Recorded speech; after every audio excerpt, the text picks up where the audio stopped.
Welcome to Fiction Audiobooks. If you enjoy the content, like and subscribing would be greatly appreciated. If you have any recommendations for novels, comment below. Please join my Patreon at https://www.patreon.com/fictionaudiobook. Chapter 98, Chapter 98, Different Monsters, Different Strategies. Professor Connors's amputated right arm grew rapidly at the stump, bones, blood vessels, and muscles reaching complete state almost before anyone's eyes. The next second, his skin turned dark green, tearing inch by inch, revealing rapidly multiplying scales beneath. The transformed professor struggled frantically. Restraint straps dug deep into his scale-covered robust limbs. His massive body pressed the metal chair to its limits, producing constant creaking protests. Almost the instant Professor Connors transformed into Professor Lizard, the Hulk couldn't help clenching his fists. His entire musculature visibly tensed with power, seemingly eager to battle the 4-meter-tall Professor Lizard. Especially since Professor Lizard had transformed due to Hulk stimulation, currently, Professor Lizard's pair of cold golden vertical pupils locked onto Hulk, exposing a mouthful of sharp fangs while roaring loudly. Umph.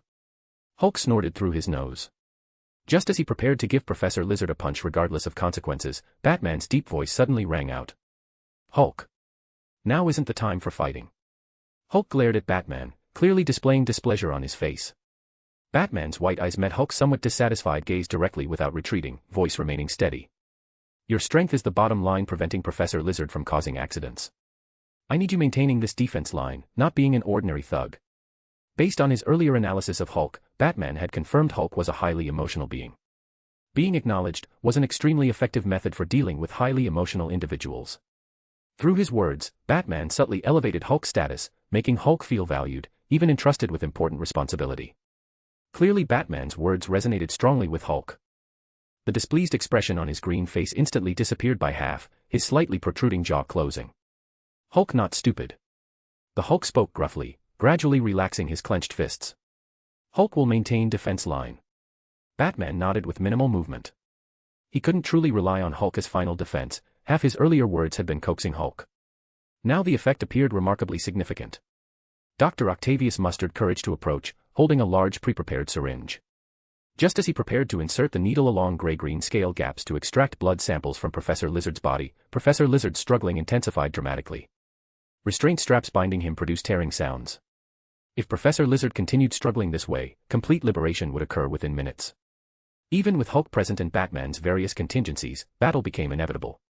Umph. Hulk snorted again through his nostrils, stepping behind the metal frame before suddenly grabbing Professor Lizard's constantly twisting thick tail. Crack. Snap. Sounds of breaking bones and tearing scales continuously rang out. Hulk forcibly tore off a section of Professor Lizard's tail. Blood immediately pooled on the floor. Professor Lizard opened his massive jaws, releasing a deafening roar that scattered birds across North Brother Island in all directions. His golden pupils nearly contracted into straight lines, glaring venomously at Hulk. You mindless beast, oversized frog. I'll definitely find opportunity to kill you, roar. For days ago at Oscorp, when Hulk grabbed Professor Lizard's tail, he'd severed it himself, survival instinct. But currently, Professor Lizard's tail had been violently torn off, completely different from autonomous tail detachment. Pain, humiliation, and rage intertwined. Professor Lizard immediately attempted directly provoking Hulk upon speaking. The moment he spoke, Dr. Octavius, holding the large syringe nearby preparing injections, retreated several steps, almost reaching the laboratory exit. Batman also imperceptibly moved one hand behind his back, prepared to respond to an enraged Hulk and crazed Professor Lizard. He'd already envisioned worst-case scenarios and made partial preparations and plans. Current circumstances hadn't reached Batman's anticipated worst situation yet. But Hulk wasn't provoked. He simply looked dismissively at the desperately struggling Professor Lizard before casually tossing the still-twitching lizard tail backward with a thud onto the floor.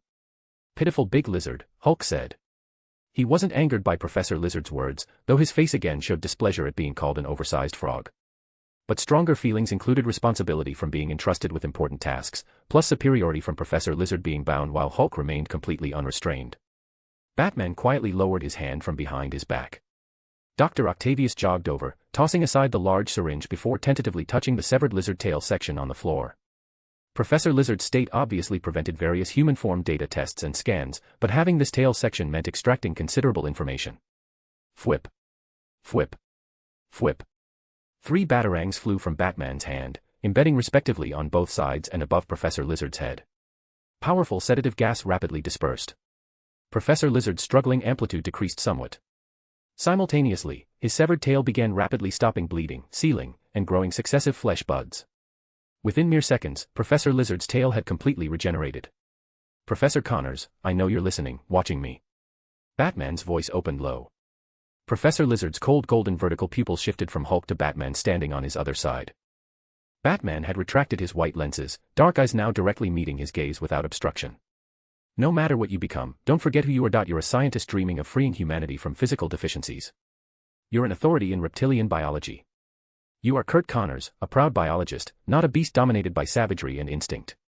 Professor Lizard and the Hulk, two scientists capable of transforming into monsters, but Batman employed different response strategies. Give Hulk sufficient respect, treating him as an independent individual. But based on Professor Lizard's human recovery situation at Oscorp, Batman clearly knew Professor Connors' consciousness remained present even after transformation into the Lizard. Professor Lizard's struggling stopped. Though still displaying teeth and frequently threatening Batman, his golden vertical pupils flickered with humanized confusion. Professor, I believe you can master this power, become its master rather than slave.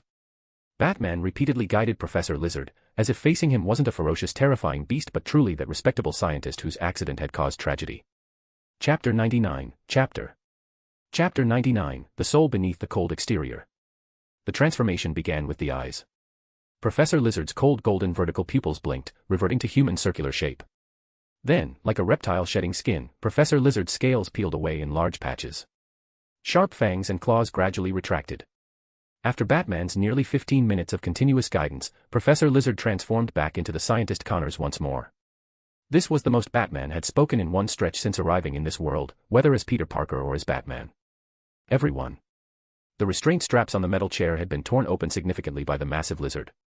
Now restored to human form, transitioning from cold-blooded reptile back to warm-blooded scientist, Professor Connors descended unimpeded.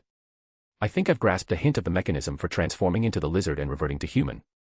Next time I can try controlling the transformed body to cooperate with your examinations. The Hulk had also reverted to Dr. Banner, who stepped forward to support Professor Connors. Congratulations. The Hulk and Professor Lizard couldn't stand each other, but in human form they shared similar burdens. Professor Connors placed his intact left arm on Dr. Banner's shoulder. The two scientists approached Batman together. Batman remained expressionless in place, but Dr. Banner and Connors didn't mind. Even Dr. Octavius, after sampling and sectioning the lizard tail, joined them. 15 minutes of tireless guidance restoring Professor Lizard's humanity, all three scientists had witnessed Batman's actions firsthand. Regardless of later reflections, currently the three scientists temporarily acknowledged Batman's character, understanding exactly what kind of soul resided beneath this inhuman, cold exterior. I'll come every morning to conduct research with you until we find a method to restore Professor Connors. Batman turned to leave after speaking, but Dr. Banner stepped forward, blocking him. This scientist, the friliest in human form, posed a particularly sharp question. What if we never find a method? Like the Hulk inside me. I once treated Hulk as a disease. To cure it, I became an expert in gamma radiation, physics, mathematics, biology, medicine, engineering, across multiple knowledge domains. But it didn't cure Hulk. Everyone knew the renowned Dr. Banner held 7 doctoral degrees, yet few knew that beyond those 7 doctorates, Dr. Banner had also become an expert in other fields attempting to cure Hulk. But Hulk persisted. One of the world's greatest minds hadn't solved this disease. Professor Connors' expression shifted. He'd never considered this possibility, or rather, instinctively avoided thinking about it. Batman looked down at Dr. Banner, considerably shorter than himself. He remained expressionless, voice low. That's why I need you, Dr. Banner. Cure him. Or make him like you, a warrior capable of controlling this power. Brooklyn, Parker Industries. With Harry Osborn purchasing an entire industrial park and merging it into Parker Industries, Batman's downgraded version of the Arkham suit cape, producing memory fiber, now had complete production lines. Orders flowed constantly, including from Oscorp and Stark Industries. Even Batman's Project David, Target, Ant-Man Hank Pym's Pym Technologies, had placed orders. Batman didn't interfere. Nearly all business operations were handled by his assistant, now appointed CEO, Chief Executive Officer Alice. This young woman with a clean background and strong ambition hadn't disappointed Batman's expectations. Initially requiring Batman's frequent guidance, through continuous contact with various client enterprises, training, plus dedicated study, she could now complete most of Batman's workload. That remaining portion Alice couldn't handle still required Batman's attention as Peter Parker, like Silver Sable's visit. Batman currently lacked Parker Industries' own office building. His office remained the old Parker Industries chairman's office. With the door closed, only Batman and Silver Sable sat facing each other across the desk. So, where should I begin? Silver Sable looked at the person opposite, wearing a thin trench coat, hair swept back meticulously, stubble barely concealing youthful inexperience, Peter Parker. That guy already told me about your situation, Miss Sable. Batman switched vocal tones, using Peter Parker's distinctively youthful voice. Combined with his deliberately mature appearance, it created a slightly awkward impression, like a child wearing adult clothes. A young, wealthy, beautiful woman wanting to transform her security company into an international rescue organization. Whether speech patterns, mouth movements, or subconscious body language, Batman perfectly separated Peter Parker from himself. Even Silver Sable, who'd encountered Batman multiple times at close range, didn't realize they were the same person. He's already provided partial designs. I've made modifications based on practical considerations. The final rescue equipment and gear total 17 types. Batman produced pre-prepared blueprints, placing them on the desk and pushing them towards Silver Sable.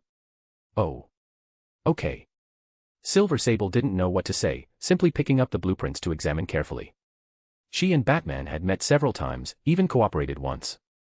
They were somewhat familiar. But this was her first meeting with Peter Parker. An exploited student and a CEO needing business transformation, they had little common ground. I've already ordered production tools for the equipment and gear in these blueprints. I estimate providing the first batch of prototypes by mid-September, with subsequent production adjusted according to your specific needs. Peter, as portrayed by Batman, immediately discussed business, commerce, efficiency, making Silver Sable's head spin. After hurriedly discussing details, Silver Sable didn't linger at Parker Industries, leaving like a flash of light. Silver Sable's reaction fell within Batman's expectations. Batman likewise didn't linger at Parker Industries. He summoned Alice, instructing her to immediately begin scouting Manhattan locations, land or high-rises, to establish Parker Industries' corporate headquarters. Time had reached afternoon. Batman drove non-stop straight to Forest Hills in Queens, Aunt May's home. Chapter 100, Chapter. Guys, we're 100 in, mind you that's in 1 month, I want reviews. Chapter 100, Infiltrating S.H.I.E.L.D.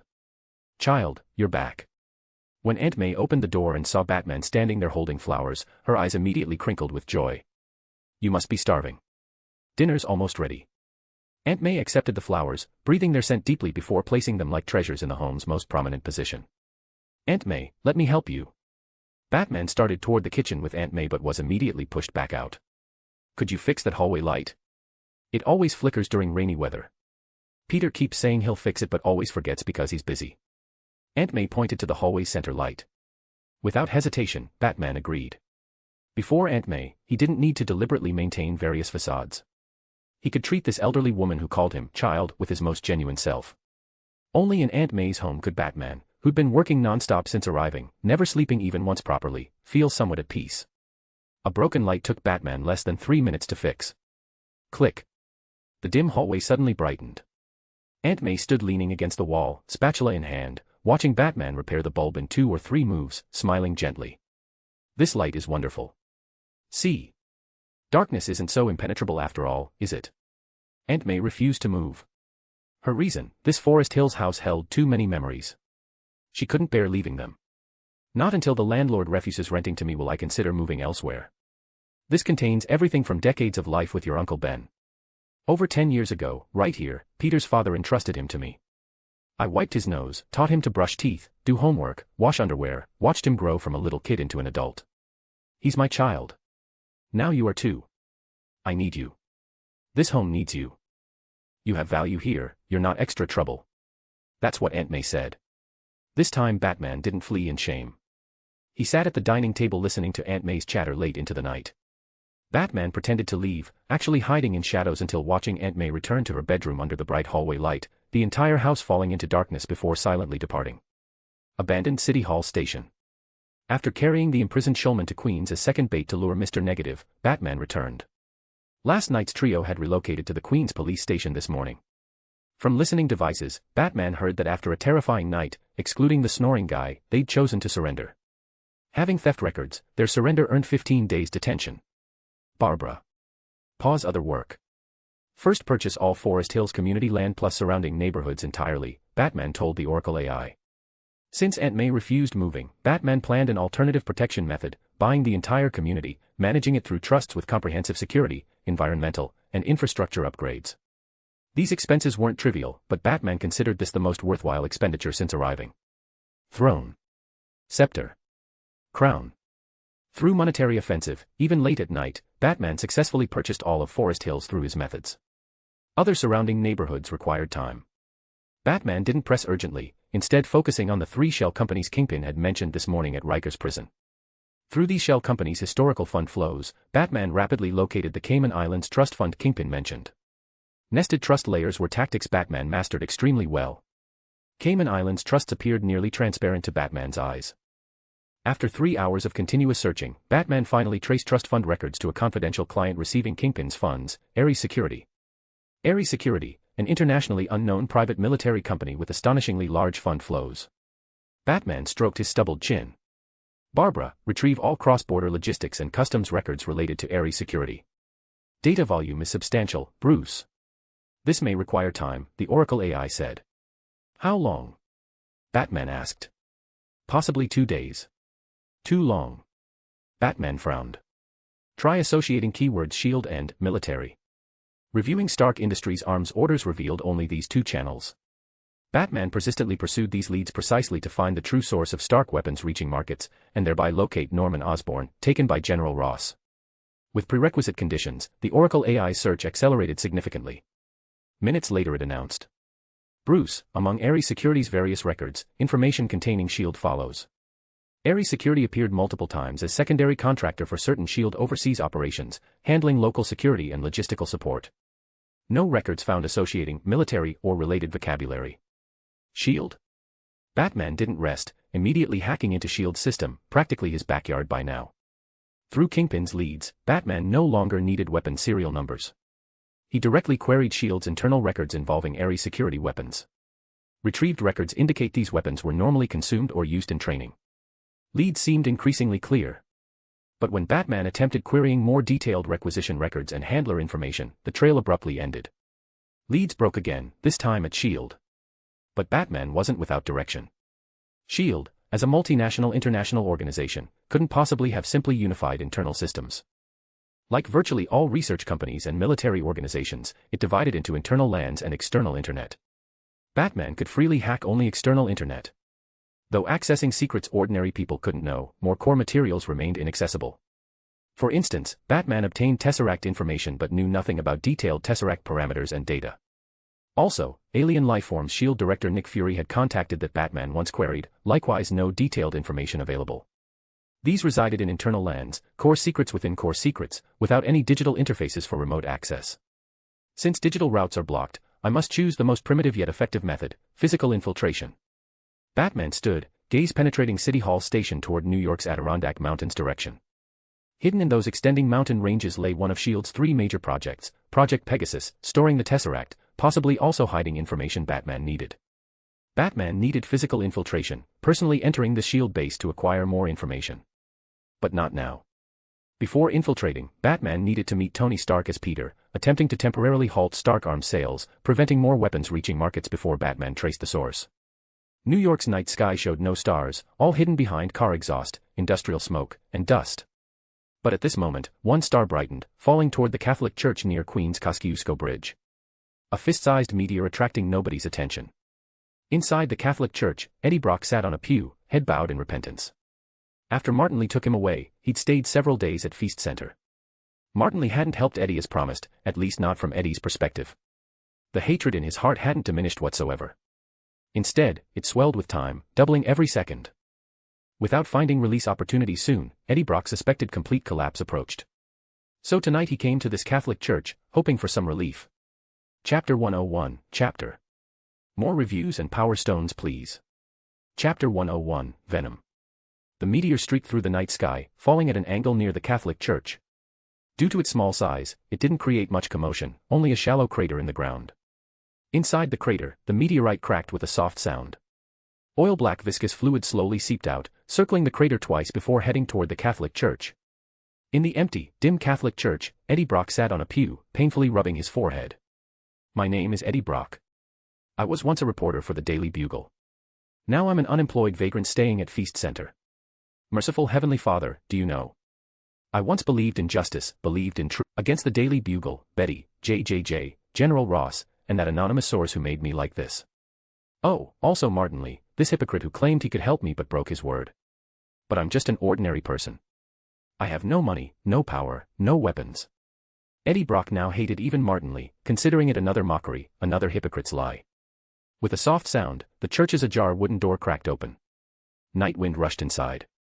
The pitch-black fluid from the meteorite flowed across the floor, creeping toward Eddie Brock. I can't sleep, can't eat, but everyone who brought me to this state still lives carefree. Eddie Brock's face twisted. Falling from future Pulitzer Prize winner to nothing, the massive psychological gap made Eddie Brock's decades-held faith begin crumbling.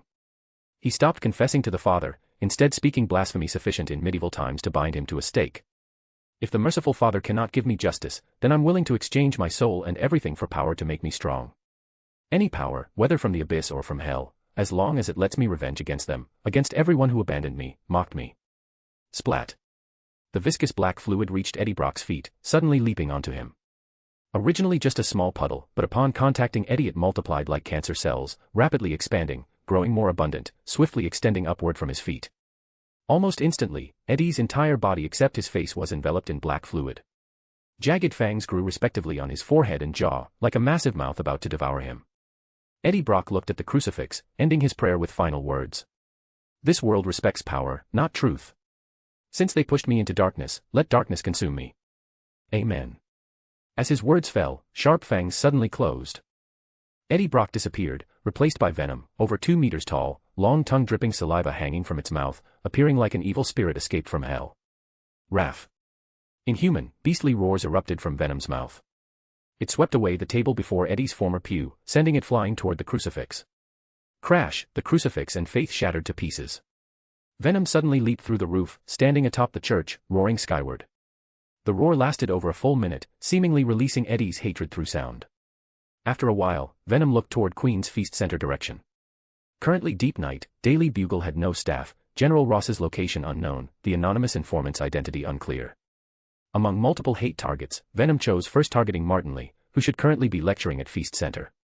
Remote hacking methods couldn't penetrate S.H.I.E.L.'s internal LAN, couldn't obtain information about that batch of Stark weapons supposedly consumed or used in normal training, whose hands allowed them reaching markets. Batman decided infiltrating S.H.I.E.L.D., but needed preparations. Target locked on New York's Adirondack Mountains, Project Pegasus base location. Batman currently analyzed all queryable data about this base, including but not limited to public records, water and electricity consumption, S.H.I.E.L.D. members' internal work schedules, garbage collection routes, architectural structures, ventilation duct information. Even all queryable member information within the S.H.I.E.L.D. base, Batman analyzed each individually, attempting to understand their behavioral patterns, personality weaknesses before entering, crafting customized strategies. Beep. Just as Batman madly mobilized brain cells for his action plan, the computer in City Hall Station suddenly issued an alert. The alert came from Shulman's micro-tracking device, the guy Batman had dumped in Queens earlier tonight as bait to hook Mr. Negative. Previously Shulman mentioned Mr. Negative always maintained negative energy state when meeting him. I installed energy detection devices on Shulman's micro-tracker. It's now detecting abnormal energy appearance. This means Mr. Negative has appeared. The fish is hooked. Time to reel in the net. Having confiscated energy weapons from the unreliable trio, modified by Shulman, powered by Mr. Negative, Batman hadn't spent much time last night finding countermeasures after bringing Shulman back. Currently, hearing the alarm, Batman immediately stopped his work, rushing from the abandoned City Hall station, using webbing and cape to rapidly close on Queens. Mr. Negative, trust me. I was captured by Batman but he's been busy with other matters, I found a chance to escape. In a dead-end alley near Feast Center in Queens, Shulman looked terrified at the black and white Mr. Negative. I didn't leak any information about you. In fact, I even brought good news. Mr. Negative stood before Shulman, his entire body's black and white surging negative energy burning like flames. Watching the terrified Shulman, Mr. Negative chuckled. Tell me, what good news? Batman's name is Bruce. The shocker gauntlets had been dismantled by Batman. Currently barehanded, Shulman could only use words to fight for survival chances. What good news is that? Mr. Negative's face showed no expression. I have no grievances with that guy. He won't seek me, nor will I provoke him. Mr. Negative's words just ended when his phone suddenly rang untimely. He frowned, answering, then his expression changed as he looked toward Feast Center's direction. Almost simultaneously, Batman, rushing toward Queens, also heard strange disturbances from the listening devices previously installed at Feast Center. Chaotic cries for help, terrified screams, furniture crashing sounds mixed with inhuman, beastly roars like evil spirits. Chapter 102, Chapter. More reviews please. Chapter 102, Batman vs. Venom. Grah. Venom roared as it charged toward Feast Center's direction. Its body flew through the air. Occasionally, thick black tendrils shot from its shoulders, hands, or back, tips splitting and hardening into countless barbs before slamming deep into concrete walls with brutal force. Stone exploded. That abnormally robust pitch-black body was yanked forward by momentum. Wherever Venom passed, extinguished lights blazed to life from tremendous commotion. People rubbing sleepy eyes peering from windows glimpsed only a black figure rapidly receding into distance. Eddie Brock's heart was nearly consumed entirely by hatred. After the symbiote possessed him, the Venom he'd become transformed this hatred into savagery and madness. From Kosciuszko Bridge straight toward Feast Center, Venom maintained perfectly linear trajectory regardless of obstacles ahead, whether high-rises or streets. It even chose directly penetrating through an office building, emerging from the opposite wall within breaths, leaving shattered glass curtain walls scattered behind. Feast Center's nights always blazed with light. Its occupants reversed day and night schedules, idle during daytime, evenings spent inside the center listening to Martin Lee's various speeches and reassurances. However, Martin Lee wasn't currently present. 10 minutes ago, he'd told center occupants he had urgent business requiring temporary departure. Center members, comprising homeless, beggars, illegal immigrants, unemployed vagrants, various groups, hadn't dispersed despite Martin Lee's temporary absence. They'd long grown accustomed to staying awake all night, currently occupying their respective positions engaged in whispered conversations. Eddie Brock's seat sat empty. Several unemployed vagrants sitting nearby whispered. "Where's Eddie? He hasn't shown up all evening. Maybe he left. Good riddance. Past few days sitting beside me, I didn't dare make eye contact." His gaze was terrifying. "Yeah." Boom. Mid-conversation, Feast Center's roof suddenly erupted with tremendous impact, like something massive had crashed onto it. The roof of this former clothing store converted into a welfare center immediately developed dense cracks. Dust and debris rained down. What was that sound? Someone looked up fearfully at the roof. Nobody could answer. Everyone exchanged bewildered glances, nobody knew what had landed on the roof. Meridian. A sound emerged, like damaged vocal cords still forcing out deep voice. The person nearest the window mustered courage to open it. Before he could extend his head outside, a black head appeared hanging inverted beside the window, eyes twisted bizarrely toward sides and upward, mouth full of sharp fangs, long tongue dangling. Oh, brains. Venom grabbed this homeless man, stuffed his head into its maw with a crunch, then tossed the headless corpse aside before descending from the roof through the window into Feast Center's interior. "Raph, where is Martin?" Venom's voice seemed intent on vomiting all malice. It watched the roomful of people completely panicked by its intrusion, scattering in terror, and roared. "He's not here." Venom's long tongue swung across its chest leisurely. "Then destroy his welfare center until he appears." Center members' screams and Venom's roars alternated, echoing through the night sky. Several blocks from Feast Center in a dead-end alley, Mr. Negative hung up his phone, looking grimly at Shulman. "This is your plan. Lure me away while someone destroys my welfare center." Shulman's terrified expression carried bewilderment. What welfare center? Mr. Negative stepped forward, one hand violently lifting Shulman while the other searched his body. Soon, with Mr. Negative deliberately investigating, he extracted a listening device from a gap in Shulman's collar, plus a small device Mr. Negative didn't recognize from his belt. Moments later, Mr. Negative held 4 listening devices and 5 micro-tracking devices total. Crack. Mr. Negative crushed the 9 differently styled small devices together, glaring at Shulman with a sinister smile. "You were used, Shulman. Batman made you bait to lure me out while he personally went to Feast for destruction." The phone call came from a Feast Center staff member, also one of Mr. Negative's trusted confidants. According to the confidant's description, what invaded Feast Center was an immensely powerful monster conducting indiscriminate destruction, quite possibly the Batman, recently causing commotion throughout New York. Batman. Shulman completely panicked. He knew best whether he'd cooperated with Batman. Heaven knew, since Batman captured him last night, Batman had spoken fewer than 5 sentences total to him. Tonight he'd simply been grabbed and thrown out.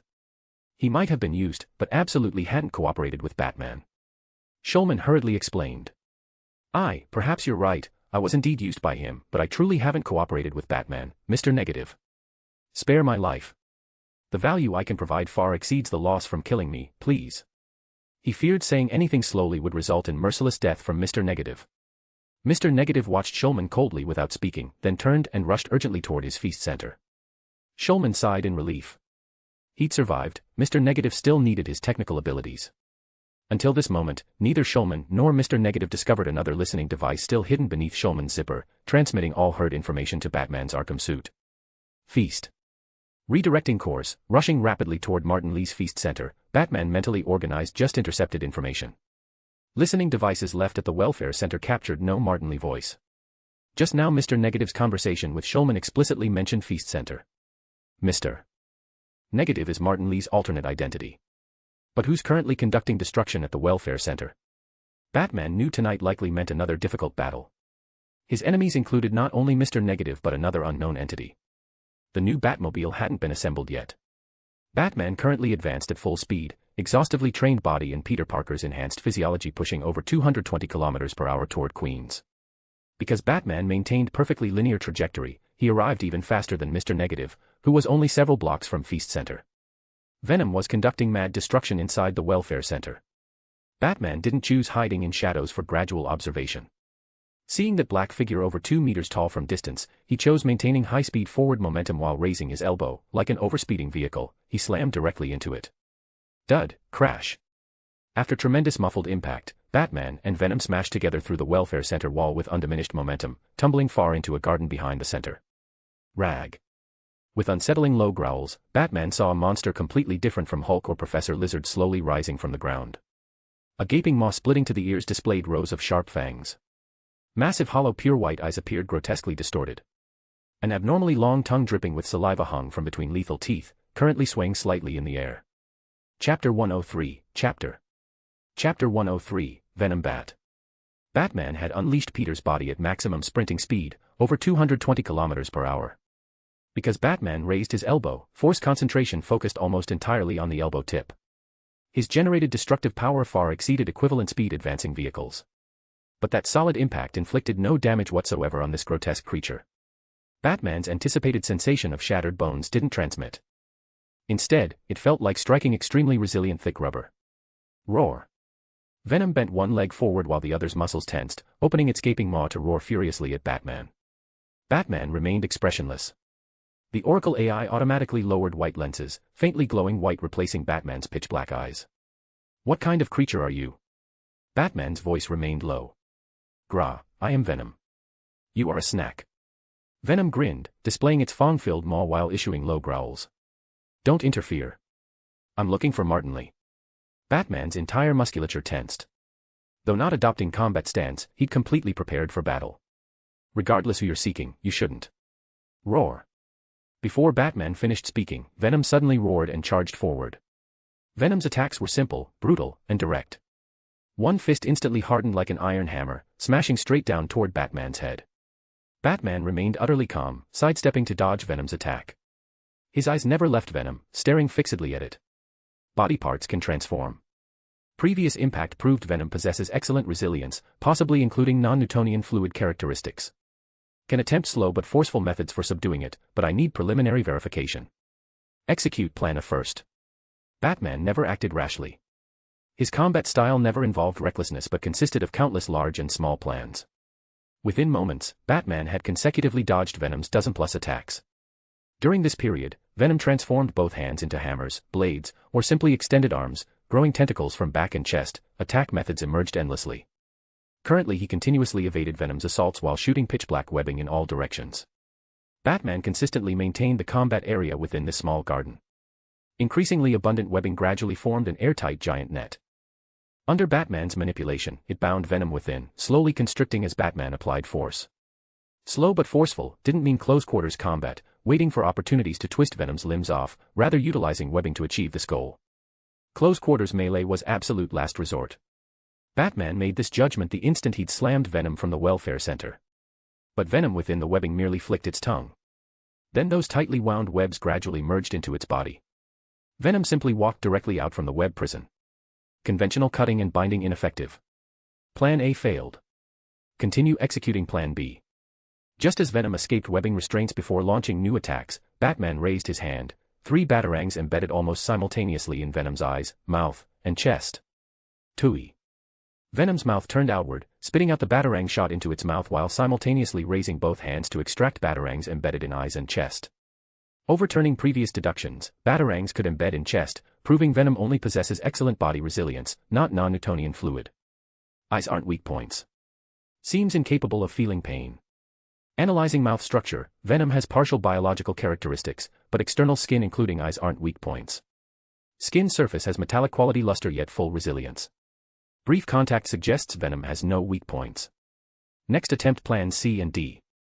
Batman's previous opponent similar to Venom was Gotham's Clayface, likewise capable of body transformation, likewise seemingly without weaknesses. But through subsequent encounters with Clayface, Batman discovered the opponent wasn't truly without weaknesses. Quite contrary, low temperatures and dryness sufficed rendering Clayface abilities useless. His ultimate fate was defeat by Batman's anti-Clayface armor. Plan C, based on Venom's eyes not being weak points, possibly observing environment not through vision but some sensory ability, activate bat signal summoning bats, attempting creating sensory chaos through massive interference. Plan D, alter webbing formula ratios, increasing adhesiveness, attempting weather capable of pulling off Venom's slime-like substance, simultaneously assisted by solidification gel. Clatter. A batarang seemed to slip accidentally from Batman's hand, falling to the ground. Batman shifted steps, one hand reaching behind to his utility belt, extracting one of his pre-prepared web formulas, lightning-fast swapping out the web fluid inside his gauntlets. Time pressed urgently. Batman hadn't added components capable of making webbing black. Pure white webbing shot out under wrist muscle control, slapping onto Venom's body with a splat. Simultaneously, Batman's seemingly casual foot movement stepped on the batarang fallen to ground. The bat signal beneath his boot sole immediately activated. Fwhip, fwhip, fwhip. Massive quantities of webbing shot from Batman's wrists, concentrating on adhering to one of Venom's legs. Concurrently, successive solidification gel capsules were extracted from his belt, thrown beside Venom's other foot. They shattered instantly, liquid gel inside rapidly expanded upon contacting air, solidifying, fixing Venom's other leg in place. Snap.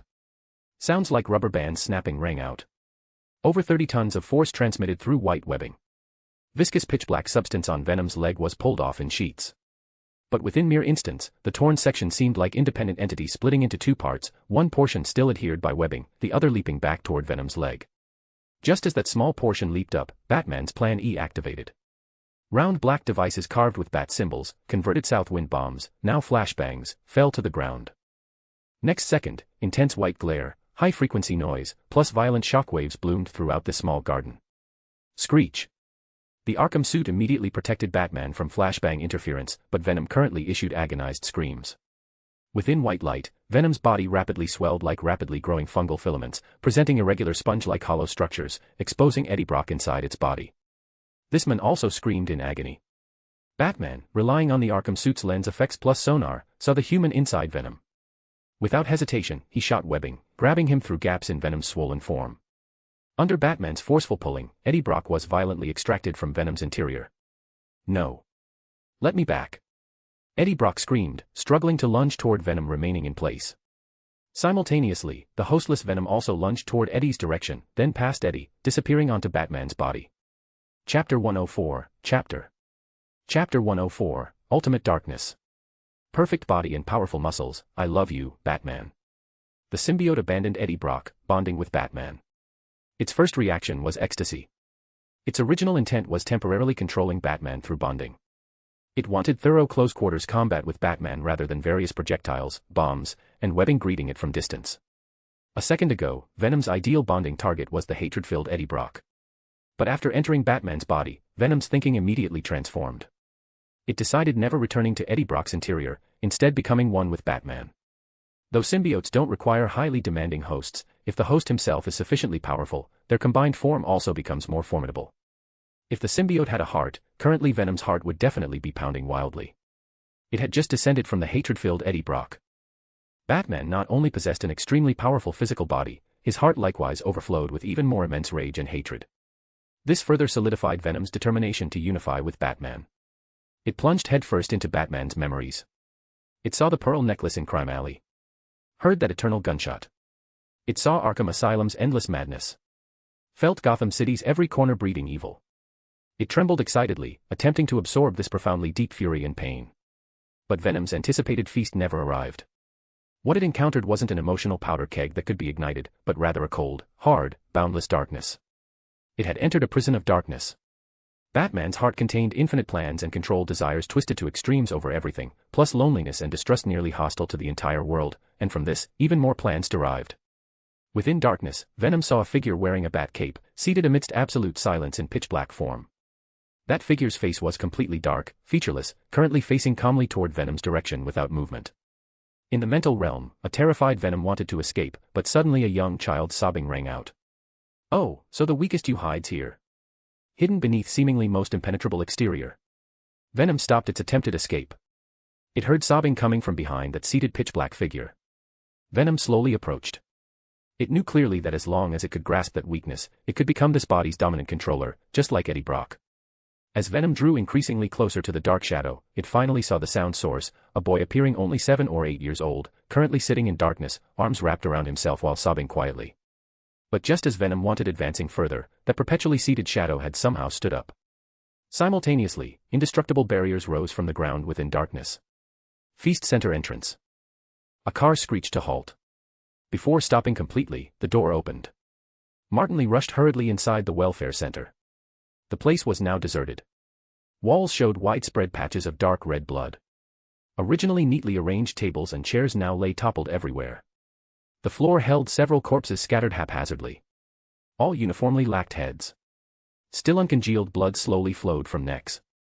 Batman eats people. He really is a monster. Martin Lee frowned at the hellish scene before him. He'd heard of Batman, this guy recently causing frequent commotion throughout New York. According to Martin Lee's understanding, Batman might be some ancient legendary creature come to life. Regardless of opponents, his methods were extremely brutal, yet paradoxically nobody had reportedly died by his hand. But currently, 7 or 8 headless corpses in his welfare center lay here bloodily, making previous "Batman doesn't kill" rumors laughable. Martin Lee always believed he and Batman minded separate affairs. His feast center had no conflicts of interest with any person or faction. He'd never imagined Batman would someday come knocking to conduct massacre. Is it Batman, or some other monster? As Martin Lee wondered, he suddenly heard successive muffled impacts.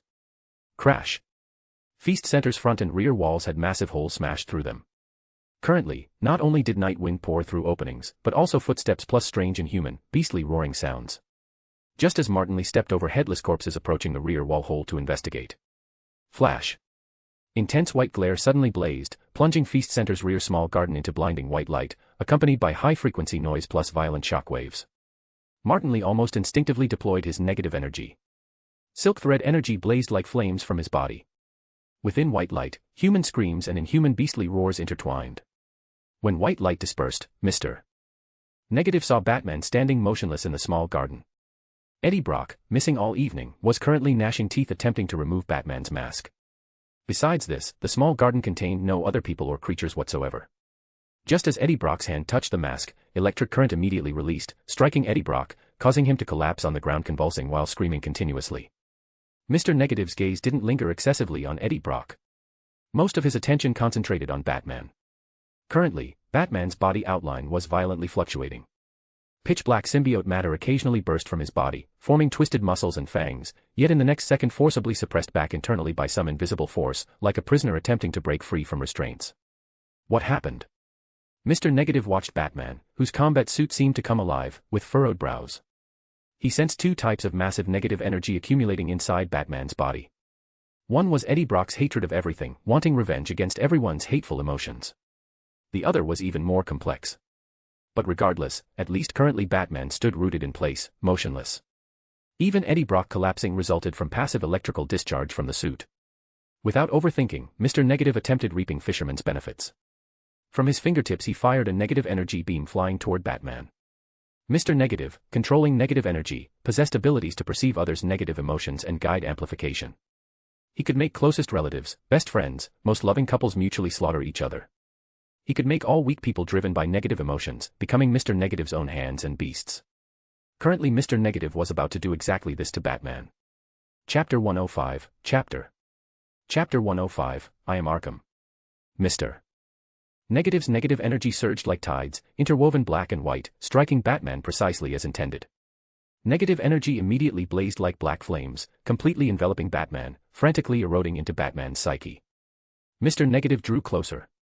Simultaneously, negative energy extended from one hand, forming a long sword. He waited for an opportunity, watching for Batman to be consumed by rage, fear, or hatred, becoming enslaved by emotions like all those he'd corrupted. Or during Batman's violent resistance, using the long sword to pierce his heart. Mr. Negative preferred the former.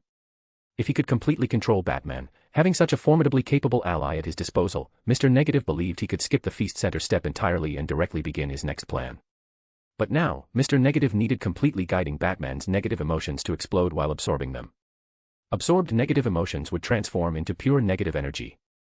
The more absorbed, the stronger Mr. Negative would become. He'd taken Eddie Brock precisely to further stimulate Eddie's negative emotions. But currently compared to Eddie, Batman's negative emotions appeared far more substantial, like a bottomless abyss. As Mr. Negative approached closer, he finally reached less than 3 meters from Batman. Kicking casually, Mr. Negative sent the convulsing Eddie Brock flying dozens of meters. He didn't glance at Eddie, now spitting blood from that kick, instead focusing on Batman. Mr. Negative's empty hand slowly raised toward Batman. He wanted to truly feel those pains and rages within Batman's heart that he'd guided and amplified. This was the price his ability demanded for usage, like personally drinking poison before transforming poison into his own weapon. Mr. Negative's negative energy resembled ink dropping into clear water. From this moment he would empathize with all Batman's negative emotions, attempting absorption. Next second, Mr. Negative discovered his catastrophic error. He discovered this ink drop hadn't entered clear water but rather an immensely massive black iceberg floating in darkness. Even the exposed portion made Mr. Negative feel long-absent fear. This colossal iceberg consisted of countless mad, chaotic yet paradoxically orderly plans, as if Batman's entire existence comprised nothing but plans. Merely contacting a portion made Mr. Negative's head swell, as if receiving too much information his brain couldn't process. Is this human or monster? Mr. Negative's doubts resurfaced. He didn't continue deeply investigating Batman's numerous, incomprehensibly complex various plans. This wasn't his goal. His goal was guiding Batman to either go mad, becoming a humanoid beast dominated by negative emotions, or become completely controlled by Mr. Negative. Feel your rage, your hatred. Release them. Stop being a coward hiding in shadows. Embrace your hate fire, let it burn. Release your inner beast. Look at me, I can transform your pain into power, your rage into reality. Hand all your negative emotions to me, I'll grant you true freedom. Mr. Negative's eyes turned completely white, language and negative energy jointly guiding Batman's negative emotions toward complete eruption. Simultaneously, Eddie Brock, kicked flying by Mr. Negative, had nearly all internal organs shattered, his body almost folded in half from that kick. But he didn't die. The small symbiote piece Batman had torn off with webbing crawled along the ground, slowly creeping onto Eddie Brock's body, penetrating and disappearing within. Venom, suppressed inside Batman's body by absolute willpower, currently faced the black shadow symbolizing Batman's silent gaze. Continuous pressure like tides made Venom feel suffocated. As Mr. Negative attempted guiding Batman's negative emotions, Venom immediately became excited, roaring within Batman's body. Yes. Crush him. Make him feel pain too. But events again exceeded Mr. Negative's expectations. Ordinary people once contacted by negative energy would immediately have unbearable painful memories surface, empathized, absorbed, controlled by Mr. Negative. Currently his negative energy had clearly entered Batman's body, capable of sensing those deliberately suppressed emotions interweaving rage, pain, and vengeance. But Mr. Negative couldn't guide their complete eruption to drown Batman. I need using more negative energy for guidance. Mr. Negative exhaled deeply. He knew he couldn't use methods for ordinary people against Batman anymore. Mr. Negative had to hold nothing back, completely unleashing all negative energy he commanded, exerting maximum effort to shake Batman's interior, guiding those negative emotions outward. Dispersing the black-white mixed negative energies condensed longsword, Mr. Negative strode forward, standing face-to-face with Batman at less than half-meter distance. Both palms placed left and right beside Batman's head. From Mr. Negative's 7 facial orifices, black and white negative energy erupted outward, releasing full force toward Batman. Crack. The iceberg in Batman's heart split a fissure. But what surged out wasn't Mr. Negative's anticipated negative emotions he could devour and manipulate: rage, hatred, pain, self-pity. Beneath the iceberg wasn't the suppressed fragile humanity he'd imagined. It was deeper, darker, more massive iceberg. The most bone-deep insight into human evil's nature. The most extreme deductions of failure. The coldest expectations of betrayal. The deepest tasting of fear. The most absolute acceptance of pain. The most relentless execution toward ending all crime. These things mixed together had once been oppressed by Batman's absolute willpower but now completely drowned Mr. Negative in one overwhelming surge. Merely the instant of contact, Mr. Negative's negative energy melted away completely like snow meeting fierce fire. He clutched his head, issuing inhuman shrieks. Ag. Mr. Negative's rationality was washed away by this orderly dark torrent far exceeding his comprehension range. He couldn't control it, couldn't absorb it, couldn't even comprehend it. Like a primitive person only knowing how to kindle small fires suddenly thrown into a stellar core, he collapsed like Eddie Brock moments ago, convulsing madly, foaming at the mouth. His appearance was no longer Mr. Negative but Martin Lee. The white glow in his eyes disappeared completely. The black flame-like negative energy vanished without trace. Plans, all plans, failed plans, backup, darkness, so much darkness, cold, bats, all bats. He continuously repeated those words. His eyes rolled back. Finally, with a final convulsion, he stopped breathing motionless. Mr. Negative, or rather Martin Lee, was dead. Inside Batman's body, Venom felt terrified. It finally understood what kind of existence it had provoked, or perhaps didn't understand. Even lacking brain or heart, composed entirely of pitch-black viscous symbiote matter, Venom currently felt deep psychic terror. Its trembling, humble voice resonated within Batman. No, don't do this to me. I am your most loyal servant, most faithful believer. I'm garbage, an insect, I shouldn't have attempted controlling you. Let me survive, I abandon the name Venom. I will belong only to you. Batman's constantly deforming, swelling body finally gradually settled into Peter wearing the Arkham suit. He didn't acknowledge the continuously pleading, humble, pitiful symbiote within. Looking at Mr. Negative who'd stopped breathing at his feet, Batman fell into several seconds of statue-like absolute stillness. The Oracle AI didn't speak, automatically activating life signs scanning functions. Batman simultaneously crouched down, using various methods to repeatedly confirm Martin Lee's death. Batman felt bone-deep chill penetrating him, not fear of corpses but horror at his own existence. He'd become a weapon capable of killing merely through being witnessed. Though he hadn't acted physically, a life had vanished from contacting his memory's depths. For an extremely brief instant, Batman felt godlike power, as if henceforth he needn't act personally to terminate threats. But this feeling was immediately shattered by his powerful moral sense, filling him with shame. Eddie Brock still lived. Though injured, his vital signs were stable. Batman didn't attend to him, instead approaching Martin Lee's corpse expressionlessly. Batman's fists creaked from clenching force. After silent moments, he subsequently lifted Martin Lee's body, heading toward the Catholic church beneath Kosciuszko Bridge. There was cemetery ground. Batman would dig a grave by hand to bury him. This represented his slight respect for the philanthropist identity Martin Lee represented, not for Mr. Negative, though Martin Lee's original intentions establishing Feast Center might not have come from genuine kindness. Having done everything possible, Batman disappeared into Queen's Night. The cold night wind carried only barely audible whispers. So. I am Arkham. Wee-oh-oh. A siren's wail pierced the night sky. Chapter 106, Chapter. More Power Stones and reviews please. Chapter 106, Venom, Terrarium. Venom cowered trembling inside Batman's body, not daring to speak a single word. Compared to the strength and power of Batman's Peter Parker physique, Batman's nearly indestructible willpower was what terrified Venom most. It felt grateful that when attempting to contact the weakness Batman hid deep in his heart, it had been blocked by barriers rather than directly touching things it absolutely couldn't control like Mr. Negative had. Returning to City Hall Station, dawn was breaking faintly. Batman maintained silence throughout. After remotely operating Parker Industries' computer to rush order another batch of materials, he removed his suit and began exercising. Here Batman had specially crafted super-heavy training equipment for himself, ranging from 30 to 100 tons. Currently in normal state, Batman using Peter's body could exert 30 tons of force. Under more extreme circumstances, he could reach approximately 50 tons. As Batman continuously squeezed this body's potential, sweat droplets continuously fell, splattering on the ground with audible thuds. Venom hesitated for a long time before speaking. It had barely spoken one word before Batman's low voice stopped it. Quiet. Venom immediately fell silent. It had just wanted to say it could combine with Batman's body, providing far more than 30 tons of force. But Batman refused with absolute firmness. He didn't even consider what Venom wanted to say. Tonight's events at Feast Center had made Batman understand that Venom could completely explore his memories. Even if it didn't dare probing deepest memories, Batman's crossing over from Gotham plus nearly everything he'd done after arriving in this world, Venom knew it all clearly. Yet regarding Venom itself, Batman's knowledge was nearly zero, knowing nothing beyond weaknesses learned through combat. This situation plunged Batman into immense anxiety. He planned immediately halting all his activities, ceasing contact with everyone. Before the rush-ordered materials arrived, Batman didn't intend any form of communication with Venom. Fortunately, Batman's ordered materials, furthest from Washington, nearest from a local New York company, would all arrive earliest tomorrow morning. Professor, halt transformation control experiments for 1 day.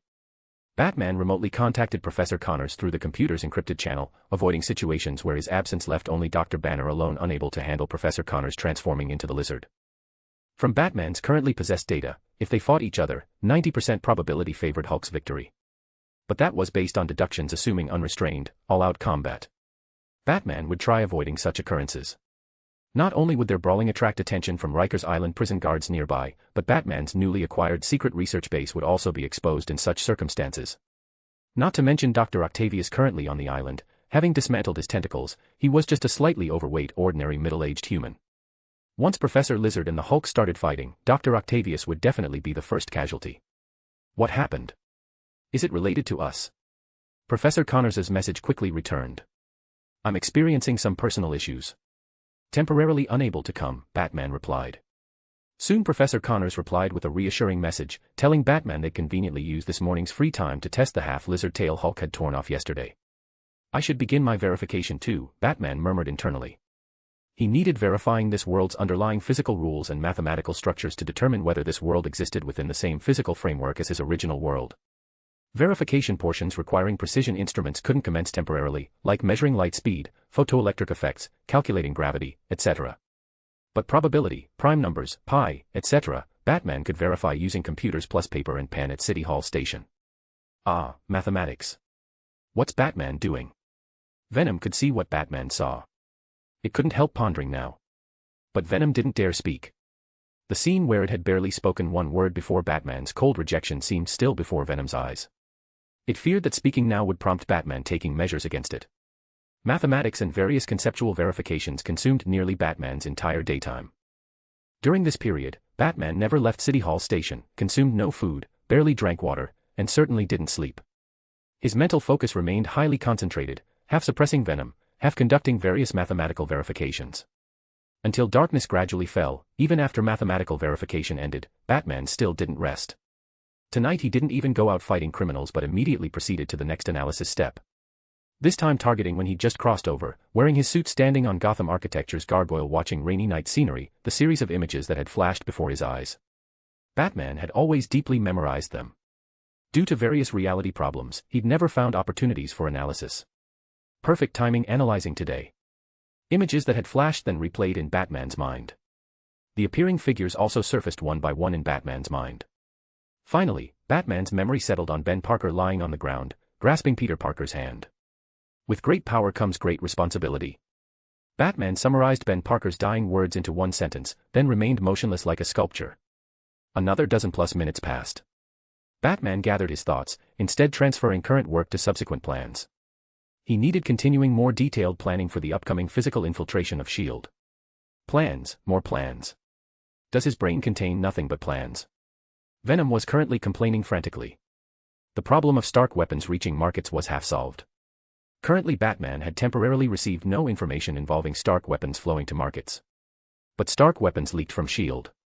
If not resolving this problem, similar situations would occur in the future. Two sources, one S.H.I.E.L.D., one Stark Industries. Batman needed using different methods to prevent military hardware appearing in civilian markets. Especially since arms issues also involved the taken Norman Osborn, General Ross, plus forces behind General Ross. The long night passed. Nighttime flew by instantly. Batman's rush-ordered materials had finally all arrived. Venom's heart sank. It knew what those things Batman had ordered were. A terrarium built specifically for it, or rather, a customized prison. Chapter 107, Chapter. More reviews. Equals more chaps. Chapter 107, Batman is a complete madman. Last night, 2 incidents occurred in Queens. The Catholic church beneath the Kosciuszko Bridge was vandalized. According to police trace evidence, an unknown creature, possibly some kind of beast, traveled from the church to the Feast homeless shelter, where it brutally murdered multiple residents. Batman departed from the City Hall subway station, driving toward Parker Industries as the car radio described the events from 2 nights ago. Philanthropist Martin Lee's body was discovered, but the medical examiner found no external wounds. Instead, his brain showed severe internal damage. The second incident also occurred at the Feast shelter. As the radio droned on, Batman drove with an expressionless face. Venom remained silent inside his body, not daring to suddenly detach and disappear into the crowded New York streets. Batman's car currently contained at least 20 high-intensity flashbangs, modified from standard concussion grenades. The blinding light itself didn't worry Venom, but the accompanying high-frequency noise would be unbearable. Venom didn't dare gamble on whether Batman would immediately detonate the flashbangs the moment it left his body. Based on the memories it had glimpsed, memories that confirmed Batman was no different from a lunatic, Venom suspected he would absolutely do it. After collecting the rush order materials from Parker Industries and returning to the City Hall station, Batman immediately began assembling and modifying them. Batman spent half the morning constructing what now sat before him, a square metal box composed primarily of lead, sound-dampening materials, high-frequency noise emitters, a temperature regulation system, and specialized glass panels. Tubes connected the box's interior to external containers, capable of spraying concentrated acid, flames, or liquid ammonia into the chamber at any moment. To prevent Venom from quietly escaping, flame jets and high-frequency emitters were positioned around the exterior of the metal box, creating a comprehensive containment system.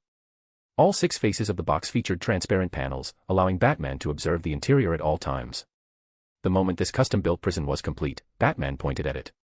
"Get in." "No, I don't want to go in there." "You'll experiment on me." Venom shrieked in terror from within Batman's body. Having read portions of Batman's memories, Venom knew exactly what would happen once it entered this custom prison. It would become meat on a cutting board, ready for Batman to dissect at will. "You can enter voluntarily, or I can use other methods." Batman's voice dropped to an ominous low.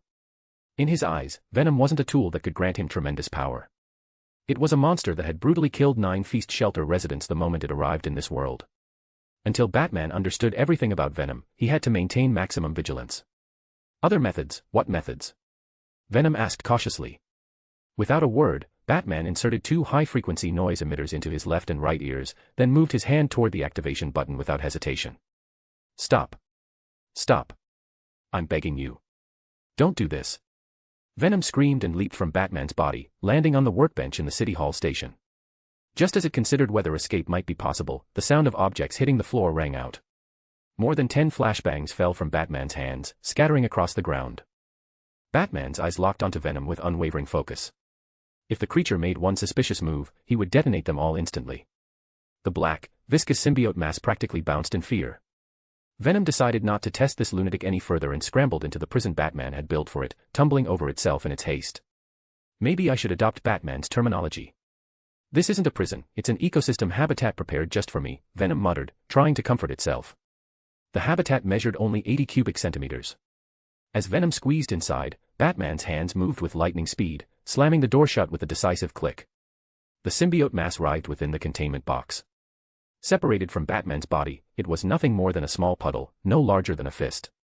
From within the pool of black organic matter, Venom raised what could be called a head and stared at Batman. While inside Batman's body, Batman had continuously suppressed it with overwhelming willpower, preventing Venom from controlling his body for transformation or delving deep into his memories to trigger buried emotions. His mental focus had been absolute. From 2 nights ago until this very moment, he hadn't relaxed for even half a second. Having bonded with Eddie Brock, Venom understood that the human species simply couldn't maintain this level of concentration. They were fragile creatures who needed food, needed to breathe, needed sleep. But from the moment Batman was possessed, he had done none of these things except breathe. Venom raised its head, resembling a cobra rearing up to strike, and watched Batman intently. It wanted to see whether, after leaving Batman's body, this man would finally take a deep breath and relax, or simply collapse from exhaustion. But Batman remained expressionless. After sealing Venom in the habitat, he didn't spare it another glance, simply returning to the computer workstation to continue his tasks. "Damn it, I should have realized, this maniac can't be judged by normal human standards." Venom slumped down dejectedly, lying motionless at the bottom of the habitat like a dead fish, muttering about bad luck and, "I'm completely screwed." Batman ignored Venom. If he didn't have another urgent matter demanding immediate attention, he would have already begun comprehensive research on the symbiote. After mentally cataloging all the necessary information, Batman stared at Venom for several seconds until the creature shrank back nervously, then finally departed. Even before Venom's arrival, Batman had already prepared the City Hall station thoroughly. Beyond the necessary barricades blocking routes homeless people might use to enter, Batman had completed the installation of training equipment, a parking area for the Batmobile, and electrical systems. Security cameras were naturally included, monitored and managed by the Oracle AI that had been transferred from the Parker Industries warehouse to this location.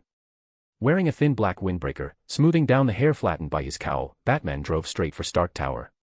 On the ground floor of Stark Tower, Tony's bodyguard and driver, Happy Hogan, sat on his usual bench, dozing as always.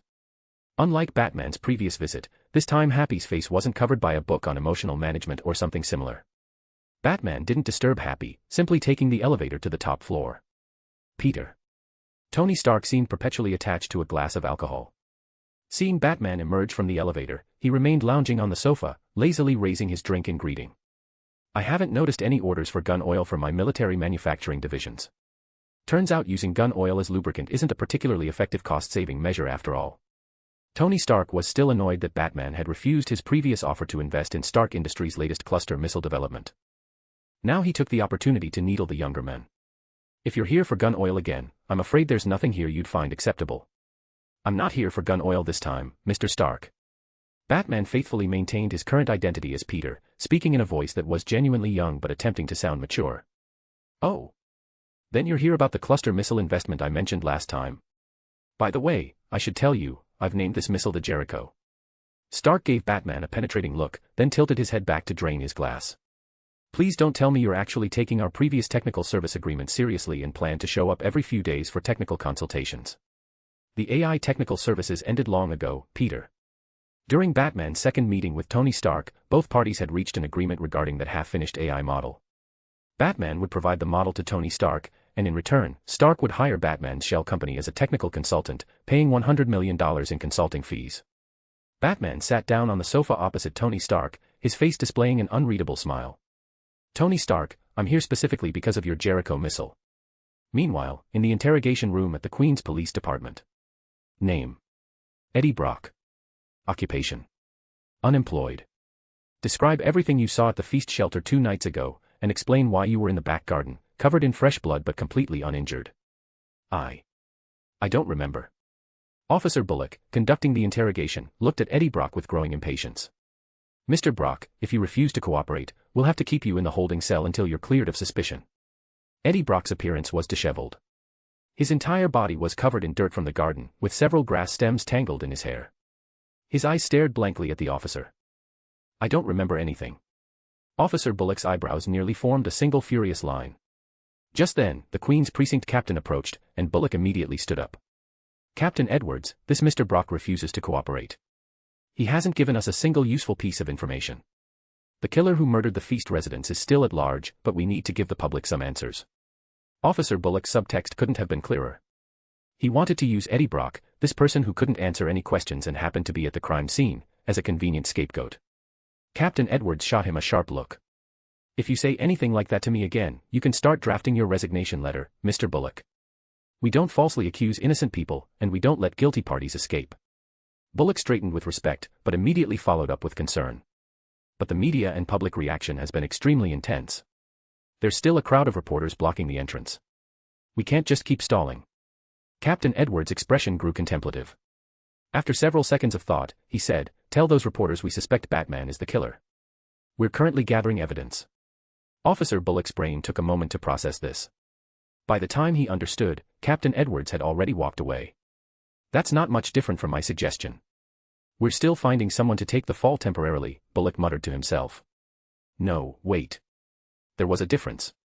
Eddie Brock was a living, breathing human being. But Batman wasn't human at all. He was supposedly some kind of vampire or something. Bullock glanced at Eddie Brock sitting obediently in the interrogation room chair. Rather than continue the fruitless questioning, he found a colleague and requested that a psychiatric evaluator replace him for the interrogation.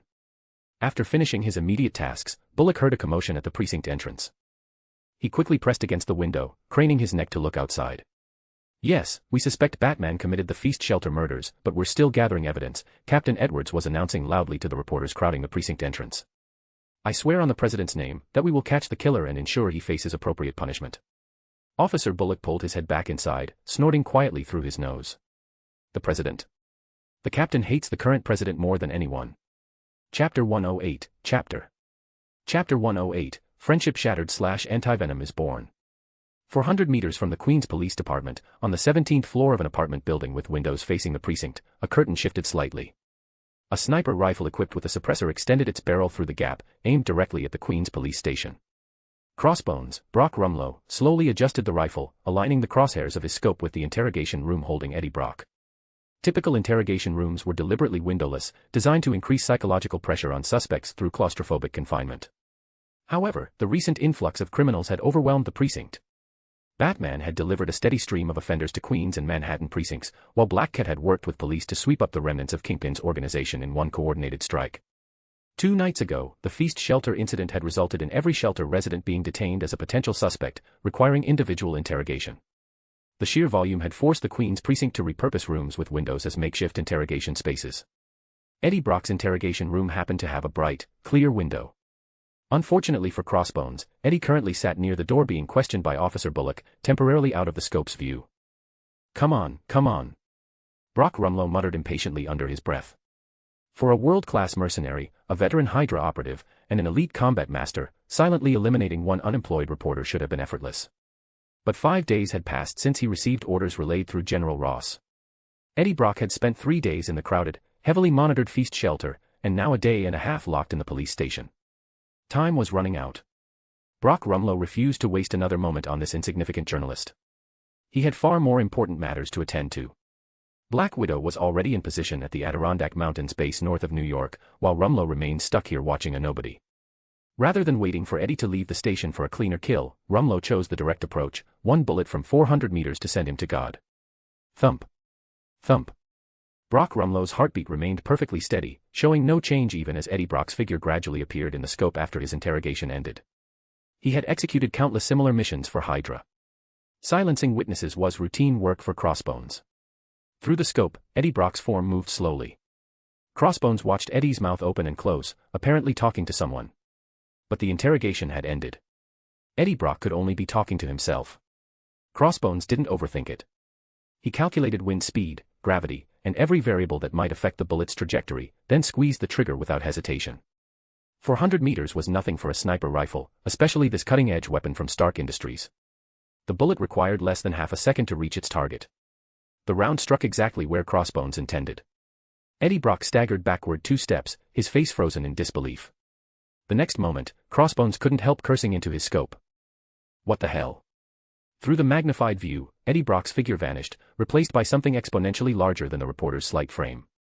A creature with a pearl-white body covered in irregular black markings, its face predominantly dark, filled the scope. Mission compromised. Crossbones Rumlow immediately withdrew the rifle, no longer watching.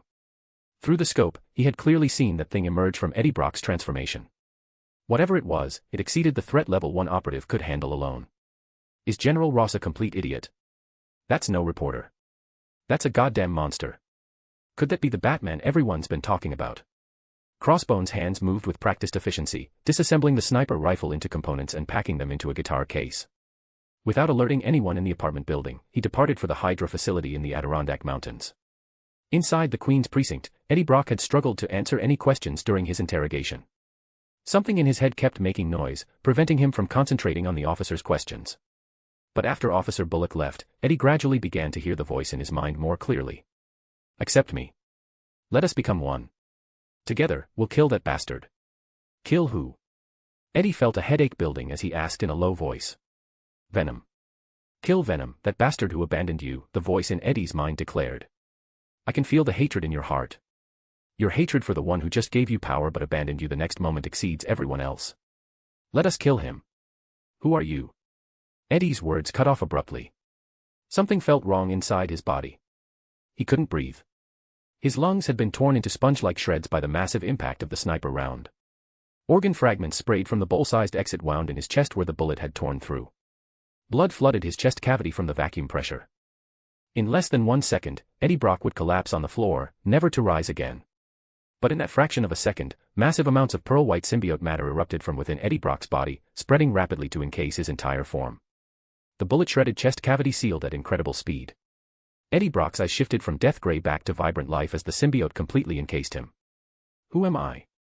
The white-based symbiote with irregular black surface patterns and a pitch-black face opened its enormous maw. I am anti-venom. Oh. So our philanthropist Peter Parker finally decided my Jericho missile is worth his investment after all. Previously, Tony Stark had offered Peter Parker the chance to invest in the missile development based on their reasonably friendly relationship. Batman had coldly refused. Now Batman opened the conversation specifically about that missile, making Tony Stark instinctively look down on this flip-flopping opportunist. Tony's words dripped with barbs, not bothering to spare Batman's feelings. He even had Jarvis turn on the television, raising the volume to pointedly ignore Batman. Batman looked directly at Tony Stark. He showed no anger at Tony's cutting remarks or dismissive behavior. His voice remained calm and measured. "No, I was inspired by your Jericho missile." "What?" Tony Stark tilted his head slightly, unable to comprehend what inspiration Peter Parker could possibly derive from a missile. "You mentioned your new weapon is a cluster missile capable of saturated bombardment of target areas, correct?" Batman said. "Its construction must be extraordinarily precise. No one else in the world could build it except you." "That's right. It's my masterpiece." Tony Stark smiled with satisfaction. Stark was smiling. Batman wasn't. His expression remained serious, as if discussing an important academic problem. "However, that made me consider a more fundamental question. If such a precision weapon's effectiveness depends on perfect coordination of every individual munition, then the reliability of any basic component becomes critically important, doesn't it?" Tony Stark stopped lounging against the sofa. He couldn't help sitting up straighter. He didn't believe Peter Parker, a young man juggling school and running Parker Industries, would waste time coming here to discuss philosophy. Of course. Like the strongest fortress, the gate has to be top quality too. "What's your point, Peter?"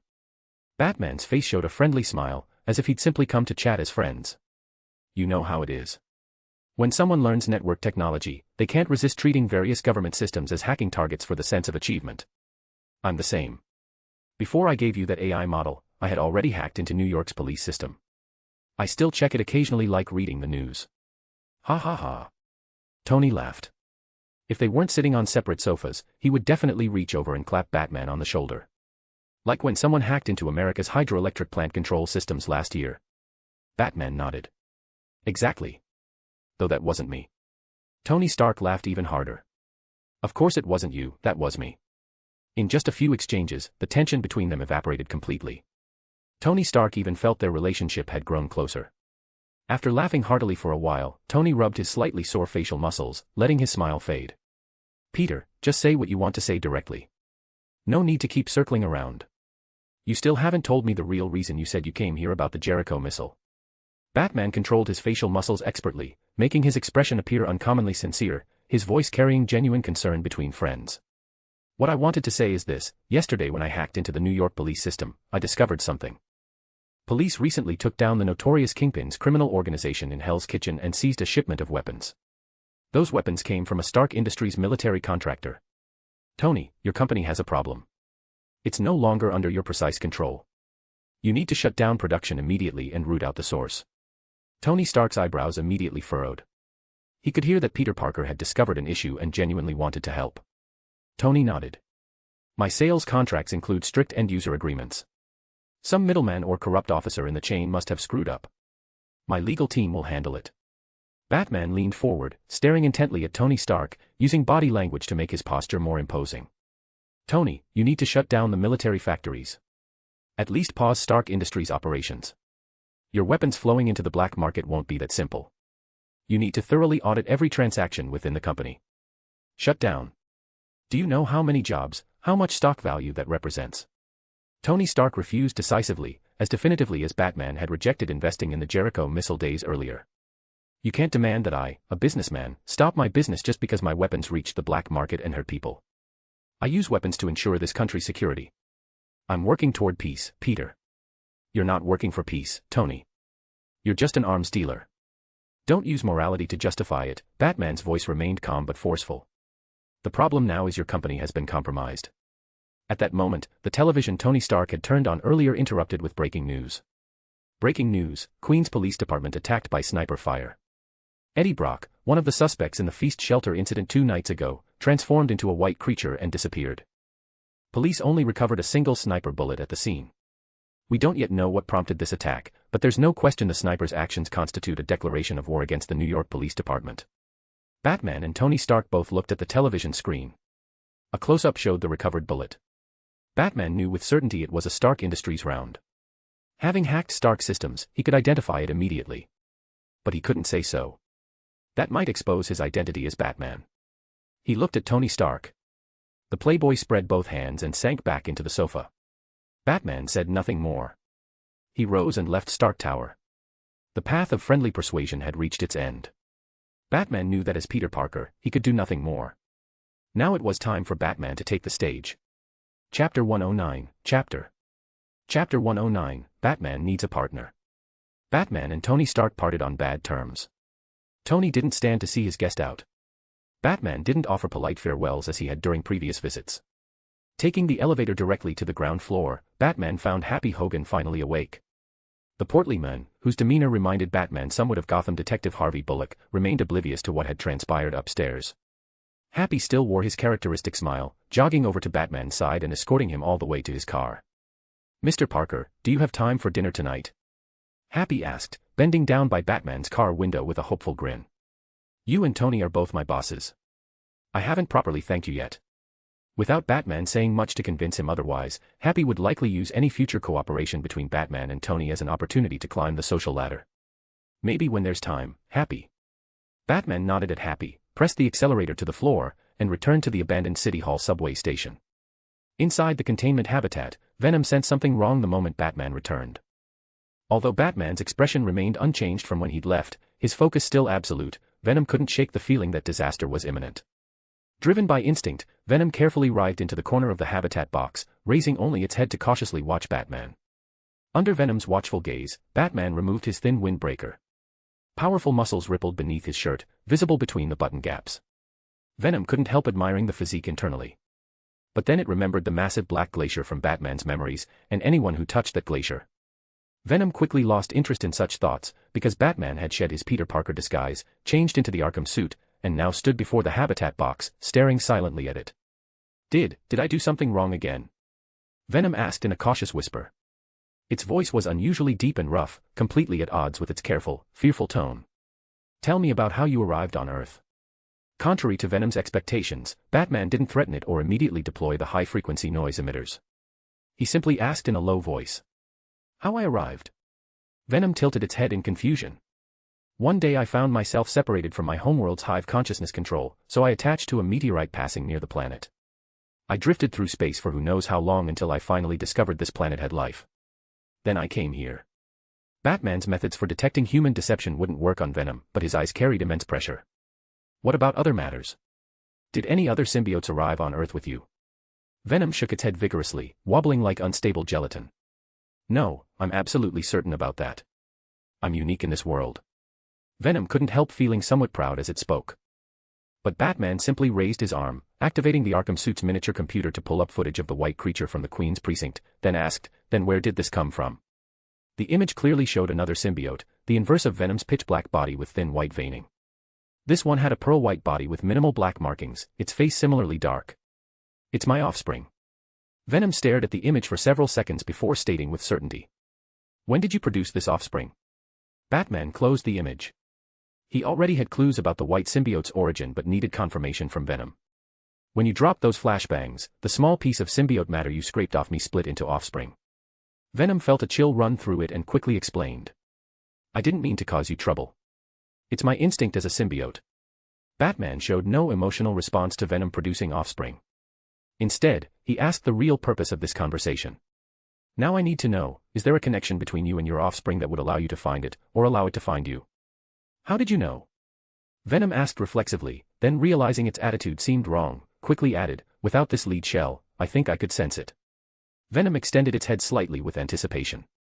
It assumed Batman wanted to use it to locate the white symbiote, which would mean leaving this cramped habitat box to bond with Batman's body again. If I could merge with him, Venom couldn't help fantasizing. "What information do you know about it?" Batman asked. "I don't know," Venom replied with confusion again, trying to guide Batman toward accepting symbiosis. "I can only use my full abilities when attached to you. Right now, I can't do anything." But Batman stopped the conversation and began using leftover tools and materials from the habitat construction for another project. He was adding a high-frequency sonic matrix to Venom's habitat box. It wasn't a weapon to attack Venom, but rather to generate a constantly fluctuating layer of high-frequency noise. Venom continued watching Batman work in confusion. After installing several devices on the habitat box, Batman tucked it under his arm and descended into the sewer tunnels beneath the City Hall station. Without the Batmobile, Batman moved through the sewers on foot at high speed, heading straight for Rikers Island before continuing to North Brother Island. Batman concealed the habitat box first, then entered the island's laboratory. Inside, Dr. Otto Octavius, Professor Connors, and Dr. Banner were all wearing white lab coats, working in coordinated collaboration. Batman. I thought you didn't have time to come today, Dr. Banner greeted first. I need to create a low-temperature plasma field. Batman stated his purpose simply and directly, quickly getting to work using the laboratory equipment. Since both Dr. Octavius and Dr. Banner were nuclear physicists, Batman had purchased virtually every physics material and equipment available on the market. The lab had everything he needed. The high-frequency sonic matrix was Plan A, using continuously generated high-frequency noise to prevent external detection of venom inside the habitat box. The low-temperature plasma field he was creating now was Plan B. This high-energy field could effectively ionize and neutralize any special pheromone molecules venom might emit, destroying them before they could form effective signals. Dr. Banner was currently the least busy of the three scientists. He wandered over to Batman's side, watching him work silently on the plasma field. Need help? Batman glanced at Dr. Banner. He hesitated for a few seconds, then decided to give Banner something to do. Doctor, I've sent data from biological samples I collected to your computer. I need you to create a tool that can simulate this organism's signal based on that data. During the time Venom had bonded with Batman, his Arkham suit had collected various data readings. This was Batman's Plan C, creating a lure that simulated Venom's biological signature to mislead the white symbiote that might establish some connection with Venom. Biological sample data. Dr. Banner's first reaction was wariness. Batman, I don't want to see you doing anything similar to what General Ross does. I've told you that before. Batman raised his head, pulling up the footage of the white symbiote from the Queen's precinct to show Dr. Banner again. Doctor, this is an extraterrestrial organism. The tragedy at the feast shelter 2 nights ago is partially connected to it. I have another urgent matter to attend to, so I hope to temporarily lure it to an unpopulated area and prevent it from rampaging through New York streets causing destruction. Dr. Banner watched the footage Batman provided repeatedly. His expression showed no fear. Instead, he volunteered, if this thing appears and starts causing destruction, I can intervene to stop it.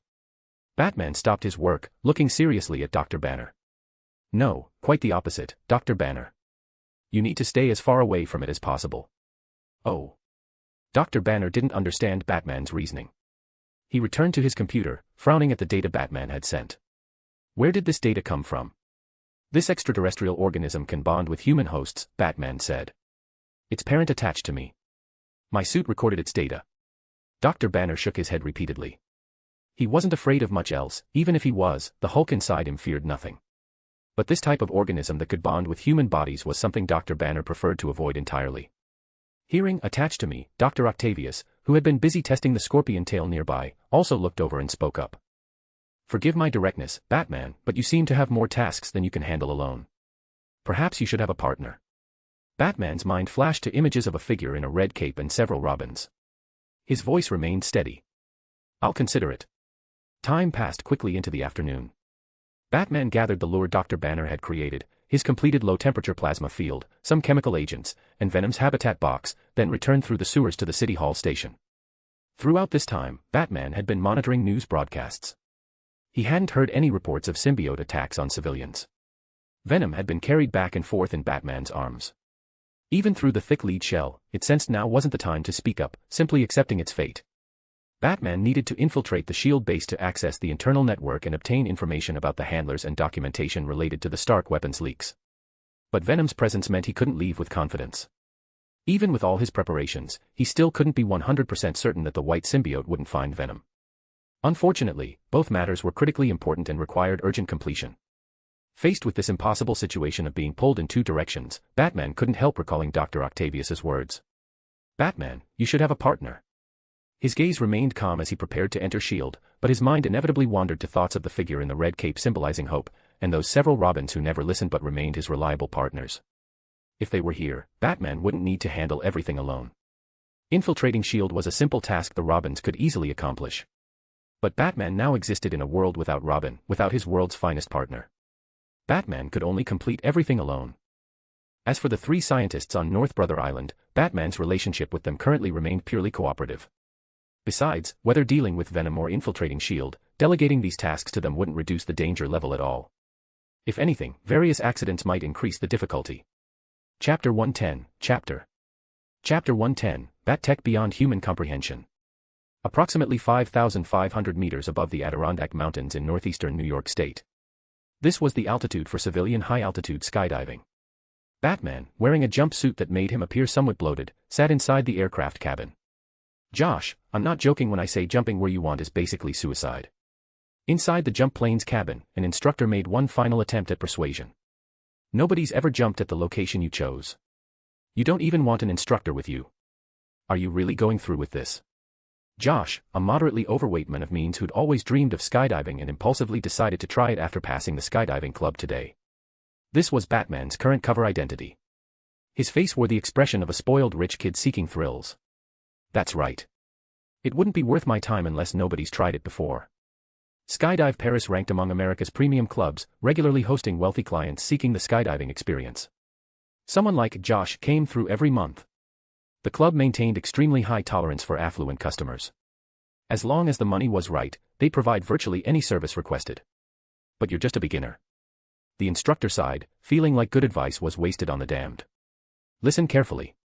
According to the information on your watch, when you descend to this altitude, after you hit the ground, you must send us a signal letting us know you're alive. Otherwise, we'll dispatch a rescue helicopter to find you. Though by then you'll probably already be part of the soil. The instructor painstakingly repeated all the critical points about skydiving to Batman, going through everything multiple times. As they approached Batman's requested jump location, the cabin door slowly opened. Batman pretended to hesitate momentarily, then before the instructor could speak, stumbled forward as if losing his balance and fell out. Damn, that guy, ugh. The instructor watched Batman's rapidly shrinking figure with continuous sighs. A man who'd never jumped before, paying top dollar specifically to go without an instructor, slightly overweight, in the instructor's eyes, Batman was already as good as dead. The plane flew farther and farther away. Once the instructor could no longer see Batman's form, he shook his head and returned to his seat in the cabin. Damn it, I didn't even see him open his chute. Batman indeed hadn't opened his parachute. While still airborne, he'd immediately pulled out a batarang to cut the jump pack straps, then spent a few seconds removing the jumpsuit he'd been wearing. The reason his Josh identity appeared physically bloated was entirely because the Arkham suit underneath added bulk to his body contours. Whoosh! The cape behind him whipped and cracked in the screaming wind of rapid descent. Batman's body maintained vertical alignment during the fall while opening the parachute pack he'd gripped after cutting the straps. There was no parachute inside. The pack contained only Batman's cowl, which he hadn't worn on the jump plane, along with the biological signal lure Dr. Banner had created. Casually tossing the lure aside, Batman placed the cowl on his windswept head. The white lenses activated. Batman adjusted his orientation mid-air, shifting from head up feet down to head down, angling toward the shield base hidden within the Adirondack Mountains. Driving to the Adirondacks would require 4 to 5 hours, then infiltrating the shield base to find the data Batman needed, then another 4 to 5 hours driving back. That timeline was too long. Venom still waited in the habitat box at the City Hall station for Batman to return and conduct comprehensive research. The mysterious white symbiote's whereabouts remained unknown. And every minute Batman delayed, more weapons might flow from Stark Industries or S.H.I.E.L.D. into the black market. Batman had to choose the most efficient infiltration method. For the return trip, Batman had already confirmed that a vegetable delivery truck would park near the S.H.I.E.L.D. base perimeter today. He would hide aboard and ride back to New York. Batman currently lacked his own aircraft, and purchasing one on short notice was impossible. His chosen method for infiltrating the S.H.I.E.L.D. base was direct descent from high altitude. Moreover, since parachutes were far too obvious, even low-altitude deployment carried the risk of detection by the S.H.I.E.L.D. base. For all these reasons, Batman chose a body landing.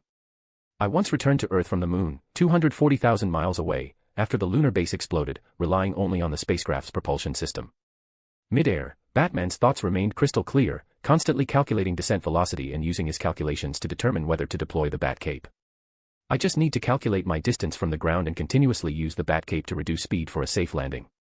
Peter Parker's physical capabilities far exceed my original body.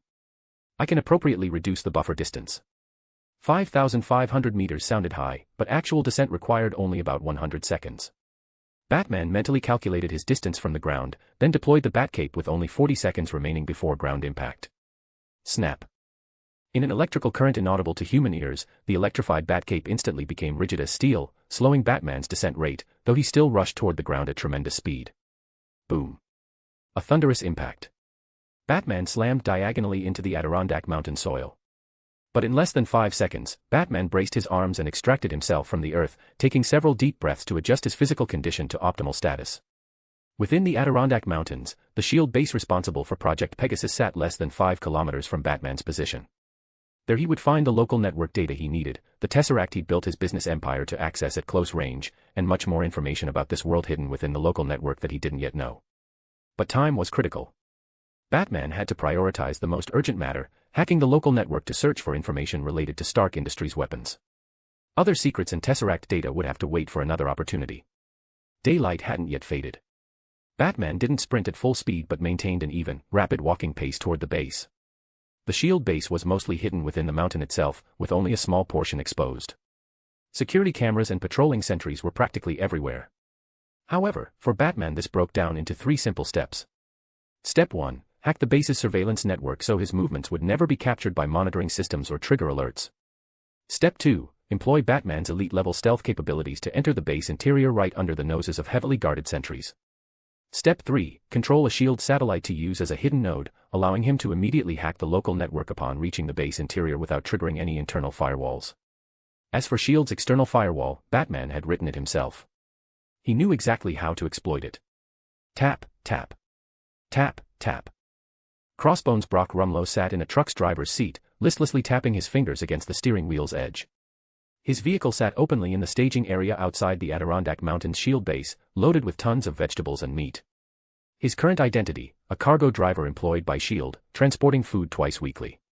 Crossbones Rumlow's face had undergone meticulous disguise, already passing inspection by the sentries during the recent security check. Currently, sentries were conducting comprehensive vehicle inspection, X-ray scans, ultrasonic scanning, fuel cap seal verification, and fuel sample testing. Identity disguise was complete, but the truck's inspection still required passing multiple layers of scrutiny. Crossbones Rumlow's fingers tapped the steering wheel, his peripheral vision monitoring the sentry's every move through the rearview mirror. After Black Widow Natasha had imprisoned her greatest obstacle, Hawkeye Clint Barton, in the raft, she'd come to work at the SHIELD base in the Adirondack Mountains. This was Black Widow's 3rd time entering the base. The previous 2 times, she'd taken no action. But now, on the 3rd entry, even the notorious Black Widow couldn't delay any longer. She had to execute this mission. The mission: steal research data about the Tesseract from Project Pegasus. Crossbones Rumlow was here to provide Natasha's extraction. The two had never met. Everything proceeded according to Hydra's arrangements. He'd hidden the data-receiving device inside the truck door, removing the interior panel and securing it behind the anti-intrusion beam, a location that avoided the metal detector's focus areas.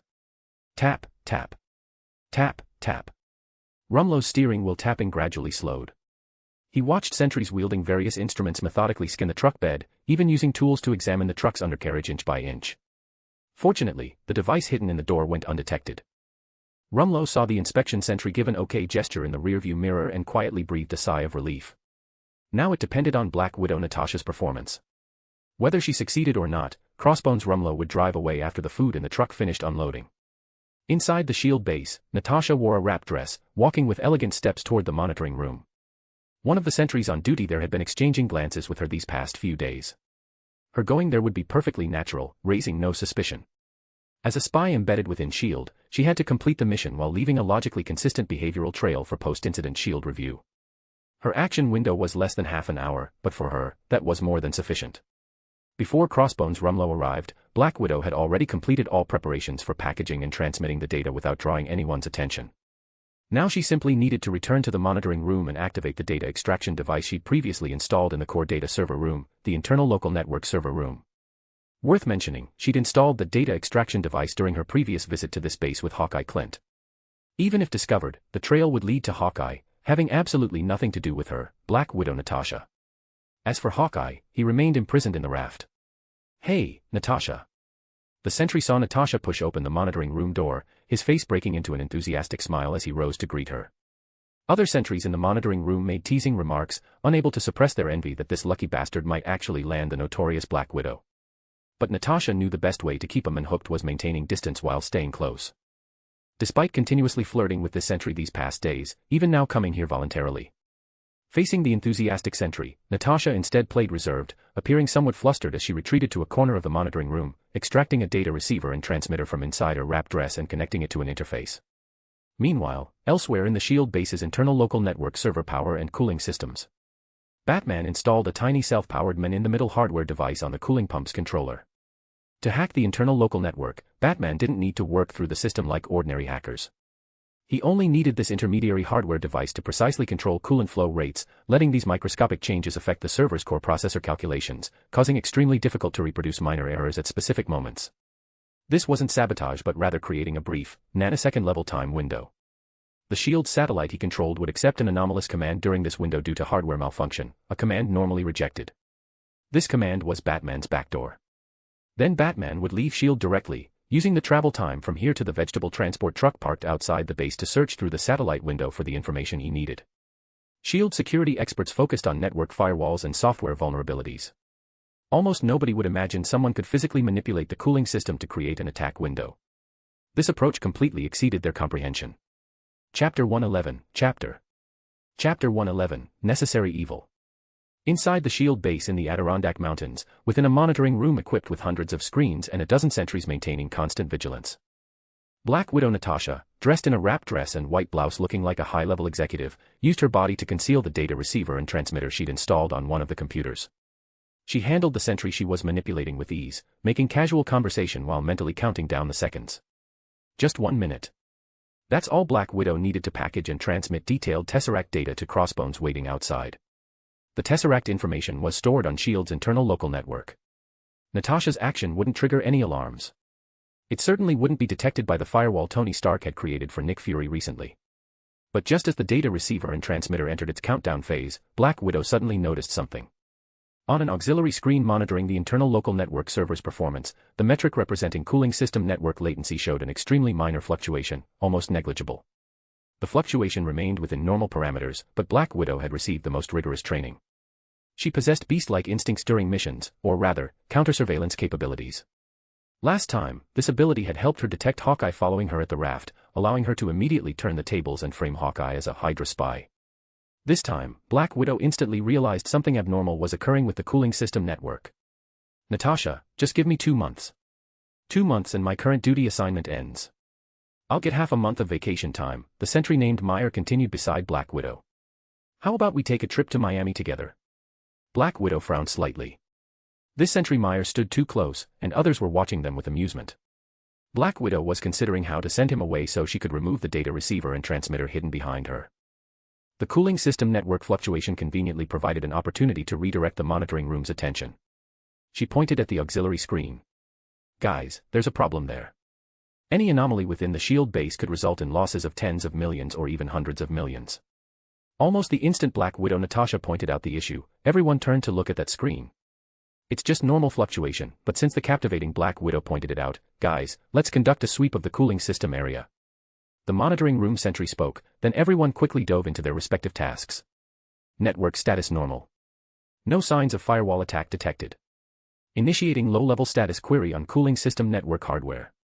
Contact patrol sentries. Dispatch a team to the cooling system area to check for anomalies. A series of orders issued from the monitoring room.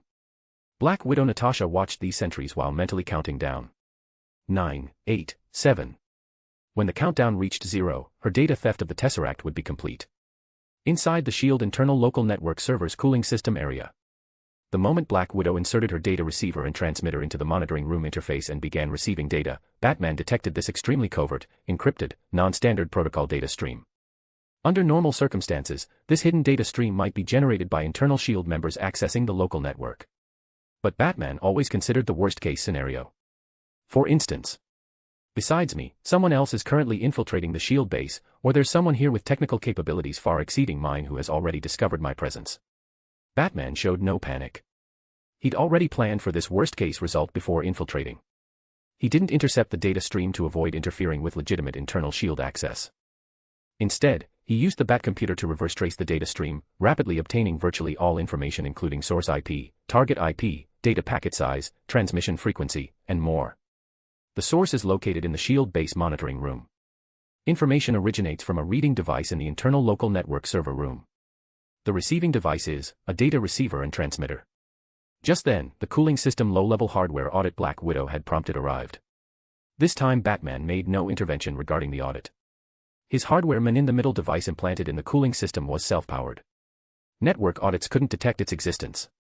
The only remaining risk was that someone might physically inspect the cooling system area. Batman needed to retreat before their arrival and hide aboard the vegetable transport truck. Footsteps approached from a distance. Batman showed no panic, following his pre-planned escape route, swiftly heading toward the SHIELD base's food storage area. The vegetable transport truck sat quietly in the staging area outside the base perimeter. Batman used black webbing to silently slip beneath the truck, then grabbed a corner of his Batcape with each hand before gripping the truck's undercarriage. Almost the second Batman secured his position, the vegetable transport truck slowly started, gradually driving toward the SHIELD base's outer gate. At that same moment, Batman activated the man-in-the-middle hardware implanted in the cooling system, making it precisely control coolant flow rates and affect the server's core processor calculations. The instant that extremely difficult to replicate minor error appeared, the SHIELD satellite Batman had previously hacked received its command. Oracle AI had already prepared. After the SHIELD satellite received the command, Oracle AI immediately began extensive queries for information about handlers, departments, and other data related to Stark weapons. 1 second, 2 seconds, 3 seconds. Bruce, all information regarding Stark weapons handlers has been queried. The next moment after Oracle AI finished speaking, the vegetable transport truck completely departed the SHIELD base perimeter, continuously accelerating toward New York. Meyer, did you find any anomalies? Inside the SHIELD base monitoring room, Black Widow Natasha quietly removed the data receiver and transmitter, hiding it again inside her wrap dress against her thigh. Her mission was complete. The Tesseract data had been transmitted to Crossbones Brock Rumlow waiting outside. Soon Crossbones would preserve and transport it to the Hydra base interior. Black Widow Natasha breathed a sigh of relief, asking the sentry Meyer in a relaxed tone. He'd been forced into activity by the cooling system fluctuation. Meyer shook his head. His expression looked somewhat troubled, even though the cooling system screen wasn't his responsibility. Besides the initial fluctuation you pointed out, another one just occurred. Looks like we'll be working overtime again soon. Black Widow Natasha ignored Sentry Meyer, turning to examine the screen monitoring the cooling area system more closely, then hurrying away. Natasha, where are you going? Meyer called quietly from behind. To inspect the cooling area. Black Widow tossed the answer over her shoulder. The SHIELD base's local network server area wasn't large. When Black Widow arrived, the base members dispatched to inspect had just left. They'd found nothing. But Natasha's mind harbored vague suspicions. She turned on all lights, searching inch by inch, overlooking no corner. Nearly an hour later, Natasha finally discovered Batman's man-in-the-middle hardware on the cooling system's coolant delivery pipeline. Well, that's something. SHIELD's already been infiltrated once by a mysterious player. Black Widow Natasha wasn't foolish. She quickly realized this device's working principle involved controlling coolant flow rates. After careful consideration, she gave a cold laugh, speaking quietly. Natasha casually removed the man-in-the-middle hardware. She was about to destroy both the data receiver and transmitter hidden beneath her wrap dress and this hardware simultaneously when she suddenly stopped. If this mysterious person could physically infiltrate SHIELD's internal local network, could they also detect her previous data transmission of Tesseract information from the monitoring room? Black Widow didn't dare gamble. She hurried from the cooling system area back to her room. Just as she was about to send information to Crossbones Brock Rumlow, she suddenly realized a problem. She and Crossbones had no meetings or communications during this operation. Everything was arranged entirely by Hydra. If the mysterious person discovered her activities and planted tracking viruses in the information Crossbones Rumlow received, not only might the Tesseract information be altered or leaked, but when Rumlow reached the Hydra base, that would also be the moment that Hydra base was exposed. Black Widow Natasha's expression turned extremely ugly. 4 hours later, Batman, who had maintained the same position beneath the vegetable transport truck the entire time, finally released his grip. He'd followed this vehicle to New York City and quickly returned to his City Hall subway station using the Batmobile. Thump. Footsteps echoed through the subway station. Venom immediately raised its head from the habitat box, watching Batman curiously, his suit covered in dirt. Batman ignored Venom, not even bothering to remove his suit, rapidly directing Oracle AI to organize the data. He'd planted viruses in another data stream at the SHIELD base, but currently that virus hadn't detected the data receiving terminal being activated. Batman needed to query Stark weapons-related materials first. The data showed that the batch of Stark weapons that had flowed from SHIELD, transported by Ajax Security, and ultimately fallen into Kingpin's hands, all approval processes were completely compliant. The handler for these weapons was a SHIELD veteran level 8 agent named Garrett. Garrett's action reports were flawless, but those weapons had definitely entered the black market. This proved Stark weapons leakage wasn't due to a simple corrupt agent but rather a tightly structured, deeply hidden internal organization. They acted cautiously, using SHIELD's own legitimate processes as cover for all operations conducted offline, leaving no direct evidence online. They were Hydra. Stark's weapons leaks are connected to Hydra. Batman stared at the organized data, his brow furrowing. Batman now held the direct evidence chain for Stark weapons entering the black market. He could deliver this evidence to Tony, perhaps wake him up. But Batman didn't choose to do that. Earlier today, when trying to dissuade Tony Stark, Tony's almost reflexive deflection of responsibility, handing everything to his legal team, that scene remained vivid. Even if he no longer used Peter Parker's identity but instead wore the Arkham suit, presenting this evidence to Tony Stark as Batman, Tony would still choose internal handling. That might alert Hydra, causing them to hide even deeper. Batman needed a devastating strike to completely destroy this supply chain, not merely remind Tony. He needed to launch a commercial assault to terminate Tony Stark's weapons business production, at minimum stopping supplies to the military and S.H.I.E.L.D. Batman wouldn't believe the entire S.H.I.E.L.D. interior contained only one Hydra member like Garrett. He also didn't believe S.H.I.E.L.D. was the only channel for Stark weapons entering the market. Today during daylight, inside Stark Tower, the bullet shown on television from the Queen's precinct was completely different from the Stark weapons models Batman had previously investigated. This sufficiently demonstrated that S.H.I.E.L.D., the military, and possibly even Stark Industries all might have Hydra figures hiding in the shadows. Batman had to adopt extreme measures.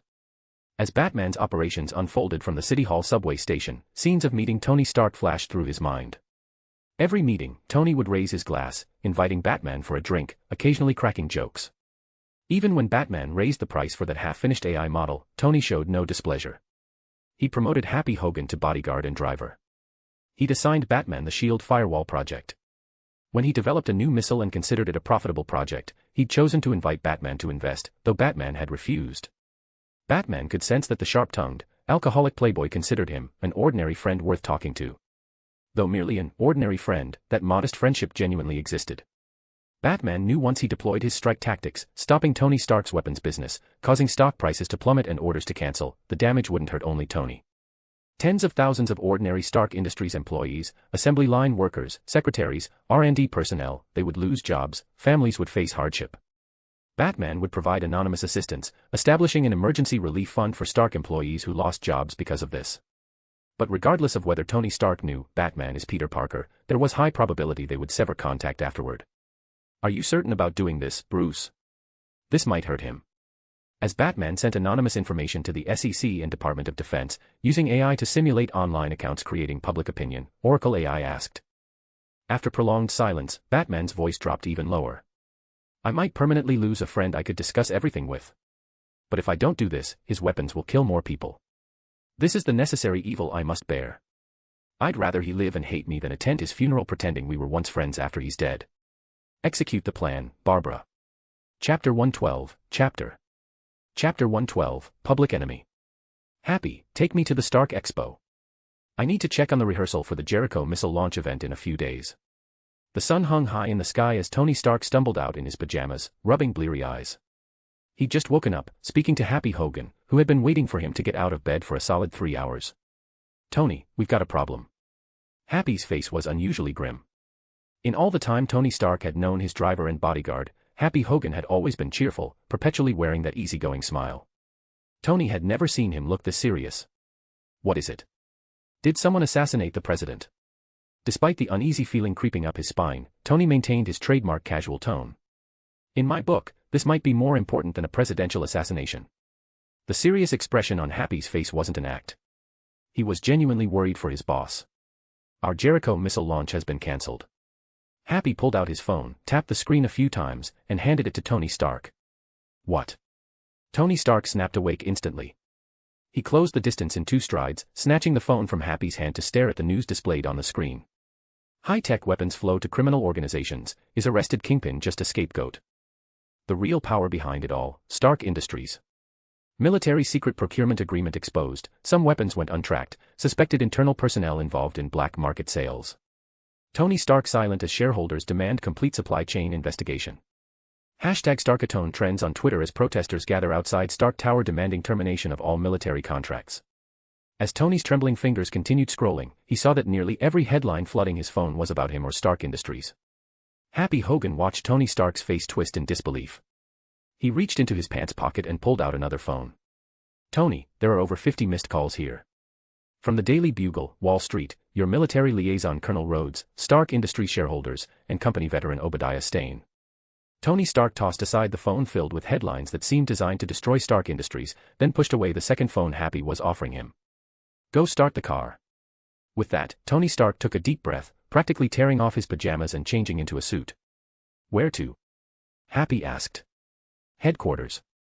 Half an hour later, with Happy Hogan practically putting his foot through the floorboard, the gull-wing Audi sports car screeched to a stop in front of Stark Tower. The moment Tony Stark stepped out of the car, a vegetable leaf came flying from some corner and smacked him right in the face. Before Tony could glare at whoever had thrown it, the reporters and photographers who had been camped out swarmed forward, trapping him in a crush of bodies. Fortunately, Happy charged through, using his considerable bulk to his advantage, deflecting questions from the sensation-hungry reporters while pushing Tony toward the entrance of Stark Tower. Fuck Stark. Beyond the ring of reporters and photographers, a large crowd held up signs, their faces and bodies painted with insulting words. They shouted obscenities, middle fingers raised toward Tony. Tony Stark felt disoriented. Yesterday he'd been the glamorous, successful entrepreneur under the spotlight. Today he was vermin that everyone wanted to stomp on. But Happy Hogan was far stronger than him, and Tony was practically dragged bodily into Stark Tower. Before Tony's emotions could recover from the chaos outside, a bald, bearded middle-aged man approached and grabbed him. Tony, tell me, did you sleep with some important person's wife or daughter? The bald, bearded man was Obadiah Stane, one of the founding members of Stark Industries and the only shareholder who held nearly as much stock as Tony himself. Tony Stark was already seething with anger over Stark Industries becoming public enemy number one overnight. Obadiah's words only stoked his fury. Obadiah, is that all you think I'm capable of? Obadiah Stane chuckled without taking offense, draping an arm around Tony's shoulders as they walked toward the elevator. You've got to tell me what happened so I can figure out how to calm this media storm. In the elevator, Tony Stark opened his mouth but found himself at a loss. He had no idea either. Sorry, Obadiah. Let's talk when we get to the top floor. Obadiah Stane smiled at Tony without speaking, simply patting his shoulder reassuringly. Once they reached the top floor, Tony Stark immediately left Obadiah behind and went to his workstation. He needed to use his network technology skills to find out who had started this media firestorm, who had leaked information about Stark weapons flowing into the black market to the SEC and the Department of Defense. Obadiah Stane helped himself to a glass of whiskey at the bar, then walked over with his drink to watch Tony work. Except for occasionally asking Jarvis for assistance, Tony Stark said nothing, working frantically across multiple computer screens. A moment later, Tony suddenly spoke. Found it. Obadiah Stane immediately leaned in, looking at the numbers on the computer screens that meant nothing to him. Who is it? Who made our Tony public enemy number one overnight? Even though he discovered who was responsible, Tony seemed to deflate. He turned and dropped onto the couch. Based on the IP address tracking of the media sources, the location is somewhere around City Hall. Crash. Obadiah Stane smashed his glass on the floor, startling Happy Hogan, who had just arrived on the top floor via elevator a step behind them. New York City Hall. What are those government idiots doing? Don't they know how much tax revenue and how many jobs Stark Industries creates for them every year? No, every quarter. Happy, get me the mayor of New York on the phone. I want to confront him personally. Obadiah barked angrily at Happy, who hadn't even stepped out of the elevator yet. Tony Stark glanced at Obadiah, then spoke to Happy, who was reaching for the elevator button. Happy, come back. Obadiah stared at Tony Stark. What are you doing? Tony Stark shook his head. He tracked the IP addresses of those creating the media storm to the general City Hall area easily, almost too easily, as if they hadn't bothered hiding their location at all. But whether for profit or any other reason, the New York City government had no reason to suddenly launch a media attack against Stark Industries. Someone else was behind this. Tony Stark sat on the couch, explaining to Obadiah the information he'd tracked and his conclusions. You're right, Tony. The anger disappeared from Obadiah's face as he sat down beside Tony Stark. But right now our stock price has crashed, the board is demanding an immediate meeting, military orders are suspended pending review, and S.H.I.E.L.D. has cancelled their contracts. Our old rival, Justin Hammer and Hammer Industries, is using this opportunity to issue statements and steal our clients. Tony, we need to find a way to stabilize our customers and protect our reputation. I know, Tony interrupted Obadiah irritably. Let me think of something. Obadiah didn't get angry at being interrupted. Instead, he shifted closer to Tony, draping an arm around his shoulders again and speaking in a low voice. I already have a solution, Tony. But you'll have to be the one to carry it out. Tony turned to look at Obadiah. Obadiah's tone was earnest, his voice warm and forceful. Tony, the board and our major clients need their confidence restored. They need to see with their own eyes that Stark Industries can still deliver decisive, reliable technology. It's time to showcase the Jericho missile. Only you, Tony, you can present its true value perfectly. Tony Stark shook his head. With orders being cancelled in droves and the media pressure so intense, there was no way they could hold the Jericho missile press conference at the Stark Expo as originally planned in a few days. No, Obadiah. Our current situation isn't right for holding the expo as scheduled. A mysterious smile crossed Obadiah's face. Who said anything about the Stark Expo? Think about it carefully, Tony. Tony Stark's expression grew complicated. He thought of another location suitable for a missile demonstration, and he quickly made his decision. Arrange a plane and transport aircraft. I'm going to the Middle East personally. He needed to go there and use the Jericho missile to demonstrate the precision and reliability of Stark weapons, to prove that his weapons were meant to protect peace, and that he couldn't be completely condemned just because some guns had leaked out. At the Queens Police Department, using his identity as Eddie Brock's relative under the alias Harvey Brock, Batman entered the interrogation room where Eddie had been shot and then transformed into a white symbiote creature. It was daytime now, so Batman couldn't wear his suit and openly activate detective mode to calculate ballistics. But his decades of experience fighting crime in Gotham meant that Batman could rely solely on Peter's eyes capable of seeing every minute detail, to determine the bullet's angle, direction, and even distance. The bullet that had shot Eddie Brock came from a Stark Industries sniper rifle. And in Batman's earlier investigation of the weapons leaked from S.H.I.E.L.D., there had only been handguns, submachine guns, revolvers, and similar weapons. Sniper rifles' high-powered, long-range weapons were not among them.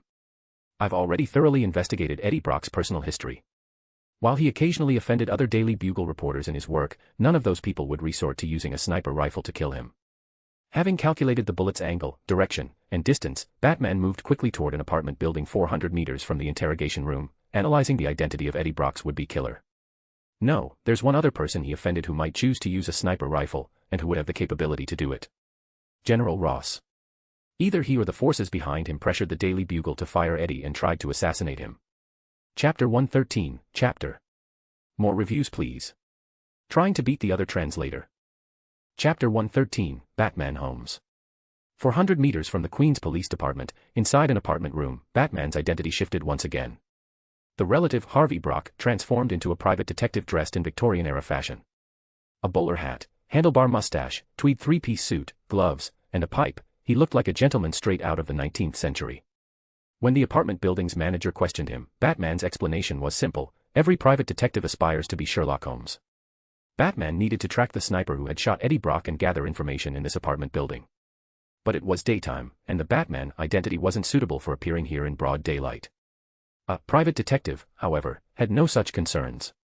Using this cover, Batman smoothly entered the building and made his way to the specific room whose window he had already identified from the Queens Police Department. The shooter had left no shell casings. The air contained almost no body odor. Even using a UV light, Batman found no fingerprints, fibers, or footprints, only the faintest traces of gunpowder and gun oil. This sniper was extremely professional. Beyond that, even the calculated position where the sniper rifle's bipod should have been placed showed no evidence of pressure or wear. To kill a single reporter, they deployed such a professional assassin. Batman retrieved an air sampling device from the bat belt hidden beneath his tweed coat, simultaneously forcing his mind to rapidly switch between two different perspectives, General Ross and a Hydra commander. If I were them, I would never make such a big move for an ordinary reporter or hire an external killer. That would introduce unnecessary variables and risks. The most logical approach would be to send an absolutely loyal top-tier agent to execute the task. To further reduce risk, they might arrange for a peripheral member to carry out the assassination under ordinary pretenses like robbery or revenge. But the scene before me, the professional sniper position selection, the meticulous scene cleanup, especially the use of Stark Industries' non-standard high-end weapons, all of this points to a well-trained internal operations team with deep resources. This is definitely not the work of a peripheral member. After sweeping nearly every corner of the apartment with his UV light, Batman stood in the center of the room, his mind racing. Sorting through his thoughts piece by piece, Batman finally reached a conclusion that, while inconsistent with the logic of General Ross and Hydra, had an extremely high probability. Therefore, the executor must be a top-tier agent. But reaching this conclusion brought a new question: why deploy such high-level resources? Without the Arkham suit, without the Oracle AI's analytical support, Batman could rely only on himself. His thinking moved even faster than the Oracle AI would have, connecting this to the data stream he discovered yesterday evening when he infiltrated the S.H.I.E.L.D. base, the one sent from the internal network to the base's monitoring room. The answer isn't about Eddie Brock himself, but about timing and efficiency. A Hydra top-tier agent is a strategic asset who wouldn't be activated lightly for a single target. Unless this task was just something he could complete in passing while carrying out a more important operation that required someone of his caliber. Batman was now switching his thinking between four different identities: Detective Batman, General Ross, a Hydra commander, and a Hydra agent. Meanwhile, he maintained his private detective persona for cover, sighing audibly on the surface as if he'd found no clues, while actually beginning to examine the footprints in the apartment hallway, relying on Peter Parker's eyes that could discern every minute detail. The agent could eliminate all traces inside the apartment, but he couldn't erase every footprint from the room to his exit while retreating. That would take too much time and wasn't really necessary. People came and went through the apartment hallway every day. His footprints would be covered by others and disappear. But only one night had passed. The traces hadn't been completely obscured yet. Batman carefully searched with his eyes and found the agent's footprints without much difficulty. The tread depth and spacing indicated the wearer had remarkable weight and steady, disciplined steps, evidence of long-term military training. Batman had seen these footprints before. At the Ravencroft Institute in the northern suburbs of New York, among the 4 people who had taken Norman Osborn, one of them was the same person who had sniped Eddie Brock. Even though the shoe tread patterns from both occasions were different, Batman's calculations based on stride length, foot angle, and footprint size all confirmed his judgment was correct. The sniper weighs slightly more than he did at Ravencroft Institute, because this time he was carrying the sniper rifle's additional weight. Given that the same person participated in both operations, is the data stream anomaly inside the SHIELD base yesterday evening also connected to him? I need to thoroughly investigate the produced delivery truck. The biological lure that Dr. Banner had created, based on the data from when Venom possessed Batman, which he'd left in the Adirondack Mountains, still hadn't triggered any response. The white symbiote creature that Eddie Brock had become still hadn't appeared. Batman placed the search for Eddie lower on his priority list, after investigating Stark Industries' weapons and the Hydra agent. City Hall subway station. Batman, dressed in his Victorian outfit, returned here. The moment Venom heard movement, it raised its head and looked up like a small dog waiting for its master to come home. It froze when it saw Batman in his gentleman's attire, then the symbiote mass cautiously squirmed into a corner of the containment box. Has he finally lost it? What is this guy doing? Venom tried not to make a sound, afraid of drawing Batman's attention. Fortunately, Batman only came to the containment box for his routine observation before throwing himself into his work. He tossed the air sample bottle he'd collected at the apartment to the Oracle AI to analyze the air composition using gas chromatography mass spectrometry. Batman himself began hacking into the New York Police Department, reviewing the surveillance network along the produce truck's transport route that he'd tracked earlier. New York's surveillance network showed signs of deletion, but that posed no challenge to Batman. Finding the produce truck in the surveillance footage, then locating footage of the driver before he got into the vehicle from the massive video files, Batman spent 2 hours tracking the driver's movements captured by cameras. Finally, less than 10 kilometers from a Stark Industries military factory, he lost sight of the driver on surveillance from a remote road. Batman didn't rush to switch to other camera angles. He waited quietly for the driver to reappear. More than 10 minutes later, the driver's figure appeared in the surveillance footage again. Compared to when he'd left, he now carried a guitar case. The timestamp showed this was approximately an hour and a half before Eddie Brock was sniped inside the police station. Beep. While Batman was still reviewing the surveillance footage, the gas chromatography mass spectrometry analysis of the air sample completed. Batman compared the resulting electronic spectrum with the gun oil spectrums from Stark Industries, confirming that one of the gun oils matched exactly with what the sniper rifle used. That particular gun oil was compatible with only a few weapon models produced by Stark Industries. Batman quickly identified the specific model, the SRS-07. This Hydra agent's face has been disguised to look highly similar to the previous produce truck driver. I can't query his specific information. Batman closed the New York Police Department surveillance. Having confirmed that the same person had taken Norman Osborn, sniped Eddie Brock, and served as the external contact for the data stream at the SHIELD facility, Batman no longer needed to track this Hydra agent.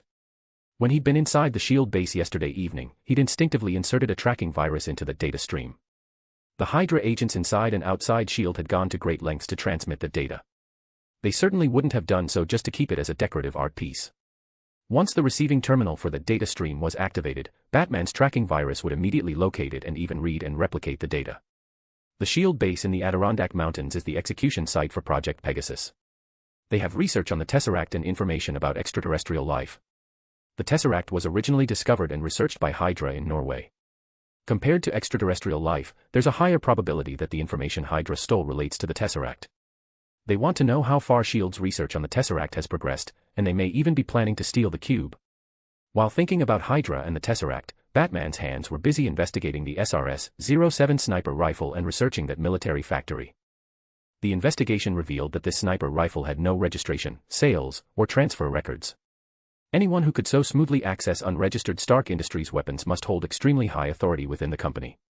If Hydra's plan is to steal the Tesseract and use it to manufacture weapons like they did during World War II, that would spell another disaster. I need to prepare for this in advance. Batman accessed the military factory's internal surveillance. Yesterday's footage showed it had been deleted.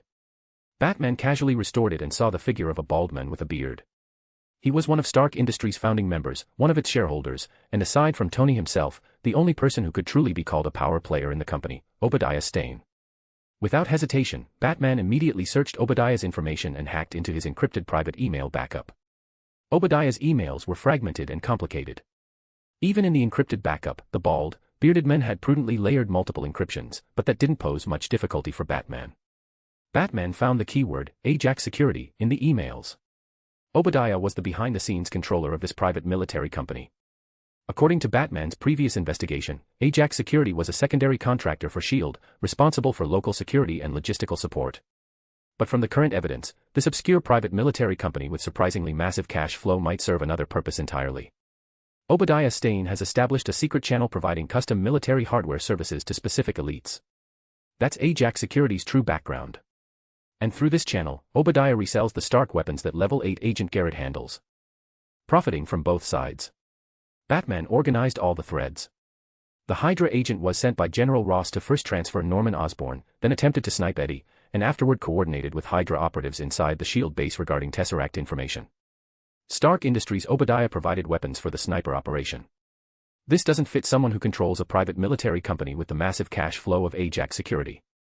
Sales of individual weapons wouldn't normally involve him, unless there's something else at play. Only profit, substantial profit, would motivate him to do this. Batman thought of one possibility and quickly searched the communication records in Obadiah's encrypted private email backup. But this time, he found nothing.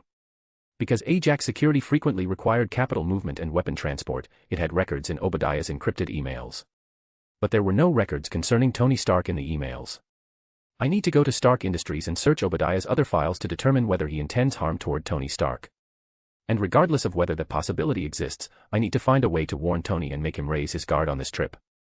On the private jet heading to the Middle East, disco lights flashed, transforming the cabin into a nightclub. Over music blaring at maximum volume, Tony Stark had his arm around Colonel Rhodes' shoulders, holding a drink and shouting words the other men couldn't possibly hear. For flight attendants had removed their uniform jackets, tied up their shirt hems to reveal their abs, and danced to the music. Batman didn't have a phone, but he could use the Arkham suit's integrated communication function to contact Tony. But when the call went through, Tony Stark merely pulled out his vibrating phone, glanced at it, saw an unfamiliar number, and tossed it aside to continue drinking. The call didn't connect. Batman sent several text messages in succession, but the phone had been turned off. Tony's attention remained fixed on the flight attendant's legs in black stockings as he laughed and drank with Colonel Rhodes. 1 hour until arrival in the Middle East. Chapter 114, Chapter 114, he says he's the Batman. Ladies and gentlemen. Over the past several hours, you've all seen some disturbing images in the news. The Middle East, in an uninhabited mountain range hundreds of kilometers from the nearest U.S. Air Force base. This location had been chosen as the site for Stark Industries' latest Jericho missile demonstration, rather than the Stark Expo at Flushing Meadows Corona Park in Queens, New York. Tony Stark stood in his suit and dark red sunglasses before a group of high-ranking military officers.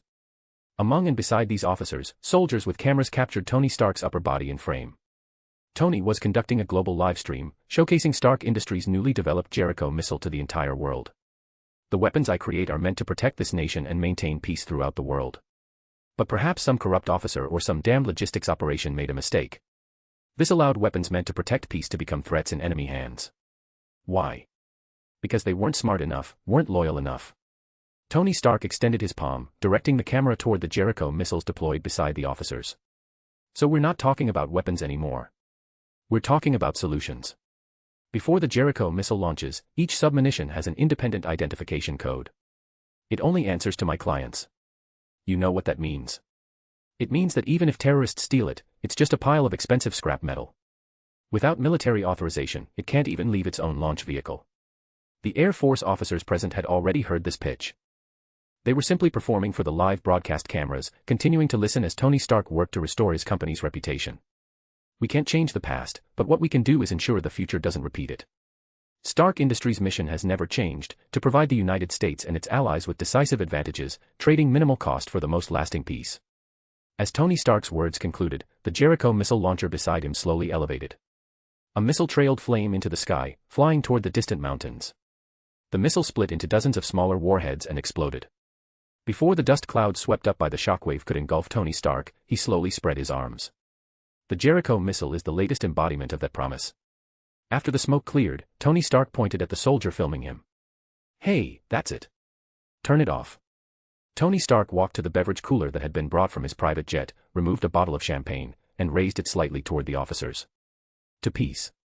In the City Hall subway station, Batman watched the live stream on his workstation screen.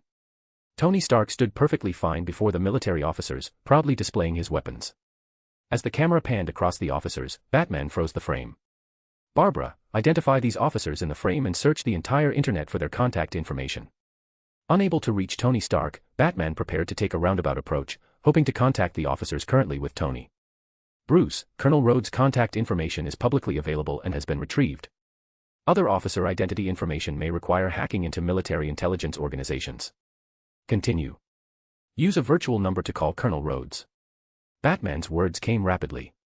The moment he finished speaking, the Oracle AI had already dialed Colonel Rhodes' contact using a virtual number. After several rings, someone answered. "Hello. I'm Batman." Batman cut straight to the point, identifying himself directly in hopes of getting the man's attention. "I need you to put Tony Stark on the phone immediately. He's in danger." "What?" Far away in the Middle East, Colonel Rhodes stood with champagne alongside Tony Stark. His forehead creased with lines as he looked at the virtual number displayed on his phone, then at Tony Stark beside him, before simply holding the phone to Tony's ear. "Who?" Tony bent his head slightly, his ear next to the phone Colonel Rhodes held up. "Tony Stark." Batman lowered his voice. "Get into an armored vehicle now. Whatever happens, don't come out." Tony Stark's forehead also creased with lines. He frowned and glanced at Colonel Rhodes. "He says he's the Batman," Colonel Rhodes said quietly to Tony. "You know this character?" Tony Stark shook his head. He didn't know Batman personally, but living in New York, he'd inevitably heard the recent rumors about the vigilante. "If you're trying to extort me by taking advantage of my company's stock drop, you've got the wrong idea." Tony Stark spoke into the phone. In the City Hall subway station, Batman's expression remained unchanged. He knew Tony might not believe words coming from Batman, but he wouldn't use Peter Parker's identity to warn him either. "Get into an armored vehicle immediately. I suspect Obadiah intends you harm." "You got proof?" Tony Stark's interest was piqued. This was the first time he'd encountered this novel style of scam. "Go ahead, tell me how you're planning to con me." "I'm still gathering evidence." Batman's low voice came through the phone. Tony Stark's face immediately showed disinterest. He waved at Colonel Rhodes, signaling him to hang up. But Batman's warning still prompted Tony Stark to quickly climb into a military Humvee. Colonel Rhodes was about to follow him in, but Tony Stark blocked him at the door. "Sorry, Rhodey. I already claimed this Humvee. You take the one behind." Colonel Rhodes rolled his eyes. Rather than insisting on sharing a Humvee with Tony Stark, he held up his phone and waved it in front of Tony. "Turn on your phone. I don't want your calls coming to me again with me having to hold the receiver for you." As the armored vehicles drove toward the Air Force Base hundreds of kilometers away, Tony Stark sat in the Humvee's back seat and pulled out his phone. He'd turned it off on the private jet. Now he pulled it out, hesitated for a moment, then chose to power it back on. Within minutes of turning it on, a virtual number called. Tony chose to decline it, but immediately another call came through. This time it was from Stark Industries veteran Obadiah Stane. Tony Stark could ignore other people's calls, but not Obadiah's. Tony pressed the answer button and heard Obadiah's cheerful voice through the speaker. "Tony, how did it go?" "Everything went smoothly. Looks like we're going to make a killing this time," Tony said casually. "Well done, Tony." Obadiah's voice sounded excited. "See you tomorrow, okay?" "Okay." Tony Stark stared at Obadiah's name displayed on his phone after the call ended, thinking for a moment. A soldier accompanying them leaned over. "Tony, can we get a photo?" Tony Stark pocketed his phone and smiled at the soldier. "Sure." He watched as the soldier pulled out a camera and handed it to the person in the front passenger seat, then made a peace sign for the camera. On the other end, after hanging up, Obadiah Stane couldn't help but laugh out loud. He sent out Tony Stark's location information that he'd just traced through the phone call, then poured himself a glass of champagne and drank it in one gulp. To Tony Stark. Boom. A missile fell from the sky, blasting the Humvee Tony Stark was riding in into the air. Chapter 115, Chapter 115, Pay More. Rat-tat-tat-tat. The moment the Humvee Tony Stark was riding in flew into the air, gunfire erupted, bullets pouring toward the other armored vehicles in a frenzy. The armored Humvee carrying Tony Stark had its front end blown apart by the missile. Then with a thunderous crash, it slammed back down to Earth, the hood belching thick smoke and flames. Tony Stark's mind went blank. Although he was an arms dealer, he'd always lived in a peaceful environment. He'd never imagined that one day a terrorist attack would happen to him. Another missile shrieked in from the distance. Tony glanced at the soldier who'd passed out inside the armored vehicle and forced the door open with all his strength. This Humvee could explode into a fireball at any moment under the bombardment. Tony had to get away from here. Through bullets, explosions, and smoke, Tony Stark stumbled toward some rocks in the distance, hoping to use them as cover to send a distress signal. He quickly pulled from his pocket a phone with half its screen shattered. Only then did Tony Stark finally see the text messages Batman had sent after his calls wouldn't go through. "I'm Batman. You're in danger. Immediately take shelter in any available cover. Send a distress signal so I can find you. Beep beep beep." Tony Stark thought back to the phone call Colonel Rhodes had received before boarding the armored Humvee. His fingers flew across the phone's keypad. But at that precise moment, a missile flew in from the distance, landing with a thud in the dirt beside the rocks where Tony Stark had taken shelter. In the instant before the missile exploded, Tony Stark saw the words on its side, "Stark Industries." The next second, the missile detonated. The violent shockwave hurled Tony Stark through the air. He hit the ground hard. Even though he had body armor under his suit for protection, the metal shrapnel from the close-range explosion still penetrated it, gradually staining Tony Stark's white shirt red. Batman couldn't establish contact with Tony Stark. His warning had come to nothing. He needed to get into Stark Tower and find evidence that Obadiah was the mastermind behind all of this. The previous times I visited Tony Stark, his Jarvis AI only operated on the top floor, in Tony's private area. But that doesn't mean his Jarvis isn't connected to Stark Tower's internet. To avoid alerting them, I need to anticipate this possibility. Batman didn't rush immediately to Stark Tower. Instead, he set about upgrading the Oracle AI integrated into his Arkham suit. Due to hardware limitations like computer performance, even though the Oracle AI was ahead of Tony Stark's Jarvis AI in certain aspects, it still couldn't provide comprehensive assistance. Batman needed to prepare in advance. Once Alice buys a building in Manhattan according to my instructions, I'll need to bring Alfred online. Thinking of Alfred, Batman's constantly heightened state of tension eased slightly, but he immediately returned to the work at hand. The Alfred AI would require massive server clusters along with even more massive cooling and power systems to support it, temporarily beyond what Batman could currently possess. 2 hours later, Batman completed the temporary upgrade to the Oracle AI. Wearing the Arkham suit, Batman used his cape to glide from a high building into the top floor of Stark Tower, arriving at Tony Stark's private area without alerting anyone. Using the workstation there to quickly locate Obadiah Stane's office, Batman then stealthily made his way through the ventilation ducts, dropping down from the ceiling of Obadiah's office. Obadiah wasn't in his office at the moment. He was currently in a conference room 2 floors below Batman, conducting a board meeting. Obadiah used Hydra to snipe Eddie Brock and exploited the media pressure I created to lure Tony Stark into going to the Middle East for a missile demonstration. This would have happened eventually. The media storm I created just accelerated the timeline. Batman hadn't yet collected any evidence that Obadiah might attack Tony Stark, but that didn't prevent him from analyzing and making deductions based on Ajax security and the act of separately providing weapons to the Hydra agent who sniped Eddie. Bold hypothesis, careful verification, applied not only to scientific research but equally to seeking the truth in cases. Batman's fingers flew across the keyboard, hammering away like a storm. The Jarvis AI showed no reaction. Whether or not it had already taken over Stark Tower's network and security systems, at least in Batman's eyes it could now be ignored, the Oracle AI had launched an attack on it the very first second Batman entered the building.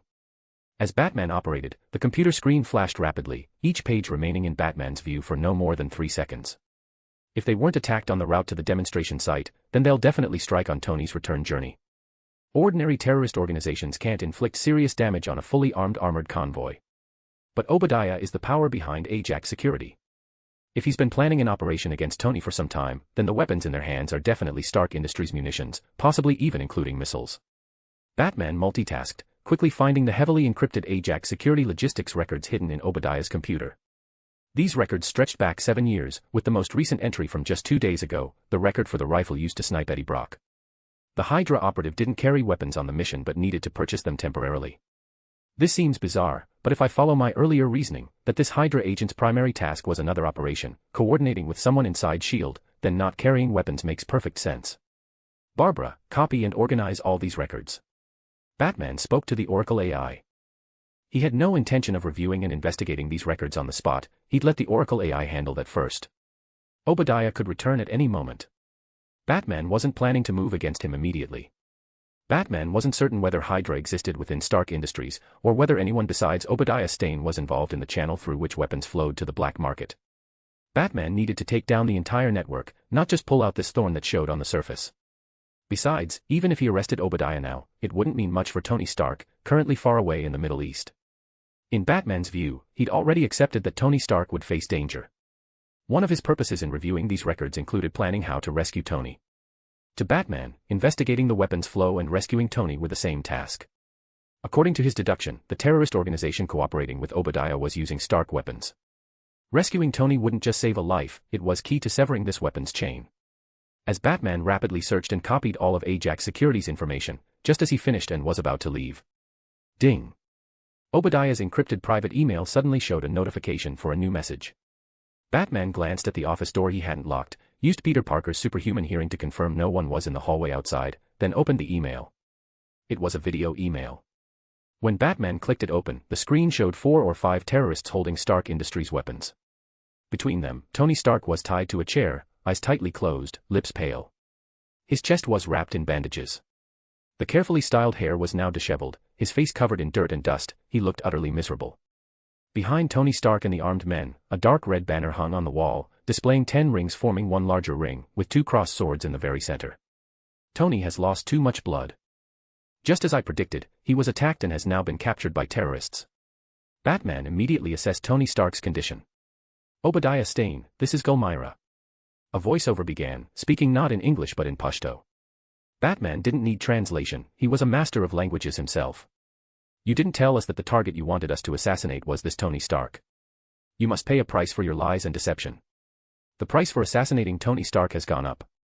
You need to transfer $80 million to our account before we can continue our pleasant cooperation. The video email lasted only a dozen seconds, but it boiled down to one sentence, pay more. Without a second's hesitation, Batman immediately transferred, not copied, this email to the computer housing the Oracle AI. After clearing all records related to this email and writing on the spot a program that would directly transfer subsequent emails from the Middle East to Batman's computer, Batman finally left. Batman needed to keep that organization in a state of not receiving payment, thereby keeping Tony Stark alive.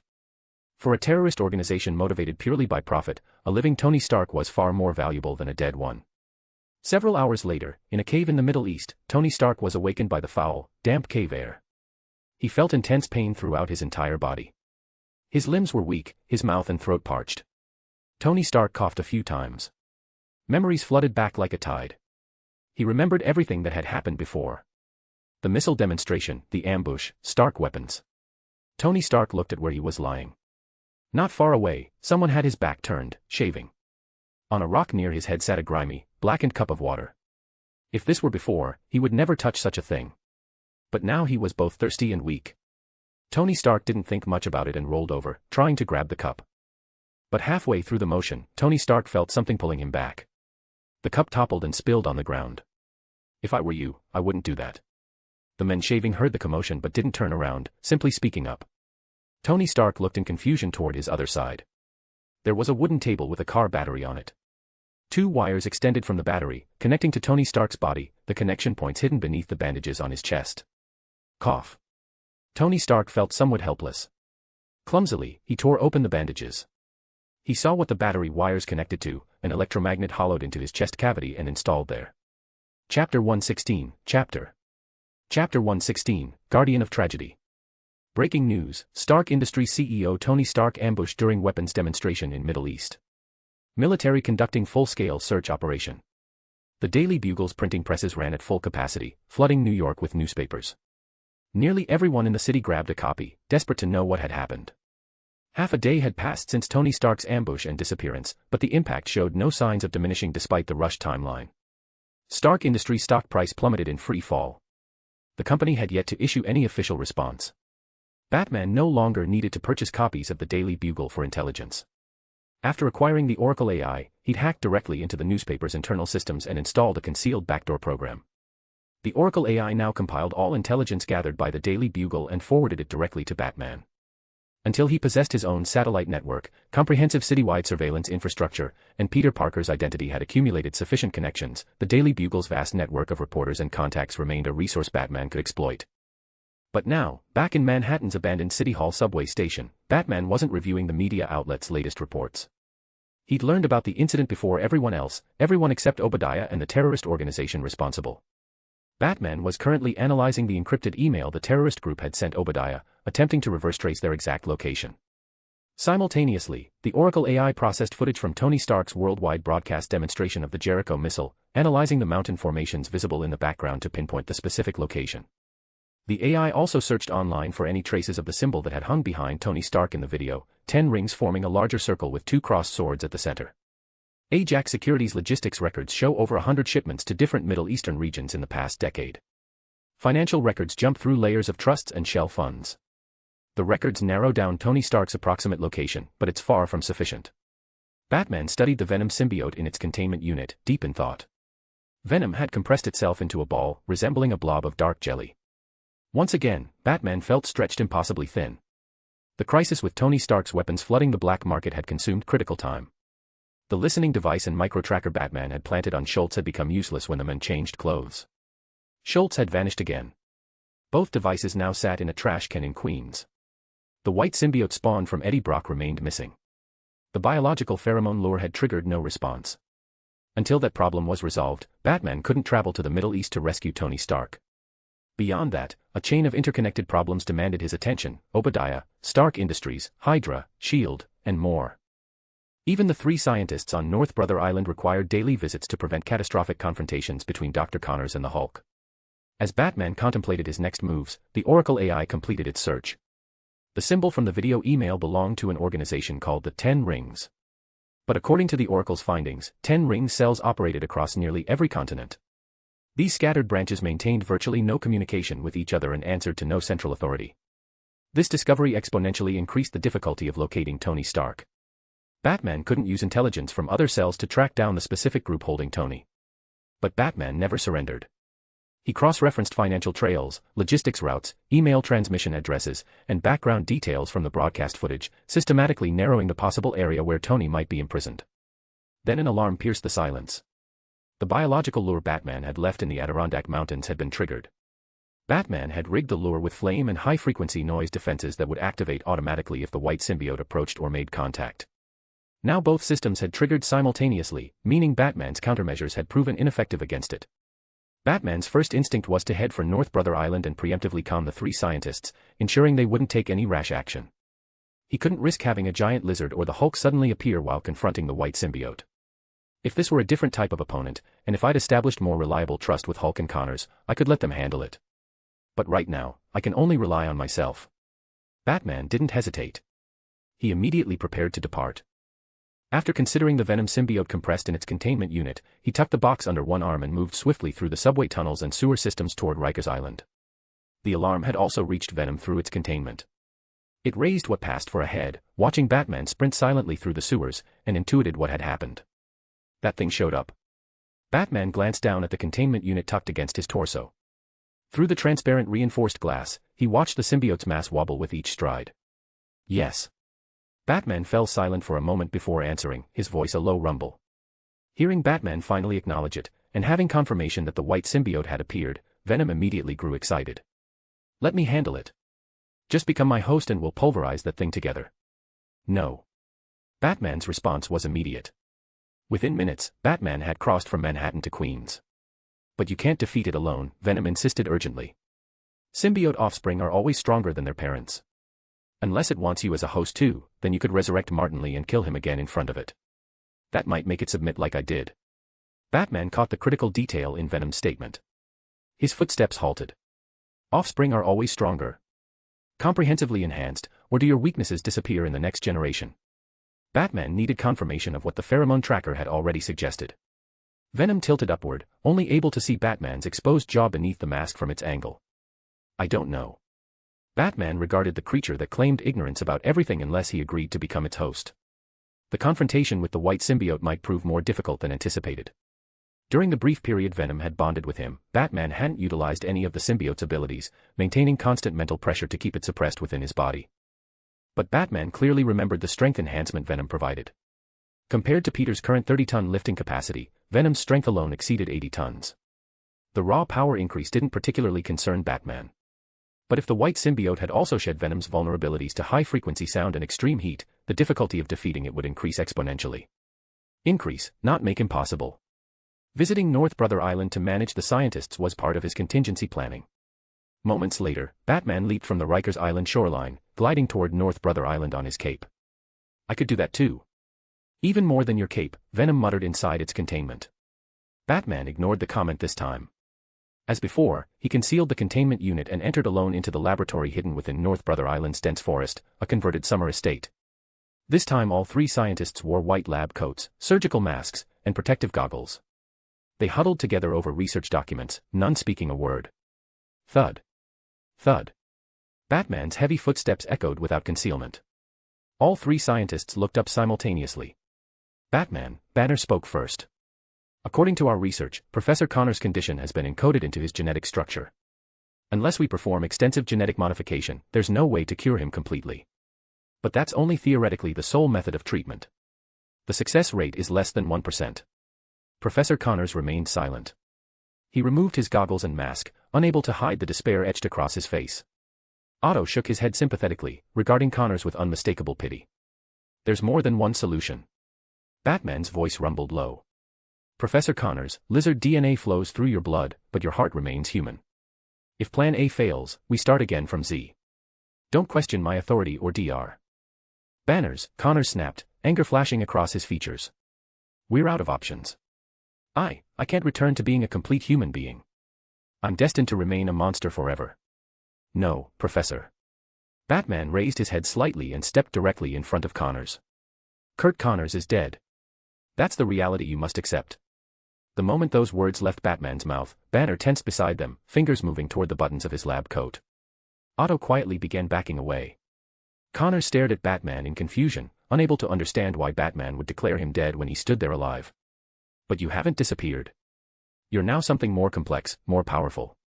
You can choose to let that power consume you and become a true monster. Batman stood before Professor Connors without any defensive posture, as though completely certain the professor wouldn't transform into a giant lizard over a few harsh words. Or you can become the first person to master that power. Become a guardian who ensures no one else experiences your tragedy. Knock, knock, knock.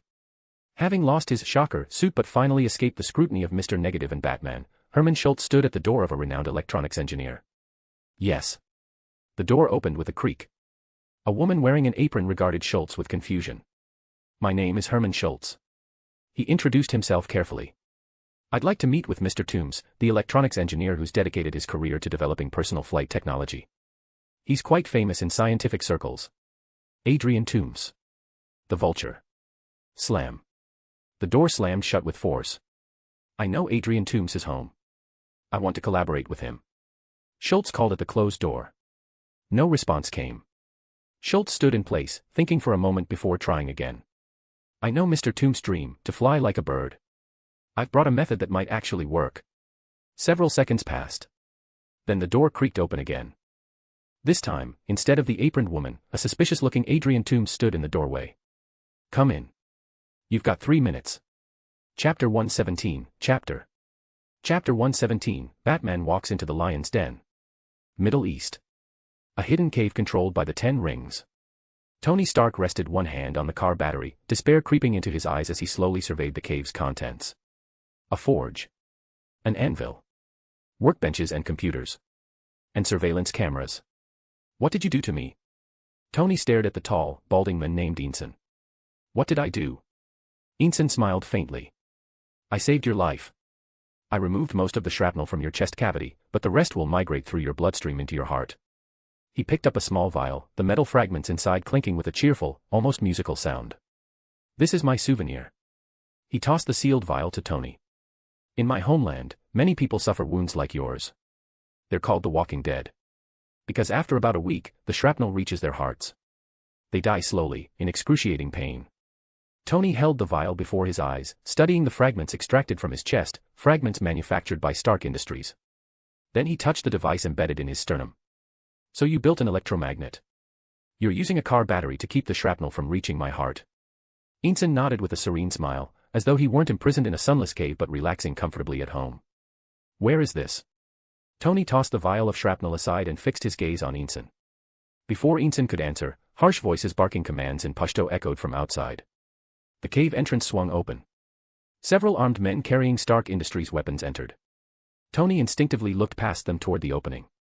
Beyond lay not daylight but complete darkness. He was deep within the mountain. Escape meant either tunneling through solid rock or fighting his way through fully armed terrorists. Neither option was remotely feasible for Tony Stark in his current condition. Welcome, Mr. Tony Stark, history's most notorious mass murderer. We need you to build missiles for us. The Jericho missile you demonstrated, the one capable of widespread devastation. The 10 Rings leader's mouth moved, but Tony understood nothing. Through Eanson's translation, however, the message became crystal clear. These terrorists wanted him to manufacture Jericho missiles here in this cave, to build Stark Industries' most advanced weapon system for them. Tony stood with his hands behind his head, studying the smiling leader. Without hesitation, he shook his head slightly. I refuse. Remember the biological pheromone lure you helped me create, Dr. Banner?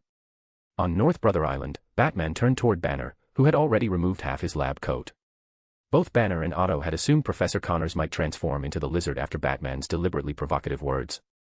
But Batman knew Connors wouldn't. The professor was the only one of the three who knew Batman's true identity. He knew both Batman and Peter Parker. Both identities had helped Connors too much. He wouldn't turn on Batman over a few harsh truths. Connors knew he wasn't capable of such betrayal. I remember. You said it came from something extraterrestrial. Banner refastened his lab coat and retrieved his glasses from his pocket, settling them on his nose with an expression of genuine fascination. For most people in the current world, extraterrestrial life remained purely theoretical. Even a scientist of Banner's caliber, holder of 7 doctorate degrees, found the subject captivating. Yes. It's appeared. I need to make contact. There will likely be a confrontation. Batman's voice dropped to an unusually low register. He knew nothing about the white symbiote. Gaining information would require bonding with Venom, but Venom itself remained an unstable variable in Batman's assessment. Until he could conduct comprehensive testing on Venom, Batman wouldn't risk another bonding. He couldn't guarantee the symbiote wouldn't delve deeper into his memories during intense combat, potentially compromising his mental state. This meant Batman would confront the white symbiote with zero intelligence, gathering information through direct combat. If it's extremely dangerous, I can help you. After a moment's hesitation, Professor Connors spoke up. Professor, you're still in the early stages of mastering your transformation. This is something only I can handle. Batman declined the offer. Whether the Hulk or the Lizard, Batman couldn't risk either being parasitized by the white symbiote. Otto, who'd been ready to flee moments earlier, approached now that Connors showed no signs of transforming. Are you confident you can handle it? Batman studied the 3 scientists. Connors cared most deeply, he knew Peter Parker existed beneath the mask. Banner came next. Though he only knew the Batman identity, the current arrangement gave him something he'd lacked for years, the ability to conduct research peacefully, with food and shelter secured, without constantly fearing discovery. Batman had provided all of it. Only Otto maintained a thread of wariness toward Batman, but even he displayed genuine concern.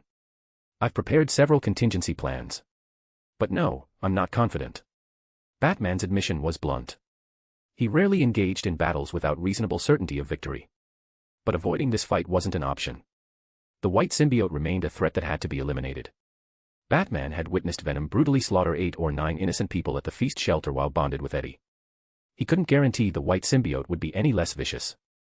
Under the 3 scientists' varied expressions, Batman departed the laboratory and retrieved the concealed containment unit. Leaving Rikers Island behind, Batman purchased an SUV from a pedestrian and drove toward the Adirondack Mountains at high speed. Barbara, have you located Tony Stark's position?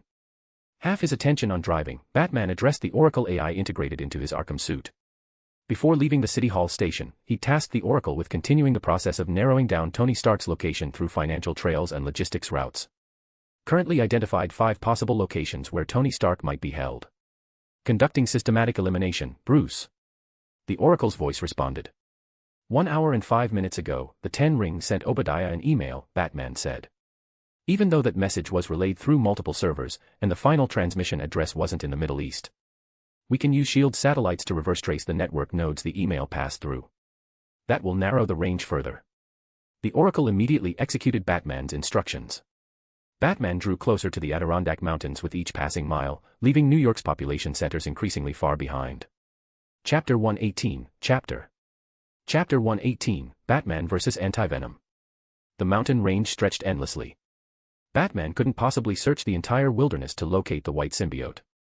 The moment he arrived, Batman opened a narrow gap in Venom's containment unit. Under Batman's stern gaze, Venom didn't rashly leap free. Instead, it raised what passed for a head and stared at Batman in confusion. "You said you and your offspring share some kind of connection, correct? Here's your chance. Call it here." Batman's command was direct. Venom's distinctive white eyes immediately demonstrated what, brightening with excitement, meant. It looked absolutely thrilled.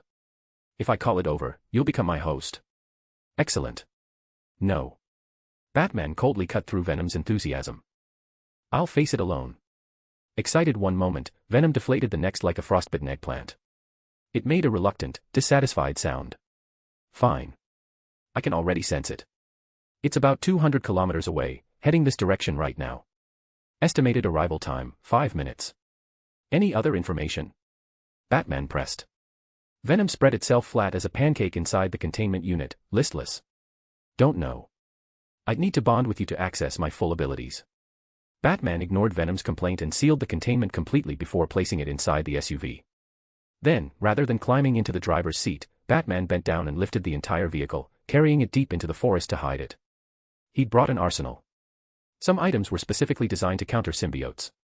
Others came from Otto's laboratory on South Brother Island, borrowed for this confrontation. Batman distributed everything strategically within a 20-meter radius: gel explosives, hardening foam, web fluid variants with different chemical compositions.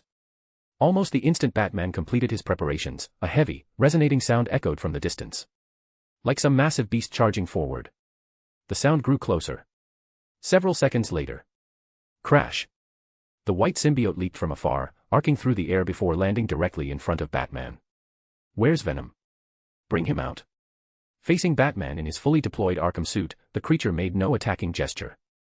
Instead, it bared its teeth and demanded answers. Batman tilted his head back slightly, studying the white symbiote that towered over 3 meters tall. It didn't attack immediately. "It's looking for Venom." Understanding crystallized in Batman's mind. He spoke clearly. "Venom isn't inside me." "Tum."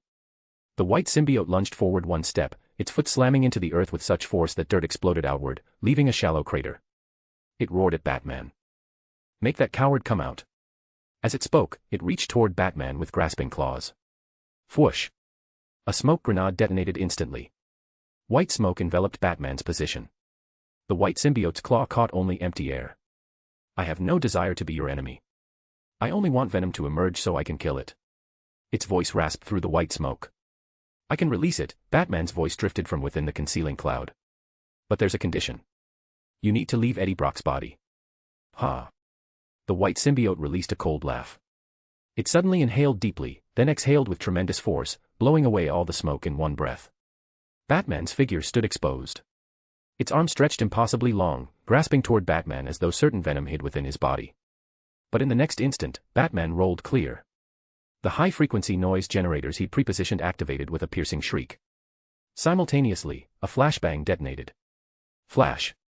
After the white smoke dissipated, intense white light flooded the area. Batman's eyes were already protected by the Arkham suit's advanced lenses. The brilliant light had zero effect on him. But viewing the white symbiote through X-ray vision that penetrated the glare, Batman's brow furrowed involuntarily. Venom suffered terribly under high-frequency sound. Its offspring, however, appeared completely unaffected. The flashbang's illumination lasted barely a second. The white symbiote stood perfectly fine, its symbiotic mass showing no reaction whatsoever. "Hand over Venom, Batman." Just as Batman prepared to deploy strong acid and other countermeasures, the white symbiote's head suddenly split open. Half of Eddie Brock's face emerged from the symbiotic material. "It gave me power when I was at my most desperate. Then minutes later, it discarded me like trash. And you, Batman, I watched Venom enter your body with my own eyes." Hatred flashed in his visible eye as he glared at Batman through clenched teeth. "Anti-Venom's target is Venom. But my target is you. Release the Venom inside you. I want you to experience what it's like to gain power and then lose it. I think you'll enjoy it." With those words, Eddie Brock's exposed face was consumed again by the white symbiote. The white symbiote, Anti-Venom, bared its teeth in a sinister grin before leaping toward Batman with snapping jaws. "According to your theory, if I help you replicate those shocker gauntlets, my flight capability problem would also be solved." In a standard 2-story American house in Brooklyn, the renowned electronics engineer Adrian Toombs regarded Herman Schultz with skepticism. "Exactly. Although my previous gauntlets were developed using abilities provided by Mr. Negative, and they've already been destroyed by the damned Batman. I gained critical insights from the process. With sufficient funding and materials, I can absolutely replicate a new pair. Schultz argued desperately, trying to convince the engineer he'd worked so hard to locate someone who could help him restart his Shocker identity. And I believe that during development of the new gauntlets, you as an electronics engineer could adapt the Shocker principles to manufacture your new flight device. You could fly through the sky like a real bird. Adrian Toombs possessed a prominent hooked nose. He touched its tip thoughtfully before agreeing to Schultz's request with barely concealed eagerness. I can fund your gauntlet construction. But I want to know upfront, what's your purpose in creating them? Schultz thought of that dark figure with pointed ears. If not for Batman, Schultz would be comfortably enjoying everything his position afforded him. He'd been Kingpin's chief engineer and inventor. He wouldn't have been manipulated by Mr. Negative, captured by Batman, toyed with by both men like some insignificant insect. The hatred on Schultz's face was completely undisguised. For revenge. Chapter 119, Chapter 119, Venom Batman is born. Strong acid. Strong alkaline solutions. Fire. Intense light. High-frequency sound. Subsonic waves. Shock waves. Hardening foam. Electrical current. Electromagnetic pulses. At the edge of the Adirondack Mountains, Batman had exhausted nearly every countermeasure at his disposal. Peter Parker's body, its strength, speed, spider sense, and reaction time, had been pushed to absolute limits. Batman had already cycled through 56 different web fluid formulations. But the white symbiote called Anti-Venom appeared to have no weaknesses whatsoever. Both visual observation and the Arkham suit sensor data showed the creature remained identical to when it first appeared. Batman had been bonded with Venom. He understood that while Anti-Venom might lack vulnerabilities, Eddie Brock inside it certainly had them. If he could find an opportunity to separate host from symbiote, victory would be within reach. But whether Batman used tensile, high-durability webbing formed into cutting wires to slice Anti-Venom apart, or employed maximum adhesion webbing attempting to peel away the symbiotic mass, Anti-Venom remained completely unaffected. Even when Batman tried speaking directly to Eddie Brock, and when Eddie's face emerged beneath Anti-Venom's exterior, Batman fired webbing directly at it trying to pull him free. The attempt failed utterly. Though Eddie Brock existed within Anti-Venom's body, the two had become completely unified. No external force could separate them. Batman's body was now covered in wounds. Anti-Venom hadn't simply stood motionless allowing Batman to test various methods. On the contrary, because Eddie Brock harbored intense hatred toward the Batman who'd taken Venom from him, Anti-Venom fought with the singular goal of killing Batman on the spot. Claws. Razor teeth. Spikes. Hammering blows. Tentacles. Anti-Venom's attack repertoire exceeded Venom's, and its tremendous strength made every strike devastatingly swift. Any of these attacks, if Batman's concentration lapsed for even a moment and he took a direct hit, would injure him despite Peter Parker's enhanced durability. But Batman refused to retreat. The longer he fought Anti-Venom, the closer he came to identifying its weakness. Clad in the Arkham suit, Batman became a black shadow weaving through the Adirondack foothills. Anti-Venom transformed into a white shadow in relentless pursuit. Wherever they passed, the ground tore open in trenches several meters deep. Dirt exploded like bomb shrapnel under the massive impact forces. One pursuing, one fleeing, the two combatants had completely torn up the surface terrain at the mountain range's edge. Boom. Boom. Boom. Anti-Venom's footfalls thundered like a strongman pounding war drums. Inside the hidden SUV, Venom pressed against the containment unit's walls, fully aware of what was happening outside. I need to help Batman, but I can't escape this containment. Venom bounced frantically inside the unit like a frog jabbed with a pin, leaping up and down in desperation. It understood perfectly, once Batman fell, its own discovery would follow shortly after. When that happened, facing an opponent with a host while Venom remained hostless, it had zero chance of victory. I have to get out. I have to bond with Batman. Listening to Anti-Venom's thunderous impacts shaking the ground, Venom grew increasingly frantic. Time passed second by second. Venom looked up through the car window at the gradually darkening sky. Stealing its resolve, it compressed itself into one corner of the containment unit. Venom's body contracted into a tight ball. Then it launched itself violently at the opposite glass wall. Thud. After a soft impact, Venom collapsed limply at the containment bottom. The glass it had struck remained perfectly intact. Without a host, Venom was barely more substantial than gelatin. It couldn't generate anywhere near its full strength. But Venom didn't surrender. It retreated to the corner again. And struck the glass again. I can't give up. If Batman loses, I lose. I'll be found eventually. If I lose him, I might never find another host so powerful, so fascinating. I won't give up. I have my Venom plan. Even though Venom had bonded with Batman for less than 2 days, and hadn't delved into his memories, it had still been influenced by him. Never surrender. And always have a plan. Venom would use its repeated impacts to attract the white symbiote's attention. Since Batman refused to accept it and had locked it in this containment unit. Then Venom would use the white symbiote to shatter this container. Then it would force its way into Batman's body and help him defeat its offspring. That was its Venom plan. Thud. Thud. Thud. Venom's impacts against the glass continued in a steady, rhythmic pattern. Though the sounds were faint, they held a deliberate cadence. Venom knew the white symbiote, stronger than itself, would certainly hear. It had already prepared to force its way into Batman's body and merge with him as one. I'm certain you can hear this. And I'm certain that once I combine with Batman, we'll defeat you. Venom released a low growl and struck the glass once more. 40 kilometers away, halfway up a mountainside, Batman used another smoke grenade to conceal his position while the Arkham suit worked at maximum capacity collecting anti-venom data. Batman had already determined how to defeat anti-venom. But he needed to withdraw, make proper preparations, and only then engage it again. He'd entered the tactical phase of using the terrain to cover his retreat. White smoke from the grenade billowed across the area. Batman sprinted toward a forested section below the mountain. Anti-venom faced Batman's repeated smoke screen tactic and once again blew it away with a single breath. After listening for Batman's heartbeat, its mouth split wide. Its hands transformed into sharp, curved claws that tore frantically through the mountain itself, burrowing through rock to approach Batman from below. The underground movement couldn't escape Batman's enhanced senses. He dodged 1 second before anti-venom burst upward to ambush him.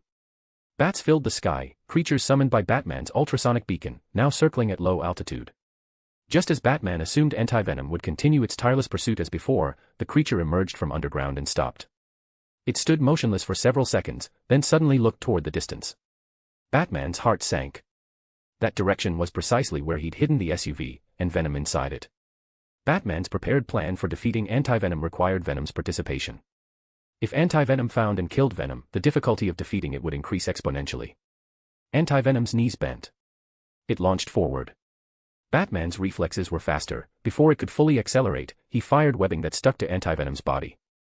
Then Batman leaped into the air, spreading his cape like a kite being pulled behind anti-venom's charging form. Batman's speed fell far short of anti-venom's. He'd survived this long by relying on the endless gadgets in his utility belt and Peter Parker's superhuman reflexes. If he chose to pursue on foot, he'd arrive several minutes after anti-venom. Being dragged like a kite was the fastest option. Anti-venom, racing toward Venom at full speed, seemed completely unconcerned with Batman trailing behind. It ran on all fours like a wild beast. 40 kilometers passed in moments. Anti-venom didn't detour, it smashed straight through a series of tree trunks and arrived at the SUV. Screech. With a teeth-grinding metallic shriek, anti-venom's claws tore the entire vehicle in half, simultaneously shredding the containment unit holding Venom. Whoosh. The black symbiote had been waiting. It flowed rapidly through the SUV's torn gaps, then leaped. Anti-venom's reaction speed was extraordinary.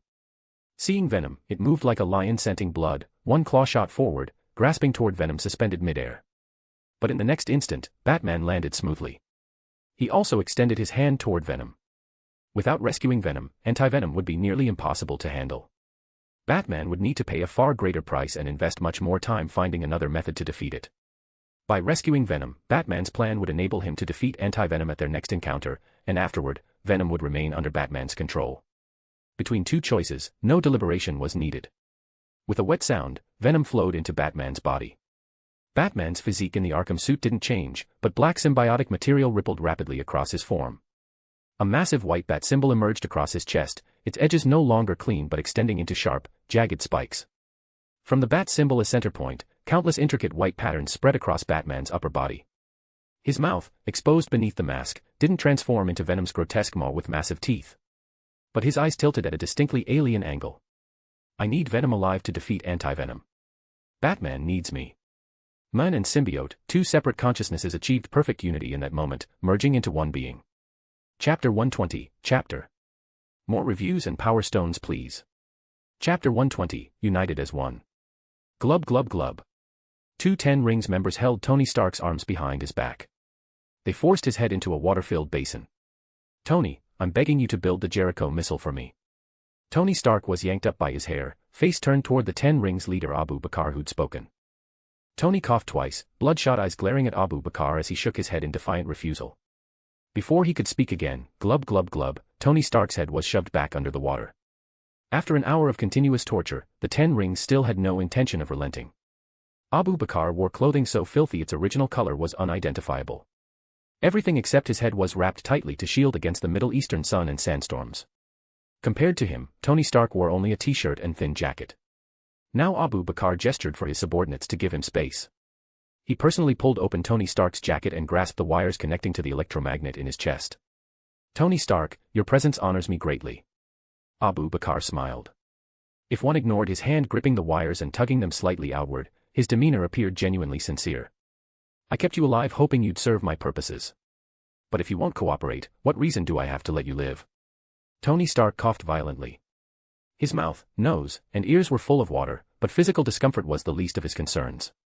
He stared into the 10 Rings leader's eyes. Then an opaque burlap sack was pulled over his head. Tony Stark's hands were released, but something heavy was placed in them, the car battery sustaining his life. After being pushed and shoved through turn after turn, the burlap finally came off Tony Stark's head. His vision blurred. Eyes accustomed to the pitch-black cave suddenly exposed to bright sunlight, Tony Stark instinctively recoiled. After a moment, he adjusted. Ensign, imprisoned with him, had also been brought outside. But Tony Stark's eyes didn't seek Ensign. Instead, they fixed on the weapons stacked in crates near the cave entrance. Missiles. Rifles. Ammunition. Every single one bore the Stark Industries logo. "What are your thoughts?" Abu Bakr's words reached Tony through Ensign's translation. Tony Stark's emotions churned in turmoil. He'd never known so many weapons from his company had fallen into terrorist hands. And this was only one organization he could see. In the shadows, in hidden places, how many other similar terrorist groups possessed Stark Industries armaments? Tony Stark's mind flashed back to several days earlier, to Peter Parker's words before their argument at Stark Tower. "Tony, there's a problem with Stark Industries. It's no longer under your precise control." Clutching the car battery, hair soaked, face smeared with dirt and grime, beard caked with dust, Tony Stark looked utterly wretched. His expression was complicated as he spoke. "You have many of my weapons." Abu Bakr laughed heartily. He knew his threats and forcing Tony Stark to witness these weapons had achieved the desired effect. "Whatever materials you need, we can provide. These weapons all come from Stark Industries, but they no longer satisfy our requirements. We need weapons powerful enough, accurate enough to secure greater profits. So I need you to build me the Jericho missile." Ensign stood nearby, expression equally complex as he faithfully translated the 10 Rings leader's words to Tony Stark. "Once you complete the Jericho for me, I'll let you go. After that, you'll be free." Abu Bakr extended one hand. Tony Stark forced a bitter smile, grasping the offered hand while speaking to Ensign in English. He won't keep his word. Ensign's face showed a self-deprecating smile as he watched the former world's leading weapons dealer reach an agreement with Middle Eastern terrorists. No. He won't. Once again, burlap sacks covered their heads. Tony Stark and Ensign were pushed and shoved back into the deepest cave chamber. Clang. The iron door slammed shut and locked from outside. Tony Stark sat motionless on the ground. Outside, he'd already observed the terrain and personnel distribution. The results were hopeless. Every shadow, every corner held 10 Rings members gripping weapons, watching with predatory eyes. For an unarmed man carrying a cumbersome car battery, escape was nearly impossible. Tony Stark had agreed to the 10 Rings leaders' plan to manufacture the Jericho missile as their strategic weapon. But he understood perfectly this merely delayed the inevitable. The day the Jericho was completed might be the day Tony Stark died. Ensign studied Tony Stark sitting numbly on the ground, then dropped down across from him. "I know the military is searching for you. But trust me, they won't find this place. Everything you saw outside is your handiwork. Your research has fallen into these killers' hands. Are you really planning to just wait for death? Won't you do something?" Tony Stark didn't look at Ensign. His unfocused eyes stared into the pitch-black cave. "Why should I do anything? We both know they'll kill us eventually. We won't live much longer anyway. Which makes the time we have left all the more precious, doesn't it?" Ensign countered. Tony Stark looked toward Ensign. By now, Ensign had kindled a fire. Flames flickered in Tony's eyes. In a forested section at the edge of the Adirondack Mountains, one black figure and one white stood less than 2 meters apart. Facing Batman's sudden appearance and his bonding with Venom, Anti-Venom's mouth split wide again. Its claw extended in midair retracted, transforming into a fist that hammered toward Batman. The air at the fist's leading edge compressed under tremendous force, making it difficult to breathe. Batman's expression remained unchanged.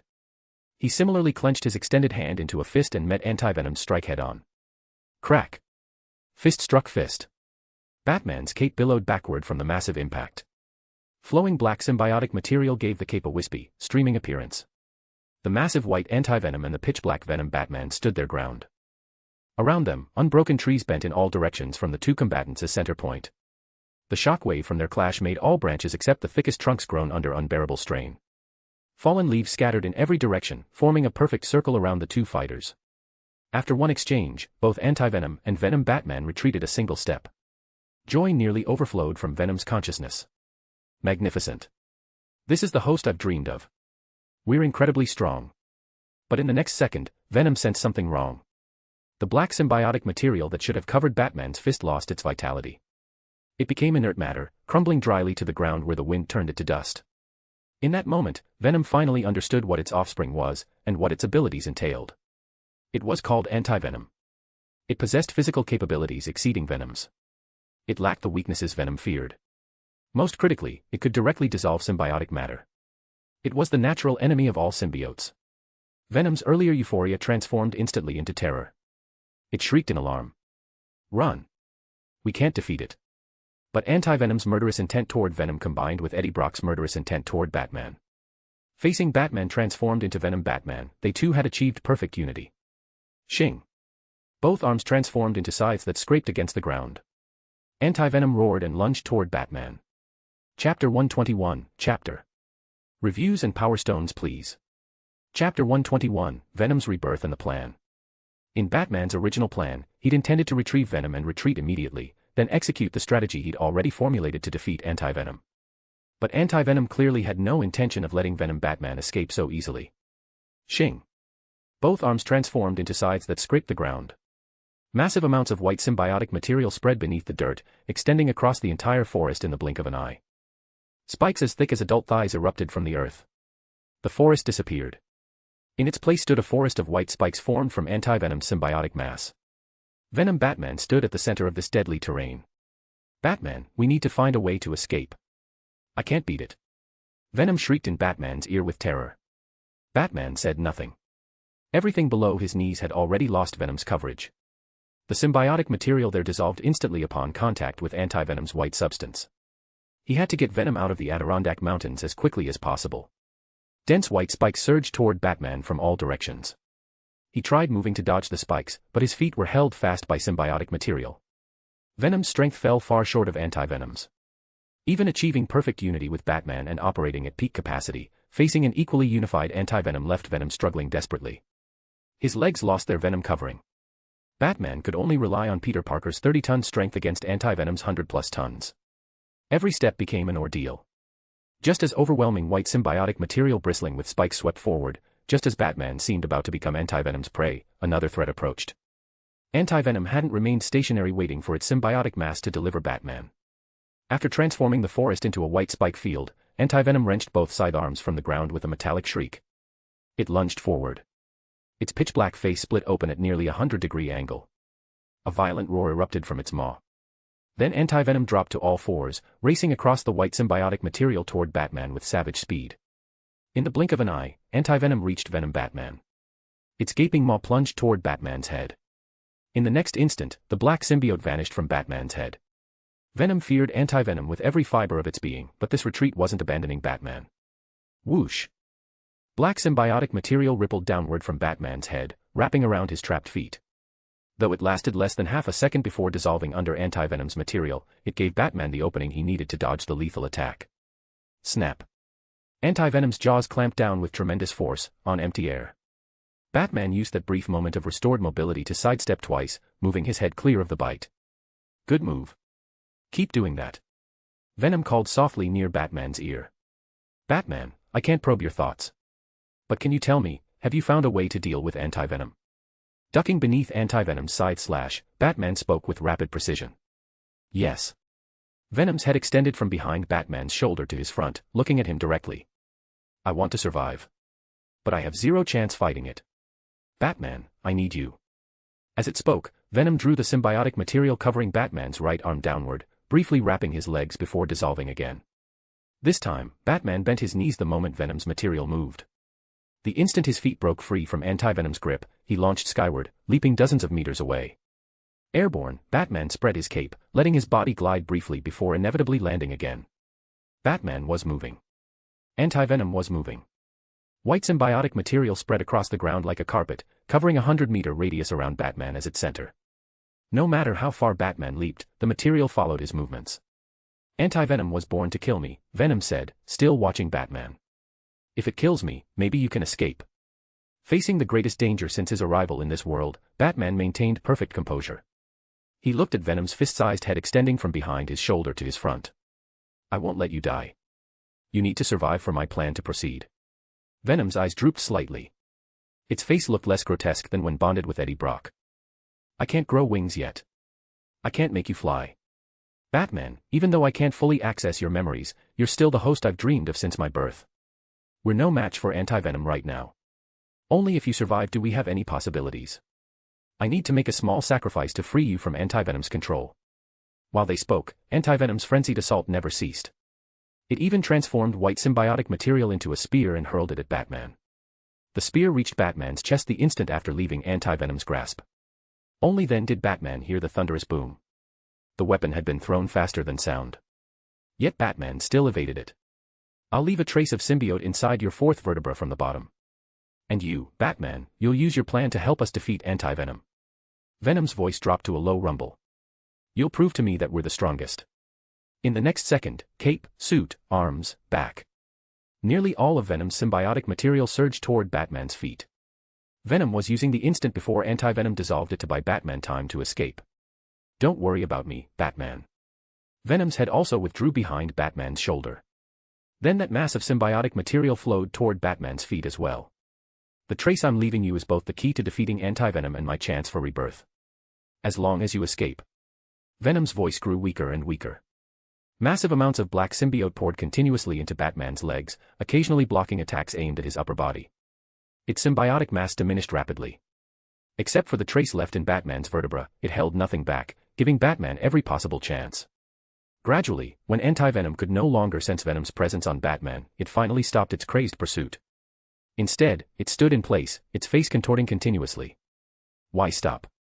Keep chasing. I want to kill Batman. Half of Eddie Brock's face emerged from Anti-Venom's dark visage, his features twisted in fury. My only target was Venom. And it's dead. Batman is nothing but an insect I could crush at any time. Anti-Venom's voice resonated. Don't forget who kept you alive when that sniper bullet hit you head-on, Eddie. This body, I'm in control. Damn it. Damn it. Eddie Brock cursed violently, but his exposed face was quickly covered by white symbiotic material, silencing him completely. 3 hours later, the sky had turned pitch black. Batman pushed open the laboratory door on North Brother Island. The 3 scientists conducted research here day and night. Seeing Batman arrive unprecedentedly in the middle of the night, they couldn't help but tense. Dr. Banner, Dr. Otto, Professor Connors, I need your help. Batman got straight to the point. Extract the marrow from my fourth vertebra from the bottom. Chapter 122, Chapter. Reviews and Power Stones please. Chapter 122, Tony Stark's Arc Reactor. Deep into the night, all 3 scientists on North Brother Island remained awake, working tirelessly on their experiments. After determining that Professor Connors couldn't find a short-term cure for the lizard DNA, Banner shifted his focus to helping Connors learn to control the monster within. Dr. Otto stood at a nearby whiteboard, scribbling formulas with markers, frowning occasionally in deep thought. Prosthetic limb development was child's play for Otto. He devoted most of his time to calculating nuclear fusion energy formulas. He'd already identified problems with the equations, but without access to his previous research materials on North Brother Island, Otto had to start from scratch, occasionally discussing concepts with Banner. Banner, who should have been hiding here with nothing to do, had become the busiest of the 3. He had to teach Connors about the sensations after transformation and methods for preventing loss of control.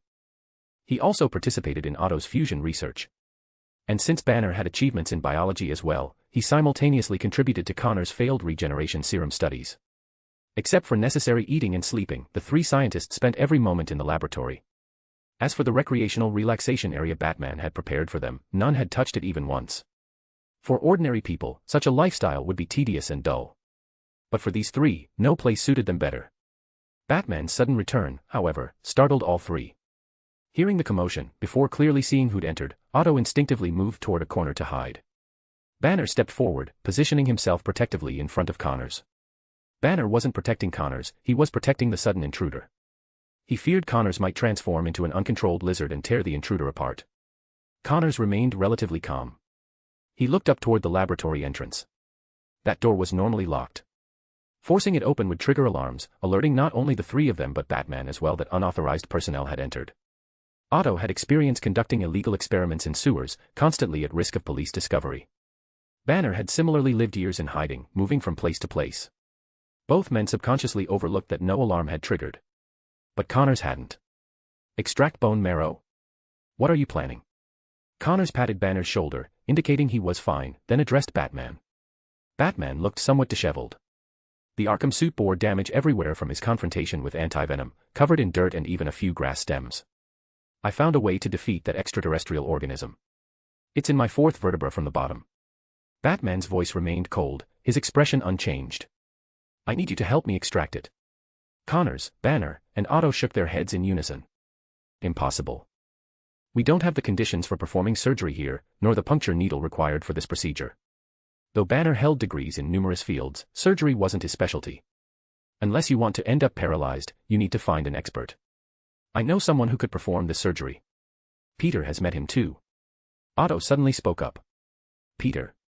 Connors immediately looked at Otto, his brow furrowing before relaxing. He detected from Otto's tone that the doctor didn't know Batman and Peter Parker were actually the same person. Batman also turned toward Otto. He'd already guessed which expert the doctor meant. When Peter accompanied me for the mechanical tentacle removal surgery, the doctor who presided over that operation, Strange. As expected, Otto named the neurosurgeon from New York Metropolitan Hospital known as God's Hands, Strange. I rested there several days and became quite familiar with Dr. Strange. If you need, I can introduce you. Otto offered. Then let's go now, Dr. Otto. Batman stated. Now. Otto glanced at the laboratory clock. It's past 1 in the morning.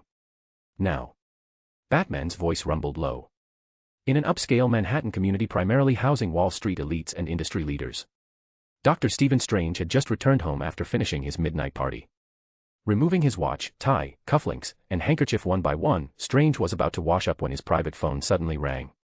Few people knew this number. Only when exceptionally important surgeries requiring his specific expertise arose would anyone call.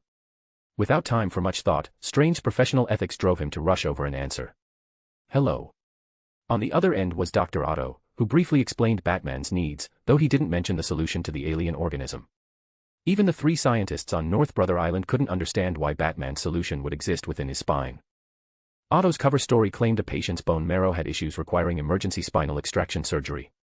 But Strange couldn't comprehend this either. Extract bone marrow to cure illness. Just remove it and that's it. Dr. Otto, I hope you're not joking with me. I don't want to wake up some morning and see news reports that Dr. Strange colluded with Dr. Otto to murder a patient. Otto sighed over the phone.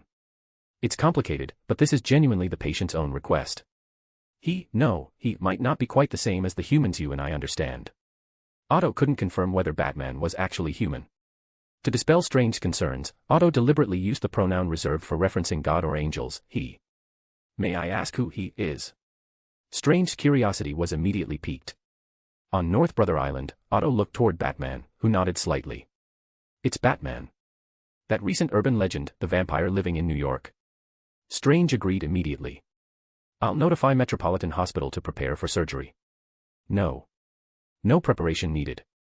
Batman's low voice came through the phone. No anesthesia. No sedatives.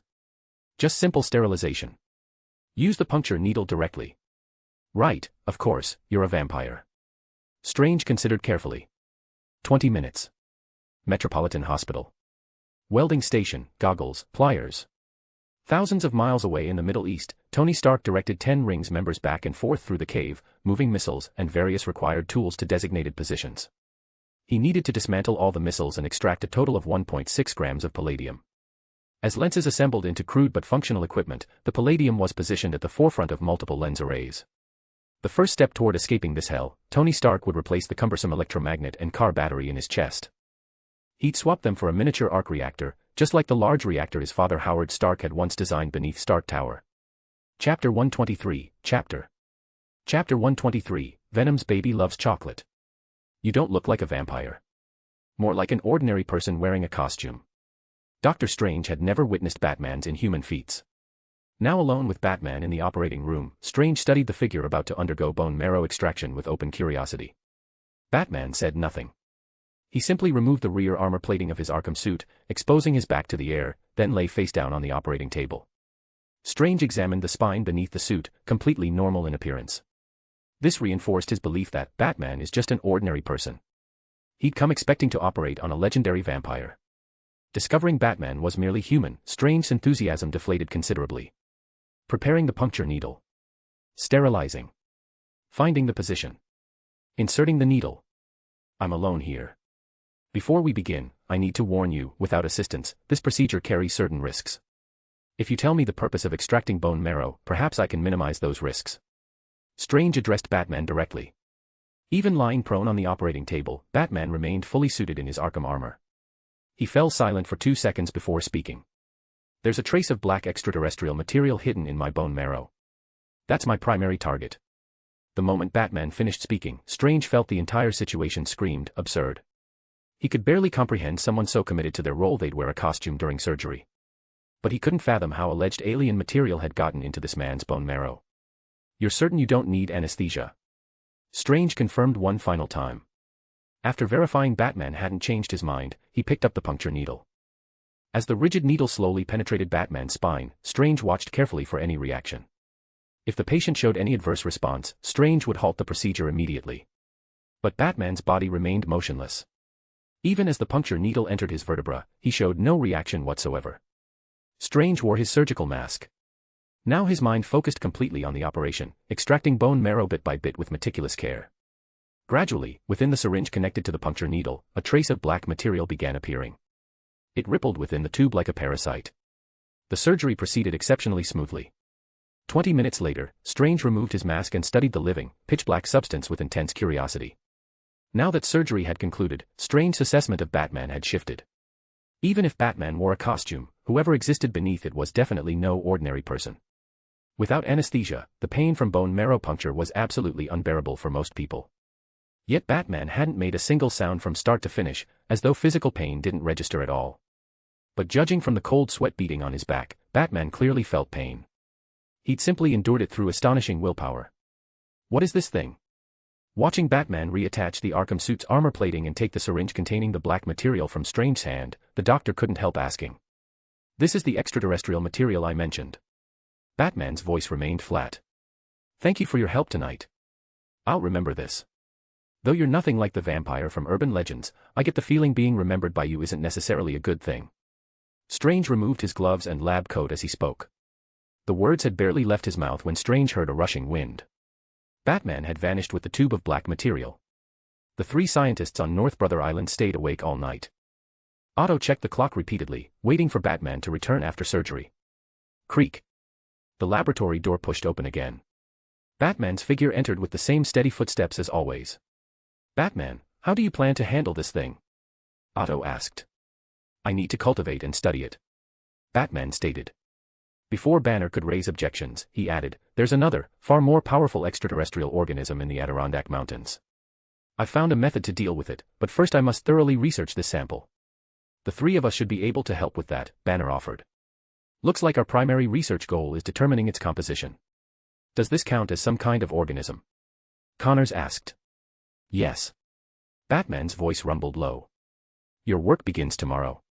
Tonight's remaining hours, I'll conduct the research myself. The 3 scientists didn't argue. Their bodies were ordinary human, staying awake until 3 or 4 in the morning had them nearly unable to keep their eyes open. As Banner and the others bid Batman good night and returned from the lab area to the residential quarters, Batman remained in the laboratory, using every available instrument to study the trace of symbiotic material Venom had left behind. After subjecting it to various chemical stimuli, physical contact, light sources, sound tests, and more, Batman drew the following conclusions. It doesn't speak. No reaction to external stimuli. Appears to retain no trace of Venom's consciousness, only the instincts of a symbiote. Batman watched the Venom symbiote he'd transferred into a glass petri dish, recording each observation methodically. He conducted 2 tasks simultaneously, analyzing the symbiote's specific molecular composition while searching for methods to help it grow. Time passed. A new day arrived. When Otto and the others woke, they found Batman still working in the laboratory. The three scientists exchanged glances. Without wasting words, they immediately joined Batman in researching the symbiote. With three scientists assisting, Batman's progress accelerated dramatically. He'd already discovered how to make this trace of symbiotic material grow. Batman constructed a new containment unit to prevent anti-venom from detecting the symbiote's presence again. After triple confirming the current symbiote couldn't bond with Banner or the others, Batman made a trip to City Hall Station, changed clothes, and terminated Peter's apartment lease. Facing landlady's daughter Ursula's reluctant farewell, Batman responded with a Peter Parker smile, then purchased an entire case of chocolate from a corner store and brought it back to North Brother Island. Watching Batman tear open chocolate wrappers and feed the pieces one by one to the symbiote in the glass dish, Otto shook his head, unable to help commenting. This is unprecedented. Choc, olate. Inside the containment unit, venom had vaguely taken shape, mimicking Otto's words. Chocolate contains a substance called phenylethylamine. That's primarily what attracts its interest. Batman explained. The entire case of chocolate was rapidly digested, half consumed by the rippling symbiote. Its volume grew swiftly. Over the following week, Batman spent days on North Brother Island with the three scientists studying the symbiote. Venom slowly learned to speak, achieving basic communication capability. At least now it would actively request chocolate from Batman rather than passively waiting to be fed like initially. At night, Batman brought the containment unit back to City Hall Station, using the Oracle AI and SHIELD satellites to search inch by inch for Tony Stark's possible location.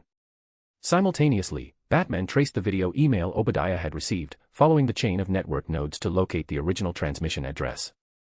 1 week later, Batman stood in City Hall Station, watching surveillance footage of Tony Stark on his workstation computer screen. The 10 rings had no internet access in the cave, surveillance operated on a local area network only. But Tony Stark had apparently manipulated the 10 rings LAN through the cameras, using satellites to transmit a series of irregular signals outward. These signals held no inherent meaning. Even if 10 rings members discovered them, they dismissed them as some kind of glitch. The signal recipient was none other than Batman's alternate identity, Parker Industries, owned by Peter Parker. Tony Stark didn't contact his own Stark Industries or the military. He chose to contact me instead. Batman understood the significance after brief consideration. Tony probably knows his company has problems. He needs to contact someone trustworthy who'd search for him after his disappearance, someone with strong networking skills capable of receiving signals. Peter Parker undoubtedly meets those requirements, even though Tony and I previously had a disagreement. Using email address tracking, Tony Stark's transmitted signals, and the Oracle AI's analysis, Batman finally achieved one-way observation of Tony Stark's situation. Tony Stark currently sat on a rock, continuously flexing his leg joints while occasionally glancing at the surveillance camera, apparently waiting for someone to discover his location. His legs were covered with metal armor plating. This wasn't the Jericho missile at all, it was part of some massive shell. Almost the same instant Batman viewed the surveillance footage, 10 Rings members also noticed Tony Stark's suspicious activity on their monitors. Crash. A stream of armed 10 Rings fighters burst into the cave, weapons trained on Tony and Ensign. Chapter 124, Chapter 124, Iron Will in the Cave. This thing doesn't look like the Jericho missile.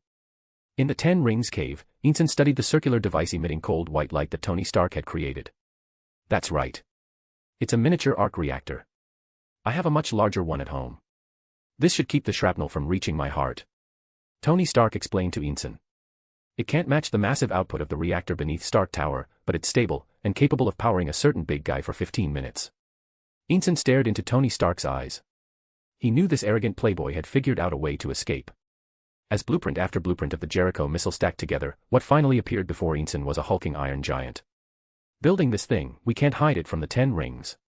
Ensign subtly gestured toward the cave surveillance cameras. That's unavoidable. Tony Stark also glanced at the cameras, speaking quietly. Even if we fool them initially, once our creation takes shape, we'll be discovered anyway. 2 days ago I hacked into the surveillance network and linked to a communications satellite. If my friend can detect the signal and respond, maybe we can buy ourselves more time. Time passed. The armor Tony Stark constructed gradually took initial form. 7 or 8 cameras monitored the cave. Even though Tony tried conducting leg joint tests in corners, the 10 Rings members constantly watching the feed spotted the anomaly. Crash. The instant footsteps sounded outside, Tony Stark and Ensign rapidly hid every component related to the armor. In the next second, the cave's iron door burst open. 10 Rings members holding firearms aimed at Tony Stark and Ensign. Search everything. 10 Rings leader Abu Bakar waved his hand. For members advanced, using gun barrels to force Tony Stark and Ensign back against the wall. Other members began searching the cave for the device they'd seen on Tony Stark's legs in the surveillance footage. Ensign glanced nervously at Tony Stark. If they found blueprints or any single armor component, shapes completely contrary to missile design, it would definitely arouse 10 Rings' suspicion. Both men would lose their lives.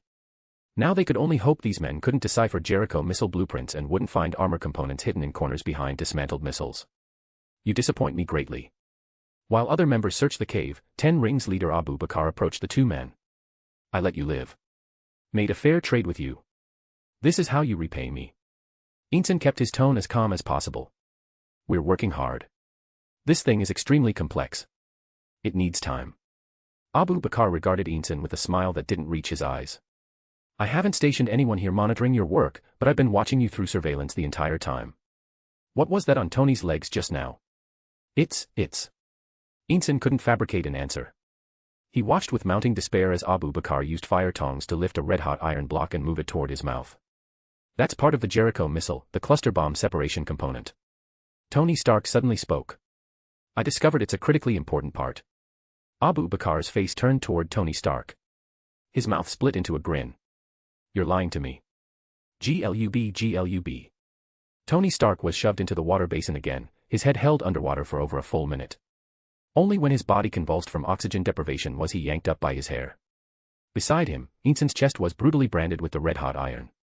The skin there immediately blistered and split. Ensign couldn't suppress his agonized screaming. Answer me. What exactly are you making? Abu Bakr's voice was vicious and demanding. We're not lying. That is part of the Jericho missile. Ensign's voice was extremely weak, but he still didn't reveal his and Tony Stark's plan. But Abu Bakr clearly wasn't satisfied with this answer. He snatched a submachine gun from a subordinate and pressed it against Ensign's head. Answer me. Seeing Abu Bakr's finger already on the trigger, Tony Stark suddenly spoke. I need him. He's extremely helpful to my work. Kill him, and my delivery of the Jericho missile will be delayed significantly. Abu Bakr stared at Tony Stark. After a stretch of oppressive silence, he spoke slowly. Tomorrow at the latest. I want to see the Jericho missile delivered. With that, he led the 10 Rings members in gradual retreat. Only Ensign and Tony Stark remained in the cave. One man curled on the ground, chest seared with agony from the branding iron. The other knelt on one knee, mouth, nose, and ears full of water, coughing incessantly. After a long moment, the two men sat on the ground supporting each other. Tony, we should keep working. Ensign didn't dare touch his wound. He endured the pain and addressed Tony Stark. But Tony sat motionless, doubt threading through his voice. Ensign, are we doing all this just to make them more decisive when they kill us? Even if we escape this cave, the situation outside won't be optimistic. How many of these people are there? Are other terrorists nearby? Direction, maps, routes, we know nothing. Our most likely outcome is leaving this cave, then being thrown into another one. Or dying of thirst and exposure in this desert. Ensign watched Tony Stark's unfocused eyes. He knew that after the torture, Tony Stark's resolve had wavered. Under relentless work and torment, Tony's body and spirit had reached their limits. Tony, think about the outside world. Think about your former life. Even if there's only the slightest hope, we have to seize it with everything we have. Ensign said. Your family. Tony Stark interrupted him. I have no family. Friends. Ensign persisted in his persuasion. No friends either. Tony remained motionless. But you said before, you sent signals to your friend. He's definitely doing everything in his power right now to help you. Ensign sighed. Tony Stark started to argue, but a soft beep interrupted him. The sound came from the cave's single computer, so low-spec it couldn't get any worse. After being imprisoned in the cave, Tony Stark had used it to hack the surveillance system and briefly connect to a communication satellite. Until now, all transmitted signals had received no response. Tony Stark had almost forgotten about it. But now the computer chimed. Ensign and Tony exchanged glances, simultaneously rising despite their physical discomfort to gather around the screen. Detailed satellite map of surrounding area. Optimal evacuation routes. 48-hour weather forecast. Nearest Allied outpost. Other terrorist organization distribution locations. Ensign read the displayed information aloud softly. Tony, this contains everything we need to escape. Oh, and several videos. Tony Stark stood frozen, letting Ensign play the videos one by one. Obadiah's secret emails. Stark weapons trafficking through Ajax security. Obadiah proposing at the board meeting to strip Stark of his director position. Stark firearms being utilized by terrorists. Tony watched the screen. His expression shifted from confusion to shock to uncontrollable rage, finally settling into a terrible, cold calm. The betrayal by Obadiah, whom he'd viewed as a father figure. The suffering caused by weapons he'd manufactured. The company's corruption. Everything in the videos completely shattered his life's beliefs from the past several decades. All this information was sent by someone named Peter Parker. Tony. Ensign read the received content. He looked at Tony Stark with some concern. Tony Stark's face no longer showed confusion. Flames seemed to burn in his eyes. Moving to the forge, Tony Stark grabbed the hammer and struck the armor's unfinished sections with heavy, resounding blows. Ensign, I've decided. I'm going to survive. I'm going to correct every mistake. Clang. Clang. Clang. The sound of hammering metal echoed through the cave. With each heavy strike, Tony Stark's wavering will was forged into something increasingly unbreakable. Chapter 125, Chapter 125, I believe in him. Thousands of miles from the Middle East, in Manhattan City Hall subway station, Batman placed a virtual phone call from his computer. Sable, it's Peter. Peter Parker. Batman addressed Silver Sable on the other end using Peter Parker's youthful tone. I am Peter. Inside the containment unit, the pitch-black symbiote, fed chocolate by Batman continuously for a week until its size matched the original Venom, mimicked Batman's voice. Batman shook his head at the symbiote in its container, transferring call permissions from the computer to his Arkham suit systems, then moved away from the unit. Peter Parker. Sable's voice held surprise over the phone. My rescue equipment has finished production. 2 weeks had passed since Batman arranged for Sable to commission rescue equipment from Parker Industries. Sable had long been eager to update her security company members' gear from top to bottom, transitioning toward a rescue operation. Yes. Before delivering this equipment, I hope you can help me with something. Batman said. More precisely, I want to hire you to execute a rescue mission. Ha. Never thought my first rescue mission would come from a student like you. Sable chuckled. No problem. What are the specific details? Rescue Tony Stark. Batman stated. Him? Peter, are you joking? He's been missing for a full week. Even the military can't find any trace of him. Sable fell silent for several seconds on the phone, as though Batman had amused her. I'm not joking, Miss Sable. Batman maintained his Peter Parker identity. I received my initial funding from Tony Stark, which enabled me to establish Parker Industries. I learned from Batman that you're converting your security company into a rescue operation. I'm hoping you can help me. I'm willing to pay whatever amount necessary. I need you to take this contract. Sable remained silent for several more seconds. Does Batman know about this? Batman shook his head slightly. He's not concerned with it. Don't misunderstand, I'm not trying to come between you two, though, well. Sable seemed unsure how to describe what she perceived as naive college student Peter being ruthlessly used by Batman. I understand your desire to save Tony Stark.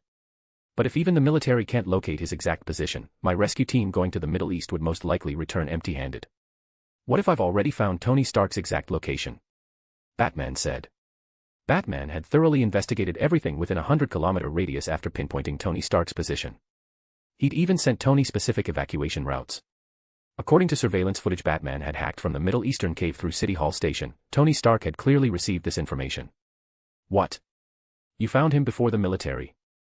Sable's voice pitch jumped sharply over the phone. She was beginning to understand why Batman had taken interest in this young man who hadn't even graduated from Empire State University, and chosen to utilize him. Batman's voice remained calm, maintaining Peter Parker's tone. That's correct, Miss Sable. I've already located where Tony is imprisoned and provided him with evacuation routes. If you're unwilling to accept this rescue mission, I imagine any other rescue company would eagerly compete for this contract. Sable couldn't help her urgency. A series of sounds transmitted through the phone, chairs scraping, combat boots striking the floor forcefully. Clearly, Sable had been lounging in her chair with feet propped on the desk as during Batman's previous visits. Now she'd finally gotten serious. I'll take it. If everything you're saying is true, I must accept this contract. I'll even complete this rescue mission for free. Sable wasn't stupid. On the contrary, she'd keenly perceived exactly how beneficial this rescue mission from Peter could be. Her security company had just transformed. Relying on Parker Industries rescue equipment to build a reputation in the industry would take time. Perhaps 3 years. Perhaps 5. Only then would Silver Sable International gain recognition and professional credibility. Tony Stark's abduction and disappearance in the Middle East had dominated news coverage this entire week. Nearly the entire world knew about the world's richest man, Playboy Tony Stark. And if what Peter said over the phone was true, if her rescue company saved Tony Stark when even the military had proven helpless, she could imagine the attention and fame such an operation would bring. She'd complete her company's transformation in an incredibly short time, making the Silver Sable International rescue company name legendary. Sable had no fear of failing to follow through after an explosive debut. Parker Industries' rescue equipment wasn't for show, it had been approved by both herself and Batman. "When do we leave?" Sable asked with barely contained eagerness. After speaking, she felt a sense of déjà vu. She considered carefully and realized this moment resembled when she'd agreed to Batman's request to testify against Kingpin. "Depart immediately. I'll send you a satellite map marking your search route for the next 48 hours. Once you locate Tony Stark, escort him back immediately," Batman said. As the words left his mouth, Batman operated the portable computer on his Arkham suit to transmit the satellite map. On the other end of the line, receiving the satellite map sent from Parker Industries, Sable studied it carefully for a moment before asking, "I have one more question. Are you certain Tony Stark can escape from those terrorists on his own? Your map search route avoids all terrorist gathering points in the area, as though I just need to take my team for a leisurely stroll through the skies and easily complete the mission. I don't believe a playboy can escape from there." This time Batman fell silent for several seconds. He looked toward the nearby workstation's computer screen, watching the surveillance footage of Tony Stark hammering the armor's outer shell with heavy, resounding strikes. Even through the screen, across thousands of miles, Batman could feel that Tony Stark had changed. He might remain arrogant and proud. Still a playboy. But Tony Stark forging armor in the cave bore striking resemblance to Batman's own experience, thrown into the demon's pit by Bane, climbing upward again and again, refusing to surrender. After a long moment, Batman responded to Sable, still using Peter's youthful tone. "He's not alone. I believe in him." Chapter 126, Chapter 126, Venom Robin. "Want chocolate?" Inside the containment unit, the pitch-black symbiote rippled upward. A small head nearly identical to Venom's original form raised itself, calling out to Batman. Batman had just ended his call with Silver Sable. In 2 hours, Sable would lead her rescue team on the journey to the Middle East, having coordinated 3 helicopters through her connections for searching and extracting Tony Stark. Only now could Batman finally stop monitoring Tony Stark and devote his full attention to dealing with anti-venom. Batman looked at the symbiote. Rather than simply satisfying its craving for chocolate, he held a piece in front of it and spoke in a low rumble. "Stay quiet. 3 hours from now, I'll give you chocolate." Batman set a timer in front of the symbiote. Inside the containment unit, the black symbiote's eyes drooped downward. It seemed somewhat sullen and unhappy, but still stared at the timer in silent waiting. It could now understand most word meanings and was capable of thinking and speaking, its consciousness comparable to a 2- or 3-year-old human child. More specifically, the current symbiote resembled a puppy capable of following Batman's simple commands, like, "Stay quiet." Only its appearance looked pitiful, the corners of its mouth and eyes that should have been raised were drooping downward. Batman watched it without speaking. Then he turned off the timer, picked up the containment unit, and placed it on the workstation in front of a screen. He changed the channel to a children's program. "Watch." The symbiote made a surprised sound. Its drooping eyes lifted again as it watched with rapt attention the footage that would seem childishly simple to any adult. "The current Venom, no, right now it's purely a symbiote. After repeated confirmation by myself and Dr. Banner, it has completely lost all memories of being Venom.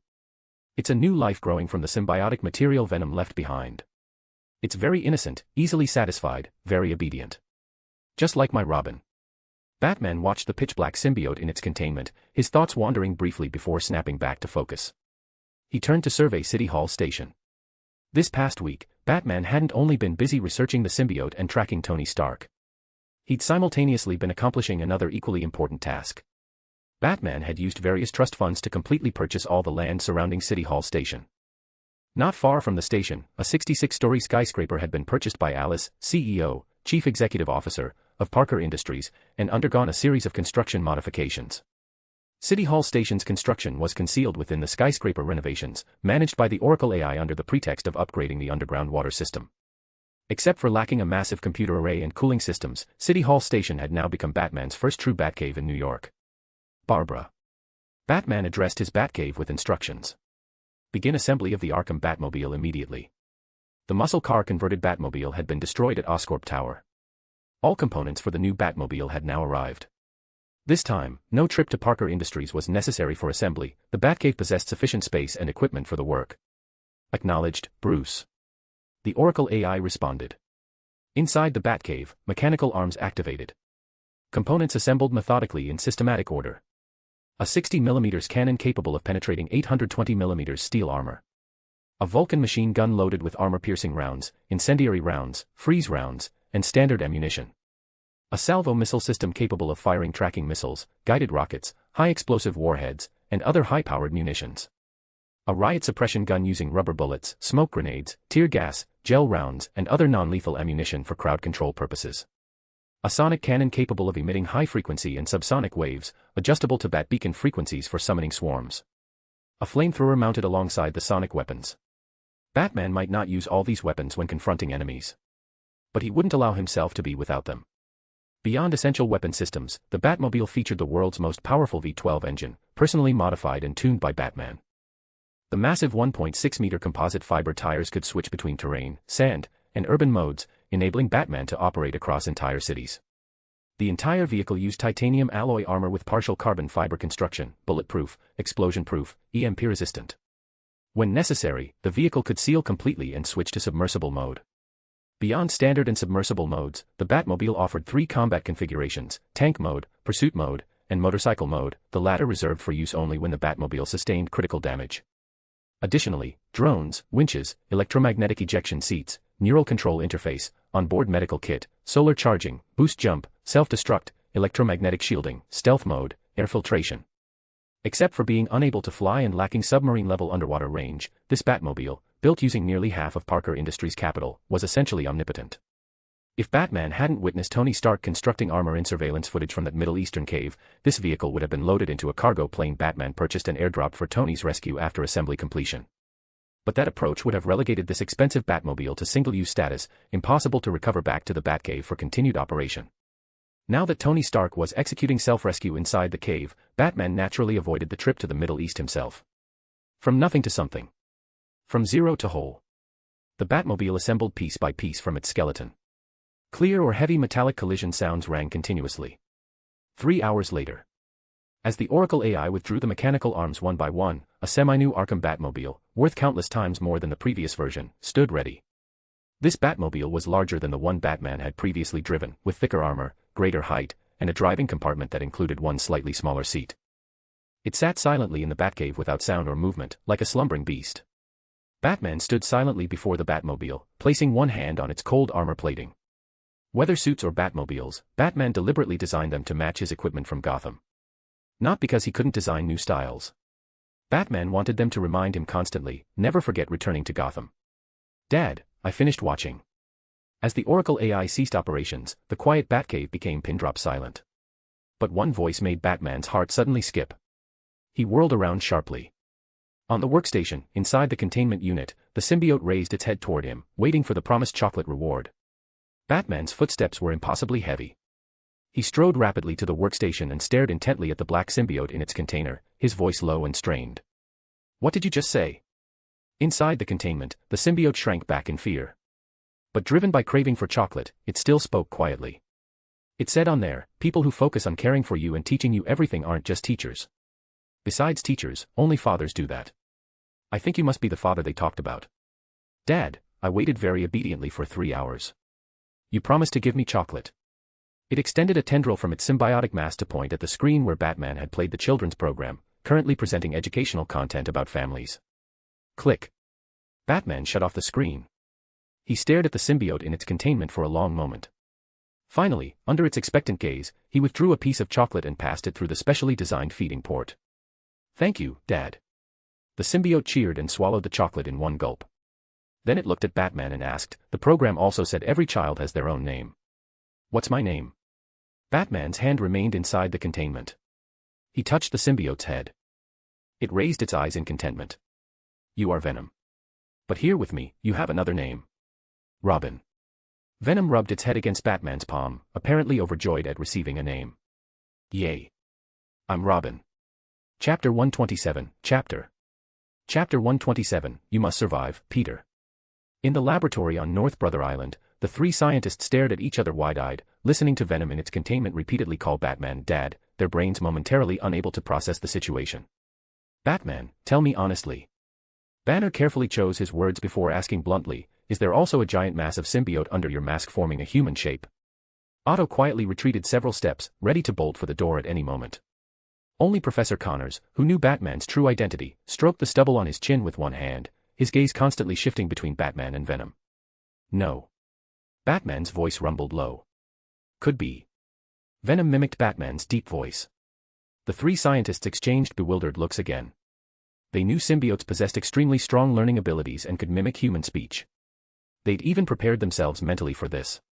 But witnessing a humanoid bat figure and a pitch-black blob of symbiote establishing a father-son relationship still caused the three scientists' brains to temporarily malfunction. Batman didn't continue this topic. Instead, he asked Professor Connors, "Professor, has the material composition analysis of Robin been completed?" Connors stood motionless. "Who's Robin?" "Me." Venom immediately raised its head inside the containment. "My name is Venom, also called Robin." Connors shook his head slightly, struggling to make the scene before him seem less absurd. He stubbornly continued using Venom as the designation. "Already completed. And we've reverse-analyzed how anti-venom manages to dissolve it instantly based on Venom's composition." Otto, seeing no conflict would occur, relaxed slightly and retrieved a stack of printed, organized materials. "According to our analysis, there are three possible mechanisms causing Venom to dissolve on contact with anti-venom. These three possibilities aren't independent, they all point toward one characteristic of anti-venom: purification." Batman accepted the materials, reviewing the three scientists' week of research and comparing it point by point with his own analysis. After a long moment, Batman set the materials aside and addressed the three scientists. "Thank you. This helps tremendously." A week ago in the Adirondack Mountains, Batman had already formulated a concrete plan for dealing with anti-venom. Now the research from three scientists combined with his own had made his plan more comprehensive and feasible. "When are you planning to act? Are you certain you don't need my help?" Banner confirmed again. "I don't need it." Batman shook his head slightly. "Tomorrow, for the entire day, no matter what sounds you hear, don't leave this island." Connors smiled with relief. "You said the same thing last time." Result was, we three didn't hear any commotion at all. Otto asked with a confused attitude. "This time, are you still using the Adirondack Mountains as your combat location?" "No. This time it's the neighboring Hoffman Island." Batman stated. "Hoffman Island?" Banner looked at Batman with puzzlement. Having spent years moving across America and around the world, he wasn't familiar with New York's various islands. "It's directly north of US, Banner." Otto provided the explanation. 100 years ago, Hoffman Island was used as a quarantine facility. Connors added. Tuberculosis, typhus, yellow fever, smallpox. Back then, New York sent virtually all infectious disease patients to the island. This continued for decades. The place became a focal point for concentrated viral diseases. 50 years ago, Hoffman Island was converted to a drug rehabilitation center, widely accepting addicts of various substances. But the result was it became a concentration point for virtually every drug in the world. Banner listened to the seemingly fantastical explanation, shaking his head repeatedly, unable to help laughing bitterly. "Right. Very American. Now Hoffman Island, forget landing on it, just approaching carries risk of contracting lethal viruses. No one in New York dares set foot on that island anymore," Otto said. Connors was the only person present who knew Peter Parker existed beneath Batman's mask. He looked at Batman with concern. "Are you certain you want to use Hoffman Island as your battlefield against anti-venom? In all of New York, perhaps all of America, there's virtually no location more suitable for dealing with anti-venom than Hoffman Island." Batman said. "I'll make comprehensive preparations." "Be careful, Batman." Connors still cautioned. Otto and Banner glanced at Connors. This was the first time the professor had shown such concern for Batman. "I will." Batman finished speaking, took Venom, and left the laboratory, arriving at North Brother Island's shoreline. A trace of anguish crossed Connor's face. He knew Peter Parker existed beneath that suit. His mind couldn't help conjuring images of Peter infected with hundreds of lethal viruses, lying on the ground in agony. Wait. At this thought, Connors chased after him. Fortunately, Batman hadn't left yet, still standing at the shore. Hearing Professor Connors' voice, Batman turned to face him. "You must survive, Peter." Connors looked at Batman, one hand gripping Batman's shoulder tightly. If possible, Connors would rather go to Hoffman Island himself, a man who could transform into a lizard, to face anti-venom. But he was precisely a ticking time bomb. "Professor, don't worry." Batman patted the back of Connor's hand, using Peter Parker's youthful tone. "Wait for my return. The words had barely left his mouth when the calm surface of the East River suddenly exploded with a mighty splash. Water sprayed everywhere. Connors raised his single arm to shield himself. Batman stood motionless. With an engine roar like rolling thunder, the massive Arkham Batmobile, its tires alone standing 1.6 meters high, emerged from underwater. The vehicle's armor plates sealed tightly. River water rolled off drop by drop onto the ground, vanishing without a trace within moments. Under Connor's astonished gaze, Batman leaped skyward, his cape snapping sharply in the air. The Batmobile's cockpit opened automatically. Batman landed perfectly in the driver's seat. The next second, the cockpit closed automatically with seamless precision. With a thunderous engine roar, the Batmobile spun sharply in place, then plunged straight into the East River, leaving only a trail of swirling currents rapidly disappearing into the distance. Connors stood on the shore watching Batman vanish from sight, then returned to North Brother Island's laboratory with a heavy heart. The Batmobile raced through the East River at high speed. Minutes later, it entered a drainage pipe, then wound through the sewers before shooting into New York's subway tunnels. Over 10 minutes later, in City Hall Station's Batcave, Batman already stood at the workstation assembling a completely new suit, one he'd been designing specifically for Anti-Venom since returning from the Adirondacks. The Anti-Venom Suit. Chapter 128, Chapter. Reviews and Power Stones please. Chapter 128, The Anti-Venom Suit. Dr. Banner and Professor Connors will most likely not follow my instructions tomorrow. They'll rashly rush onto Hoffman Island. In the Batcave, Batman considered every possible scenario that might occur during combat with Anti-Venom, including situations where the Hulk and the Lizard Professor couldn't restrain themselves. Even Ant-Man Hank Pym, whom he'd never directly contacted, was incorporated into his plans. The previous combat location had been the Adirondack Mountains. Now it was Hoffman Island, extremely close to New York City Center. Batman had to account for every person who might become involved. Among these contingencies, the David Plan for dealing with Ant-Man, the Battering Ram Plan for confronting the Hulk, and the Ouroboros Plan for handling the Lizard Professor were all integrated into the Anti-Venom Plan. Hoffman Island is uninhabited because it has concentrated virtually every virus in the world over the years. Additionally, due to a 1904 shipwreck incident, over 1,000 people died near it. In urban legend, the place is essentially no different from hell on Earth. Batman reviewed the information he'd collected about the island. Using this as the battlefield against Anti-Venom, after success I can purchase this island from the government through trust funds and establish it as another operational base. This will perfectly compensate for the inability to land and dock the Batwing I'm designing at City Hall's Batcave. Batman's plans were never single-purpose. He considered multiple angles, using one plan to achieve multiple objectives. But correspondingly, Batman also prepared multiple contingency plans for each goal.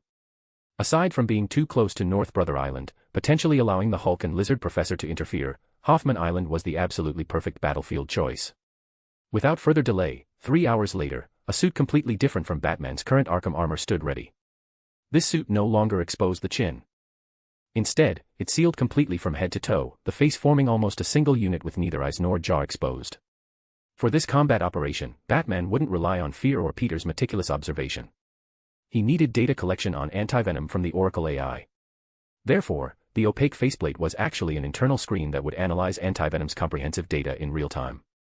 The suit wasn't pure black but a combination of earth yellow, dark green, and deep red camouflage.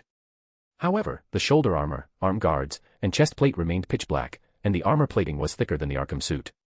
The cape on his back was eliminated, replaced by a design resembling aircraft wings that simultaneously housed high-pressure oxygen storage tanks, potent virus-neutralizing agents, and jet-powered short-range flight capability. This armor featured 5 layers of protection from inside out: carbon fiber, complete memory fiber weave, ceramic composite layer, liquid body armor layer, and external impact-resistant armor layer.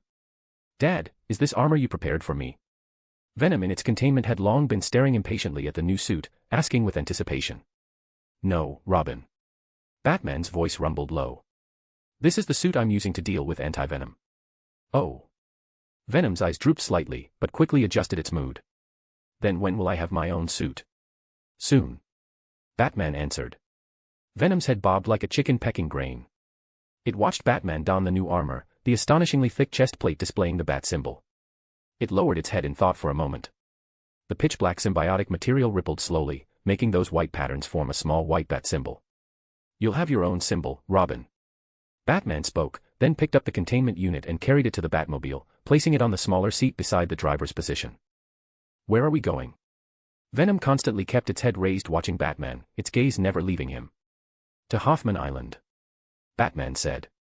Tomorrow's battle, you're with me. But you must follow my orders. Then, if Robin is obedient, can I get one, no, 2 pieces of chocolate? Venom's eyes brightened. Yes. Batman entered the Batmobile, activated it in stealth mode, and shot into the subway tunnels at high speed. At one exit point, he plunged into the sewer system, then followed the pipes into the East River. This time the obvious opponent was only Anti-Venom. But Batman had simultaneously designated Anti-Venom, the Hulk, Ant-Man, and the Lizard Professor as potential adversaries. He needed to spend nearly an entire night preparing Hoffman Island.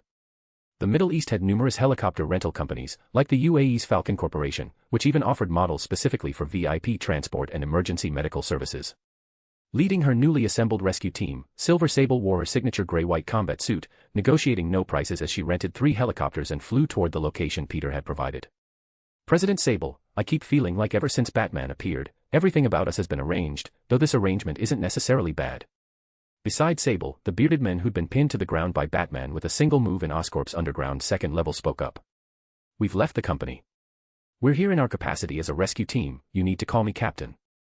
Sable didn't even glance at the bearded man. Of course I know I've been arranged. But can you think of a reason for me to refuse Batman, or even refuse Peter? The bearded man shook his head. Exactly, you can't. Neither can I. Sable still didn't look toward him. Transforming and expanding Silver Sable security has always been my dream. Rather than saying they're using and arranging me, I'm borrowing their momentum. We're about to reach the location Peter marked on the map. Stay sharp. Lookouts, observe carefully. We absolutely cannot let the target escape. Sable pointed at the map. After speaking, she felt her tone was wrong, still like a mercenary. She quickly corrected herself. Our current objective is rescue. Once we find Tony Stark, immediately escort him back to New York. Understood, Captain.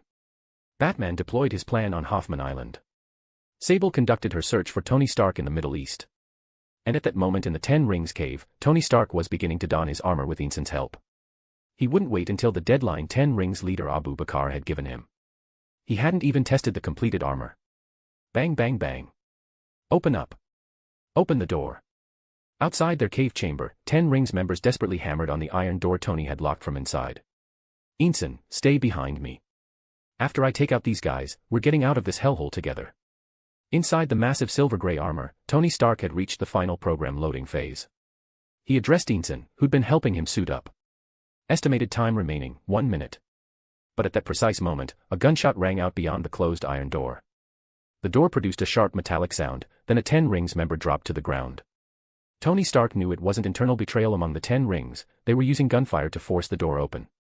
The fallen member had simply been unlucky enough to be hit by a ricocheting bullet. Crash. The iron door was kicked open. Simultaneously, the bomb Tony Stark had preemptively installed behind it detonated, sending 10 Rings members screaming to the ground. 40 seconds remaining. Tony Stark gritted his teeth, enduring the heat wave from dirt and explosions. Thud, thud, thud. Outside the cave, footsteps approached faintly. Tony Stark stared fixedly at the armor's startup progress bar. I'll buy you time, Tony. Inson, seeming to have made his decision long ago, ran to the cave entrance, grabbed a gun, and charged outside while randomly pulling the trigger. Inson didn't aim the gun barrel at the 10 Rings members. His purpose was merely to attract their attention and buy Tony Stark time. But the 10 Rings showed no mercy just because Inson's gun wasn't pointed at them. As a burst of submachine gun fire erupted, Inson took multiple hits and fell to the ground. Clang. The armor's metal faceplate snapped shut with a definitive sound. Chapter 129, Chapter. Reviews and Power Stones please. Chapter 129, Don't waste your life. My biggest concern right now is that damned Bat will show up and ruin our plans. At the same time Batman entered Hoffman Island, in a standard American 2-story house in Brooklyn, Herman Schultz carefully adjusted his new, shocker, gauntlets while speaking. The interior of this American house had completely transformed since Schultz's first visit. Toombs, the house's owner, had dismissed the apron maid. The living room sofas and dining table were all piled into corners. Various electronic equipment and workbenches had replaced them. Beside Schultz, Adrian Toombs wore an outfit of dark green, a long cape dragging across the floor behind him. The world-renowned electronics engineer stroked his dark green clothing, appearing quite fond of it. Seeing Toombs ignore him, Schultz analyzed on his own. Documented appearances of Batman during daylight total only 2 instances. Once at dusk in Queens contacting Norman Osborn, once attacking Kingpin at Oscorp. Both times he avoided direct sunlight exposure. The legends claiming he's a vampire aren't unreasonable, he likely fears sunlight intensely. We should schedule our operation for high noon. After speaking, Schultz donned his gauntlets, put on his newly constructed iron-gray suit capable of absorbing impact forces, and stepped into the house's backyard garden. Violent shockwave sounds erupted. Schultz's shocker gauntlet sent transparent ripples through the air ahead. These ripples spread rapidly outward, tearing through the garden ground, creating a massive chasm 2 meters deep, 3 meters wide, and dozens of meters long. Looks like you're quite satisfied with your new toy. Beside Schultz, Toombs in his emerald combat suit spoke with an ambiguous smile. But it's not enough yet, Schultz shook his head. Toombs, our remaining materials should be sufficient to construct one more suit. We need to find another partner. Toombs continued watching Schultz with that same ambiguous smile. I helped you make the shocker gauntlets. You helped me make my flight suit. Our transaction is complete. You want revenge on Batman, but that guy has nothing to do with me. I won't involve myself in your personal vendetta. Schultz's face was completely concealed beneath his mask. The corners of his mouth lifted slightly as he regarded Toombs. I'm sorry, Toombs. From the moment you agreed to cooperate with me, you became an ant tied to the same rope as me. Once my operation fails, even if I don't reveal anything, Batman will definitely trace his way back to you. Hearing Schultz's words, Toombs' features immediately scrunched together, making his prominent hooked nose particularly conspicuous. Whoosh! Toombs gripped both sides of his emerald suit's cape and flung them dramatically outward. A pair of wings massive enough to completely envelope his body spread wide. Drawing inspiration from Schultz's shocker gauntlets and using shock waves combined with wing flapping, Toombs rose into the air like a giant bird, looking down at Schultz with an ominous tone. You're using me. Schultz chuckled, raising one fist toward Toombs. Wouldn't call it using. We simply must work together. Otherwise Batman will track us down like a cat scenting fish. Whoosh! Whoosh! Toombs circled above the garden, his wings and shock waves creating air currents that flattened the soft grass stems below. His face showed conflicting emotions, but he eventually folded his wings and landed on the ground. One hand brushed Schultz's fist aside while the other gripped his shoulder. Do you have a suitable candidate for the new partner? Also, I should remind you, remaining materials aren't sufficient for a complete suit. We can only make a sleeveless version. Additionally, I'm not an ant tied to a rope like you. I am master of the skies. I am. Toombs squeezed Schultz's shoulder. He couldn't immediately think of an intimidating name for his alias. But Schultz stared at Toombs' hooked nose, slowly producing a word from beneath his mask. Vulture. Exactly. Vulture. Toombs gripped Schultz's shoulder again forcefully. Schultz had now lowered his fist. He knew his goal of using Batman to threaten Toombs had succeeded.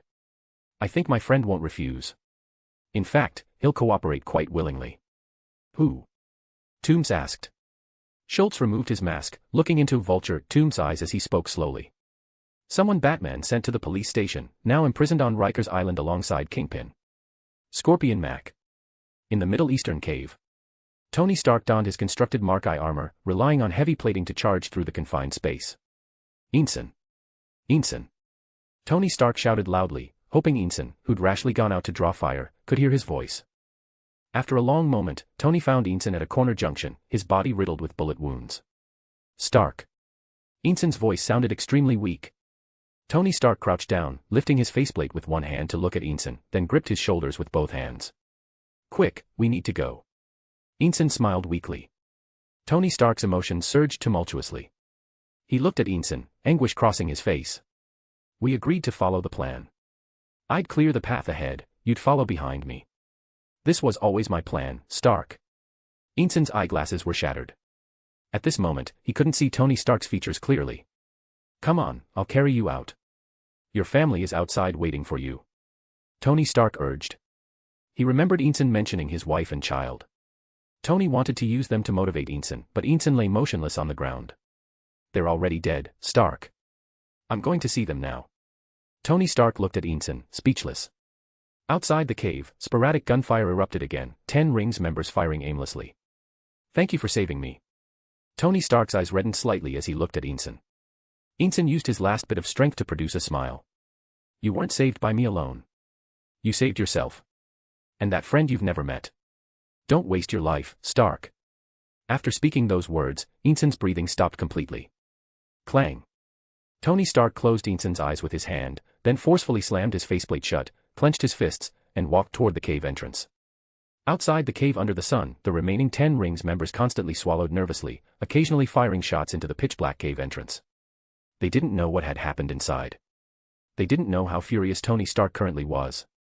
But soon, as heavy footsteps and metallic collision sounds rang out, a silver-gray figure over 2 meters tall appeared at the cave entrance. Thud, thud, thud. The 10 Rings members already stationed here pulled their triggers without hesitation. Bullets poured out without restraint, but every single one was blocked by Tony Stark's steel armor.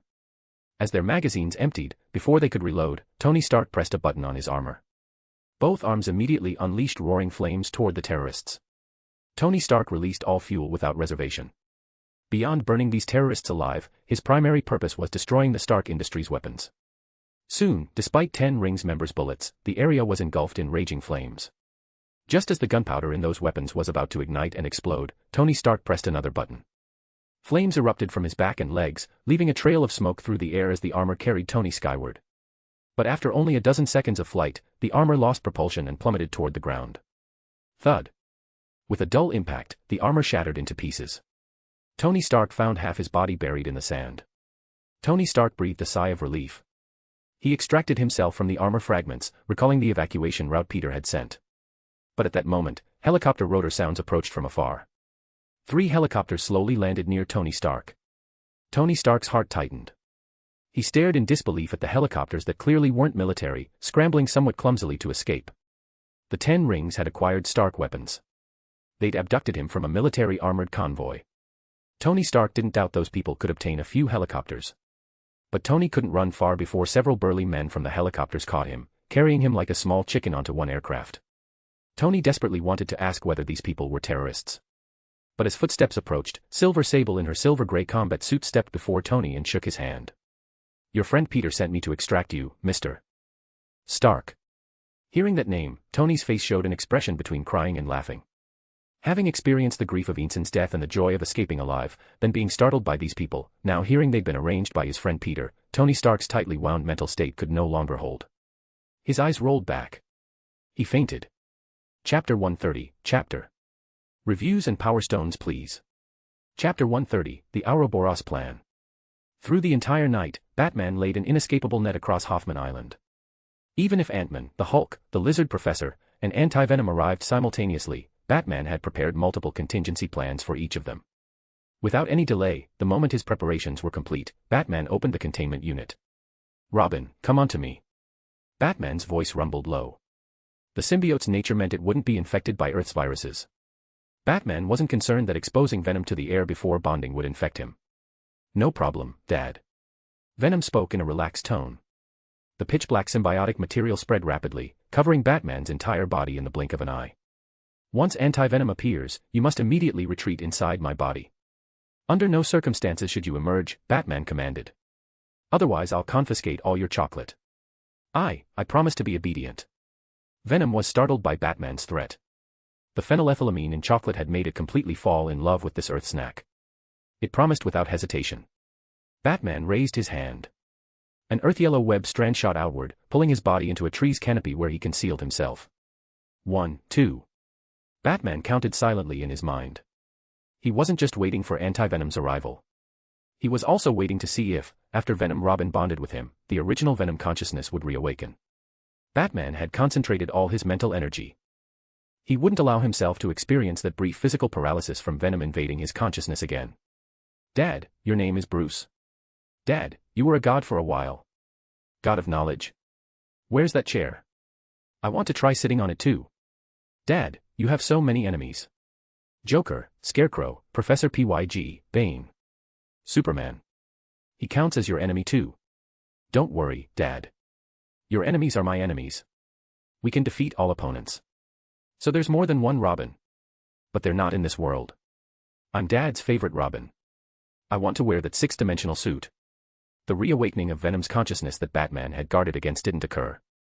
Venom Robin remained Venom Robin, capable of reading Batman's memories to a certain degree but showing no sign of probing his deepest recollections. But one thing Batman hadn't anticipated, after bonding with him, Venom Robin seemed to have discovered treasure. It found everything in Batman's mind fascinating beyond measure. "Robin, stay quiet. Don't try touching anything in those memories," Batman warned. 3 pieces of chocolate. Between vigorous curiosity and craving for chocolate, Venom chose the latter without hesitation. 4 pieces. Then 4 it is. Batman spoke quietly. Almost the instant Batman's words finished, a tall white figure descended from the sky, landing with a heavy thud on North Brother Island's shore. Skin white and lustrous as pearls appeared perfectly smooth. But irregular pitch-black patterns and the face's pure blackness destroyed the pearl white's holy impression, making it look quite grotesque. Anti-Venom sensed Venom's presence. It had arrived. Hoffman Island was perfectly silent except for occasional sounds of small birds flapping wings. The instant Anti-Venom set foot on the island, it detected something wrong. This place overflowed with viruses, from smallpox to Ebola. Virtually every virus capable of infecting humans existed here. Symbiote senses alerted it to danger. But Anti-Venom's purification ability made it confident it could handle any toxin. I sense Venom's presence. How could that thing still be alive? It's hiding on this island. Anti-Venom's voice was like nails scraping on glass. But before it could finish speaking, Venom's presence emerged from the island once again. I don't know how it survived, but does it think the viruses on this island can threaten me? It's too naive. Anti-Venom's mouth stretched nearly to both sides of its head. Without hesitation, it moved. Plan A, smallpox, typhus, Ebola, and other viruses present on the island pose no threat to Anti-Venom itself. But like a room filled with dust, every moment on the island, Anti-Venom will instinctively purify environmental viruses continuously. This creates sustained, low-intensity consumption. Venom's presence flickered briefly then vanished. Batman constantly lured Anti-Venom to roam across the island. He wasn't worried Anti-Venom would immediately retreat after detecting the island's viruses. He prepared contingency plans. Since Anti-Venom was advancing rather than retreating, Batman temporarily shelved those plans. Those viruses lethal to humans required almost no effort for Anti-Venom to purify. The consumption to its symbiotic material was negligible. For Batman, that was sufficient. Currently, the island held over 100 biological pheromone lures created by Dr. Banner. These lures would activate one by one according to Batman's design, continuously guiding Anti-Venom around the island. The lure placement seemed chaotic. But as Batman activated them sequentially, Anti-Venom's advancing trajectory never overlapped with previously purified areas. Like a constantly tightening fishing net, the virus-containing range grew smaller and smaller. Anti-Venom finally moved from Hoffman Island's perimeter into the island's interior. Simultaneously, along Anti-Venom's path, miniature sensors hidden in various corners collected data on Anti-Venom and transmitted it to Batman's suit. Plan B, various island regions have been seeded overnight with numerous artificially cultivated viruses, high transmission but low lethality, like flu strains. They pose minimal danger to humans and minimal burden to symbiote purification abilities. This will make Anti-Venom lower its guard. But these viruses' characteristic is rapid reproduction, multiplying exponentially every moment.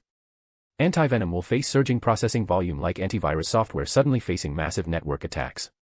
As Anti-Venom followed the lures Batman had placed, stepping into the island's interior range, Batman's second plan activated. Simultaneously, Batman's suit custom-built for Anti-Venom began frantically calculating data from the sensors. Batman used Anti-Venom's speed and method of clearing different viruses from Hoffman Island's perimeter to calibrate in real time and confirm Anti-Venom's current purification capability threshold and level. If I already had nanotechnology, theoretically I could directly use nanobacteriophages to dismantle Anti-Venom. Batman's mask was a single one-way screen. He was currently recording all collected information in his mind. When Anti-Venom lowers its guard and truly enters the island's center, Plan C activates. Plan C, since Connors arrived on North Brother Island, Batman had obtained tissue samples from Professor Connors numerous times, secretly researching the Ouroboros plan targeting him. This was a plan for dealing with the Lizard Professor. But cells from the Lizard Professor combined with viruses formed one method for dealing with Anti-Venom. After Anti-Venom purified this virus, its remaining genetic fragments would rapidly self-reorganize and regenerate at extreme speed, forming complete virus bodies again, trapping Anti-Venom in an infinite loop of purification, replication, purification. Chapter 131, Chapter 131, Bat Island. Using Hoffman Island's various viruses and venom pheromone lures was merely one of many plans Batman had prepared for Anti-Venom. When Batman decided to use Hoffman Island's century-accumulated viruses against Anti-Venom, he'd already prepared for the possibility these viruses would prove worthless against it, unable to produce any effect whatsoever.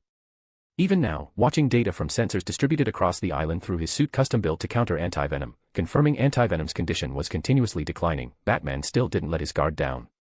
As Anti-Venom penetrated deeper into Hoffman Island's central area, Batman activated a series of plans completely unrelated to viruses. Plan AA, massive numbers of venom pheromone lures deployed across the island simultaneously released signals, no longer lures, but simulated chemical signatures of multiple lethal viruses and toxins. The instant antivenom entered the island's core area, overwhelming simulated virus signals were immediately detected by antivenom. It constantly sensed threats and instinctively purified them, only to discover that no matter how hard it tried, the simulated chemical signals remained in the environment. In this moment, antivenom resembled a pitiful emergency dispatcher surrounded by thousands upon thousands of phones all ringing simultaneously. Every call was a false alarm. But by instinct, antivenom refused to miss answering any single call. But those false emergency calls didn't disappear when antivenom picked them up. Each signal appeared, vanished, appeared repeatedly. It was like Batman commanding God to create a stone so heavy he couldn't lift it, causing antivenom to trap itself in a logical paradox loop. Two complete plans, one to consume antivenom's capabilities physiologically and materially, another to attack the symbiote's sensory and cognitive core. Just as Batman considered immediately activating a third plan, the data his anti-antivenom suit detected suddenly began fluctuating dramatically. Scree. Like a rat's shriek but exponentially more powerful, the scream echoed across the island. Antivenom clutched its head with both hands, the white symbiotic material on its body boiling like water. Bubbles appeared across antivenom's body, rapidly expanding before bursting with pops into the air. From Batman's perspective, it looked like some mischievous child had inserted a straw beneath antivenom's skin and was continuously blowing air, causing endless bubble generation. The originally pearl-white symbiotic material became nauseating due to constant bubble formation. Antivenom's body began swelling continuously, because some bubbles hadn't yet exploded while new ones kept generating endlessly. Batman still didn't move, merely pausing the third targeted plan he'd prepared to activate. Instead, he began adjusting web fluid formulations based on current circumstances, implementing the plan targeting Eddie Brock. He jumped down from his concealed position in the tree canopy but still didn't appear directly before antivenom. According to data analysis of antivenom, after enduring physiological consumption from infinite virus loops and mental torture from recursive cognitive traps, antivenom has entered an unprecedentedly vulnerable state. Its energy level is extremely low. This means its symbiosis with host Eddie Brock inside is no longer as unbreakable as before. Plan AAA targeting Eddie Brock, deploy hardening foam to completely immobilize the weakened antivenom from head to toe, letting hardening gel fill every corner of antivenom's body. Then the Arkham Batmobile rapidly rose from beneath the water's surface at Hoffman Island's shore, activating its onboard sonic cannon. Batman didn't need the sonic cannon's high-frequency noise to interfere with antivenom. Instead, he switched frequencies, using infrasound to attack Eddie Brock inside antivenom. Human internal organs' natural resonance frequencies mainly ranged between 4 to 18 Hz. When high-intensity infrasound acted on the human body, it would cause organs to resonate violently. Last night, Batman had pre-calibrated the Arkham Batmobile's sonic cannon. Its frequency and intensity were set at a threshold sufficient to severely disturb the host but insufficient to cause permanent damage. He intended to exploit the severe physiological discomfort caused by infrasound, fatigue, anxiety, panic, mental confusion, dizziness, nausea. If infrasound still can't affect Eddie Brock inside the weakened antivenom, I'll still need to execute the Alpha series plans. Batman completed temporary adjustments to the web fluid formulation in his utility belt. His plans weren't all conducted in shadows. When necessary, Batman wouldn't hesitate to deploy the tremendous physical capabilities Peter Parker's body provided. But Batman had overestimated antivenom. Or rather, after his battle with antivenom in the Adirondack Mountains, he'd prepared too many countermeasures based on the seemingly invulnerable symbiote body. Antivenom itself fell into dual torment, physiological and mental. Eddie Brock inside it also screamed in agony, struggling desperately to escape antivenom's body. When Batman finally emerged and approached antivenom, he only heard a wet tearing sound. Antivenom and Eddie Brock had completely separated. Eddie Brock simply passed out clean and quick. Antivenom and Eddie couldn't hold out until Batman personally engaged. They'd already collapsed one step ahead. And with antivenom losing its host, the measures Batman had prepared now tortured it even more severely. Its body shrank smaller and smaller, from a massive 3-meter frame rapidly shrinking to only fist-sized, finally going limp like Eddie Brock in the hardening gel, motionless. The pearl-white symbiotic material also became dry and lost its luster in this moment, completely turning to ash. Venom could be reborn from a trace of symbiotic material left in my bone marrow. I have reason to believe antivenom possesses the same capability. Batman didn't relax his vigilance. From a distance, he fired several web strands, binding Eddie Brock from head to toe. Then with a click, he secured a breathing mask over Eddie's face. Barbara, scan for all residual viruses in the environment, including on me. Batman held Eddie Brock by the hand and addressed the Oracle AI. No viruses or toxins detected, Bruce. Inside the anti-antivenom suit's mask, massive amounts of analytical data flowed like snowflakes. The Oracle AI's voice soon responded.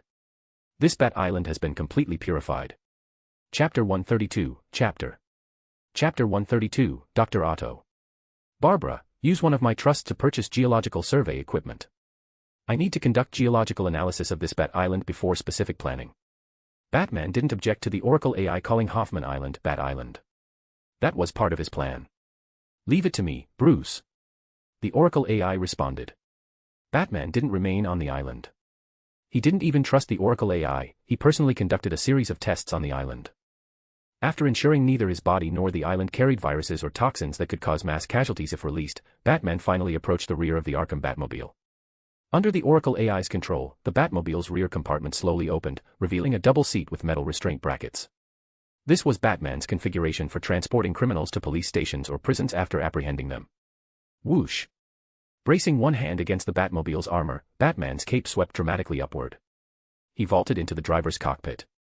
In the next second, Venom's small head immediately popped out from his shoulder. 4 pieces of chocolate. Batman extended one hand and pushed Venom's head back into his shoulder. I promised you, Robin. But don't rush. Batman needed to bring Eddie Brock back to North Brother Island and conduct a thorough examination from head to toe, inside and out, searching for any residual anti-venom symbiotic material in his body. Within a single minute, Batman returned from Hoffman Island, now Bat Island, to the laboratory on North Brother Island. The moment Batman entered the lab carrying Eddie Brock bound tightly in earth-yellow webbing, he detected something amiss. Professors Connors, Banner, and Otto appeared busy, but Batman keenly perceived their attention wasn't fully concentrated on their respective work. Hearing Batman push through the door, all 3 scientists immediately turned to look, studying Batman who'd returned from Hoffman Island, where virtually every lethal virus known to humanity had been preserved for over a century.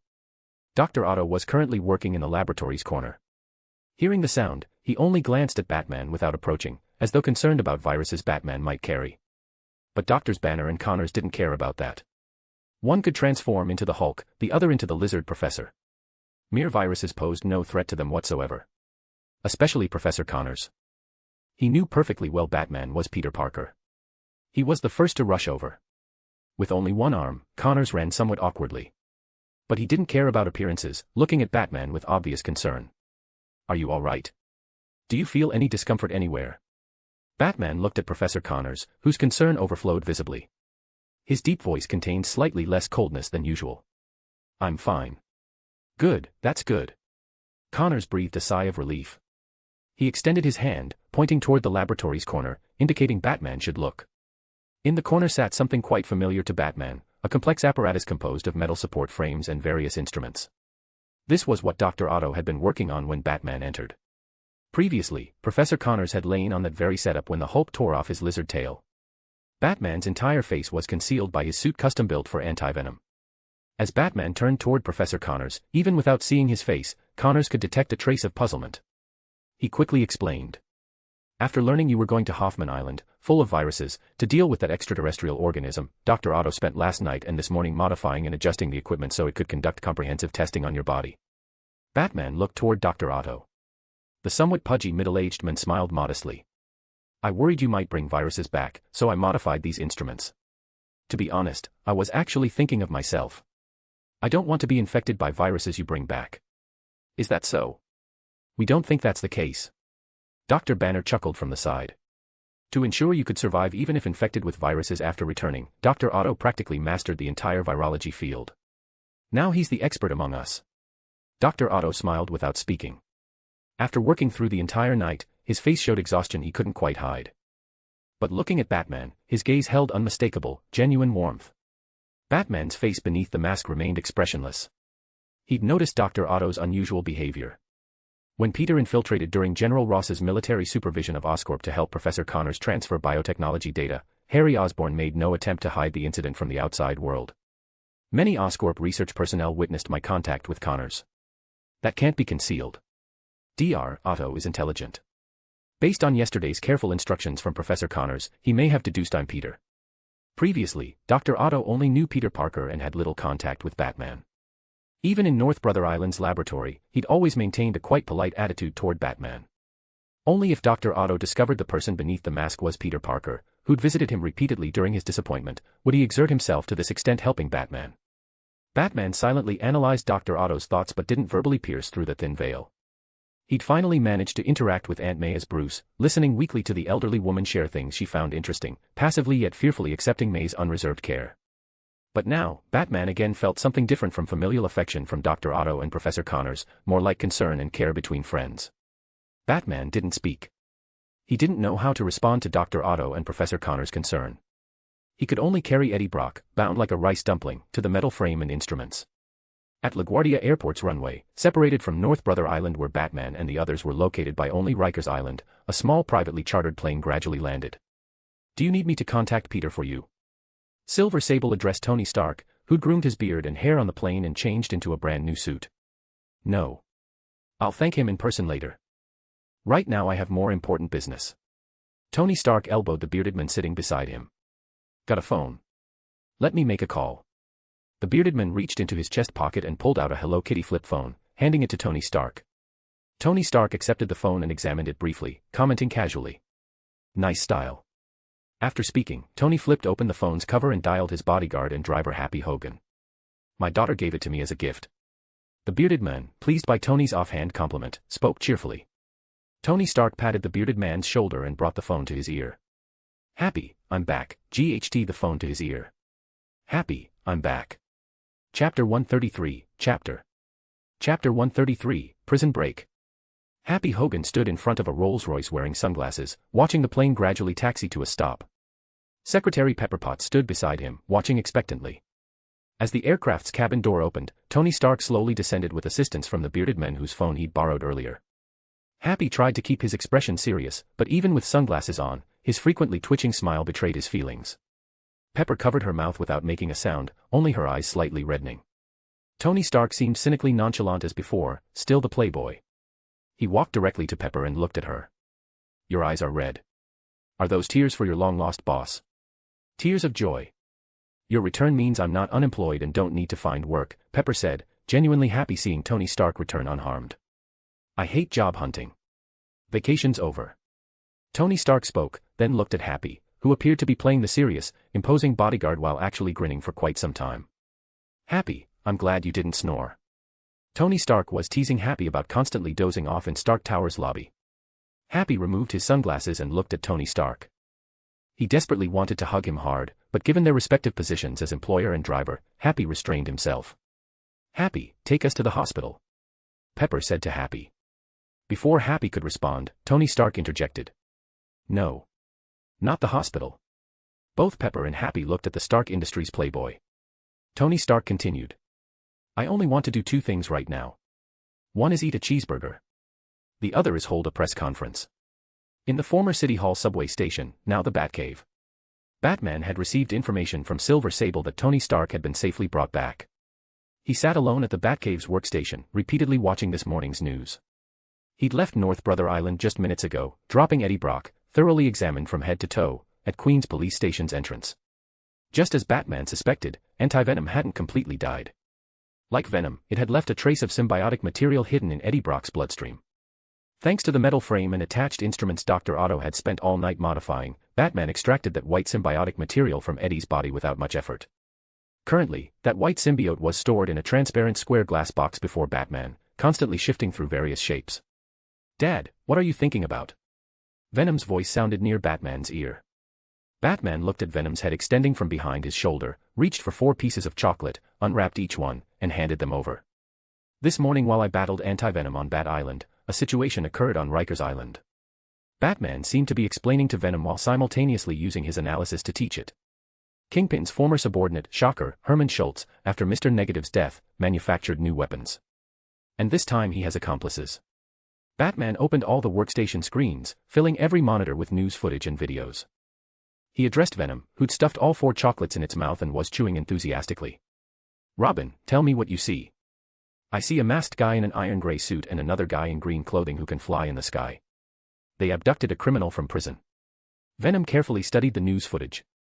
"What you're describing is all obvious, Robin." Batman showed no dissatisfaction with Venom's purely layman observation. He enlarged the footage while guiding it, pointing to various corners of the images. "We haven't visited the scene yet, but that doesn't mean we can't extract sufficient intelligence from the news." Venom stared wide-eyed at Batman, waiting for its resourceful dad to analyze something from these images. Batman didn't disappoint Venom's expectations. He analyzed from scratch.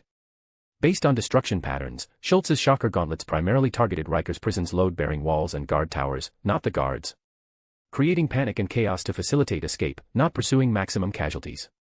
Batman pointed to news footage he'd opened on different screens. These images are sequential. Look at that green flyer. What characteristics does his flight path show?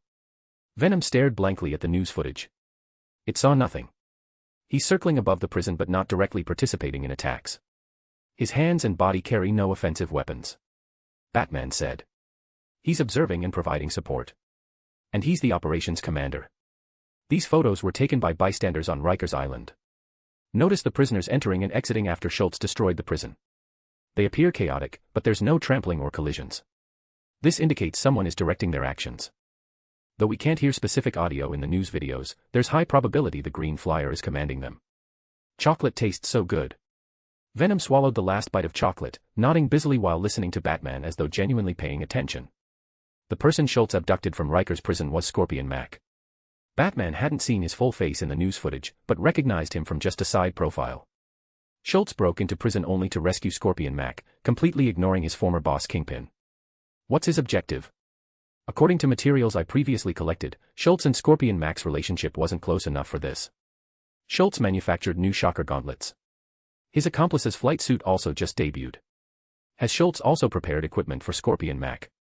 Kingpin was the only prisoner who didn't escape after today's Rikers prison incident. What is he plotting? The Green Flyer's airborne commands alone wouldn't necessarily make those prisoners so obedient, escaping through the breach so orderly. Batman sank into his investigative rhythm. He studied the figure in the green flight suit. Since most news footage photos and videos were shot by Rikers Island bystanders, the images weren't clear. Batman could only determine from blurry footage that the flyer's age ranged between 40 and 60, and he possessed a very conspicuous hooked nose. Being approached by Schultz indicates he either has money or abilities to cooperate with Schultz manufacturing shocker gauntlets and flight suits. Who is he? Batman frowned thoughtfully. Just as he prepared to visit Rikers Island as a reporter to obtain specific physical characteristics of the flyer from eyewitnesses, the Oracle AI suddenly detected keywords online. Bruce, Tony Stark, just rescued by Silver Sable, has called a press conference and mentioned the word weapons. Do you need me to stream the on-site photographer's live footage, and the on-site photographer's live footage? Chapter 134, Chapter. Reviews and Power Stones PLSSS. Chapter 134, The Bait. Stark Expo. Once, Tony Stark had planned to use this venue to showcase his Jericho missiles. But after his Middle Eastern ordeal, Tony Stark arrived here without mentioning missiles at all. He merely used the location as the site for his post-return press conference. The scene was chaotic and noisy. Reporters and photographers were packed like sardines in a can. Tony Stark sat on the floor at the very front, eating a cheeseburger with large bites. Obadiah accompanied Tony Stark, also sitting on the ground, his arm around Tony's shoulder while constantly whispering questions. At the very back of the reporters and photographers, Happy and Pepper stood quietly, waiting. "Miss Potts, may I have a word?" At that moment, a voice suddenly sounded beside Pepper. "The press conference is about to start, and I'm not participating in the Q&A session anyway."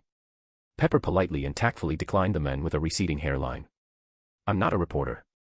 I'm Agent Coulson from S.H.I.E.L.D." The person appearing beside Pepper was indeed Agent Coulson. He'd never left since his failed attempt to contact Batman. "I haven't heard of S.H.I.E.L.D., but the Department of Defense and CIA have already contacted us." Pepper addressed Agent Coulson. "We're an independent department with more focused objectives." Agent Coulson said. "I'd like to inquire about the specific details of Mr. Stark's escape from the Middle East." "I'll note that and tell Tony," Pepper said. "Thank you." Agent Coulson didn't press further. After expressing gratitude, he turned and left. In the Batcave. The Oracle AI detected keywords and played the video footage. Batman silently watched the live broadcast from minutes earlier. Tony Stark sat on the ground, announcing a message to the world through the dozens of reporters and photographers before him.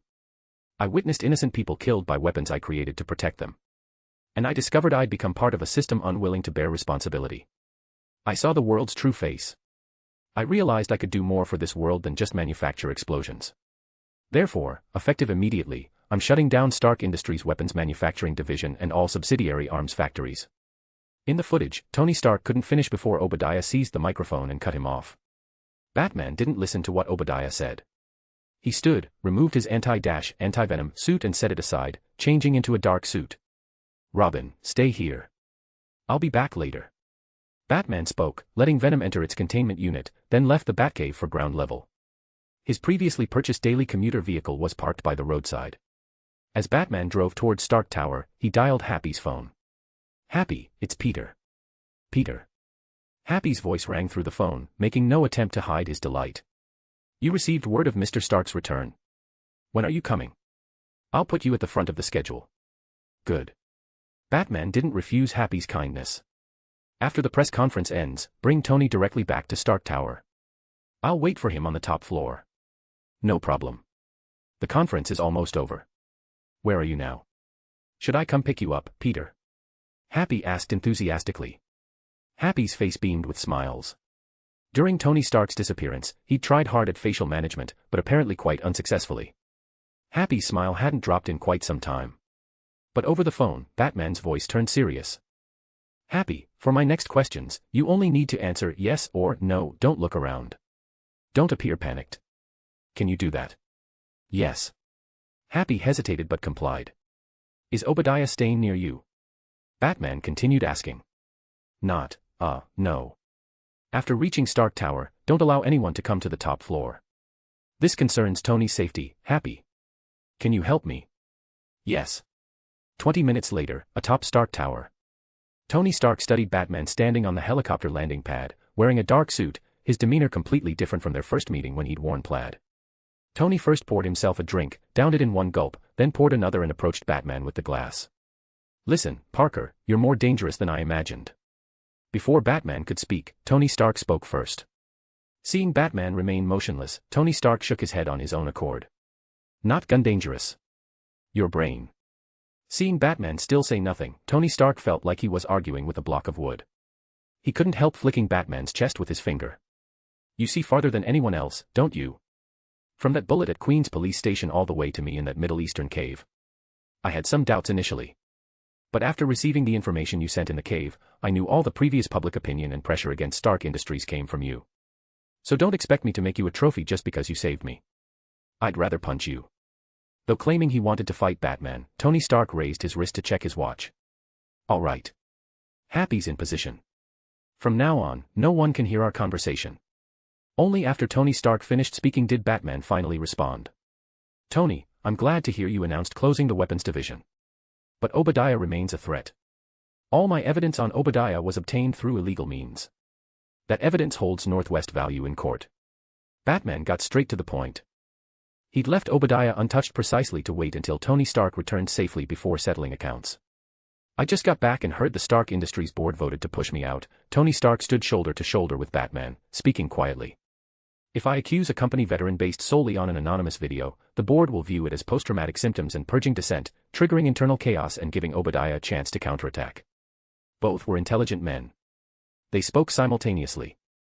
We need to put out bait to lure Obadiah into the trap. What's the bait?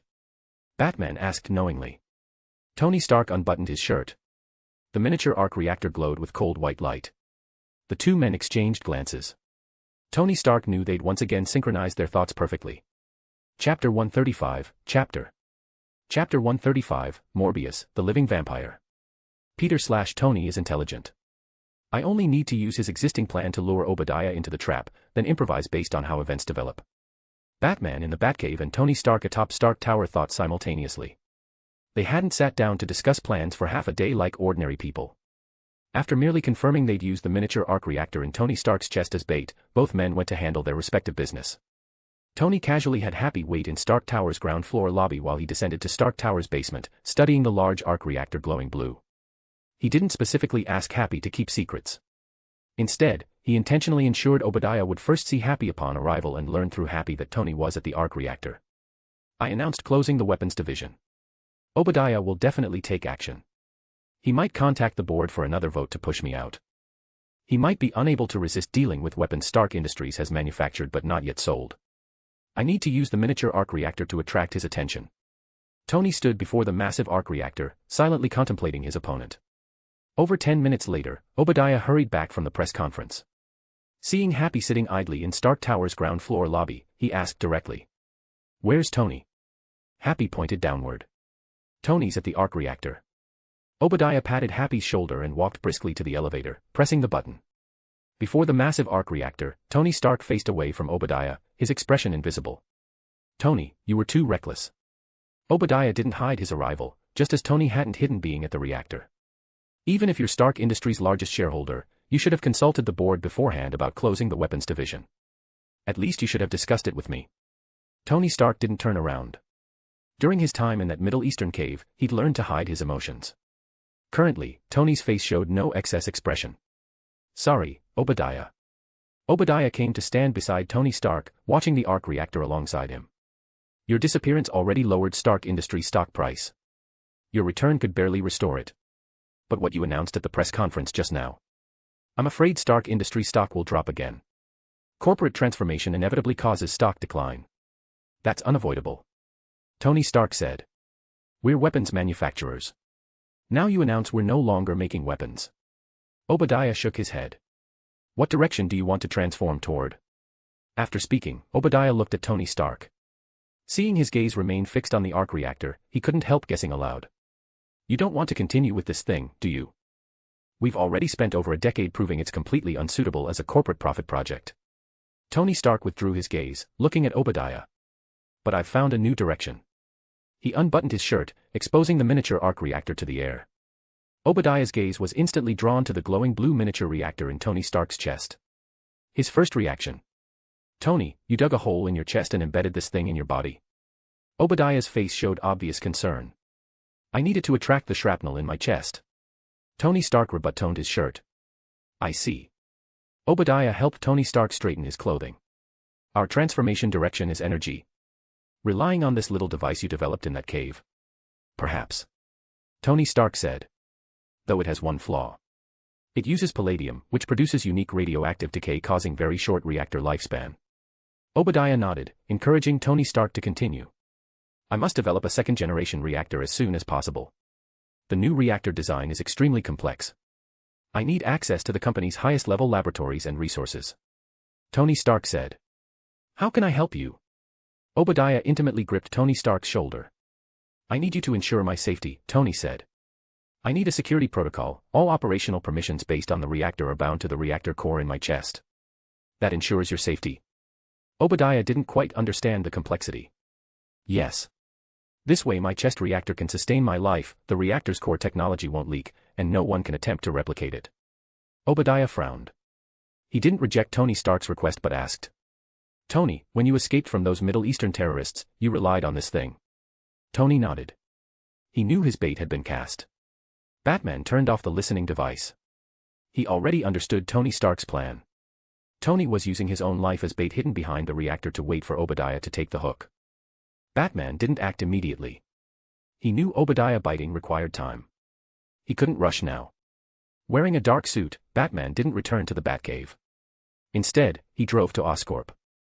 Using his development personnel Clark identity, Batman entered Oscorp's lobby without alerting anyone and took the elevator directly to the top floor. In the top floor office that once belonged to Norman Osborn, Harry Osborn was conversing quite pleasantly with two scientists. Seeing Batman arrive, Harry Osborn immediately stood, embracing Batman quite enthusiastically. Peter. Let me introduce you. You already know Professor Miles Warren quite well. But you definitely haven't met this one yet. Harry Osborn gestured with his palm toward the scientist sitting with Miles Warren, a man with long black hair and quite melancholic bearing. This is Michael Morbius, a genius in the biochemistry field. Nobel Prize winner. Batman's current identity was Peter Parker. Remaining expressionless and silent wouldn't be appropriate for this persona. Therefore, Batman nodded slightly toward Professor Morbius. This is Peter Parker, my best friend. I'd give anything for him. Harry Osborn's introduction of Batman contained only one sentence, but that sentence clearly made Professor Morbius' eyes flicker. He actively stood up, extending one hand toward Batman. Very pleased to meet you, Mr. Parker. Professor Miles Warren smiled silently from the side, watching everyone. Seeing Professor Morbius and Batman shake hands, he also rose. After Professor Connors left, Harry urgently needed biological field experts to anchor the group. I alone felt insufficient, so I recommended Professor Morbius, an expert in biochemistry like myself. Harry Osborn pulled Batman to the sofa and personally poured him water. I hope to join Oscorp not merely to contribute my knowledge, Morbius spoke. I'm doing this more for myself. Professor Miles Warren nodded, continuing. Professor Morbius suffers from a rare blood disease. He hopes that while serving as Oscorp's scientist, he can simultaneously research how to cure his own illness. Chapter 136, Chapter 136, Max Dillon, Electro. Batman didn't interfere much with Professor Morbius joining Oscorp. He'd come to find Harry for another matter. After Professor Warren and Professor Morbius left shoulder to shoulder, heading to the research floors between levels 10 and 20 to conduct their work, Batman spoke. Harry, I hope you can help me find someone. Find someone. Harry Osborn seemed surprised. Who? I don't know his name or have his photo. I only know he has a conspicuous hooked nose and is possibly an expert in any field, mechanical, electronic, engineering, aerodynamics. Batman said. In the Batcave, Batman had attempted image restoration to see clearly the face of the green-clothed flyer who'd broken into Riker's prison alongside Schultz. But those images weren't shot by reporters' professional cameras, merely cell phone footage from Riker's Island bystanders. The pixels were too low. Even with Batman's image quality restoration, he couldn't see facial features clearly. But someone capable of manufacturing a flight suit with Schultz, Batman strongly suspected the individual resembled Gotham's criminal, Kite Man. Peter, there are so many people in the world. Your target is too vague. Harry Osborn thought for a moment, carefully choosing his words. I'll do my best to help you search and collect information. Can you tell me your purpose in finding him? Batman displayed a Peter Parker-style smile. Someone recommended him to me. My Parker Industries needs talent in this area, but I forgot his name and who made the recommendation. Harry Osborn hesitated, then couldn't help laughing as he looked at Batman. Peter, looks like you and I are the same. Company affairs bring too many trivial matters, causing us to frequently forget things. Want me to take you around Oscorp's electronic engineering department to see if anyone there is who you're looking for? Harry Osborn proposed. Or besides him, whichever engineer you need, just ask. Batman still didn't refuse. He looked genuinely eager for talent. Harry, please take me for a tour. Small matter. Compared to you helping me reclaim Oscorp, what does this count for? Harry immediately rose, pulling Batman straight toward the elevator. Electronic engineering departments were indispensable to every enterprise. Oscorp was no exception. But one difference existed: Oscorp's electronic engineering department, besides handling their primary duties, often needed to rotate shifts on the building's 16th floor. This is where Oscorp researches bioelectric power generation. This entire floor. In the 16th floor corridor, Harry Osborn pointed at transparent glass tanks. The area consisted of complex large-scale instruments and countless glass tanks. Each tank held dozens to hundreds of swimming electric eels. Blue-tinged electric light constantly flickered, making the place resemble a science fiction movie scene. Electrical workers in gray-blue overalls and scientists in white lab coats cooperated in division of labor. Batman and Harry Osborn didn't disturb them, instead touring while Harry provided introductions. Yesterday I tried visiting my father at Ravencroft Research Institute where he's confined, but sentries at the entrance told me visits aren't accepted. They didn't even ask who my father was. Harry walked alongside Batman beside transparent glass tanks. After introducing for a while, he complained. Batman's face showed no surprised expression. Last time he'd gone, sentries similarly drove him away, only he'd used crisp green bills to clear his path. Perhaps after some time passes, he'll be able to leave there. Norman Osborn might be gratified seeing you manage Oscorp so orderly. Batman consoled. Stopping at the corridor's end, Peter, did you find the engineer you wanted? No. Batman shook his head. If you merely need a senior electronic engineer, Oscorp has someone quite suitable for you. Harry Osborn said regretfully. His name is Max Dillon. When Oscorp Tower was rebuilt, he personally designed the electrical systems for virtually the entire building. Max Dillon. Batman thought about the name for a moment. Seeing him not immediately object, Harry directly called out in the corridor. Max Dillon. Have him come see me. Nearby electronic engineers in gray-blue overalls turned toward Harry Osborn at the sound. A worker hurriedly left, returning moments later leading a black man. Mr. Osborn. Max Dillon wore the yellow overalls symbolizing senior electronic engineer status. 7 or 8 rolls of design blueprints were tucked under his arm, clearly he'd been summoned while busy. This is my friend, Peter Parker.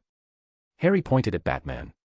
Within his own company, Harry Osborn clearly enjoyed letting everyone meet Peter. He wished he could loudly announce to everyone he had the world's best friend. Max Dillon quickly extended one hand, his attitude deferential with transparent ingratiation. Mr. Parker. Batman still wore a Peter Parker-style smile. He faithfully played this identity. Max Dillon. I've heard your name. Max Dillon's face showed a trace of surprise. He pointed at himself. Me. Harry Osborn also looked at Batman with surprise. Batman had only thought briefly, finding the name somewhat familiar, and had now recalled. That's right. When Oscorp Tower was first established, you designed the electrical systems. I've heard of you. Previously, to deal with the Lizard Professor and the Hulk, Batman had researched Oscorp Tower extraordinarily thoroughly from inside out, including electrical systems. Max Dillon's name was precisely what he'd seen while reviewing materials then. Sorry, Harry. Max Dillon is indeed an electronic engineering genius, but he's not who I'm looking for. Batman told Harry Osborn. Before Harry Osborn could speak, Max Dillon spoke first. Excuse me, Mr. Parker. From your meaning, you're searching for an electronic engineering expert. Not necessarily electronic engineering. Batman said. Harry Osborn repeated Batman's earlier reasoning to Max Dillon. Max Dillon nodded slightly thoughtfully. I don't know experts with research accomplishments in all those fields you mentioned. But I do know an electronic engineering expert with a hooked nose. Though he's most likely not who you're looking for either. Batman looked at Max Dillon. He'd already prepared for a fruitless search, never expecting an unexpected gain. Who? Adrian Toombs. A top expert virtually everyone in electronic engineering knows. His most distinctive feature is a conspicuous hooked nose. Max Dillon said. Electronic engineering knows. His most distinctive feature is a conspicuous hooked nose. Max Dillon said. Chapter 137, Chapter 137, Research on Vibranium. Adrian Toombs. An electronic engineer with a hooked nose who yearned for the blue sky and longed to soar through the skies like a true bird. This was the information Batman obtained from senior electronic engineer Max Dillon on Oscorp's 13th floor. After touring Oscorp Tower with Harry Osborn, even though Harry mentioned Ravencroft Research Institute once, Batman still revealed no information to Harry about Norman Osborn's whereabouts. Batman had been delayed recently by Tony Stark's situation and the Venom and anti-Venom affairs, never having time to search for Norman Osborn. Moreover, when he'd infiltrated S.H.I.E.L.D.'s Adirondack Mountains base, that data highly suspected of being taken by a Hydra agent still showed no activity. Batman trusted his technology. He knew no one could browse the data without triggering the tracking virus he'd planted. No activity until now, only one explanation existed, that Hydra agent used human transport methods rather than network data transmission. Simply put, the Hydra agent carried the hard drive containing S.H.I.E.L.D.'s Project Pegasus on their person, traveling with that hard drive to a Hydra base. Harry currently isn't conducting any super soldier serum or weapons equipment research projects within Oscorp. I can relax about him temporarily. Batman bid farewell to Harry. Upon leaving, he habitually planted a program into Oscorp's internal systems, one that only monitored sensitive vocabulary like serum. Besides Oscorp, Batman had similarly planted surveillance programs inside Stark Industries. His ability to hear Tony Stark and Obadiah's conversation was that program's achievement. Returning to City Hall Station, Batman removed his neat dark suit and donned the Arkham armor. After this location was converted to the Batcave, as construction and renovation proceeded on the 66-story skyscraper, purchased and renamed Parker Group Tower, the Batcave evolved almost daily. The internal core area used mechanical construction controlled by the Oracle AI, while the exterior employed ordinary workers under the pretext of renovating sewer systems. The current Batcave only vaguely resembled the former subway station. The original vaulted amethyst glass skylight was completely sealed, but the original brass chandeliers were preserved. Currently, the space was divided into several zones, a central area storing the Oracle AI processor, transparent displays along the Batcave walls for storing Batsuits, the anti-Venom suit currently resided there. Only a trace of unconscious white anti-Venom symbiote was stored on the opposite side, in another wall display. The Batmobile was parked conveniently for entering and exiting subway routes at any time. Additionally, the medical area was near the central zone, allowing Batman to perform surgery on himself whenever needed. Below the current Batcave, Batman had excavated an even larger cavern, originally intended for storing servers and cooling systems for the Alfred AI he planned to build. But after anti-Venom purified all viruses and toxins on Hoffman Island, Batman temporarily changed his plans. He decided to wait until the geological survey equipment ordered by the Oracle AI arrived before deciding. If suitable, Batman preferred storing the Alfred AI's core on that island. Currently in the Batcave, Batman held a silver-white metal piece no larger than a finger, observing it with the naked eye. This was something Batman discovered on the black market when first ordering materials to create his Batcape, a metal material that simply didn't exist in his original world. Even a finger-sized piece was completely beyond Batman's financial capacity at the time. Only after Batman's first Batmobile was destroyed, when ordering components to build the Arkham Batmobile and Parker Industries was frantically accepting orders, did Batman finally have sufficient funds to purchase it. But until now, Batman still hadn't had time to research this material. He only knew from the black market that this metal, nicknamed sound-absorbing steel, possessed extreme hardness. Placing this vibranium, purchased at great expense, atop Venom's containment unit, Batman turned to collecting information on the electronic engineer named Adrian Toombs. Adrian Toombs, 55 years old. World-renowned electronic engineer. Possesses a publicly known dream of flight that remains unrealized. He attempted to imitate Icarus from Greek mythology, creating a flight suit from feathers to fly into the sky. And like Icarus, he fell from the air. Though not disabled, Toombs became disheartened afterward, gradually fading from public view. Currently resides in Brooklyn. Adrian Toombs' personal information was quite comprehensive online. Batman locked onto his current residence with almost no effort. Money. Technical skills. Dreams. Physical characteristics also match the hooked nose in the video. Batman was 90% certain the person in the green flight suit was Toombs. This day had been quite long. Batman spent half the morning on Hoffman Island defeating Anti-Venom, then conducted comprehensive examination of Eddie Brock on North Brother Island. Afterward, separately meeting with Tony Stark and Harry consumed most of Batman's remaining day. Now the sky gradually darkened. Batman needed to continue to Brooklyn, to Adrian Toombs' residence. However, Batman wasn't rushing to depart. Instead, he set about collecting information on criminals who'd escaped after Shocker Schultz and Toombs destroyed Riker's prison this morning. Dad, TV says humans need adequate sleep. But in your memories, and these past days, you haven't rested even briefly. Venom raised its head from the containment unit, addressing Batman. Without Anti-Venom's threat, Venom didn't need to constantly hide in its containment. Batman had opened the unit, Venom could extend its head at any time. But whenever Batman left the Batcave, he'd still completely seal the containment for safety.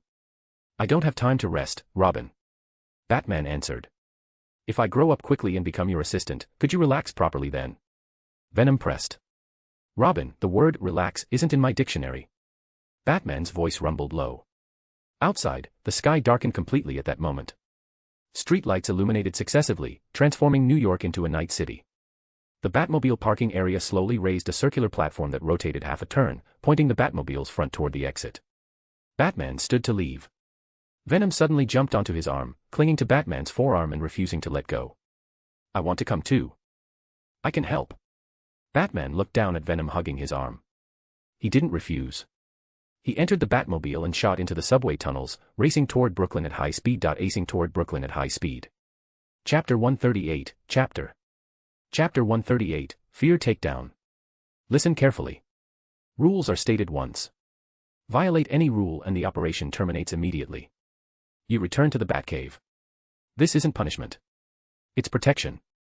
Not counting the part on Hoffman Island where Batman needed Venom to remotely lure Anti-Venom into the trap, tonight was the first mission Batman and his Venom Robin would execute together. Batman drove the Batmobile. Venom perched on the much smaller passenger seat beside him, head raised with high enthusiasm. Following Batman's side, Venom's current intelligence was purely childlike, possessing all the emotions of human children, including curiosity vigorous to the point of terror. Human children might do things adults found intolerable out of curiosity and undeveloped morality. Venom carried the same risk. But Venom had always stayed with Batman, receiving education from carefully selected children's programming and Batman's personal instruction. Other aspects might be slightly weak, but Venom's obedience was beyond doubt. This was why Batman hadn't refused bringing Venom out tonight.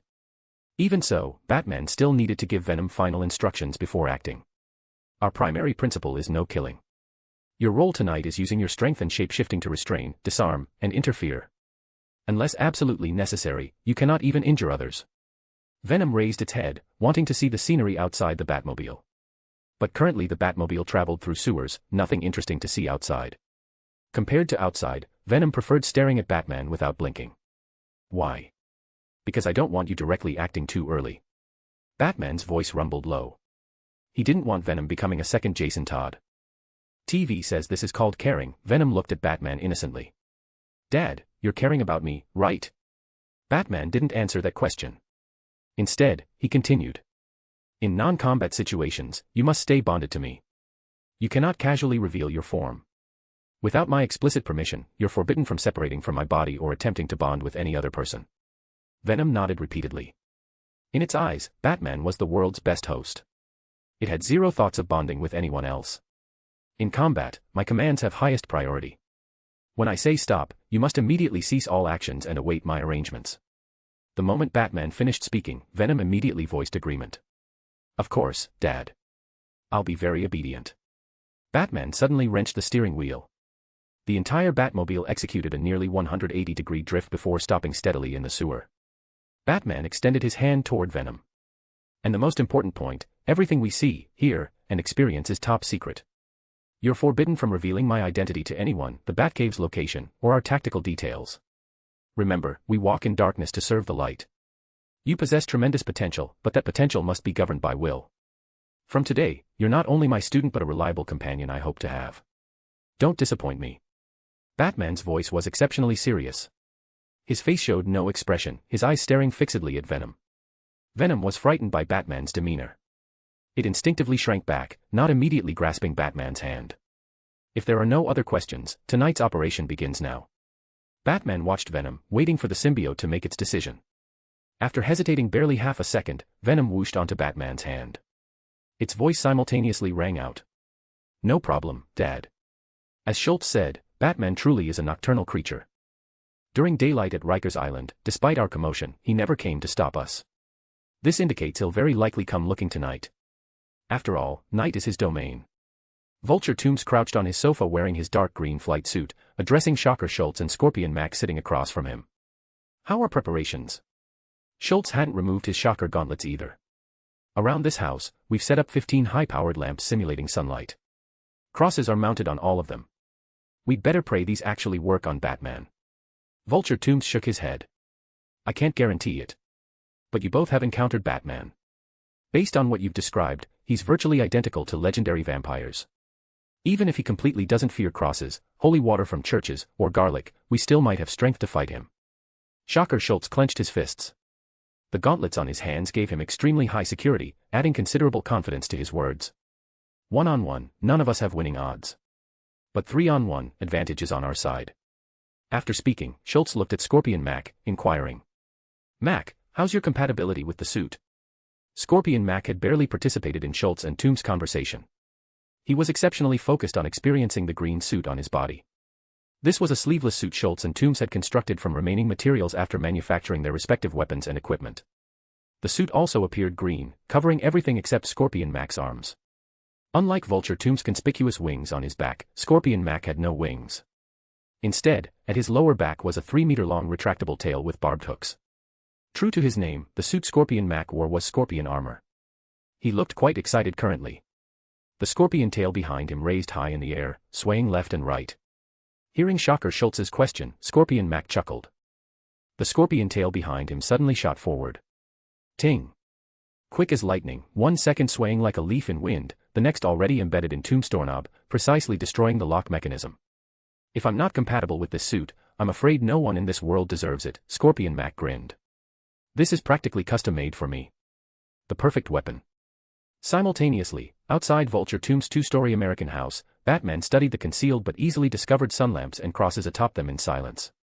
His straight-line distance from the 3 men inside didn't exceed 20 meters. At this range, Batman could hear their conversation exceptionally clearly. Toombs, Schultz, and Mac. Though Toombs participated in the Rikers Island prison break plan, I can't rule out he was influenced by Schultz. Schultz's weapons appear upgraded. I don't yet know how much force Scorpion Mac's suit can withstand. Toombs' flight suit carries no attached weapons. Batman silently analyzed the situation inside, slowly shifting position to approach the window. Curtains blocked Batman's line of sight from inside. But he didn't even need to activate the Arkham suit's reconnaissance functions. Peter Parker's body provided super-strong senses that already let Batman precisely lock onto all 3 positions. Crash! The window shattered as Batman burst through. His wide cape spread the instant he landed. The fear takedown, carved almost into Batman's instincts, simultaneously attacked all 3 men. Chapter 139, Chapter 139, Batman's shadow came alive. Batman strictly controlled his strength. He didn't immediately unleash the over 30 tons of force Peter Parker's body currently possessed.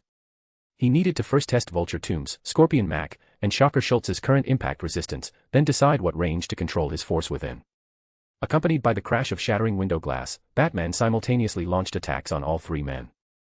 Fear takedown. As the name implies, Batman used his extremely strong stealth methods to suddenly attack enemies, rapidly and consecutively striking down multiple opponents while they were in a state of fear. Batman's ability to suppress Scarecrow-led villains and countless thugs in Gotham in a single night, and nearly sweep Manhattan's gangs clean in half a night recently, relied on precisely this technique. Ordinary people could be taken down with a single controlled strike from Batman's fists and feet. But these three men weren't ordinary, the suits they wore blocked most of Batman's attacking force. Testing complete. Batman silently adjusted his strength while flicking his wrist. A batarang flew toward a corner of the room. This batarang didn't embed deeply into the wall upon contact. Instead, following the angle Batman calculated instantly, it ricocheted toward the room's light bulb. Crash. It was deep night. As the batarang shattered the bulb, the room immediately plunged into darkness, only Batman's eyes faintly glowing white. After briefly testing and learning the force all three could withstand, Batman immediately adjusted his strength. Schultz. He's here. Scorpion Mac roared. His chest had taken a strike from Batman's cape tip without injury. He activated the barbed tail behind him and charged Batman. I know. Shocker Schultz immediately responded in darkness. He rapidly clenched both fists and struck toward a direction in the room through empty air. With a low vibrating sound, the sun lamp circuit they'd prearranged was connected. Dazzlingly bright searchlights immediately activated, illuminating the room from all directions. Vulture Toombs was sent flying by Batman's punch. Since Batman controlled his force on the first strike, Toombs similarly sustained no injury. Instead, he spun in midair, whooshing open the wings on his back, charging toward another corner of the room at extreme speed. There sat the holy water they'd retrieved from a church during daytime, specially prepared for dealing with Batman. After Shocker Schultz's punch activated the sun lamp circuit, he rapidly turned, grabbed a cross from the table behind the sofa and threw it into the air, then struck it with another punch. Under Shocker Schultz's shockwave gauntlet attack, the cross made a whistling sound through the air, flying toward Batman like lightning. Scorpion Mac swung his barbed tail, viciously stabbing toward Batman from another angle. His hands weren't idle either, clutching garlic bulbs in both hands, he thrust them toward Batman's exposed jaw. From Batman crashing through the window until now, only a few seconds had passed. These three men cooperated through division of labor, clearly having prearranged their respective actions and anticipated Batman would come tonight. They just misjudged one critical point: Batman wasn't a vampire. Garlic. Holy water. Crosses. Sun lamps. These things couldn't produce even the slightest effect on him. Ting. Spider sense combined with Peter Parker's body's agile speed made Batman's fingers intercept first despite moving last, catching the cross the moment before it reached his face. Simultaneously, Batman's other fist seemed to have eyes, blocking Scorpion Mac's hands thrusting garlic at him. Batman's arm didn't budge, but Scorpion Mac couldn't help crying out. He felt like he'd collided head-on with a steel plate, the impact numbing both his hands. In the next second, Batman's hand catching the cross released, letting it drop toward the floor. He reversed his cape from behind to his front, blocking all the holy water Vulture Toombs splashed. Clang. The cross hit the floor. Simultaneously, all sun lamps outside the house had fully activated, completely exposing Batman's figure in the light. Whoosh. Masked by the successive sounds of sun lamps activating, another attack arrived silently. Batman had blocked the holy water, blocked the garlic and cross, but Scorpion Mac's barbed tail only truly exerted force now. The barbed tail's tip gleamed with cold light under the sun lamps. At this moment, Scorpion Mac, Vulture Toombs, and Shocker Schultz's gazes almost all focused on Batman. As though in the next second, Batman's body would be pierced through by this barbed tail. Simulated sunlight, crosses, and holy water are all ineffective on Batman. He's not a vampire. Vulture Toombs' body clung to the ceiling. He felt something wasn't quite right. His group had almost treated Batman is a vampire as fact and completely based their battle plan on that information. But those vampire countering methods were completely useless against Batman. Instead, the Scorpion Barb, not intended as the primary attack method, became the key to currently defeating Batman. He has a shadow. This at least proves Batman is some kind of creature. And as long as it's a creature, there's possibility of defeating it. Vulture Toombs watched Batman's shadow behind him, silently thinking. Scorpion Mac looked at Batman so close at hand, supposedly overwhelmed by their 3 consecutive attacks, and grinned. He'd been brought out of Riker's prison by Shocker Schultz. Upon hearing about the plan to deal with Batman, Scorpion Mac had donned the Scorpion suit without hesitation. He wouldn't forget how Batman had tied him to subway tracks and continuously intimidated him. He decided after capturing Batman to use the same methods, making Batman experience lying on tracks in despair. Last time he hadn't seen clearly. This time Scorpion Mac saw clearly. Beneath Batman's mask was a human jaw. This meant beneath the pitch-black armor was just a human like them. And humans couldn't block his barb. Shocker Schultz's heart nearly jumped to his throat. His eyes stared unblinking at Batman. He'd waited for this moment far too long. He has a shadow, meaning he's not the ghost those three unreliable guys claimed. Scorpion Mac's barbed tail is a devastating weapon Vulture Tombs and I spent great effort creating. It must. Watching Batman and his shadow, Shocker Schultz's thoughts lasted only an instant. In the next moment, he immediately detected something wrong. All four directions surrounding the entire house had sun lamps. The carefully arranged positions made the room bright as day. Under these conditions, where did Batman's shadow come from? Schultz couldn't even warn Scorpion Mac in time. In the next second, he witnessed an incredible scene. The Batman shadow that shouldn't exist rippled to life. In the blink of an eye, it transformed into a ferocious giant maw. A scarlet tongue extended from within, violently coiling around Scorpion Mac's barb. Snap. Under the tongue's coiling, that maw densely distributed with sharp teeth bit down on the scorpion tail, rendering the barb carrying all three men's hopes completely immobile. Chapter 140, Chapter 140, Overwhelming Pressure. Just minutes ago, Shocker Schultz and his two accomplices had been brimming with confidence, certain that three men equipped with combat suits far exceeding normal human capabilities could easily defeat Batman. Scorpion's barbed tail, Shocker's shockwave gauntlets, Vulture's aerial support, they should have worked together flawlessly. And in truth, their coordination had been perfect. They'd used every tactic at their disposal, executed every part of their plan. At first, they believed Batman was a vampire and prepared an entire arsenal of countermeasures accordingly. Then, they'd assumed Batman was simply human like them, just wearing advanced armor, something Scorpion's barb could easily pierce through. But the moment Batman's shadow came alive and transformed into that savage maw with rows of gleaming teeth, everything they thought they understood shattered into incomprehensible chaos. Shocker Schultz didn't hesitate. He cranked his shockwave gauntlets to maximum power, level 5. Last time in that abandoned apartment building, he hadn't gotten a clear shot at Batman. This time he wasn't holding back, even if it meant turning his partner Scorpion Mac into paste right along with their target. His gauntlets emitted a violent humming roar. Visible ripples distorted the air itself. Schultz didn't fire from a distance. Instead, he discharged a shockwave behind himself, using the recoil to rocket his body toward Batman while his other fist extended forward, aimed to pulverize everything in its path. He'd already tested level 5 shockwaves in that apartment building. The blast had punched clean through every floor from a distance. He refused to believe Batman could withstand that kind of destructive force. Even a Tyrannosaurus Rex would be reduced to shredded meat under this attack. Once again, Shocker Schultz underestimated the depth of Batman's arsenal.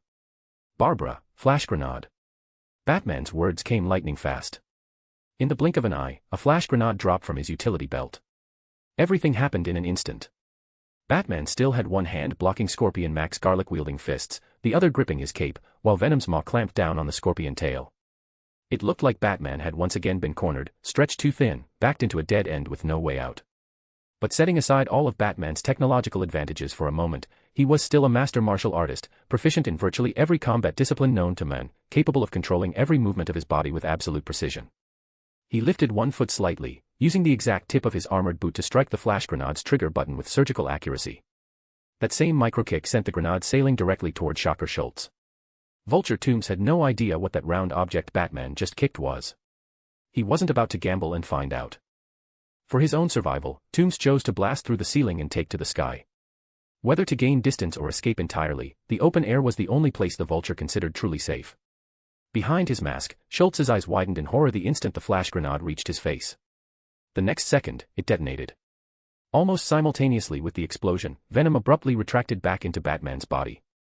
But Batman had already released his cape, one hand now clamping onto Scorpion's barbed tail like an iron vise.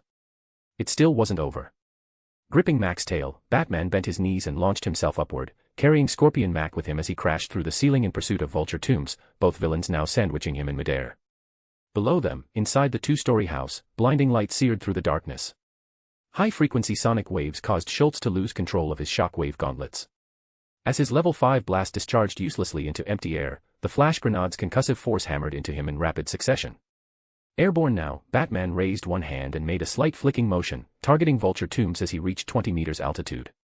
Enhanced by over 30 tons of strength, the centrifugal force from Batman's subtle wrist movement combined with his modified version of Peter Parker's web shooter sent pitch-black webbing streaking upward at speeds far exceeding Tombs' flight. With a sharp thwip, Vulture Tombs hadn't even reached what he considered a safe altitude before the dark webbing ensnared him completely. Then, as Batman yanked downward, Tombs lost all control of his flight trajectory and plummeted. Crash! Batman descended back through the shattered ceiling, Scorpion Mac in one hand and Vulture Tombs in the other. The moment he landed, the flash grenade's blinding light, sonic assault, and concussive shockwaves finally dissipated. Shocker Schultz lay sprawled face down on the floor like a beaten dog. Taking the flash grenade at point-blank range had completely stripped him of any ability to resist. "Robin," Batman's voice rumbled low. "Strip them of their equipment. All of it." Venom erupted from Batman's body in a mass of writhing black tendrils. In seconds, the symbiote had removed Schultz's shock gauntlets, Tomb's green flight suit, and Mac's scorpion armor. Mission accomplished, old man. Smack. Smack. Smack. Batman's palm struck the back of each man's head with lightning speed, knocking all three unconscious. September in New York had brought cooler temperatures, a crisp edge to the air that became downright chilling when the night wind hit exposed skin. When that cold wind came from 400 meters up, at the very top of the Empire State Building, while hanging upside down wrapped in webbing, that chill transformed into a desperate urge to piss yourself. Scorpion Mac and Shocker Schultz opened their eyes. The instant they realized their predicament, they screamed in terror and instinctively struggled. The moment they moved, gravity took over. Their bodies entered freefall. Wind shrieked past their ears, forcing their eyes nearly shut. Droplets of urine streaked through the air, falling alongside them. Shocker Schultz screamed with every ounce of strength in his lungs, but his voice vanished completely into the howling wind. Only then did he notice his gray kinetic absorption suit had been removed, along with his shock gauntlets, both gone without a trace. Scorpion Mac suffered the same fate, his scorpion suit stripped away, leaving him in nothing but his underwear. Fuck. Mac's mouth filled with rushing wind. After forcing out that single curse, he squeezed his eyes shut and waited for death. 400 meters wasn't particularly high by Earth standards. Under gravity's pull, it took less than 10 seconds to reach the ground. Shocker Schultz's mind went blank. He lost control of his bladder. His pupils dilated to the point of near unconsciousness. His entire life began flashing before his eyes. When he and Mac dropped to within 20 meters of the pavement, Schultz suddenly felt a sharp tug. Multiple strands of pitch-black webbing descended from above, catching them both. After a violent elastic rebound, they rocketed back upward at tremendous speed, yanked from 20 meters above certain death all the way back to the top of the Empire State Building. "Why did you break them out of prison?" Batman's low voice emerged from the shadows beside them. "Revenge," Schultz stammered, still not recovered from the roller coaster of the past few seconds. Free fall from 400 meters, then yanked back up, the double impact left his entire body screaming in agony, like he might vomit blood.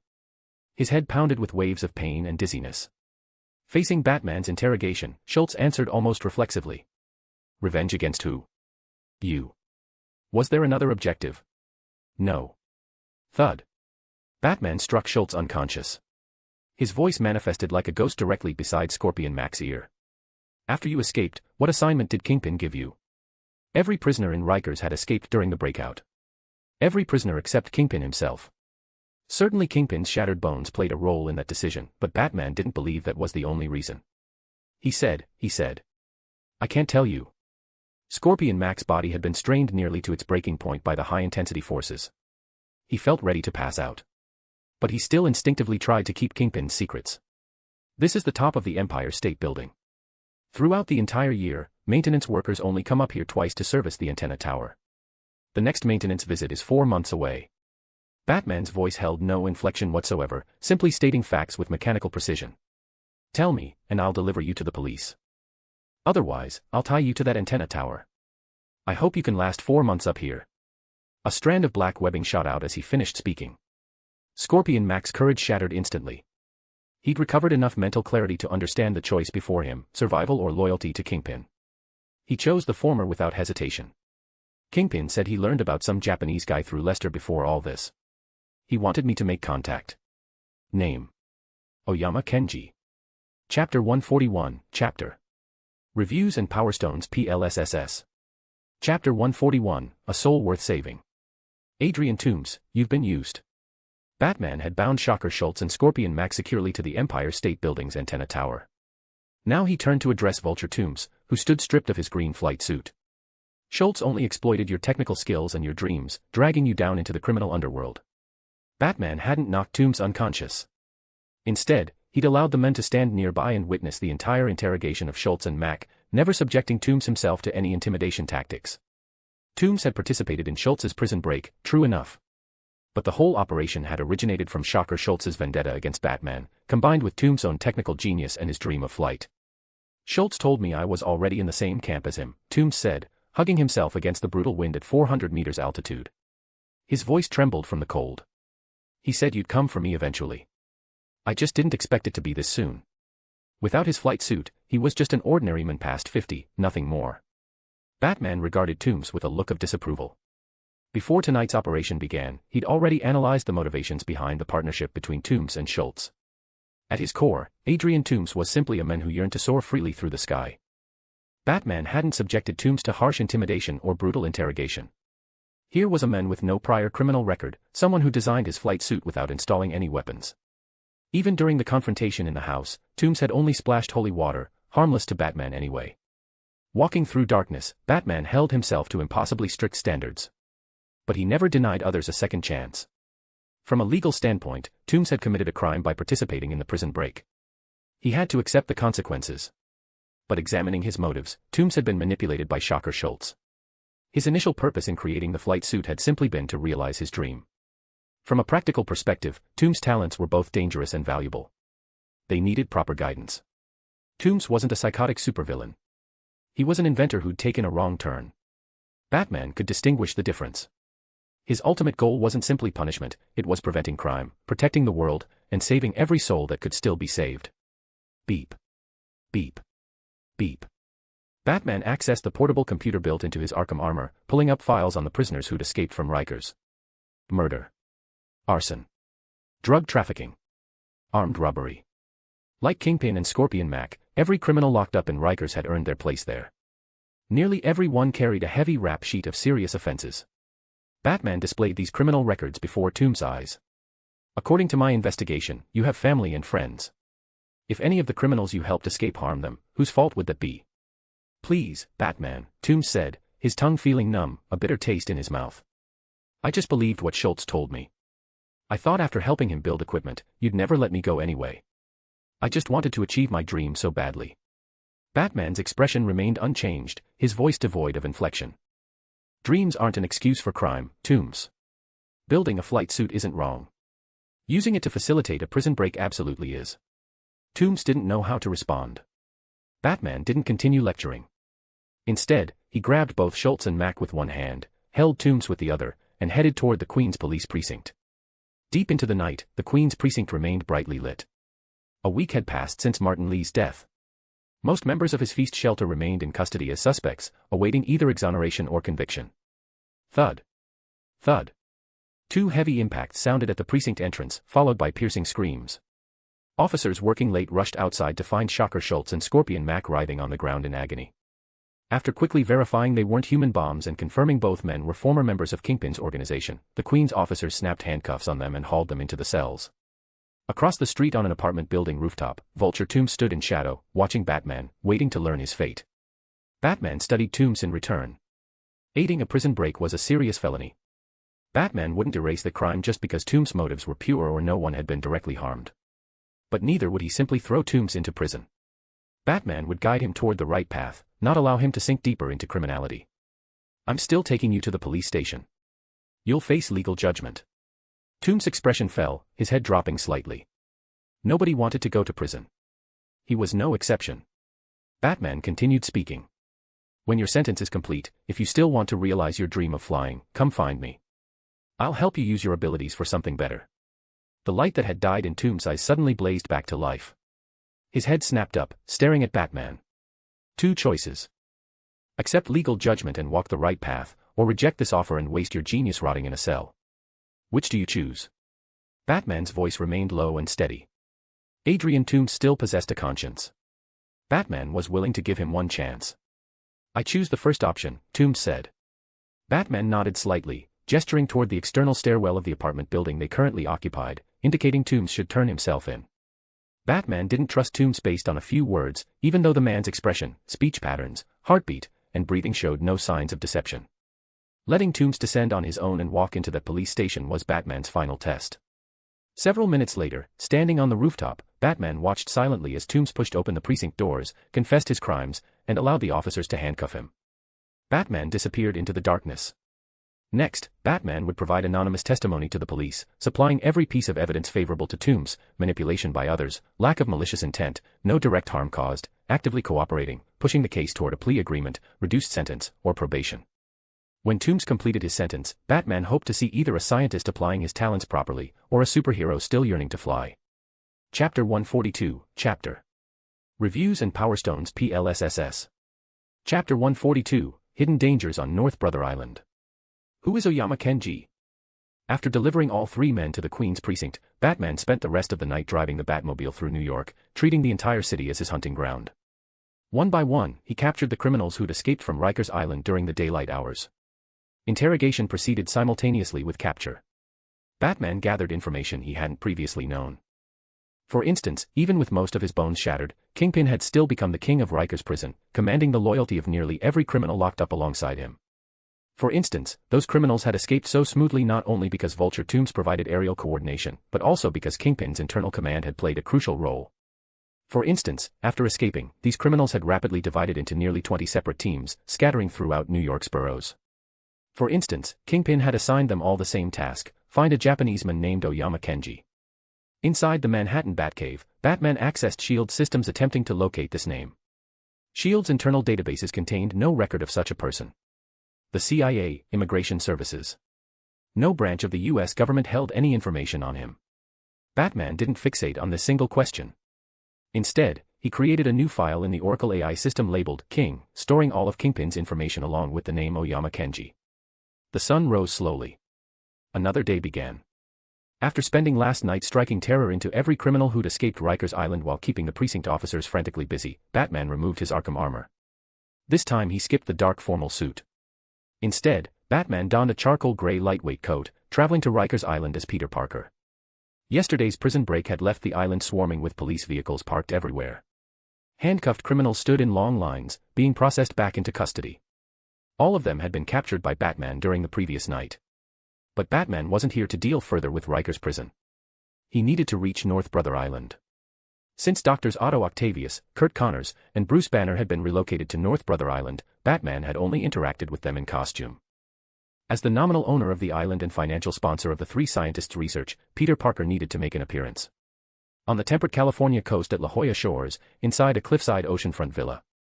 Besides Tony Stark's birthplace on Long Island, New York, and Stark Tower in the heart of Manhattan, Tony Stark had spent nearly half his time since returning from the Middle East inside this relatively modest villa of only 11,000 square feet.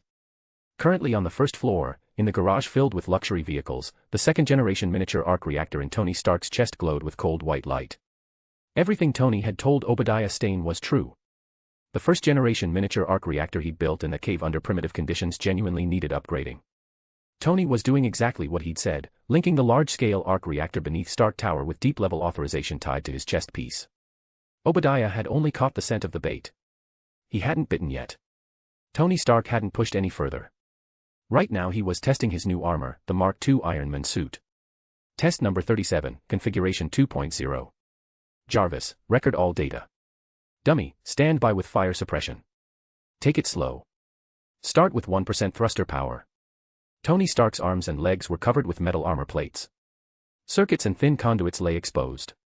Compared to the crude armor from that Middle Eastern cave, the components Tony wore now were far more precise and refined. As Tony counted down, the thrusters beneath his boots ignited, jets of flame pushing his body slowly upward. He wobbled unsteadily, hovering in midair. After 10 seconds or so, Tony descended back to the floor. He immediately initiated another test. This time, use 2.5% power. This attempt lifted Tony higher than before, his form noticeably more stable. But the moment he grinned, that smile breaking across his face, Tony's balance shattered. The foot thruster sent him careening sideways toward a limited edition sports car. Tony struggled to control his aerial trajectory, drifting over several vehicles before reaching the table covered with blueprints. Not bad, though this isn't where I was aiming. Joy and frustration mixed on his face. But this time he didn't immediately land. Instead, he circled the garage for several minutes until he'd gradually mastered the fundamentals of controlled flight. Thunk. Tony Stark returned to his original position, landing with a metallic clang. He took several deep breaths. Yes. I've got it. Jarvis, transfer the recorded data to the workshop computers. Begin coordinating assembly of Mark II's external armor plating with internal circuitry and shock absorption systems. Also, design the automated deployment mechanism for Mark II. Jarvis's voice filled the garage. No problem, sir. Estimated completion time, 7 hours. I'm not on fire. Stop pointing that extinguisher at me like I'm about to combust. Dummy lowered its mechanical arm, turning away obediently as instructed. On North Brother Island, Batman's arrival as Peter Parker received an enthusiastic welcome from Professor Connors and Dr. Octavius. After confirming this young man was indeed Peter Parker, who provided cover for his identity and research facilities, Dr. Banner somewhat shyly extended his hand for a brief handshake. Peter, while Batman's not here, I've got to ask, what's your relationship with him? Employer? Partner? Dr. Octavius poured coffee for Peter. This is something the three of us developed in our spare time. Tastes far better than anything commercially available. Give it a try. Batman was too cold and intimidating. Even Professor Connors, who knew Peter Parker lay beneath that mask, wouldn't dream of inviting Batman for coffee. But Peter Parker presented no such problem. Setting aside Peter's established rapport with Doctors Octavius and Connors, the simple fact that he funded their ability to live and conduct research on this island without worry had already earned acceptance from all three scientists, Banner included. Relationship. I suppose we're partners. Batman played Peter Parker's role, speaking with uncertain inflection. He could detect from Octavius's tone that the scientist was testing whether Peter Parker might actually be Batman. Batman had come to the island as Peter specifically to address this suspicion. Unless absolutely necessary, Batman had no intention of revealing his identity to Dr. Octavius. Octavius nodded, about to continue when Banner suddenly spoke up. It's time. Connors nodded, addressing both Octavius and the apparently confused Peter Parker. Banner and I need to continue practicing emotional control techniques. You two take your time catching up. Emotional control. Batman feigned confusion. Yes. I can transform into a giant lizard. As you know, Professor Connors cooperated with Batman's performance. Though my transformation isn't emotion-triggered, Dr. Banner's experience suggests that learning emotional control significantly helps maintain rationality after transformation. Batman nodded. Then Octavius immediately grabbed his hand, pulling him toward the area near the laboratory entrance. Batman shot Octavius a questioning look. The scientist spoke quietly. Peter, I need to discuss something with you.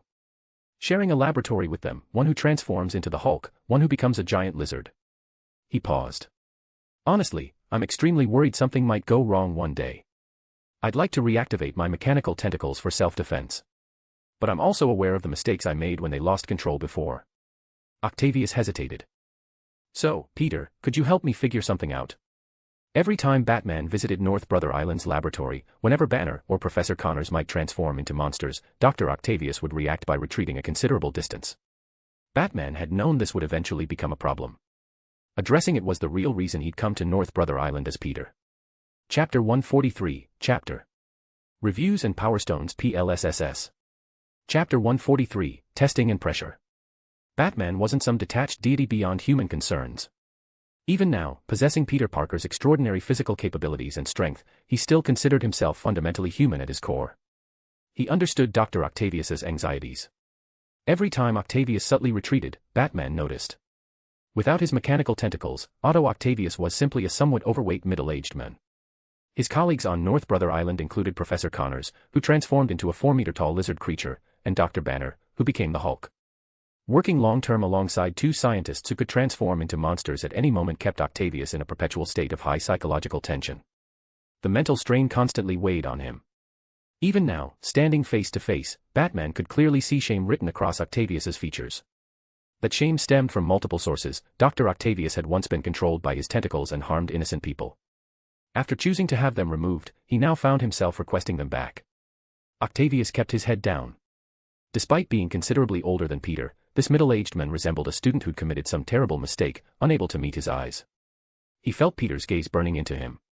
He could almost imagine the contempt and mockery reflected in those young eyes. But Dr. Octavius had no other choice. He hoped to compensate for his past mistakes through scientific contributions. However, continuing to work alongside Professors Connors and Banner had pushed his psychological stress nearly to the breaking point. Only 3 seconds had passed since Octavius made his request to reinstall his mechanical tentacles. To the doctor, it felt like years.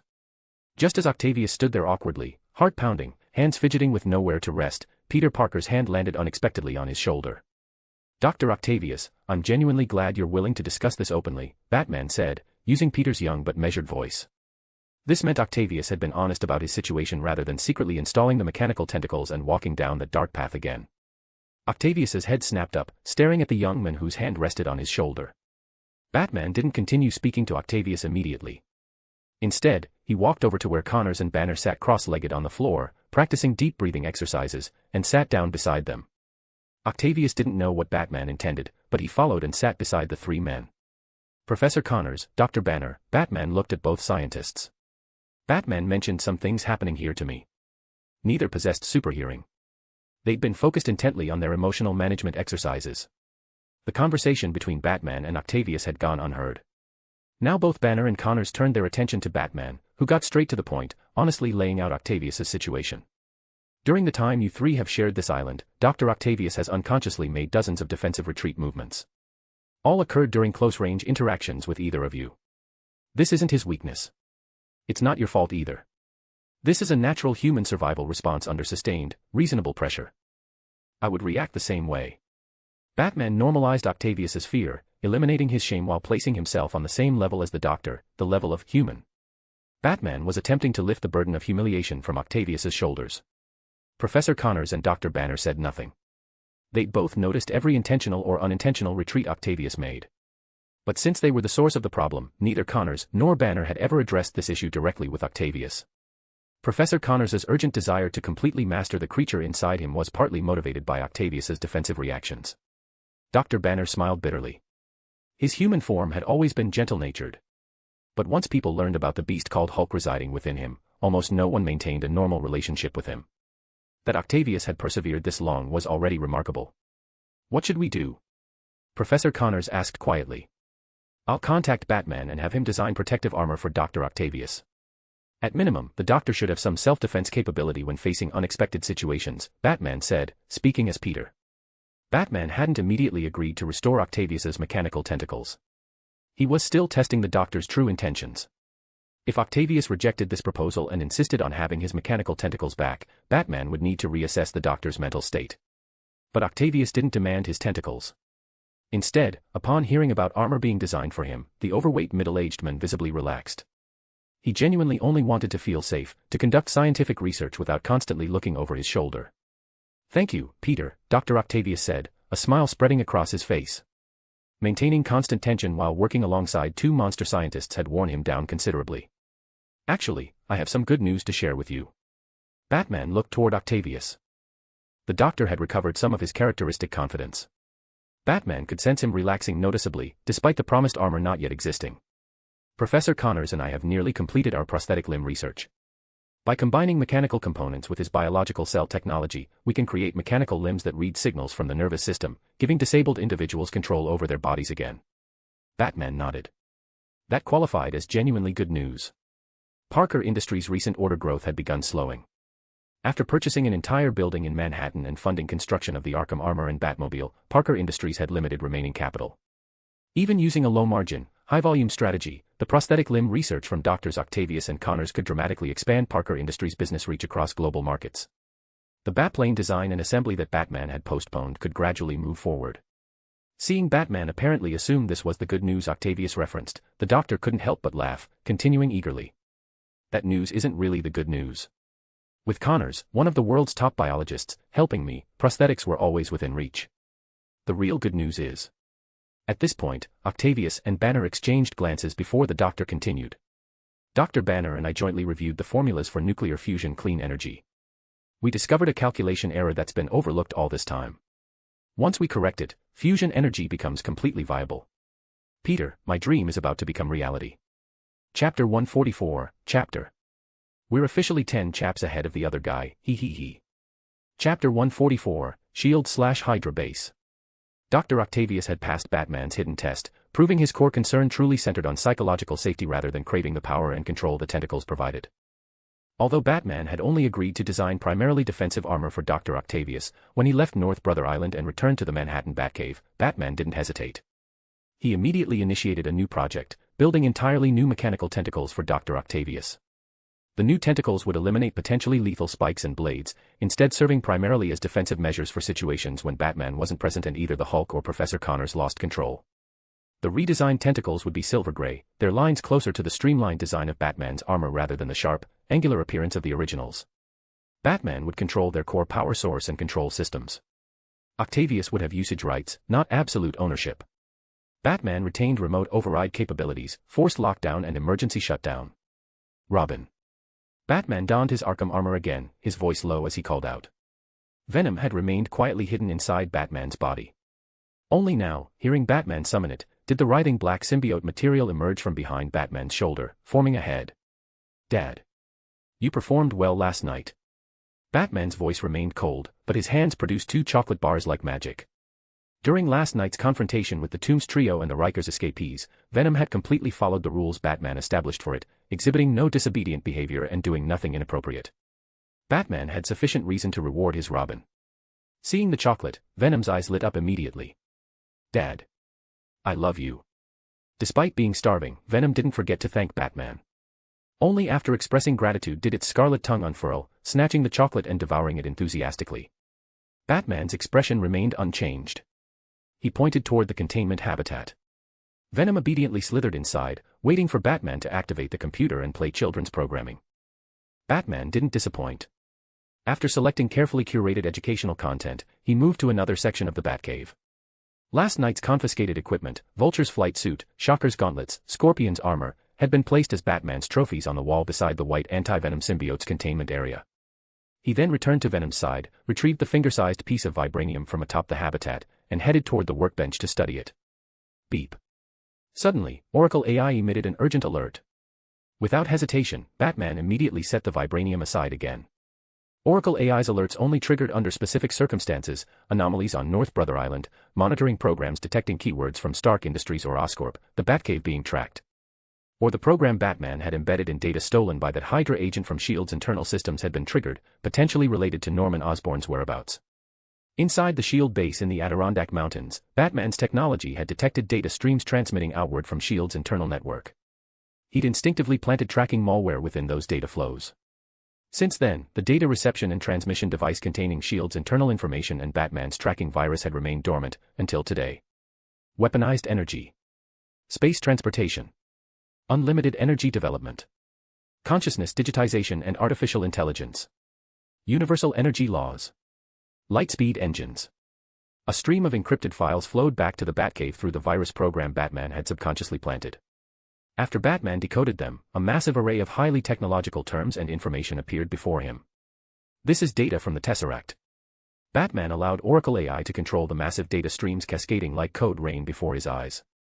Relying on Peter Parker's enhanced reaction speed and dynamic vision, he absorbed every piece of information without missing a single detail, then analyzed it using his Batman intellect.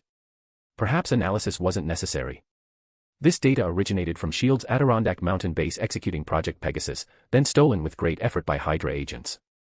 Batman reached his conclusion almost instantly, confirming this data pertained to the Tesseract.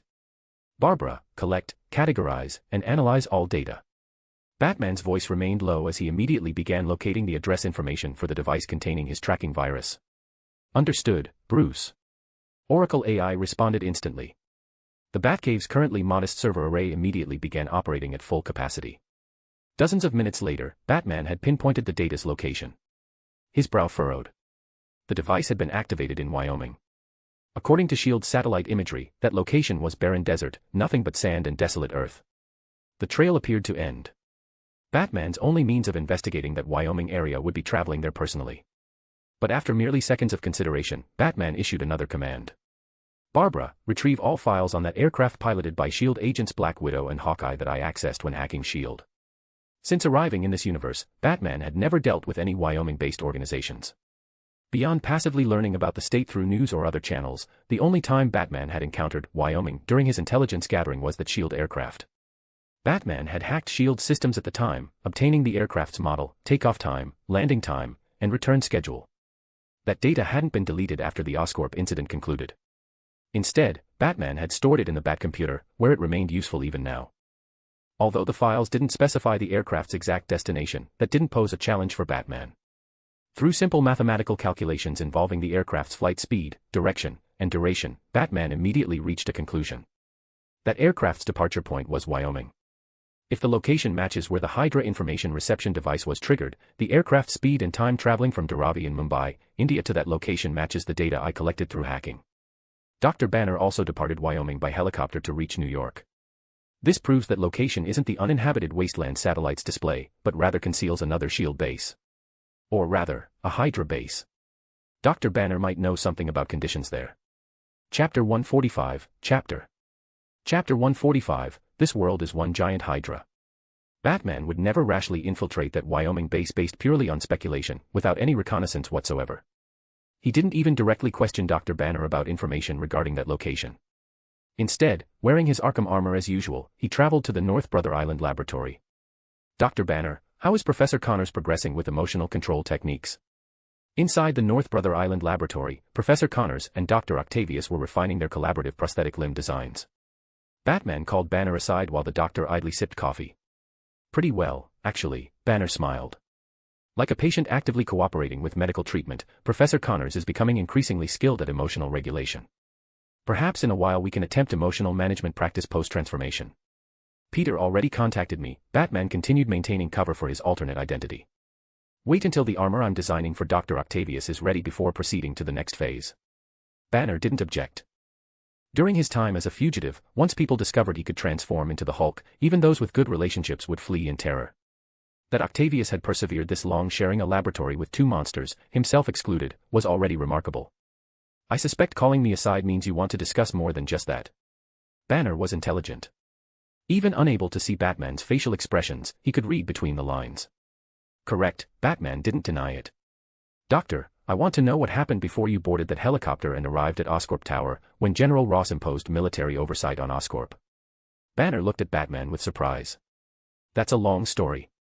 Where would you like me to start? From when Black Widow and Hawkeye extracted you from Dharavi in Mumbai, India, Batman said. Banner's surprise deepened. He'd never mentioned this to Batman before. How did you know that? Because I'm Batman. Banner remained silent momentarily, then chose not to continue concealing information. He explained everything, being captured in Dharavi by Black Widow and Hawkeye, imprisonment in the cube, including having his blood drawn. Hawkeye and Black Widow received code designation on the return flight, meaning the cube prison. Batman immediately recalled clues he'd compiled while searching for Norman Osborn. Dr. Banner, your blood could very likely be utilized by either Hydra or SHIELD. Have you considered that possibility? Batman asked. Batman was asking despite already knowing the answer. He needed to confirm Banner had implemented preventative measures. During previous visits to North Brother Island, Batman had secretly collected small tissue samples from Professor Connors on multiple occasions. He'd similarly collected cellular material from Dr. Banner. Batman had long since discovered Banner's cells lost viability after leaving his body. He needed to determine whether Banner had deliberately caused this, or whether some other physiological condition was responsible. Banner's face maintained its gentle smile. Compared to the enraged Hulk, Dr. Banner's temperament was remarkably mild. I considered that possibility long ago. However, any cellular tissue separated from my body rapidly loses gamma radiation exposure. That's also the key reason I'm not worried about staying on this island, that you might secretly research me. If you wanted to forcibly study me. Banner pointed at his own heart. The implication was clear, the Hulk would intervene. He also didn't mention requiring daily inhibitor injections to maintain this effect. But on this island, nothing escaped Batman's observation. Batman had discovered Banner preparing and self-administering medication the second day after his arrival, but had never revealed this knowledge. Dr. Banner, I need to know everything you saw and heard during your time in the cube prison, Batman said, moving past questions about Banner's condition. There's nothing to tell, Banner said regretfully. I entered unconscious and departed unconscious. Beyond a brief conversation with someone calling himself Hawkeye, nothing happened. Batman's mind raced. From Banner's seemingly uninformative responses, he found threads connecting everything together. According to what you said earlier, Hawkeye received SHIELD instructions and traveled with Black Widow to Dharavi to apprehend you. The reasoning was that the Tesseract emits gamma radiation, and you're an expert in that field. I hacked that aircraft. Hawkeye received coded information with the designation Cube Prison. Hawkeye told you privately in your cell that this information didn't originate from SHIELD, but from the higher-level World Security Council. Banner watched Batman. His expertise was science, not investigation. He couldn't help frowning. So what have you discovered? I've discovered quite a lot. Batman turned and departed without elaboration, vanishing from North Brother Island in the blink of an eye. Banner stood scratching his head, unsatisfied curiosity making him uncomfortable as if he'd swallowed a fly. What exactly did he discover? Inside the Manhattan Batcave, Batman retrieved all the various clues he'd compiled while pursuing Mr. Negative. Eddie Brock was fired from the Daily Bugle because the World Security Council made a phone call. Hawkeye and Black Widow received Council Code designation that changed their flight plan, transporting the Hulk to the Cube prison. General Ross was completely exposed because of the Oscorp incident. As the operations mastermind, he faced military tribunal but was subsequently released by a mysterious organization. Audio analysis from Ravencroft Institute revealed General Ross was backed by Hydra. Previously unclear who ordered Dr. Banner transported directly from the Cube prison to Oscorp Tower, but now confirmed as the Council, meaning Hydra. And now, Hydra has stolen Tesseract data from inside S.H.I.E.L.D. and transmitted it to the Cube prison. From the very beginning, when I investigated weapons from Stark Industries leaking through S.H.I.E.L.D.'s internal channels, I traced those weapons to a S.H.I.E.L.D. handler, a senior level 8 agent named Garrett who's similarly backed by the tightly structured, deeply concealed Hydra organization. All the threads connected. Batman had moved one step closer to locating Norman Osborn. But simultaneously, a far more massive organization had revealed itself before him. This world is one giant Hydra. Chapter 146, Chapter 146, Iron Man, First Flight. Inside the oceanfront villa's first-floor garage in California. Crisp metallic clinking filled the air. With mechanical arm assistance, armor plates began covering Tony Stark's body piece by piece, starting from extremities. Compared to the bulky, crude Mark I from that Middle Eastern cave, Tony Stark wearing the Mark II armor moved with exceptional fluidity. As the faceplate locked manually into position, white light illuminated Tony Stark's eye areas. Heads-up display activated. Importing preferences from local interface. Initiating virtual walk test, Tony Stark issued commands that Jarvis AI executed methodically. Importing preferences. Calibrating virtual environment. Checking armor surface, Jarvis AI responded. Following his words, Tony Stark stood motionless while the silver-gray Mark II armor covering his body shifted and adjusted, continuously testing internal structures, verifying the virtual walk system for potential malfunctions. Simultaneously, cameras controlled by Jarvis AI focused on Tony Stark, faithfully recording external appearance changes. Any subtle inconsistency would be immediately detected. But as the clock on the nearby workbench ticked steadily forward, this armor suit that Tony Stark had personally designed and built revealed no inconsistencies or issues requiring adjustment. Testing complete. Preparing shutdown for diagnostic. Jarvis AI's announcement was immediately interrupted by Tony Stark, who developed a new idea. No, don't do that yet, Jarvis. Check weather and air traffic control. Monitor ground control frequencies. Sir, before actual flight, terabytes of calculations are still required. Jarvis AI couldn't finish his sentence before Tony Stark interrupted again. Jarvis, sometimes you've got to run before you can walk. Ready. 3, 2, 1. Mark II's foot and palm repulsors activated simultaneously, lifting Tony Stark's body steadily into midair. Then Jarvis AI began rapid calculations, assisting Tony Stark in controlling his posture as his body gradually tilted forward. His form streaked silver light through the garage, rocketing from the entrance toward the pitch-black night sky. Yeah. Tony Stark shouted joyfully. With Jarvis's assistance, flight stabilizers in his arms, legs, and back activated separately, accelerating his flight speed and stabilizing his trajectory. Initially, Tony's flight speed wasn't particularly fast, merely matching his sports car's velocity. But gradually, Tony Stark grew dissatisfied with speeds he now considered relatively sluggish. His velocity increased further. He simultaneously attempted aerial maneuvers replicating aircraft flight techniques, leaving brief spiral contrails of repulsor light across the night sky. Humanity had never abandoned dreams of soaring independently through the skies. From Adrian Toomes to Tony Stark, they'd each used different methods to take flight. Tony Stark didn't ascend too high, maintaining merely several hundred meters altitude while constantly monitoring data feedback from countless sensors throughout Mark II. From La Jolla Shores in San Diego, California to its parent city Los Angeles, Tony Stark needed at least 2 hours by car. But under Mark II's continuously accelerating flight, Tony Stark reached Mach 1 in mere seconds, arriving above Los Angeles within minutes, circling Hollywood Hills. Armor curves still need adjustment. Reactor output requires improvement. Suit repulsors need optimization. Flight stabilizers need enhancement. Internal shock absorption requires refinement. Oh, and I need to pee. Suit internals need filtration systems added. Initially the issues weren't obvious, but as Tony Stark's speed increased, his maximum velocity plateaued at Mach 1. No matter what he tried, he couldn't break through that sound barrier. Tony Stark gradually discovered countless areas his armor required improvement. Truthfully, except for the overall concept, everything from beginning to end, inside to outside, needed upgrading. Having reached his flight speed's critical threshold, Tony Stark entertained another impulse. He altered his trajectory, cutting an angle above Los Angeles before ascending vertically. "Jarvis, what's the State Route 71 Blackbird's flight altitude?" Tony Stark asked. The State Route 71 Blackbird was a supersonic reconnaissance aircraft developed by Lockheed Martin, used for high-altitude, high-speed reconnaissance during the Cold War era. Now retired.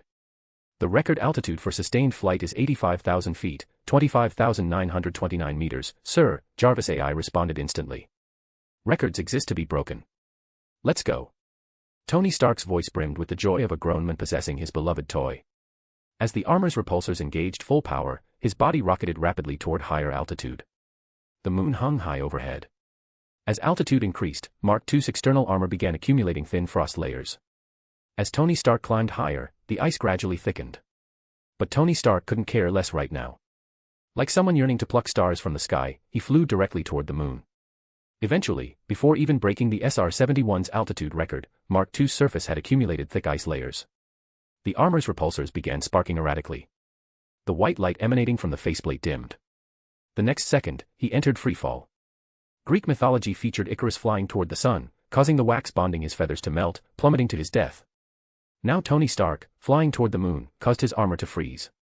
His body similarly entered freefall, plunging rapidly toward Earth. "We're icing up, Jarvis. Deploy flaps." Tony Stark's body tumbled through the air as he shouted desperately.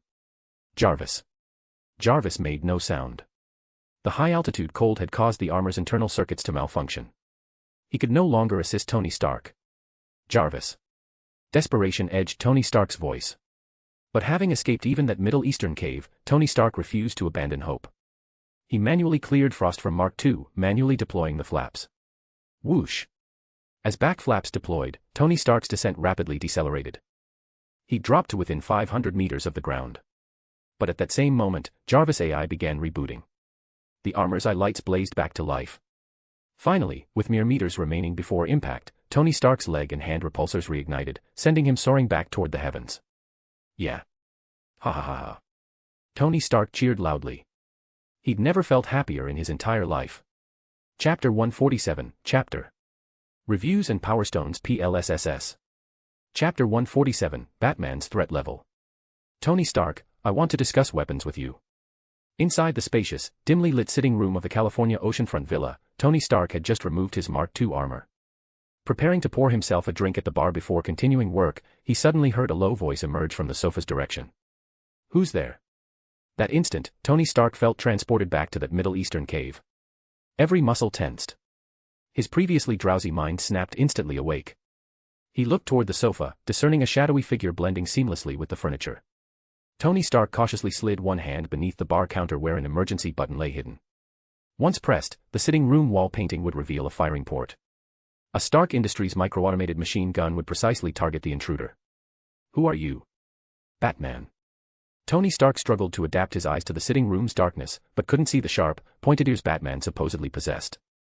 "I'm not Batman," the shadowy figure said, raising one finger in negation. "Though if you know who Batman is or where to find him, you could tell me." As he finished speaking, the figure stood from the sofa, slowly approaching Tony Stark until they faced each other across the bar. He stood taller than Tony. Broader than Tony. Even wearing a trench coat couldn't conceal the developed musculature beneath. His temples were gray. One eye was covered by an eye patch. His weathered face bore knife-carved wrinkles. Standing before Tony Stark, he radiated natural authority. Nick Fury. Cold sweat trickled down Tony Stark's spine. His hand hidden beneath the bar had pressed the emergency button dozens of times, but the villa's security system produced absolutely no response. As a former arms dealer and weapons expert, Tony Stark took residential security extremely seriously. Beyond comprehensive monitoring, alerts, and defenses, the entire villa had been secretly modified to launch attacks from multiple angles simultaneously. But the alert system hadn't triggered. His guns hadn't fired despite repeatedly pressing the button. "Tony, put away that self-defense system," the one-eyed man said slowly. "I'm Nick Fury. You should recognize the name." "Ha. Nick Fury." Tony relaxed slightly. He knew he wasn't in danger now. He'd heard that name. He knew the men directed S.H.I.E.L.D. Tony Stark's Stark Industries had even collaborated with S.H.I.E.L.D. After Batman invaded S.H.I.E.L.D.'s network systems, Nick Fury had dispatched Agent Coulson seeking Tony Stark's assistance. Through Tony's connections, Peter Parker had completed the firewall design. Danger eliminated, Tony Stark resumed pouring drinks, filling a glass for Nick Fury as well. Unless it's urgent, I suggest you schedule an appointment tomorrow through my assistant Pepper. I'll arrange time to discuss business. Nick Fury accepted the glass without courtesy, draining it in one swallow. Not strong enough. Tony Stark sipped his drink, watching Nick Fury. As I said, I came to discuss weapons with you, Nick Fury continued. You've publicly announced you're no longer manufacturing weapons. But S.H.I.E.L.D. currently urgently requires Stark Industries to continue providing various advanced weapons. For your corporation, publicly claiming transformation while privately supplying weapons exclusively to S.H.I.E.L.D. shouldn't pose difficulties. Tony Stark swirled the glass forcefully. He would never forget those seconds watching that missile-bearing Stark Industries logo explode before his eyes, and the emotions flooding through him. Without hesitation, Tony Stark replied bluntly, refusing outright. Not happening, Director Fury. Stark Industries no longer manufactures weapons. Director Nick Fury's surface appearance seemed quite crude. But as S.H.I.E.L.D.'s director, he prepared thoroughly for every action. Even Tony Stark's refusal fell within anticipated parameters. Nick Fury's expression showed no change. He extracted several photographs from his pocket, placing them on the bar counter, gently pushing them toward Tony Stark. Then you'd better explain this to me. Tony Stark recognized the photograph's contents immediately. Jericho missiles, his Jericho missiles. After returning from the Middle East and announcing the weapons division's closure, Stark Industries had ceased producing these items. But previously manufactured Jericho missiles remained warehoused. Now, in these photographs, the Jericho missiles appeared outdoors. The background showed damaged buildings belching smoke. Clearly, despite the weapons division closing, Stark Industries' military hardware continued flowing through mysterious channels right under his nose to outside markets. Where is this?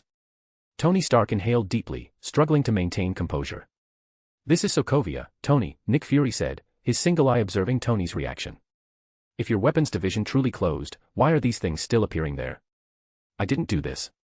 Someone's secretly selling Stark Industries' warehoused military hardware. I'll handle this situation, Tony Stark's voice turned cold. I won't agree to restart the weapons division.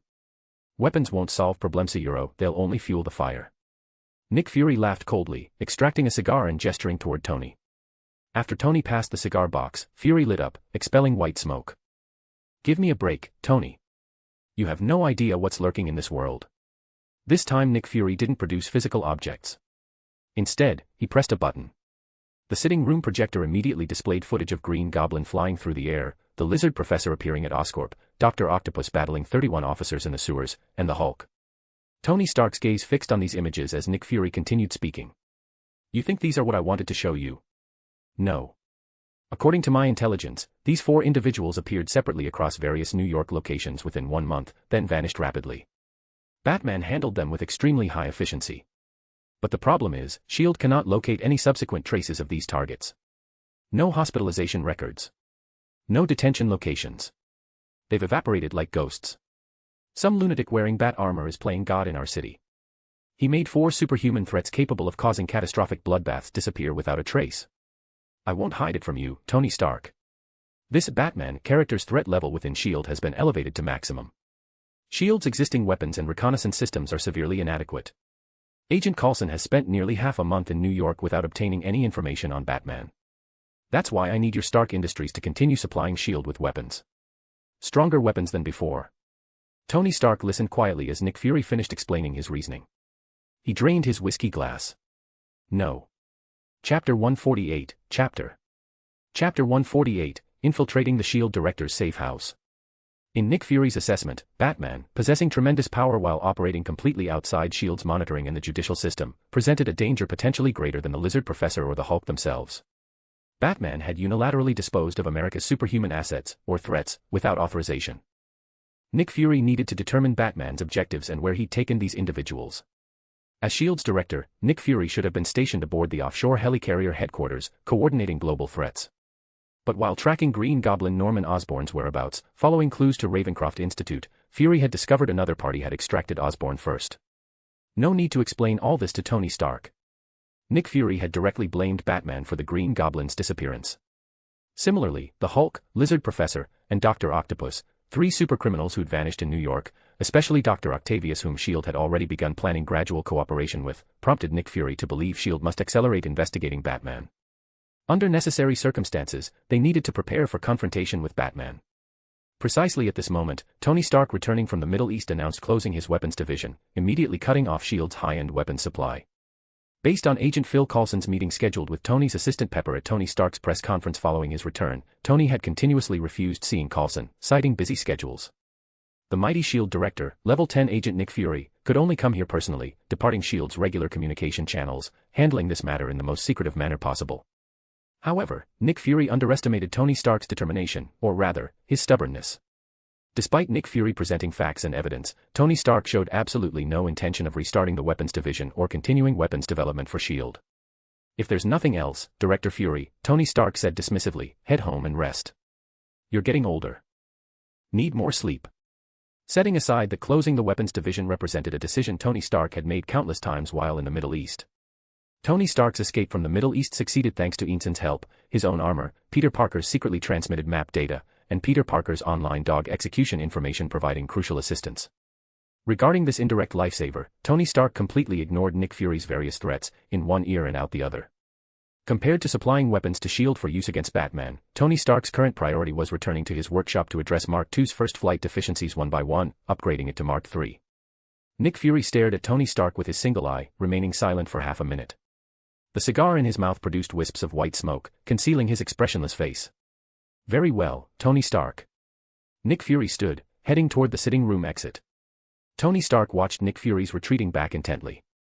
Just as the man reached the door preparing to leave, he turned back. "Before coming, I investigated this villa. Although equipped with a helipad, you Tony Stark haven't stationed a private aircraft here. What was that noise earlier?" Tony Stark's Mark II armor landing on the villa helipad hadn't gone smoothly. The armor had crashed directly into the ground, tumbling all the way into the garage.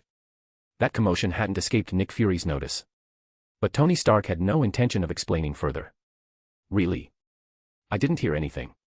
Nick Fury shook his head, unwilling to waste another word on this man. He departed, heading toward Manhattan, New York. S.H.I.E.L.D. maintains safe houses worldwide, each hidden beneath different cover identities, providing assistance for S.H.I.E.L.D. agents executing missions. These locations contain dedicated advanced servers, fiber optics and cables, sufficient food and water supplies. Nick Fury's New York residence was precisely such a place, near an utterly ordinary-looking office building in Manhattan, concealed inside what appeared to be a dilapidated warehouse. "Before rashly traveling to Wyoming, to what appears to be a Hydra stronghold, I can use another method to obtain information about that location." Inside the Manhattan Batcave, Batman had attempted multiple methods without locating the base hidden in Wyoming's desert. That location seemed completely isolated from the outside world. Even Batman couldn't hack in remotely. This posed no problem for Batman. During Norman Osborn's rampage transforming into the Green Goblin beneath Oscorp Tower's third sublevel, S.H.I.E.L.D. agent Phil Coulson had attempted using the bat signal to attract Batman for a meeting. But Batman's conclusion at that time, meeting with Agent Coulson wouldn't provide additional intelligence. Compared to meeting him directly, hacking S.H.I.E.L.D. offered superior information gathering. Since then, Batman had continuously monitored daily logs Coulson transmitted to S.H.I.E.L.D., knowing Coulson had never left New York, constantly waiting for the right opportunity to meet Batman. Now Batman intended to give him that opportunity, attempting to extract information about the Cube prison from this level 8 agent possessing considerable S.H.I.E.L.D. clearance. Habitually hacking S.H.I.E.L.D. systems, Batman planned to directly locate Agent Phil Coulson's contact information while checking whether S.H.I.E.L.D. possessed any vibranium research records. Batman recalled previously searching CIA systems for this world's extraordinary powers, obtaining partial information about Captain America, including his vibranium shield. This indicated vibranium, this seemingly indestructible metal, possessed processing potential. Rather than experimenting point by point himself, Batman didn't mind directly utilizing existing information. But before finding vibranium data, another S.H.I.E.L.D. system anomaly caught Batman's keen attention. Batman discovered a normally highly active encrypted channel in the helicarrier region had briefly disappeared. Almost simultaneously, this high-level encrypted channel's activity appeared in Manhattan. This indicated someone possessing extremely high S.H.I.E.L.D. clearance had used physical isolation measures entering New York, possibly an armored vehicle capable of blocking electronic reconnaissance, possibly an aircraft. Barbara, hack New York's Power Authority network. Exclude normal electrical usage and network infrastructure. Extract network nodes and power terminals added to New York within 24 hours. Batman's voice rumbled low. Then, rapidly searching through the massive information Oracle AI provided, after locking onto one area he issued another command. Barbara, observe abnormal bird flight patterns in that region. Simultaneously simulate infrared or microwave motion sensor ranges at this location. Hack New York surveillance system. Don't query monitoring footage, instead locate all cameras covered, modified, or destroyed within 24 hours. 1 hour later, inside the Manhattan safe house disguised as an abandoned warehouse, Nick Fury passed through multiple defensive perimeters entering. His gaze scrutinized the floor and ceiling cautiously, even utilizing dim light to observe dust particle suspension trajectories in the air. 1 second, 2 seconds. Just as Nick Fury discovered the safe house had been penetrated by an unknown party and prepared to evacuate, a batarang flew from shadow, grazing his ear before embedding heavily in the door behind him with a sharp thunk, slamming it shut. Whoosh! Nick Fury instantly crouched, right hand grabbing the pistol at his waist while his left hand rapidly flipped up his eye patch, palming a small explosive concealed in his eye socket. Who are you? Nick Fury asked in a steady voice, every alarm bell ringing in his mind. He knew he'd encountered the greatest adversary of his entire life. The opponent had somehow bypassed S.H.I.E.L.D.'s multiple defensive layers locating this place, entering the safe house without triggering any security systems, waiting for him to walk into the trap. Nick Fury rapidly forced himself to remain calm, pressing his body against the closed door, prepared to throw that explosive at any moment. Rustle. Whisper. From the darkness, a pitch-black figure slowly materialized in vague outline. Nick Fury strained his vision, able only to discern the opponent possessed a pair of sharp, pointed ears. Chapter 149, Chapter 149, Fury, you think I'm Hydra? Batman's original target had only been S.H.I.E.L.D. Level 8 agent Phil Coulson. But S.H.I.E.L.D.'s network firewall had been designed by Batman himself using Peter Parker's identity. This meant that aside from physically isolated local networks within various bases, most files and information could be captured by Batman. So after confirming a potentially higher-ranking S.H.I.E.L.D. member than Agent Coulson had arrived in Manhattan, Batman decisively chose to infiltrate the person's safe house instead. Nick Fury currently held his pistol in one hand, the other tightly gripping the small explosive extracted from beneath his eye patch. He stood defensively, staring at the figure gradually emerging from shadow. Batman said nothing, simply standing silently in the darkness confronting Nick Fury, like a statue. You are, Nick Fury studied the shadowy outline, especially those sharp, pointed ears matching the description Agent Coulson had provided. Batman. Batman remained utterly silent, wordlessly watching Nick Fury. The pressure from the darkness pressed toward the S.H.I.E.L.D. director like deep water. We're not enemies, Batman. After confirming the intruder's identity, Nick Fury gradually relaxed his defensive body language, standing upright again. He holstered his pistol, replacing the miniature explosive back into his empty eye socket. Although just over an hour ago in that Los Angeles oceanfront villa, Nick Fury had loudly declared Batman a massive threat to Tony Stark. Now with Batman standing directly before him, Nick Fury switched to entirely different tactics. Over an hour ago, I considered you a threat. Any uncontrolled individual with unknown capabilities and extreme operational methods qualifies as a threat in my dictionary. Batman remained motionless. Since the Arkham Armor's face guard hadn't descended, Batman's eyes similarly remained hidden in darkness. But since you've appeared here now, this proves communication between us remains possible, rather than immediately declaring war against S.H.I.E.L.D. or even the entire world. Nick Fury didn't conceal his identity. Since Batman had already tracked him down, Fury didn't believe Batman remained ignorant of his identity. But hidden within his words, Nick Fury subtly conveyed the message, attacking me equals opposing S.H.I.E.L.D. and the entire world, using this to threaten Batman against rash action.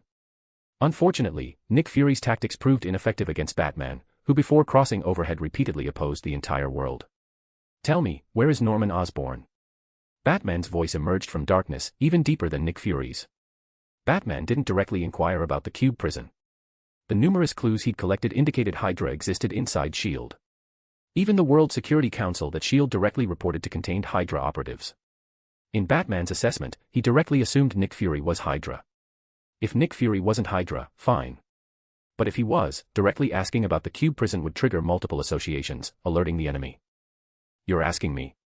For the first time, Nick Fury found himself interrogated so directly. He felt somewhat angry yet somewhat amused. I should be asking you that question. Where is Norman Osborn? Besides him, where are Banner, Connors, and Otto? Don't tell me you don't know. My intelligence shows you were the last person in contact with them. Neither Batman nor Nick Fury would readily reveal their intelligence. Both harbored suspicions about the other's identity. The compact safe house immediately fell silent, both waiting for the other to speak first. The atmosphere grew oppressively tense. 1 minute, 2 minutes. This safe house contains no surveillance systems. Even if it did, with your ability to infiltrate silently, you'd detect them. Nick Fury broke the silence first, his single eye watching Batman. Our conversation won't be overheard by anyone. Batman naturally knew the safe house contained no surveillance. He was simply continuously applying pressure to extract maximum intelligence from the upcoming dialogue. What was your purpose, or your subordinate's purpose, in taking Norman Osborn? Batman asked. The scars on Nick Fury's face twitched. He badly wanted to fight Batman, but reason reminded him that as S.H.I.E.L.D.'s director, physical combat wasn't his responsibility, despite being a battle-hardened veteran who'd survived from World War II until now. Why would you assume I or my subordinates took Norman Osborn? Nick Fury asked. Nick Fury watched Batman, retrieving from the Arkham Armor's portable computer information he'd previously collected at Ravencroft Institute. When Norman Osborn was taken, surveillance was blocked. From data I collected, whoever took Norman carried weapons Stark Industries supplied to S.H.I.E.L.D. General Ross and his soldiers extracted him. Batman displayed surveillance footage showing armored soldiers' silhouettes and weapon models. From equipment appearance and operational patterns, these soldiers belonged to a U.S. military special operations unit. Ross had directly served under orders from the World Security Council during the Project Pegasus operation at the Adirondack Mountains base. Nick Fury's expression grew increasingly grim. Batman revealing this information exposed facts about S.H.I.E.L.D.'s internal divisions and power struggles that Fury had kept hidden. So S.H.I.E.L.D.'s founding resources have fallen into Hydra hands. You yourself are Hydra, Director Fury. Nothing surprising there. Batman spoke calmly, watching Nick Fury's reaction closely. Only two types of people would say such things, those who truly understand nothing, or those genuinely affiliated with Hydra themselves. Nick Fury stared directly at Batman, his voice lowering dangerously. S.H.I.E.L.D. was never perfect. It carries complicated history and unavoidable dark chapters from its very founding. But regardless of what outsiders like you believe, my goal has always been rooting out Hydra's disgusting tentacles from my organization and burning them to ashes, roots and all. You think I'm Hydra? You believe I work for them. My objective, my only objective, is tearing every last one of those festering parasites from my organization and incinerating them completely. Chapter 150, Chapter 150, New Mexico. With Nick Fury's experience spanning from World War I until now, his feelings about Batman's suspicions could only be described in one phrase: utterly absurd. He hadn't even considered suspecting Batman of being Hydra, yet Batman had turned around and suspected him, the S.H.I.E.L.D. director, of being Hydra instead. Nick Fury laughed bitterly in anger. He wanted nothing more than to draw his pistol and shoot directly at Batman's exposed jaw. Compared to Nick Fury's bitter amusement, Batman displayed absolutely no emotional fluctuation from beginning to end. Prove it. Through cold laughter, Nick Fury's single eye locked onto Batman. After several seconds of silence, he knew he had to break this deadlock. He faced someone more extreme and stubborn, more paranoid than himself. He knew continuing this standoff would only make him, the S.H.I.E.L.D. director, look ridiculous. Facing Batman's demand, Nick Fury exhaled a harsh stream of cigar smoke, making no effort to conceal his current furious emotions. Proof? You think this is a courtroom? You don't trust me, why would I trust you? I won't show you a single document or tell you a single name. Because in my eyes, you and Hydra are identical, threats that need locking up. White smoke dispersed through the air. As it approached Batman, wisps of smoke about to dissipate drilled into vents in the Arkham armor. Nick Fury said nothing, counting silently in his mind. 3, 2, 1. Nothing happened. Director Fury sighed inwardly, extinguishing his cigar. However, I can give you an opportunity. A chance for us to test each other mutually. Batman remained standing motionless. The moment Nick Fury produced that cigar, Batman had already grown vigilant, especially after watching Fury seemingly casually clip off an excess portion beyond the cigar's seal. That vigilance intensified. Fortunately, this wasn't some explosive.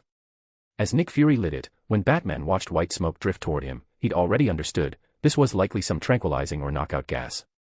But such substances proved useless against Batman wearing the Arkham armor. The suit's internal air filtration system could completely block them. Nick Fury clearly recognized this tactic's failure. He immediately continued his unfinished, mutual testing proposition. You claim I'm Hydra. I cannot self-verify using various classified S.H.I.E.L.D. materials. But I can give you a genuine Hydra name. He's a parasite who's infiltrated S.H.I.E.L.D. for years. If you can dig out evidence proving he's Hydra, and deliver that proof to me without alerting him, then you'll not only prove your capabilities but also preliminarily prove your position. And I can use him to prove I'm not Hydra. His name is Garrett. Using Hydra to prove he wasn't Hydra, even Batman silently praised this maneuver. But upon hearing that name, Batman's eyebrows beneath the mask moved slightly. He immediately retrieved Garrett's files. Garrett. S.H.I.E.L.D. Senior Level 8 Agent. Responsible for weapons handling procedures during internal agent training. A long string of information Batman had previously investigated appeared before Nick Fury's eyes. Knowing he's Hydra, why haven't you eliminated him? Batman's voice rumbled low. Nick Fury felt his head beginning to ache.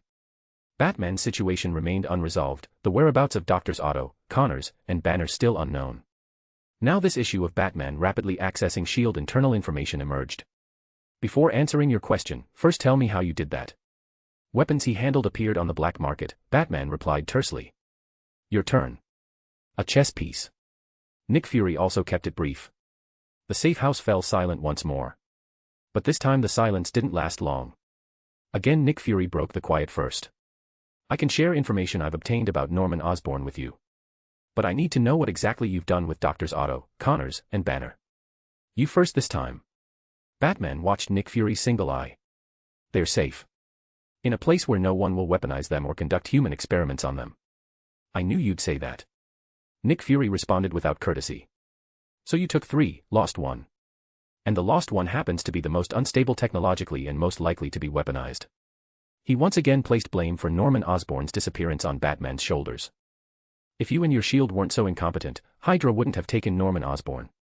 Batman similarly offered Nick Fury absolutely no consideration. Watching the atmosphere grow tense again, Nick Fury sighed. I'm not your enemy, Batman. At least not right now. Finishing, he walked toward the safe house's control console. After a flurry of rapid keystrokes, he pulled up coordinates. General Ross. That man who relentlessly pursued Banner.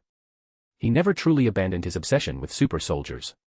He considers the Hulk his failure, and Norman Osborn the correct answer he's found. This is a desert location in New Mexico. It was once a gamma bomb research base under General Ross's command. Sealed 5 years ago after the Hulk's birth. But according to my intelligence, unusual activity has resumed there recently. Hydra is assembling personnel at that location. This represented a lead even Batman hadn't possessed. Previously, while organizing his intelligence, Batman had added New Mexico to his network of clues. But unable to leave New York, Batman had never investigated personally. Is your intelligence reliable? Batman asked. Hydra has planted countless spies and sleeper agents inside S.H.I.E.L.D., Nick Fury laughed coldly. Similarly, I have my people inside Hydra. Whether the intelligence proves reliable requires your own verification. I'll verify it. After speaking, Batman's form began retreating into shadow, dissolving into darkness like ink in water. But his voice continued resonating. Until I confirm otherwise, control your people. Any attempt to track me or locate those 3 scientists will be considered a hostile signal. In the blink of an eye, Batman had vanished from the safe house, leaving only Nick Fury standing alone with an expression of stormy uncertainty, clenching his bald head. That statement he'd made to Tony Stark about Batman's threat level being elevated to maximum hadn't been a joke. And now, Nick Fury regarded Batman as the greatest uncontrolled threat he'd ever encountered. Chapter 151, Chapter 151, Vibranium Properties. Batman left the safe house mere minutes before Nick Fury also rapidly evacuated. Nick Fury felt certain that with Batman's technical capabilities allowing silent infiltration, this safe house had effectively ceased being safe. Every word he'd spoken here, every action he'd taken, might already be under Batman's surveillance. He had to immediately abandon this safe house, even leave New York entirely. Agent Hill, immediately assemble S.H.I.E.L.D.'s Network Engineering Division to conduct a comprehensive firewall audit. Nick Fury departed Manhattan overnight. At another safe house, he removed all clothing, repeatedly scanning his entire body multiple times.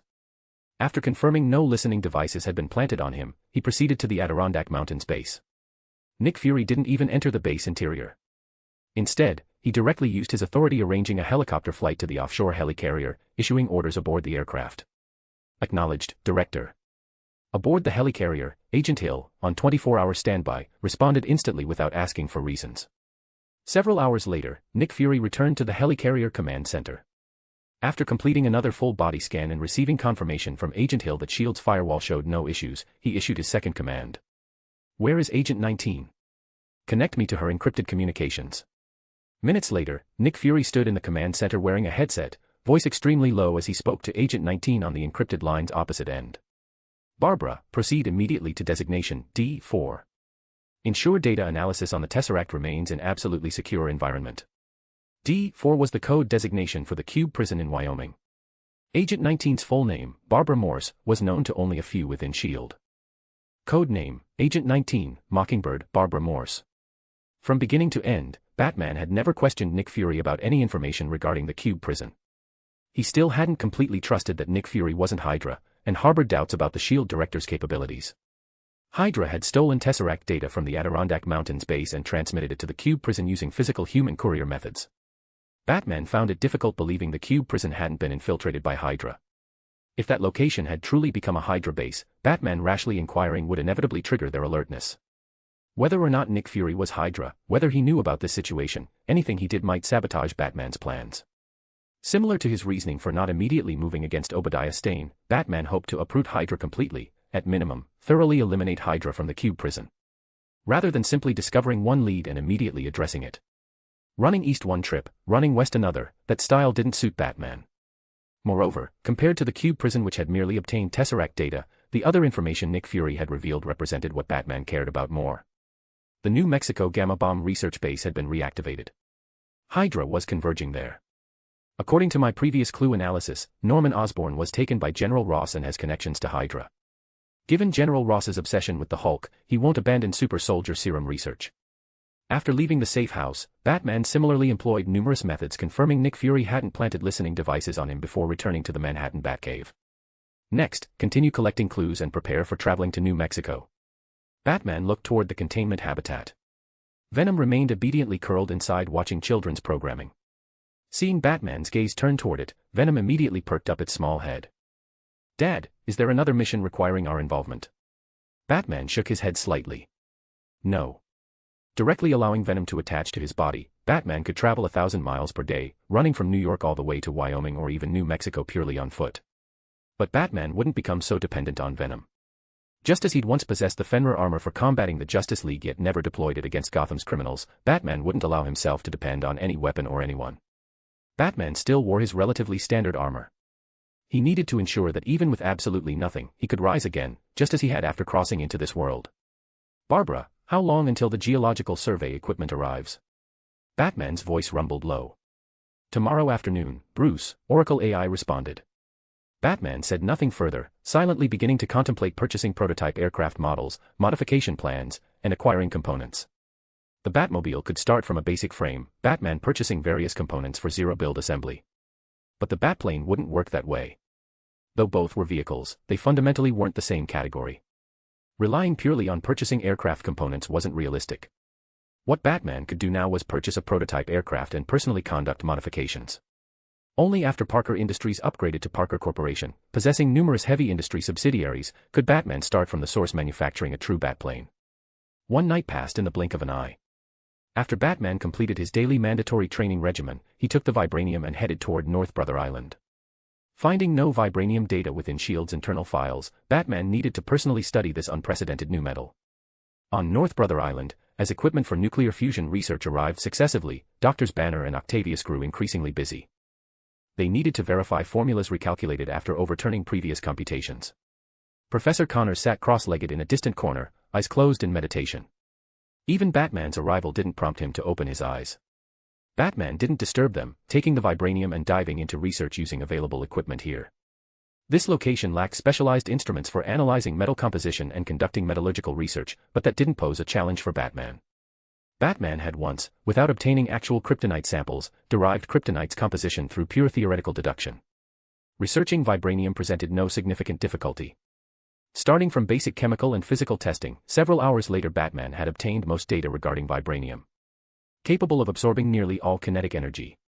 Chemical reagents produce no surface corrosion. High and low temperature environments produce no expansion or contraction phenomena, with no heat transfer characteristics. Its molecular structure remains relatively static. Physical methods, even deploying nearly Peter Parker's full strength, cannot produce the slightest deformation. Special molecular structure makes it virtually indestructible.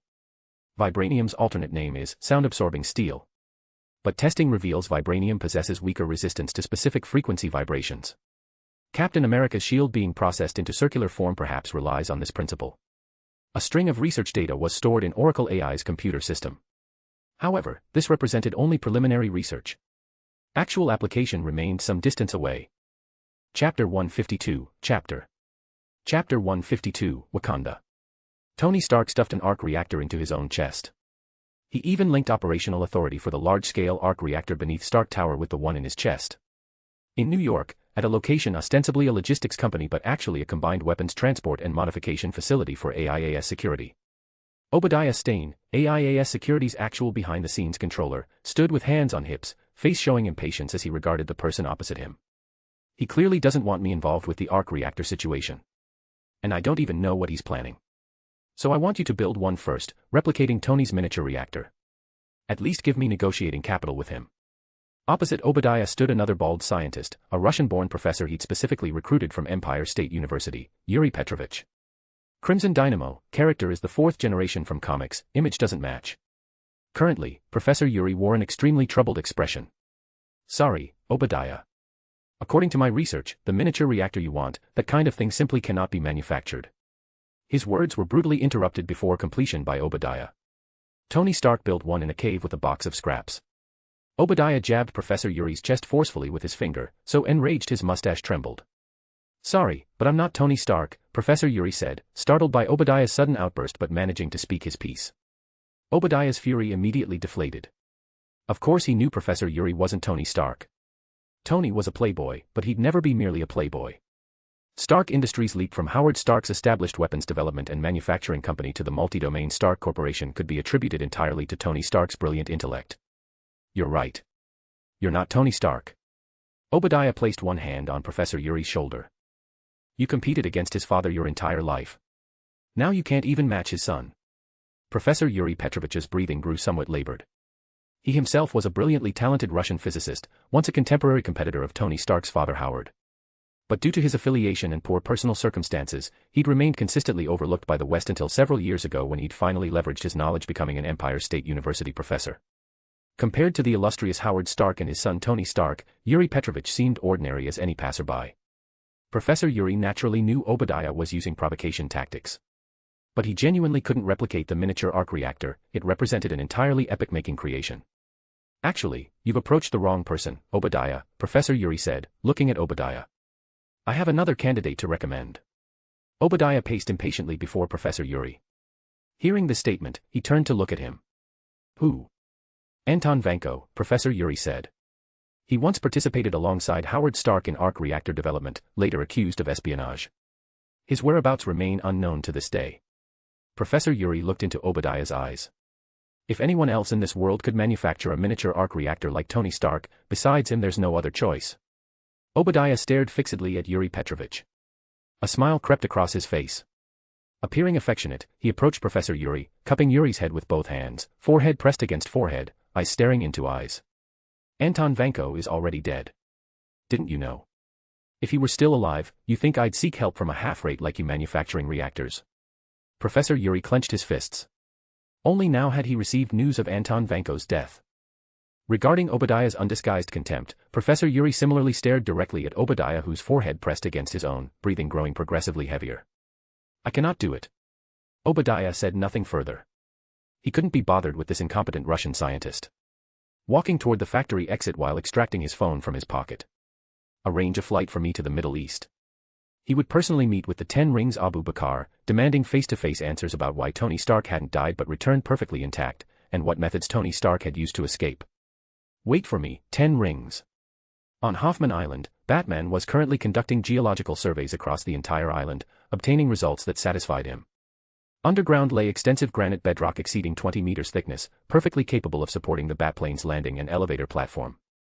Further down were caverns and underground rivers, perfectly forming an island within an island, a cave within a cave, while reserving space for the Bat submarine. The caverns were sufficiently spacious, but granite bedrock support made this island extremely stable. Batman calculated silently, discovering even parking over 10 Batplanes here would be completely sustainable. The frontal section contained portions of chaotic aquifer layers. This should have been a disadvantage, but if Alfred AI's servers were buried here, it could perfectly become part of the server cooling system. If this island hadn't previously harbored viruses and toxins, it could have become another of New York's tourist attractions. Batman had surveyed all of Hoffman Island. But he didn't stop there. Instead, driving the Batmobile submerged underwater, he circled Hoffman Island slowly. Not just the island's geology, the surrounding area within 100 meters equally fell within Batman's survey range. Several hours later, Batman returned to the Batcave. He'd again used the Wayne Foundation anonymously purchasing Hoffman Island, initiating modifications under cover of Parker Tower's construction.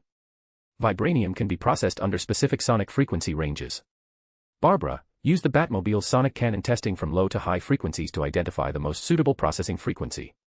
Batman issued orders, having Oracle AI conduct frequency testing on vibranium while he personally began tracing the black market channel where he purchased vibranium back to its source.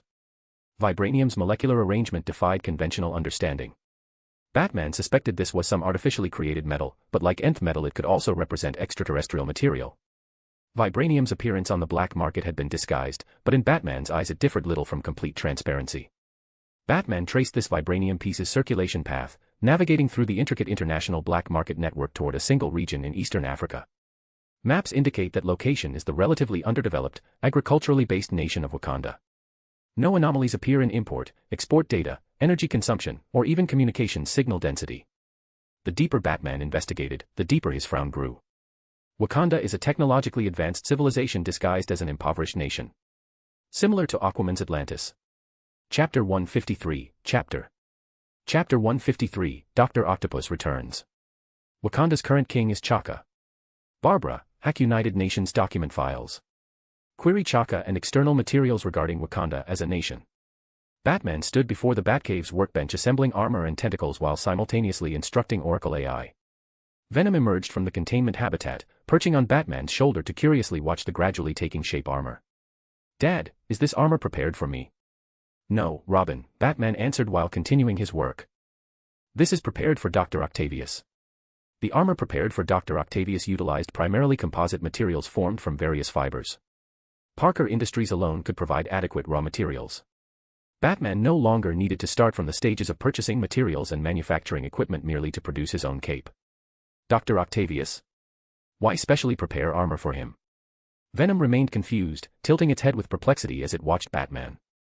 Batman also turned his head, looking at Venom perched on his shoulder. When traveling to North Brother Island as Peter Parker, he hadn't brought Venom along. Hearing Venom's confusion now, Batman explained patiently. "Because most human bodies are relatively fragile, Robin. Dr. Octavius fears the other two scientists. His fear stems from inability to protect himself. We need to eliminate that fear, transforming his personal insecurity into capability sufficient for protecting himself, or even others."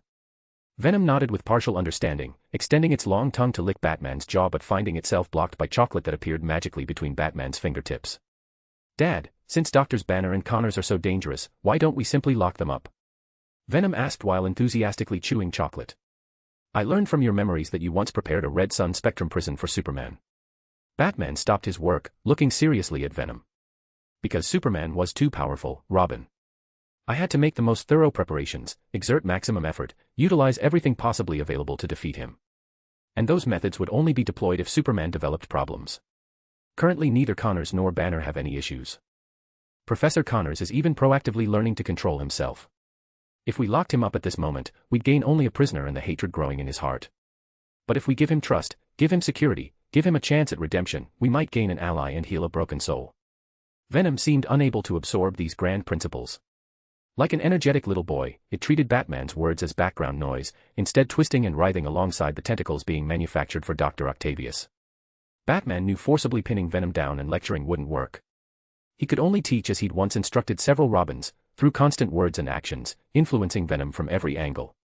Without consuming excessive time, the armor and tentacles Batman prepared for Dr. Octavius were completed with Oracle AI's mechanical arm assistance. "Robin, onto me." Batman spoke while extending one hand toward Venom circling the tentacles. Venom immediately abandoned the tentacles, squirming smoke-like onto Batman's body, head emerging from Batman's shoulder asking, "Dad, who are we fighting this time?" "Going to North Brother Island. Today some sparring may occur there," Batman said. Finishing, Batman folded the armor manufactured for Dr. Octavius into a briefcase. He separately packed 2 pairs of pants as well before departing alongside Venom Robin aboard the Arkham Batmobile. Inside North Brother Island's laboratory, Dr. Octavius was conducting nuclear fusion clean energy simulation experiments with Dr. Banner. Only after confirming no issues existed in simulations would they truly conduct nuclear fusion experiments. Professor Connors still sat in a distant corner, but currently wasn't meditating, simply sitting there lost in thought about something. Batman's arrival drew all 3 scientists' gazes toward him. Seeing the case Batman carried, Dr. Octavius stood first. He seemed to already know what lay inside. He hurried several steps before Batman, hands trembling slightly as he accepted the briefcase Batman handed over, placing it on an empty table and opening it. Inside lay neatly arranged armor, overall dark green with orange-yellow extending from the collar position toward both shoulders, while hands, feet, and belt were similarly orange-yellow throughout. The armor lacked a helmet but possessed a flat backpack integrated with the suit. Dr. Octavius carefully examined the armor, palms stroking the material inch by inch. The suit felt soft yet tough. Octavius even discovered the interior contained numerous tiny sensors capable of reading bioelectric signals. These sensors' ultimate control center was that orange-yellow belt.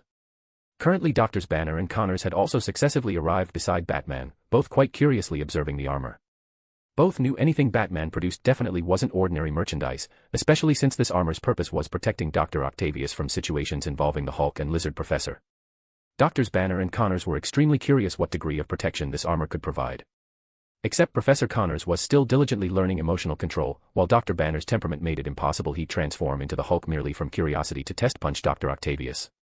This made both even more curious, their hearts itching like cats scratching. Batman ignored Doctors Banner and Connors. Their current curious appearance differed little from venom-circling tentacles in the Batcave. "Doctor, try it on," Batman said to Dr. Octavius. Dr. Octavius nodded, retreating several steps behind the laboratory corner's curtain. Rustling sounds quickly emerged. Doctors Banner and Connors exchanged glances. But ultimately both remained mature, stable adults, not mischievously transforming respectively to frighten Dr. Octavius. Several minutes later, Dr. Octavius wearing the armor slowly emerged from behind the curtain. He first nodded toward Batman, then opened both arms wide. His form gradually rose under Professor Connors and Banner's increasingly curious gazes. Behind him, 4 tentacles extended from the backpack flattened to barely 3 centimeters height protruding from his back. 2 planted firmly on the floor, 2 extending forward from Dr. Octavius's shoulders. Dr. Octopus had returned. Or rather, having gained Batman's support, the fully upgraded Dr. Octopus had returned. Chapter 154, Chapter 154, Lizard Professor reappears. Dr. Octavius's new armor employed completely different control methods from previous tentacles. Previously, portions connecting tentacles to the spine had tentacles autonomously reading Dr. Octavius's neural signals, converting neural signals into electrical signals for propulsion. Therefore Batman had only needed sonic tools to stop Dr. Octavius's mechanical tentacles, severely affecting even Octavius himself. But the suit Dr. Octavius currently wore didn't present such circumstances. No neural signal reading devices would be implanted into Dr. Octavius's body. Instead, it relied on countless microsensors woven into the suit reading Dr. Octavius's bioelectric signals. Through bioelectric signals, the armor and the system Batman specifically manufactured within could identify Dr. Octavius's intentions, successfully controlling tentacles. Naturally, this armor wasn't without flaws. Since it utilized bioelectric signals controlling tentacles, it required Dr. Octavius's certain degree of physical coordination to use tentacles. Unable to operate like previous directly neural-connected mechanical tentacles, thought-activating, tentacles moving as freely as one's own limbs. Even the tentacles themselves weren't 100% mechanical tentacles but utilized materials similar to Batman's cape plus small amounts of metal skeletal frames. This both satisfied certain degrees of heavy object lifting functionality while allowing tentacles to completely retract into the backpack behind the armor when unnecessary. "Thank you, Batman." Dr. Octavius slowly descended from midair. 4 tentacles behind him obediently shortened, completely hiding inside the backpack behind Dr. Octavius. Professors Connors and Banner's gazes followed the tentacles completely around to Dr. Octavius's back. They began wondering how those 4 tentacles, appearing 2 to 3 meters long moments ago, could squeeze into such a flat backpack. Dr. Banner was typically reserved, but now he proactively inquired. "Batman, how did you accomplish that? I mean those tentacles all retracting completely." Batman maintained his persona, treating himself and Peter Parker as 2 separate people. Parker Industries possesses a material called memory fiber.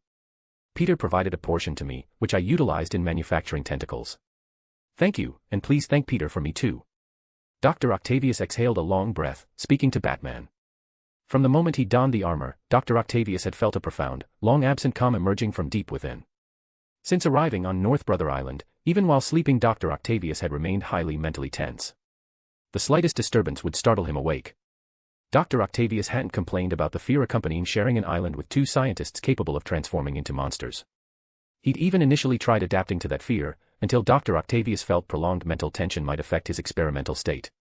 Only then had he finally voiced his problems when Peter Parker came to the island. Now Dr. Octavius had finally calmed down. Like someone with tinnitus suddenly recovering normality, his mentality had completely adjusted to optimal condition. Memory fiber. On another side, Dr. Banner still contemplated Batman's previous answer, hesitating half the day before speaking. Batman, could Peter also make me pants using memory fiber? Words falling, before Batman could respond, Dr. Banner himself stood awkwardly in place, somewhat at a loss, stammering without managing a second sentence. Batman remained expressionless. His gaze looked downward at Dr. Banner's pants. The entire pants, excessively loose, worn on Dr. Banner resembled more a skirt. But he had no choice wearing them this way. He couldn't possibly need to strip naked every time transformation into the Hulk was required. Pants too tight wouldn't work either. Dr. Banner transforming into the Hulk would directly explode them. This resulted in Dr. Octavius wearing new armor, Professor Connors, not transforming, continually wearing normal clothing, and Batman perpetually wearing the Arkham armor. Only Dr. Banner wore a white lab coat outside with loose, baggy clothes inside, like a beggar. Dr. Banner, there's no need to feel embarrassed, Batman's voice rumbled low. I've already prepared them for you. Words falling, Batman extended both hands downward. One purple, one green, 2 pairs of pants appeared in Batman's hands. These were items Batman had manufactured when creating Dr. Octavius's armor and tentacles, using extremely elastic fabric rather than the memory fiber like Dr. Banner mentioned. Mentality adjusted, Dr. Octavius now resembled that spirited scientist once more. Strong confidence practically radiated from him. He couldn't wait to dive into nuclear fusion research. But on the laboratory's other side, Batman and Connors and Banner presented completely different aesthetics. Batman held one pants in each hand before both scientists, motionless. Thank you. Dr. Banner still felt somewhat embarrassed. But Professor Connors calmly accepted Batman's gift. Both exchanged glances, also imitating Dr. Octavius earlier by ducking behind the curtain to change. Several minutes later they emerged respectively, except both still wore white lab coats, neither deliberately displaying the newly changed pants. Dr. Banner appeared somewhat happy. He excitedly headed toward the nuclear fusion device where Dr. Octavius stood, but a pitch-black web strand shot out blocking him. Professor Connors prepared returning to his corner sitting down to meditate, but Batman similarly blocked him with webbing. What's wrong? Dr. Banner scratched his head somewhat confused. What must come will come. I must directly face the power within my body. Professor Connors understood perfectly why Batman had stopped him, speaking to Dr. Banner. Batman nodded slightly. It's all right, Professor Connors. Try transforming into the lizard. The Hulk and I will be here helping you. Finishing speaking, Batman discovered the light beside him darkening. Dr. Banner had already transformed into the Hulk. Currently the Hulk stood with arms crossed. Developed muscle blocks clustered together. Hearing the name Batman mentioned was Hulk rather than Banner, the big green guy grinned revealing white teeth. Professor Connors looked at Batman, then glanced at the Hulk deliberately flexing muscle blocks for him to see, knowing this guy was provoking him again. I also have responsibility for mastering the power within my body rather than becoming a monster driven by instinct. Professor Connors took several deep breaths, scenes from this period flashing through his mind. In human form, he and Dr. Banner were good friends mutually learning emotional control, partners with Dr. Octavius jointly researching new prosthetic limbs. But presently he was about to transform into a monster again. Professor Connors squeezed his eyes shut. As he suddenly opened them, both legs had completely transformed into golden vertical pupils. Hee hee, big lizards coming, the Hulk jeered from the side. Chapter 155, Chapter 155, Hulk hates roundabout talk. The instant golden vertical pupils blazed to life, dark green scales rapidly spread across Professor Connors' body surface. His entire skeleton cracked and popped, spine extending section by section, claws and fangs emerging sharply. Damn hairless ape. Stupid big meat lump. The lizard professor roared furiously, directly launching an attack on the Hulk. Batman didn't stop the lizard professor. He wanted to observe how much Professor Connors' diligently practiced emotional control abilities could actually influence the post-transformation lizard. And quite importantly, after Batman had provided the Hulk with sufficient emotional validation, would this green giant still be easily provoked by the lizard professor? Before departing for New Mexico, Batman needed to ensure the 3 scientists on North Brother Island could mutually balance each other after his departure, rather than chaos erupting the moment he left. Batman's manufacturing of armor and tentacles for Dr. Octavius was based on precisely this consideration. The lizard professor clearly still resented last transformation when the Hulk had brutally torn off his tail. Golden vertical pupils locked onto the Hulk, one claw striking downward directly at him. Facing the lizard professor's claw, the Hulk snorted through his nose. One fist directly met the attack, mouth simultaneously taunting the lizard professor. Stupid crawling monster. Boom. Fist and claw collided. The laboratory immediately generated a powerful gust of wind, blowing the curtains separating different areas into billowing waves. Fortunately, most experimental equipment had undergone special processing, either with wheels underneath for mobility or reinforced and secured in place. Currently no laboratory instruments were sent flying. Two scientists friendly during human form had now transformed into monsters. Dr. Octavius also had no choice but to set aside the nuclear fusion experimental research he'd been eager to conduct. Except unlike previous transformations when Octavius had avoided them like the plague, currently Dr. Octavius radiated confidence throughout his entire body. He no longer quietly retreated backward, instead standing in place with arms crossed watching the lizard professor. Behind him, tentacles quietly extended, planting into the floor, allowing Dr. Octavius to remain completely motionless despite the powerful wind generated by the Hulk and lizard professor's collision. Roar! The lizard professor bellowed angrily. He was clearly quite dissatisfied with the Hulk's nickname for him. I am a perfectly evolved product, you juvenile frog. Last time you broke my tail. This time I'll sever your arm, make you. The lizard professor's words were interrupted by the Hulk. Crybaby bug, come on.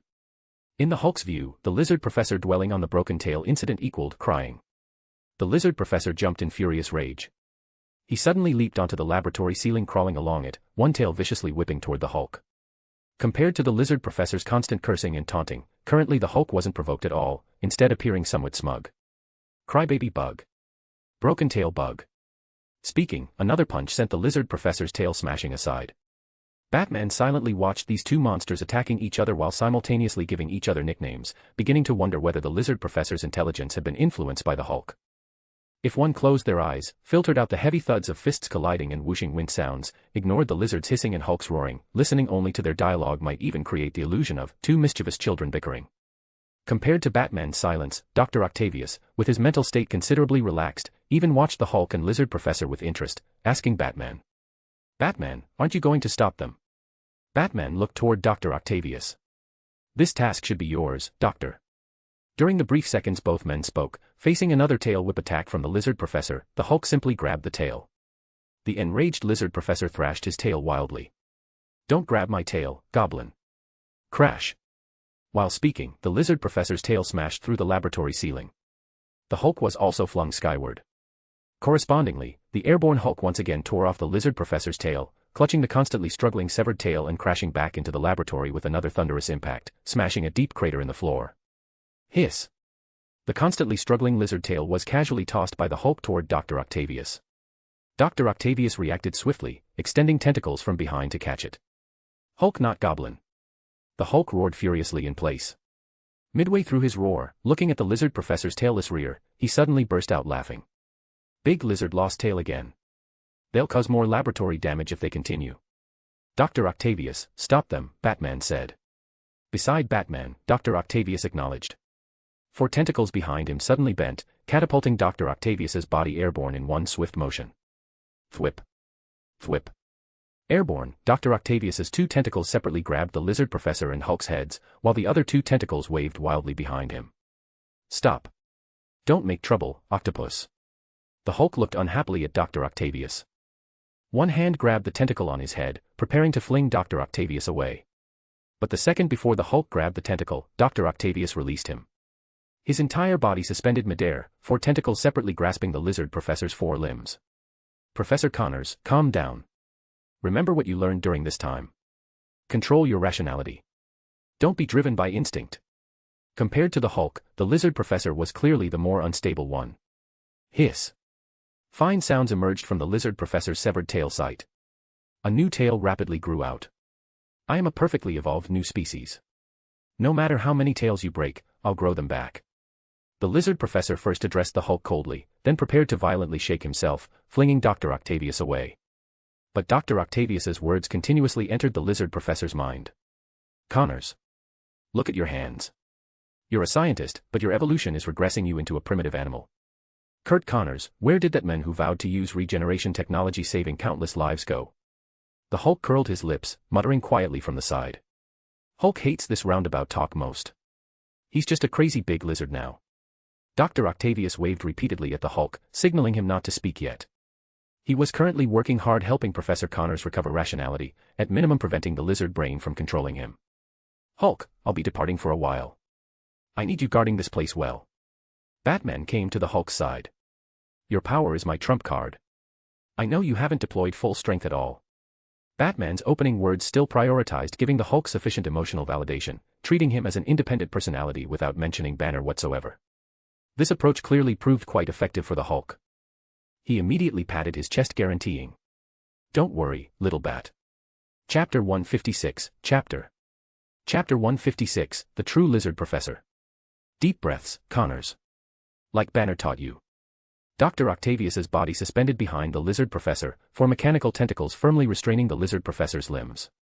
He could sense this armor and tentacles couldn't compete in raw strength against the lizard professor, but as a physicist, Dr. Octavius possessed sufficient methods to subdue his opponent. Except subduing the lizard professor wasn't everyone's intention in the laboratory. They needed Professor Connors to take control of the post-transformation lizard consciousness rather than being driven by instinct. Clearly, Professor Connors' time studying under Dr. Banner hadn't been entirely fruitless. At minimum, facing Dr. Octavius's verbal guidance, the lizard's desperate struggles gradually weakened. His eyes remained golden vertical pupils, his body still possessed the lizard's appearance, the severed tail regenerating anew. But from Batman's perspective, he could clearly see that massive lizard face displaying a trace of humanized confusion. Simultaneously, within the lizard professor's consciousness, the portion belonging to Professor Connors existed in a muddled, hazy state. His current condition resembled being in a dream, able to perceive everything external through the lizard's eyes, ears, and all senses, but unable to control the dream. The lizard's every word and action was completely driven by instinct. Who am I? Where am I? Professor Connors hazily sensed everything surrounding him. Though watching clearly with his eyes, able to see the Hulk's unhappy face, see Batman's expressionless mask, see the tentacles coiled around his limbs. He knew he was a lizard, but he also knew he wasn't merely a lizard. Who am I? Professor Connors again questioned himself internally. Connors, wake up. I know you can hear me. Dr. Octavius's voice came through. Professor Connors jolted slightly, slowly remembering everything. I am Connors. What am I doing? Oh, I'm transforming into a lizard. Why am I transforming into a lizard? He once again sank into confusion. But as Dr. Octavius's voice called repeatedly, Professor Connors' dreamlike hazy sensation gradually dissipated. I'm doing this to master this body. I actively chose to transform into the lizard. I need to apply what I learned from Banner to myself. Deep breaths. Deep breaths. If I can control my breathing, I can control my body. I am Connors, also the lizard. I possess a scientist's wisdom and also unparalleled strength. From Batman's perspective, the lizard professor currently stood dazed in place, his face constantly displaying humanized struggle and confusion. But as time progressed, the lizard professor's condition grew increasingly stable until at one moment he opened his eyes, he was no longer frenzied. Dr. Octavius slowly retracted his tentacles, standing aside watching the lizard professor. And the lizard professor looked toward the Hulk. Golden vertical pupils revealed a trace of humanized mockery. Big Frog. The Hulk had been standing perfectly fine beside Batman waiting for the lizard professor to recover consciousness. Now suddenly hearing another insult, the Hulk immediately erupted in fury. Boom. The laboratory floor immediately collapsed into a deep crater. Amid flying rubble, the Hulk furiously charged toward the lizard professor. Dr. Octavius intervening was already too late. Just as these two monsters were about to clash again, one fist blocked the Hulk. Batman moved. His Arkham armor's surface once again manifested Venom symbiote material, transforming back into Venom Batman appearance standing between the Hulk and lizard professor. Thwack. The Hulk's fist and the lizard professor's claw were simultaneously blocked by Batman. Batman looked at the lizard professor, brow furrowed. Professor Connors? I'm not Connors. The lizard's mouth slowly opened, revealing a mouthful of fangs. I'm also not the lizard. I am the lizard professor, Batman. Lizard professor. Batman watched this massive monster. This represented the first time in a true sense that Batman had heard the name, Lizard Professor, from the speaker's own mouth. Big Lizard. The Hulk also looked at the lizard professor confusedly, probing tauntingly, crybaby bug, broken tail bug. Hiss. The lizard professor immediately emitted a threatening hiss, bearing fangs at the Hulk. But currently he didn't launch attacks. Instead, his body continuously shrank, scales disappearing from his body surface. He transformed back into Professor Connors. Connors, what just happened?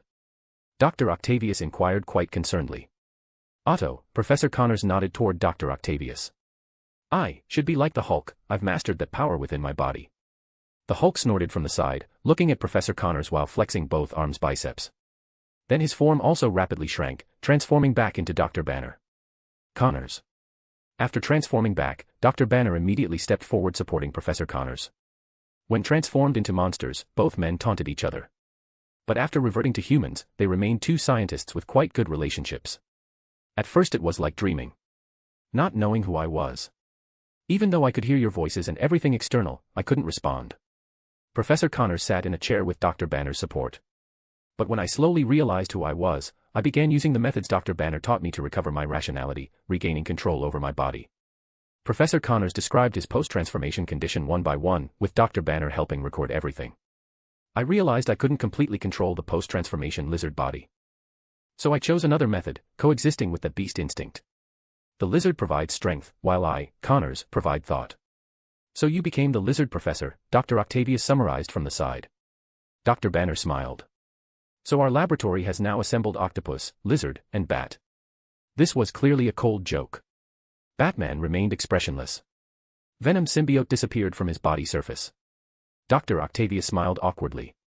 Professor Connors looked helpless.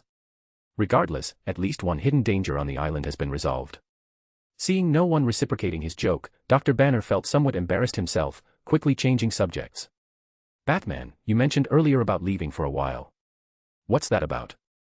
Batman deliberately avoided saying New Mexico, worried Dr. Banner and the Hulk might immediately make associations with that word, causing unnecessary trouble. I need to travel abroad executing a rescue mission.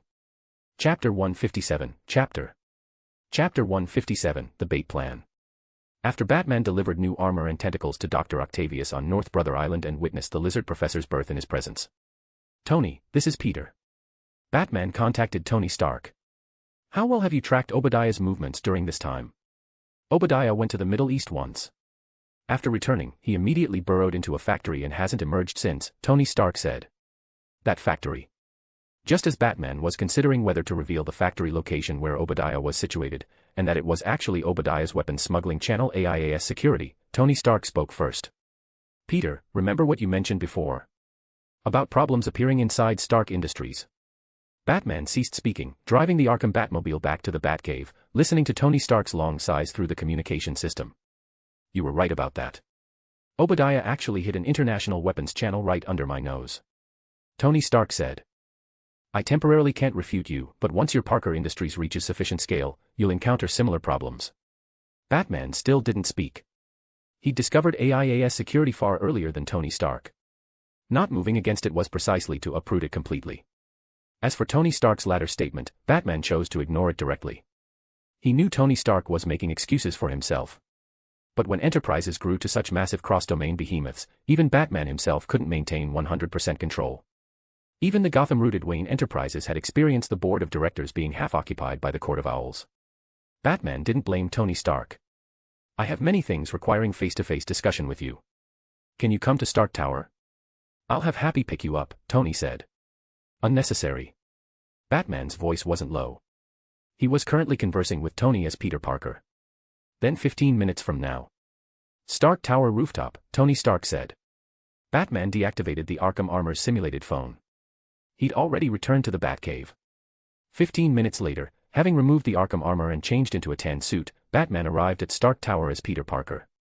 Happy Hogan seemed to have received advance notice, waiting alone for him in the deserted Stark Tower first floor. Seeing Batman, Happy immediately approached. Mr. Parker. Happy. Batman smiled at Happy. Besides Aunt May's occasional mentions, Batman made every effort ensuring his portrayal of Peter Parker closely resembled Parker himself. Having played Playboy Bruce Wayne for nearly 40 years, Batman felt no difficulty switching performed roles. Mr. Stark is already upstairs. I'll escort you up. Happy clearly held quite a positive impression of Peter Parker. While speaking, he ran back and forth. Though merely helping press an elevator button, Happy made himself appear quite busy. Both men rode together to the top floor. Tony Stark's first words weren't directed at Batman but at Happy Hogan. Happy, I need you temporarily closing elevator operational authority. Ensure no one can come up. Happy nodded to Tony Stark, waved goodbye to Batman, continuing his busy routine. After Happy descended via elevator and the LED screen above displayed, under maintenance, only then did Tony Stark pour himself a drink, speaking to Batman. Peter, do you realize you're currently quite dangerous? Batman made his expression appear confused. What?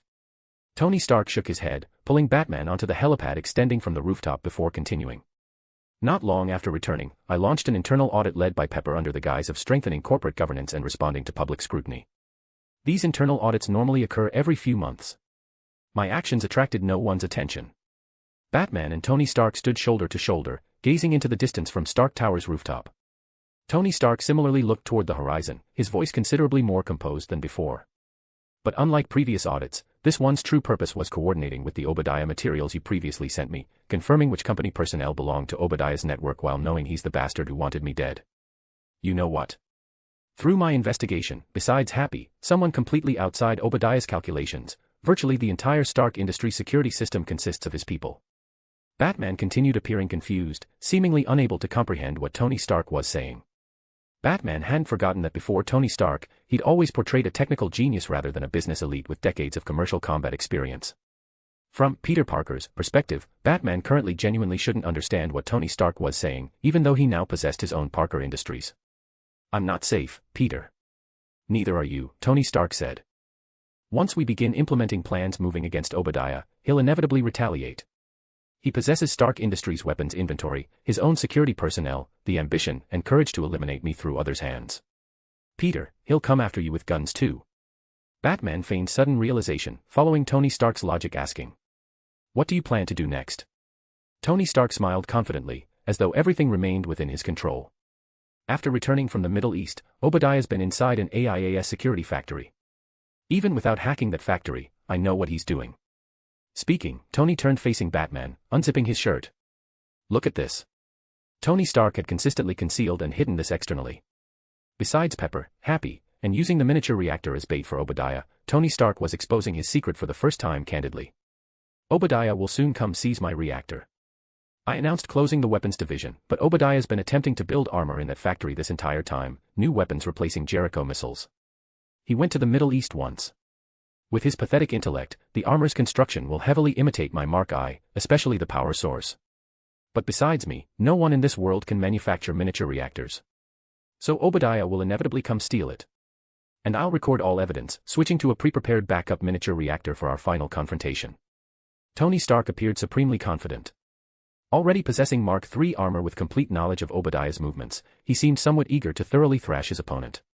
But Batman only frowned slightly. Tony, is your self-perception that of a WWE wrestler? Chapter 158, Chapter 158, I have a gift for you, Peter. Me. I'm a philanthropist, playboy, business prodigy, genius engineer. Tony Stark's face showed an awkward expression looking at Batman. How would my self-perception be a WWE wrestler? WWE wrestlers were ostensibly professional competitors, but everyone secretly knew theatricality and drama defined this competition. Tony Stark clearly understood this. His face showed displeasure, adopting a listening posture awaiting Batman's criticism. Batman shook his head slightly. In this Batman's eyes, whose entire life consisted of countless plans, Tony Stark's plan was too idealistic. His plan completely self-centered, brimming with drama but riddled with holes like a sieve. Regardless, Tony Stark qualified as one of Batman's friends in this world under the Peter Parker identity. He wouldn't stand idly by. Tony, you're waiting for Obadiah to come steal it. This means initiative rests in his hands. You believe he'll act as you imagine, alone taking your reactor, then conveniently leaving you in place, awaiting your Plan B execution. If Obadiah is sufficiently cautious, he'll dispatch assassins and mercenaries rather than personally acting. Tony Stark paused, looking at Batman with mouth opening and closing, unable to produce a sentence for half the day.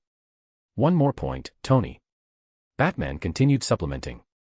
You assume his armor is merely a crude Mark I replica, but you've overlooked Yuri Petrovich and those prototype weapons in Stark Industries warehouses that should have been destroyed. Obadiah lacks technical skills, but he can pile on materials. His armor will be a mobile fortress of firepower and protection. Tony Stark adjusted his tie to relieve embarrassment. His initial plan had indeed been overly idealistic and dramatic. These two holes Batman identified were genuinely problems he hadn't considered. But Tony Stark wouldn't admit it. Instead, he directly changed subjects, gazing intensely at Batman. Peter, tell me honestly. Do you have some other identity secretly? I never mentioned Yuri Petrovich working for Obadiah to you. Batman remained completely unruffled. His mention of Yuri Petrovich's name just now wasn't an oversight whatsoever. Tony, Professor Yuri Petrovich is one of Empire State University's few Russian professors. And I'm an Empire State University student. Tony Stark threw up both hands, defending himself. The plan I just mentioned was only a preliminary plan, not yet refined by Jarvis. Batman remained silent several seconds, looking at Tony Stark. Can you trust me, Tony? Tony Stark looked toward Batman. His face rarely showed such solemnity for a moment. You're one of the few people in this world I genuinely trust, Peter. Batman nodded, bluntly making requests. I need to make some modifications to your reactor. Now. Tony asked. Now. How long can your reactor support being removed from your body? Batman asked. If I don't engage in vigorous movement accelerating blood flow, 5 minutes is no problem, Tony Stark said. Both were action-oriented. They immediately returned from the helipad to Stark Tower's top-floor workbench. The plan's highest risk point lies in the instant the reactor gets seized. Having Tony Stark lie in a chair, Batman removed the reactor from his chest. You have two fatal assumptions. First, Obadiah will only steal the reactor without killing you on the spot. Second, will Obadiah personally wear the armor he's building, or will he assign someone else? Therefore, we must install a tracking system on the bait, ensuring even if Obadiah flees piloting the armor, we can locate him. Just as Tony Stark had thought when meeting Batman after returning from the Middle East, Batman didn't plan designing plans step by step for Tony Stark but directly utilizing Tony's existing plan. He continued Tony Stark's plan, luring Obadiah into seizing the reactor. This plan's overall direction had no issues. The reactor sustained Tony Stark's life. Obadiah stealing it constituted attempted murder, greatly helping uproot Obadiah along with AIA's security completely. Peter, you don't learn this stuff in school, Tony Stark said, lying motionless in the chair. But Tony, the plan's failure risk means you might die because of it. Batman looked at Tony Stark. Based on that premise, I must consider every possibility. Tony Stark immediately ceased speaking, closing his eyes silently contemplating something. But before his eyes remained closed 2 seconds, Batman's voice made him open them again. You need keeping your eyes open. Let me know you're still alive. Batman shook the reactor removed from Tony Stark's chest. Tony Stark rolled his eyes, looking upward at the ceiling, entering rare contemplative time. What Batman was doing was quite simple, merely installing an even more miniature tracking device within the miniature reactor, ensuring even if portions emerged outside the plan, he could still lock onto Obadiah's armor's hiding place. As for Tony's personal safety, the timing when the reactor gets seized, these belong to separate plans. Peter, Tony Stark spoke again. You're still overlooking one point. What? Batman reinstalled the reactor into Tony Stark's chest while asking. I said our situations are both quite dangerous, Tony Stark said. After returning from the Middle East, I built new armor protecting myself. But you possess no means of self-protection whatsoever. Batman looked at Tony Stark. I have a gift for you, Tony Stark said. Jarvis, record Peter's physical measurements. He'd firmly decided to manufacture a defensive suit for Peter Parker as well. But when Batman portrayed Peter Parker, his physique was deliberately adjusted, completely different from relaxed normal body measurements. And Batman had already vaguely guessed what Tony intended doing. I don't need it, Tony. Batman refused. I'll protect myself. Tony Stark treated that statement as background noise. He was already considering what color scheme to choose for Peter Parker's armor. Suddenly, Tony had another thought. He recalled something else. Peter, did you contact the Silverfang rescue team that saved me through Batman? What's your relationship with him? Chapter 159, Chapter 159, Bat in the Shadows. The moment Tony Stark asked that question, Batman knew the billionaire was already suspecting his dual identity. This didn't conflict with the trust Tony had shown by letting Peter Parker modify the arc reactor, literally placing his life in Batman's hands. Tony raised this suspicion later than I anticipated. I expected him to question me immediately after returning from the Middle East. It seems he and Sable's rescue team didn't engage in much conversation during the journey back. Batman had already prepared for this question. After brief consideration, he responded. Tony, remember our first meeting? Only a month had passed, but for both Tony Stark, who'd survived his Middle Eastern ordeal, and Batman, who never stopped working, that initial encounter felt like ancient history. Tony Stark walked leisurely to the bar and poured himself a drink. Of course I remember. Before obtaining funding from you, I accidentally invented a new material, Batman said, maintaining his Peter Parker identity. That became the memory fiber Parker Industries currently manufactures. Batman used his words to solidify his Peter Parker persona. I recognized memory fiber's market potential and filed for a patent through Professor Miles Warren at school. But if the university handled investment and licensing, my profit share would have been pathetic. So I decided to sell that half-finished AI model. You were my ideal buyer. Tony Stark drained his glass in one gulp and immediately refilled it. What does this have to do with Batman?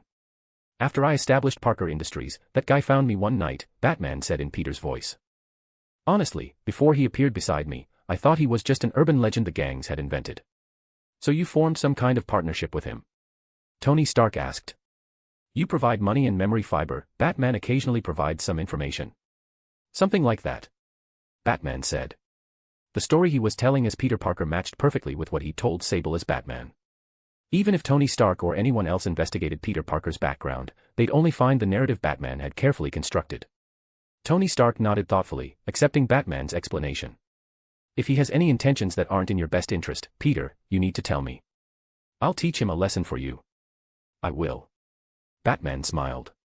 When are you planning to move against Obadiah? Tonight. Tony said. How do you guarantee the fish that bites is Obadiah himself, not hired mercenaries and assassins he sends? Batman asked. Batman wouldn't act like a nursemaid arranging every detail of Tony Stark's plan.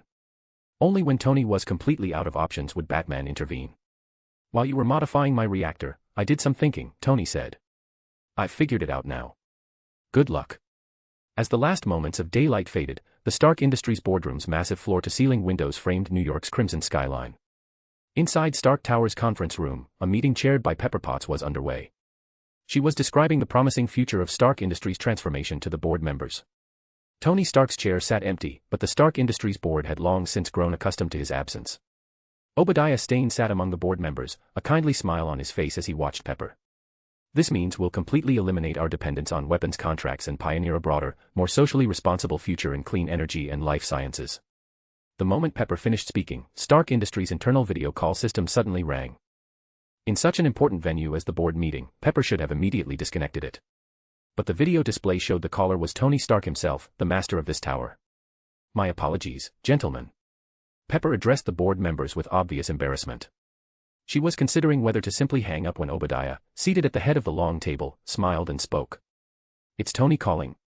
Pepper, you should answer. Let's see what brilliant insights our Tony Stark has this time. The other board members remained silent, but clearly they weren't pleased about the Playboy potentially disrupting their meeting again. Caught between defying the board members and opposing Obadiah, Pepper hesitated before choosing the former and pressing the video call button. In the video feed, Tony Stark's face appeared unusually pale, his body slumped weakly against the couch. Pepper, come to the top floor. Mr. Stark, I'm chairing a board meeting. Pepper frowned. Seeing Tony Stark's weakened condition in the video, Pepper addressed the other board members apologetically. I'm sorry, Tony looks like he's had too much to drink again. Obadiah interrupted her. The bald, bearded man walked to Pepper's side with a serious expression, looking at Tony Stark's face in the video call. Tony, are you all right? Huff, huff. Heavy, labored breathing was his only response. Tony. Pepper stared in confusion at Tony Stark's gasping, speechless state. Do you need me to call a doctor? Huff, hurry. Tony's voice sounded impossibly weak. Pepper immediately grew anxious. She could no longer worry about chairing the board meeting and hastily transferred the video call to her phone. Tony, hang on. I'm calling Metropolitan Hospital right now. She broke into a run toward the exit, leaving the board members behind in the conference room. In the meeting room, the Stark Industries board members exchanged bewildered glances. Obadiah maintained his serious expression, his face almost grave. Gentlemen, it seems Tony's experiencing some difficulties. We'll postpone the meeting agenda. I need to check on Tony. With that, Obadiah also abandoned the board members and strode rapidly toward the elevators. At the same moment, outside the conference room on Stark Tower's 51st floor, in a position the floor-to-ceiling windows couldn't reveal, a massive bat-shaped shadow silently climbed toward the top floor. Chapter 160, Chapter 160, Avenger. Everything proceeded according to the trap Batman and Tony Stark had set together. Obadiah arrived at Stark Tower's top floor and extracted the miniature arc reactor from Tony's chest. But the moment Obadiah left, Tony Stark retrieved another pre-prepared reactor and inserted it into his own chest. Obadiah had disabled the top floor's surveillance cameras beforehand, but Tony Stark had already activated the workstation computer's webcam before executing the bait plan, positioning it to seemingly accidentally capture himself. The camera faithfully recorded Obadiah taking the reactor, which Tony packaged together with other evidence of Obadiah's weapons smuggling. This evidence would be sent to Peter Parker, a trusted friend with technical capabilities who could handle it. After completing everything, Tony Stark looked toward the helipad. Come out. Peter mentioned you. He said with you here, my safety would be guaranteed. As his words fell, a bat-shaped shadow descended from above, slowly landing on the helipad. To prevent Obadiah from killing Tony Stark while taking the reactor, Peter Parker had summoned his partner Batman to ensure Tony's safety, the result of discussions between Peter and Tony. As for Tony's personal bodyguard Happy, due to the plan's need for secrecy, Tony hadn't told anyone except Batman's Peter Parker identity. Even Pepper's reaction when receiving that video call while chairing the board meeting had been completely genuine. But even so, Tony Stark didn't give the Arkham armor-clad Batman, summoned by Peter to protect him, a warm reception. Although he'd refused to provide weapons against Batman when S.H.I.E.L.D. director Nick Fury asked, that decision had been based on Tony's determination to shut down the weapons division. Through the information Nick Fury had shown him, Tony Stark knew Batman was absolutely no pushover. The Hulk, Lizard Professor, Dr. Octopus, Green Goblin, the disappearance of all four was connected to Batman. Tony didn't believe this guy's contact with Peter Parker, his virtually only friend, was merely a simple cooperative relationship. During the Middle Eastern ordeal, compared to Peter Parker contacting Sable for rescue and sending detailed maps, Batman's help had merely been introducing Sable and Peter beforehand. In Tony Stark's heart, Peter Parker's importance clearly outweighed Batman by a significant margin. Add to that Tony Stark having never had any contact with Batman before, an instinctive hostility made his voice carry a sharp edge. I don't know who you are. Rumors say you're a vampire, but whatever you are, I strongly advise you not to any thoughts about endangering Peter. Batman looked at Tony Stark. He'd already adjusted his stance to combat posture, every muscle in his body ready to mobilize at a moment's notice. No movement could escape him, couldn't evade Peter's enhanced senses this body provided. Regarding Tony Stark's words, Batman's expression remained unchanged, his voice low. No. Tony Stark seemed to misunderstand Batman's meaning. He stared at Batman for several seconds, then walked toward an empty space near the top floor workstation while continuing to watch Batman. The moment Tony Stark reached the open area, the floor rapidly separated and slid apart. Mechanical arms brought red and gold armor continuously covering and assembling onto Tony Stark's body. Crisp metallic collisions, subtle bolt rotations, and dampening sounds from transmission systems. Within moments, Tony Stark's entire body except his face was covered in hard metal armor. He still watched Batman with hostile eyes, his voice no longer sharp but carrying intense animosity. Listen, Cape Freak. Maybe your tricks can scare street thugs. Maybe you can take on 10 at once and still have energy to spare. Maybe I can't protect Peter every moment. But if he's endangered because of you, every injury he suffers, every drop of blood he spills, I'll hold you accountable. Then you'd better prepare to face my revenge. Clang. The metal faceplate snapped shut with a crisp sound. Cold white light blazed from the eye slits. Tony Stark stepped forward several paces, then with help from foot thrusters, floated into the air. He looked down at Batman standing on the helipad, then his palm repulsors flared as he shot into the clouds. Batman stood silently in place, watching Tony Stark disappear in his armor into the night. He thought of his own time wearing that blue cape. If it were him then, Batman would have removed his mask and told Tony he was Peter Parker, his friend in this world. But the current Batman wouldn't do that. He simply watched Tony Stark silently, then leaped from Stark Tower's helipad, falling straight down and vanishing into the darkness in the blink of an eye. Barbara, track the reactor Obadiah took. Batman spoke to Oracle AI while airborne. Watching Tony Stark fly off in his armor to confront Obadiah, Batman needed to ensure this plan's success. Obadiah's evidence was already in Batman's hands. Tony's net within Stark Industries was gradually tightening. They only needed to wait for Obadiah's capture to uproot him completely along with AIAS security and his network within Stark Industries. Simultaneously, once Tony Stark fell into danger, Batman would intervene from the shadows. Whoosh! Leaping from Stark Tower's 60th floor helipad, Batman waited until only 10 meters from the ground before suddenly spreading his cape to slow his descent. At that same moment, VROOOOM. The unmistakable roar of the Arkham Batmobile's engine erupted. The Batmobile Batman had prepositioned in stealth mode surged forward from hiding. During transit, the Batmobile's roof rapidly slid open, revealing the cockpit. Batman had already adjusted his position, his cape no longer electrified and rigid but returning to softness. Thud. Batman's landing inside the Batmobile was masked by the engine's roar. Amid pedestrian shouts on the streets near Stark Tower, the vehicle shot toward the AIAS security transport factory. Making Peter a suit for self-protection has become urgent. 700 meters above ground, Tony Stark looked through his metal faceplate at the bustling streets below, his mind replaying that sharp-eared dark figure. Tony Stark didn't believe Batman, notoriously dangerous, rated S.H.I.E.L.D.'s maximum threat level, contacted Peter purely for funding and memory fiber cooperation. He suspected the guy had deeper motives. Protecting Peter had become something Tony Stark absolutely had to do. Chapter 161, Chapter 161, Ironmonger. You competed against Howard Stark your entire life. Now you can't even match his son. Obadiah's words had echoed in Professor Yuri Petrovich's ears for days. Professor Yuri stood alone in the AIAS security factory warehouse. No lights were on, but moonlight streaming through a skylight fell precisely on the massive silver-gray behemoth standing silently before him. This was an enormous, crude steel giant covered in heavy armor and massive firepower. It stood silently in darkness. Compared to it, Professor Yuri resembled an ant that could be crushed at any moment. But Professor Yuri felt no fear toward this steel beast, because this was his masterpiece. Using as a prototype the armor Tony Stark had built in the cave, which Obadiah had brought back after his Middle Eastern trip, Professor Yuri Petrovich had created this new armor.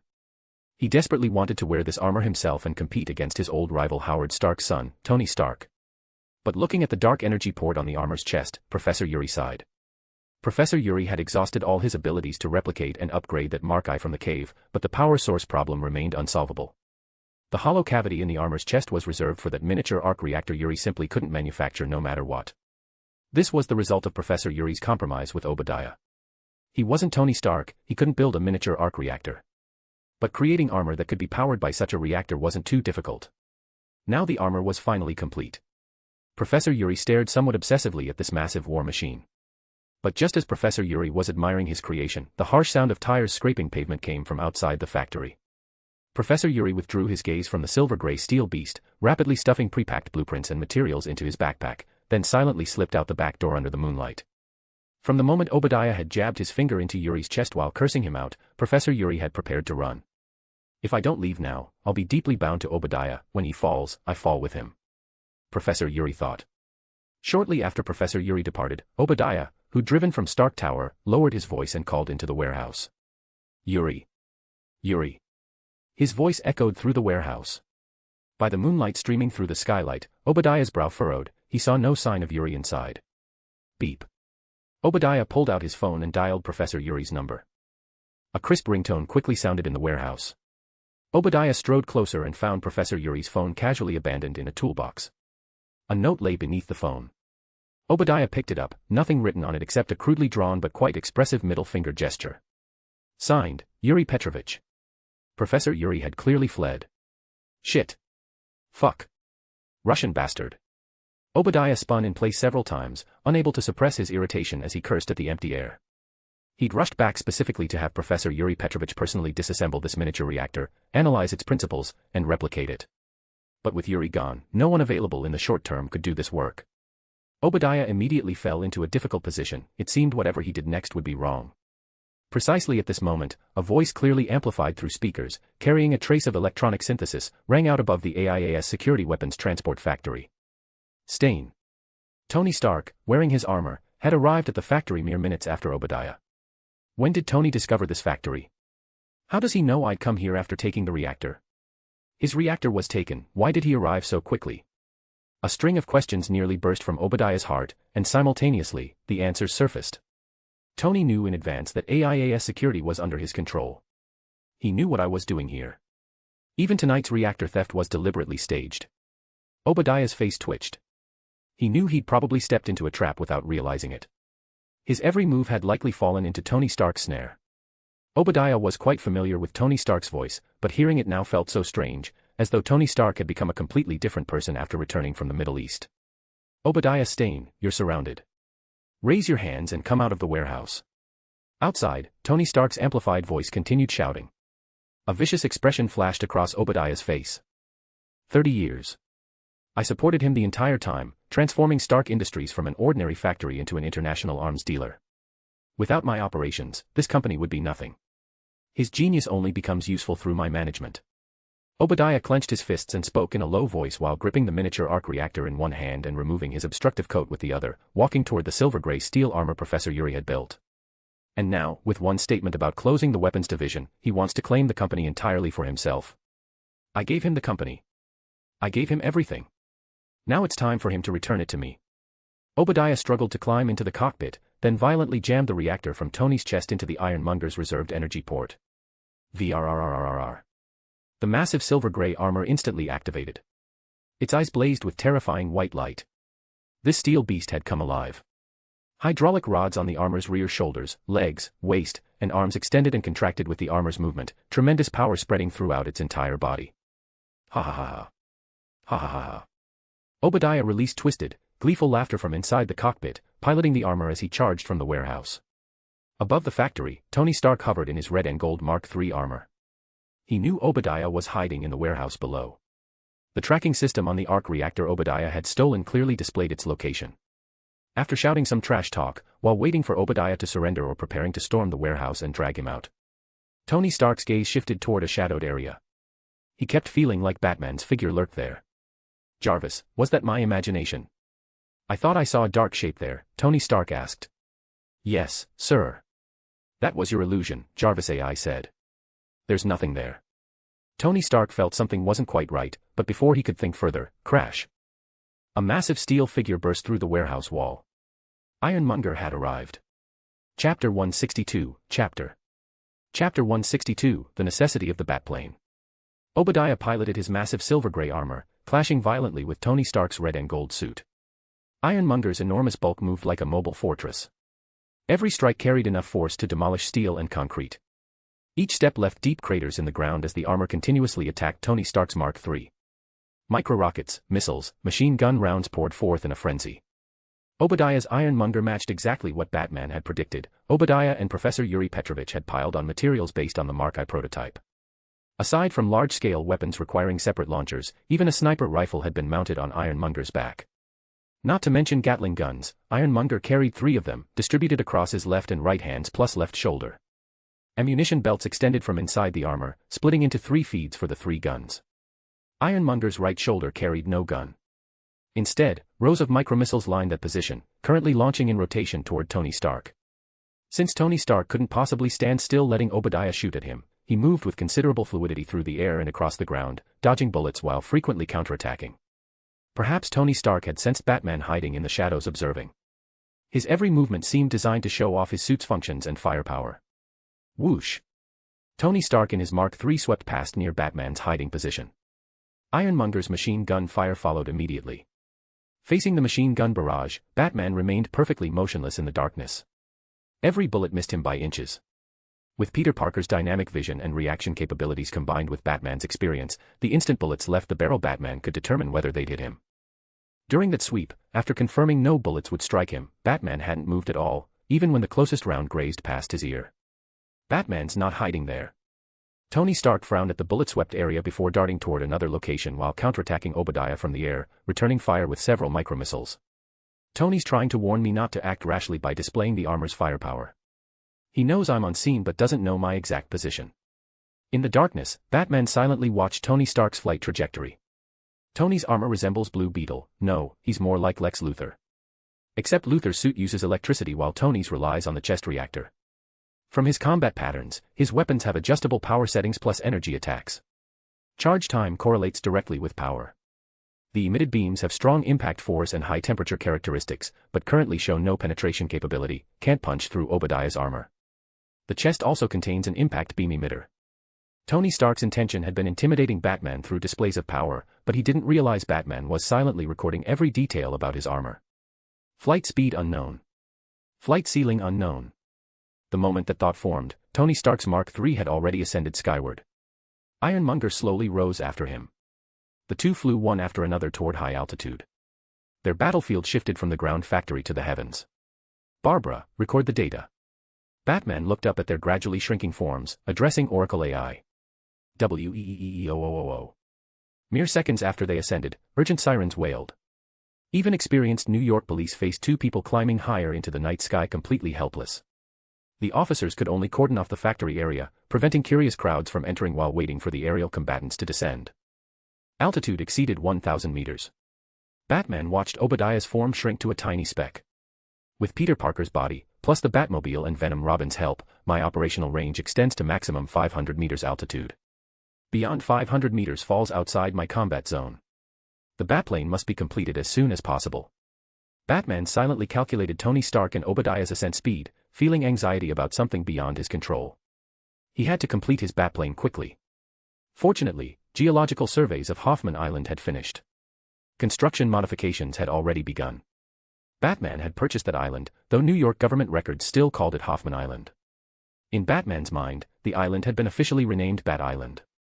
While the island's aircraft elevator platform was being constructed, the prototype aircraft for modification into the Batplane was in transit. The first combat aircraft will be used to travel to New Mexico for the mission to rescue Norman Osborn. Afterward I need to continue investigating vibranium. If I can learn its true source and origin, I might build a vibranium Batplane. As for Tony, Batman looked at the night sky. The 2 who'd flown up had nearly merged with the darkness, becoming 2 more stars among many.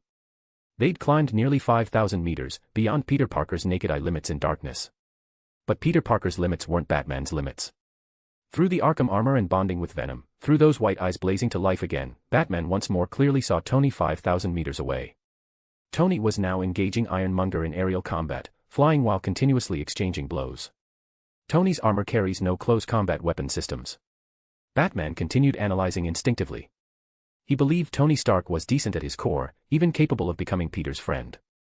But Batman couldn't guarantee what Tony Stark wearing armor might become, even though Tony had just threatened him as Batman to stay away from Peter. Batman worried Tony Stark might be like his early self, experiencing vengeful euphoria after first donning armor and operating outside the law. Batman had needed years to adjust himself. He had to prevent Tony from falling into that trap. Simultaneously, he had to ensure Tony wouldn't become addicted to possessing power far exceeding ordinary humans after wearing armor, potentially going astray. Batman had encountered this countless times. Beyond supervillains, superheroes frequently lost control after becoming intoxicated with power. Chapter 163, Chapter 163, Brutal Combat. From the AIAS security factory to high altitude, then from high altitude back to ground level. Tony Stark in his Mark III armor remained locked in combat with Obadiah's Ironmonger. In terms of raw power, Tony was absolutely no match for Obadiah. But Obadiah wasn't a tactical genius. Strip away his Stark Industries board member identity and he was merely an ordinary man who'd just donned heavy armor. Whether controlling the armor, flight stability, or the suit's details themselves, Obadiah's Ironmonger couldn't compare to Tony's Mark III. Mindlessly piling on firepower made Ironmonger extremely bloated. Its massive size guaranteed it couldn't execute tactical maneuvers. Compared to the repeatedly upgraded and refined Mark III, Ironmonger looked extraordinarily clumsy. As long as Tony Stark kept circling behind and using repulsor beams to systematically destroy the exposed hydraulic rods at Ironmonger's joints, Obadiah would eventually become a sitting duck. If Batman were Ironmonger's opponent, he'd execute a plan targeting these obvious weaknesses immediately. But Tony Stark didn't. He first traded firepower directly with Ironmonger, then they'd flown into the sky together. Now after landing they were trading blows again. Clang. Ironmonger's laptop-sized fist collided with Tony's slightly larger than normal fist, producing crisp metallic sounds.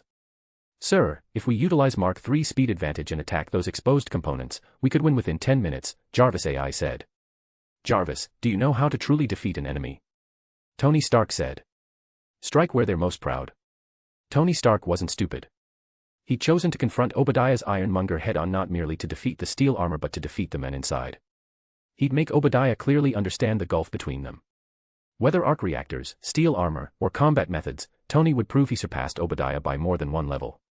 Even with the other side stealing his reactor, the armor gap would ensure their capabilities weren't remotely comparable.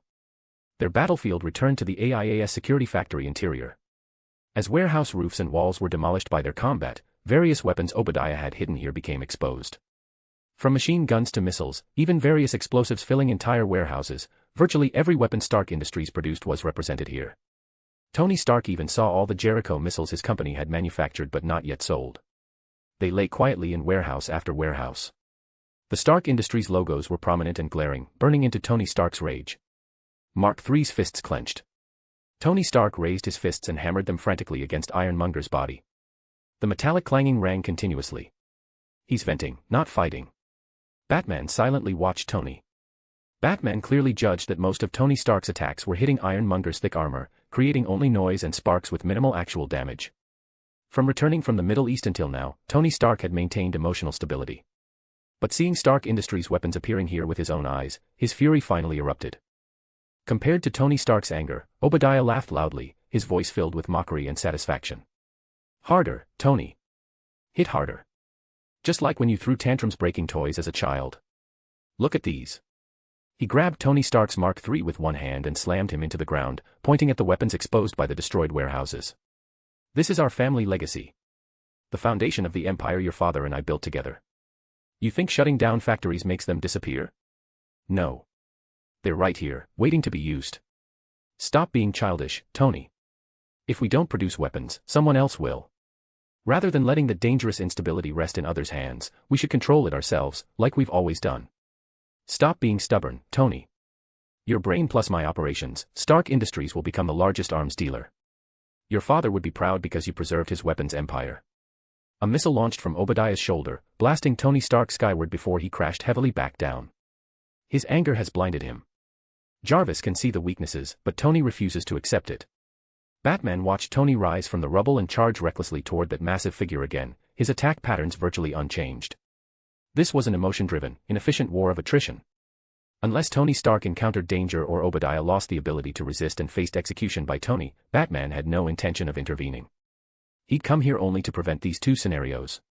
Helping Tony defeat Ironmonger wasn't part of the plan. Batman's gaze shifted past the two combatants toward those high-powered weapons. To Tony, they symbolized shame, fuel for rage. As their battle intensified, they began randomly grabbing every weapon within reach to attack each other. Fire blazed into the night sky. Explosions rang continuously. This didn't seem like a New York suburb but rather the terrorist-infested Middle Eastern region. Reporters, photographers, curious onlookers. Besides Batman, many others hid at a distance watching the battle between one large and one small steel figure, recording footage and uploading it online. Even with police desperately trying to disperse and evacuate the crowd, the effect was minimal. Boom. Another explosion. Tony Stark and Obadiah both stood at the blast's epicenter. Their combat had detonated a Jericho missile. In the close-range explosion, Tony Stark's Mark III form flew high while Obadiah's Ironmonger moved a beat slower. Flames immediately engulfed him. One missile's detonation triggered a chain reaction. Under Tony Stark's deliberate impact beam attacks, missile after missile exploded, gradually consuming the entire AIAS security factory. Black smoke filled the air. Flames reached skyward. Tony Stark charged back into the inferno, dragging out Obadiah, his armor completely destroyed, barely clinging to life. Tony Stark desperately wanted Obadiah to die like this, but not yet. Tony Stark needed not only to defeat this man but completely expose his crimes and use him to thoroughly resolve Stark Industries' problems. These subsequent matters barely concerned Batman. He only met Tony Stark once more as Peter, delivering the preserved chain of evidence. The next morning, just as Batman prepared to head to his Bat Island for detailed work on the Batplane's elevator platform, the Bat communicator he'd previously given Sable suddenly activated. The voice wasn't Sable's but an unfamiliar male voice Batman had never heard before. Batman, I am Chala. Chapter 164, Chapter 164, From Wakanda. After Sable's security company completed the mission rescuing Tony Stark, it became instantly famous in the industry, fully transforming into Sable Rescue. With support from Parker Industries' various exclusive rescue equipment plus financial backing from Batman, Sable Rescue becoming Sable International was only a matter of time. Currently, Sable had her legs propped on her desk, watching the television news conference about last night's incident at a New York factory involving what appeared to be two robots battling. Everyone has received the official report about last night's accidental explosion at a factory belonging to AIAS Security, owned by Obadiah Stane, one of Stark Industries' board members. On television, Colonel James Rhodes substituted for Tony Stark on stage reading prepared statements. Unverified evidence claims a robot prototype malfunctioned. Tony Stark's personal bodyguard, Iron Man, stopped it, but the factory was still destroyed in chain explosions. Fortunately, aside from Obadiah Stane's severe injuries, there were no other casualties. Sable smirked. She knew these were all lies. News was always like that. She just didn't know what had really happened last night. Knock knock knock. Sable's company remained in the original office building on the 20th floor. Her office was still the same room. The rescue company's scale wasn't large yet. Sable planned to relocate after more time passed. Now someone knocked on her office door. She didn't turn her head. Come in. The door opened. As Sable expected, it was the bearded man who'd lent Tony Stark his daughter's cute flip phone. What is it? Sable asked. Boss. The bearded man grinned awkwardly, unable to find words. Just say it directly. Why are you stammering? Sable looked at him with confusion. There's a prince at the entrance wanting to see you. The bearded man finished in one breath, his mouth corners unable to suppress wild upward movement. Only then did Sable realize the bearded man wasn't unable to speak, he was afraid of laughing out loud. She couldn't help frowning, her knuckle joints cracking audibly. Carlyle, do you think you're funny? The bearded man Carlyle immediately shivered. His wildly rising mouth corners instantly drooped as he stood obediently in place. No, boss. There really is a prince visiting. He says he's the crown prince of the African nation Wakanda. He wants to meet you. Sable frowned again. During her mercenary days she'd frequently worked in Africa for various factions, but years had passed since transitioning from mercenary to security company, which had now transformed into a rescue company. Sable couldn't understand why a prince from such a backward small nation as Wakanda would seek her out. Bring him in. Sable told the bearded Carlyle. Carlyle nodded. This time he didn't dare laugh again, afraid of annoying his boss. Several minutes later, Carlyle returned, escorting into the office a man wearing well-tailored African-style formal attire with noble bearing, accompanied by 2 female attendants, the Wakandan prince. "Hello, Your Highness." Sable had already removed her legs from the desk before their arrival. She didn't know why this backwards nation's prince had come, but Sable wouldn't appear arrogant and rude. On the contrary, she tried appearing quite polite. "My name is Chala, from Wakanda in Eastern Africa." Chala appeared quite composed. Unlike other flashy men commonly seen on New York streets, Chala's every gesture seemed elegant to Sable. Sable smiled symbolically, preparing to inquire about Chala's purpose when his next statement made her retreat 2 steps, fists clenched before her, center of gravity lowered into combat stance. "I want to contact Batman." Whoosh. Almost the instant Sable assumed attack posture, the 2 female attendants flanking Chala each stepped forward, positioning themselves left and right before Chala, similarly eyeing Sable like predators. Chala quickly raised both hands slightly, signaling Sable not to panic. "Don't worry, Miss Sablinova. I mean no harm." Sable's full name was Silver Sablinova, but she'd revealed her full name to virtually no one. Since her mercenary days she'd consistently used the Silver Sable designation. Sable grew even more vigilant. The other party not only knew Batman existed and knew she could contact Batman, now he even knew her full name. Chala claimed he meant no harm, but Sable couldn't possibly believe that now. She retreated carefully, pressing against the wall to facilitate borrowing force at any moment while asking Chala. "What do you want?" "I want to contact Batman through you." Chala smiled, clasping his hands behind his back as he regarded Sable while having his female attendants retreat behind him. "How did you know I can contact him?" Sable asked. "Kingpin." Chala said. To deal with Kingpin, you, Daredevil, and Batman all appeared together inside Oscorp Tower. That alone hardly qualifies as evidence I know Batman, does it? Sable didn't believe Chala's explanation at all. Chala seemed to expect Sable wouldn't believe him. He simply smiled kindly and continued. "I investigated all information about Batman and identified several people who might have connections with him. I plan to visit each one. Besides you, there's Peter Parker." Sable's heart froze. She didn't let Chala continue. In her eyes, Peter Parker was already a poor college student ruthlessly used by Batman. She didn't want him dragged into this vortex clearly beyond ordinary people. "Stop. I do know Batman. But I need to know first what your purpose is in finding him. However cold he might be, he still qualifies as my partner. I can't possibly sell him out to enemies." As Sable spoke, every muscle tensed, ready for a desperate fight. She'd already sensed intense killing intent from Chala's 2 female attendants. They were likely super bodyguards with combat capabilities matching Sable's own. If Chala intended harm to Batman, Sable would fight desperately to survive while finding opportunities to call Batman for help rather than simply handing over Batman's communicator. "This matter can be told to you completely, Ms. Sablinova." Chala still showed no aggression.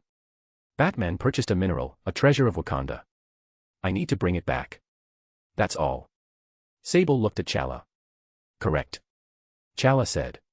Sable nodded. If that was truly all, she could accept helping contact Batman. She was about to retrieve the Bat communicator when Chala, seeing Sable nod agreement, smiled slightly, raising one hand to reveal a purple-black bracelet. A holographic projection immediately appeared from the bracelet. "Batman, I am Chala. Bring that vibranium. I want to meet you face to face." Chapter 165, Chapter.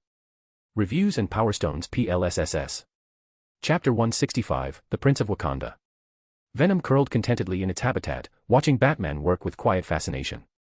But the moment an unfamiliar male voice crackled through the Bat communicator, Venom shivered involuntarily.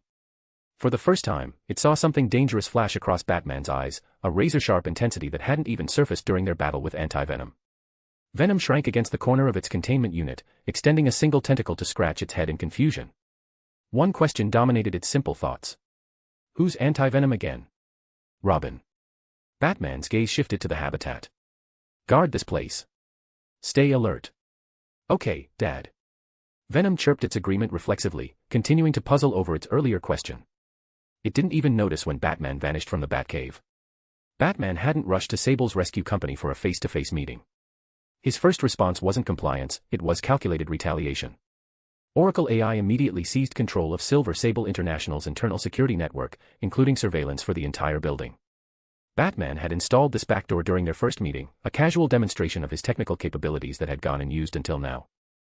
Through the Arkham Armor's HUD, Batman analyzed the surveillance feeds while his mind processed the variables at lightning speed. African male. Well-dressed. Knows about vibranium. Tracked my black market purchase. Didn't use the communicator I gave Sable, synchronized to the frequency using his own device. Within seconds, Batman cross-referenced his intelligence on Wakanda as a technologically advanced civilization hiding behind a facade of poverty.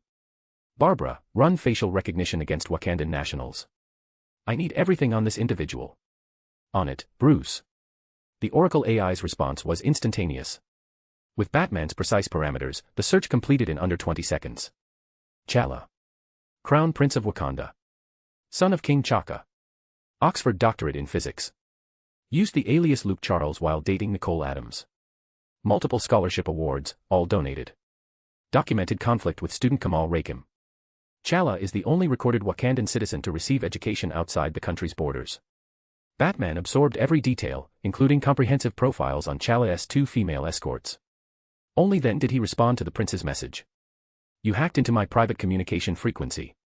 You have 3 seconds to explain yourself, T'Challa. Inside Sable's office, T'Challa waited patiently for Batman's reply. Even prolonged silence didn't disturb his composed expression. His 2 escorts showed hints of impatience, but since the prince itself remained calm, they held their positions. When Batman's voice finally emerged from T'Challa's bracelet, the prince smiled warmly, his tone unchanged despite the icy reception. Batman, I understand your reaction. Please accept my apology. As you said, I am T'Challa of Wakanda. I contacted you this way because I cannot locate you directly. You are quite elusive, sir. Please believe I harbor no hostile intent. Batman frowned slightly. The surveillance feeds showed no deception in T'Challa's expression or voice patterns. His heartbeat remained steady, his breathing controlled. But Batman had encountered too many skilled actors among Gotham's criminal elite. Some could fool even his detective's eye. After confirming the surveillance hadn't been tampered with and showed real-time footage, and verifying Sable remained unharmed, Batman replied. If you could find me through Sable, you can find Roosevelt Island. 1 hour. South Point Park on the island's southern tip. Come alone. Batman severed the connection without waiting for confirmation, simultaneously triggering a remote protocol that bricked the communicator in Sable's possession. Roosevelt Island sat in the East River Center, directly beneath the Queensboro Bridge. Batman had previously used South Point Park, at the island's southern end, to help Black Cat disrupt a cigarette smuggling operation, adding another piece to the evidence that brought down Kingpin. The island's elongated shape resembled a ship. Batman positioned himself on the Queensboro Bridge, waiting for T'Challa's arrival while mentally reviewing contingency plans for potential combat scenarios. Traffic flowed steadily across the bridge. 40 minutes later, T'Challa arrived exactly as requested, alone, aboard a small boat. The prince showed no concern about meeting a rumored vampire in isolation. He still wore the well-tailored African formal attire from Sable's office, neither ostentatious nor flashy, projecting quiet confidence. When Batman dropped from the bridge with a whisper of cape fabric, landing smoothly before T'Challa, the prince showed only mild surprise before making a placating gesture, palms open, demonstrating peaceful intent.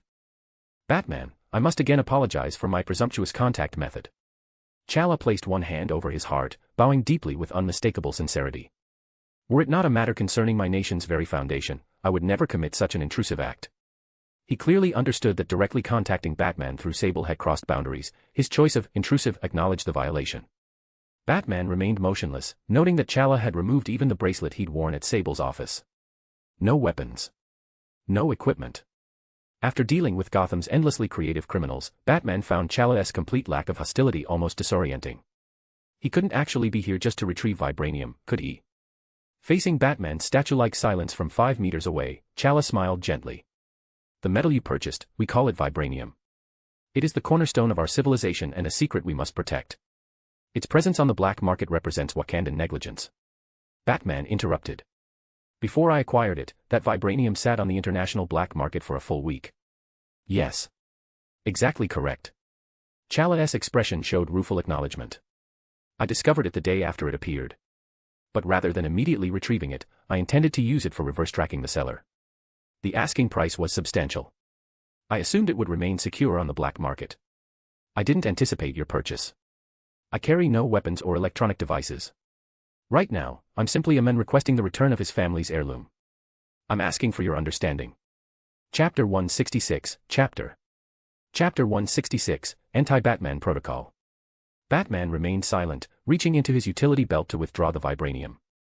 He'd conducted radiation analysis, confirming it wasn't radioactive. Carrying it posed no health risks. Chala's gaze lingered on the vibranium in Batman's hand without any trace of greed or the predatory intensity of someone preparing to steal. Batman, I believe you are not the cold-blooded vampire of legend. And even if you were, you would be the most learned member of your species. Chala's attention shifted from the vibranium to Batman's faintly glowing white eyes. I cannot contact you directly. This demonstrates not only your formidable personal capabilities but technological achievements beyond most predictions. You've established counter-surveillance systems I've never encountered. Presumably you've conducted preliminary research on this vibranium, yes. Batman offered no response. From beginning to end, only Chala had spoken. Batman didn't need to reply. He was waiting for Chala to prove vibranium's importance to Wakanda. It is more than material, it is our civilization's origin point. Our cities, transportation, communications, our entire technological foundation builds upon understanding its properties. However, this blessing carries a curse. We chose isolation precisely because of it. History records multiple wars launched by other nations coveting vibranium. Every lost piece must be recovered to prevent it from falling into malicious hands that might trace it back to our hidden nation. Otherwise, Wakanda faces the very plunder-driven war we've avoided for centuries. Chala's sincerity was flawless, even Batman couldn't detect deception. He couldn't determine whether the African prince was performing. But analyzing voice patterns, heartbeat, and breathing rhythms, Batman found himself inclined to believe these were genuine sentiments.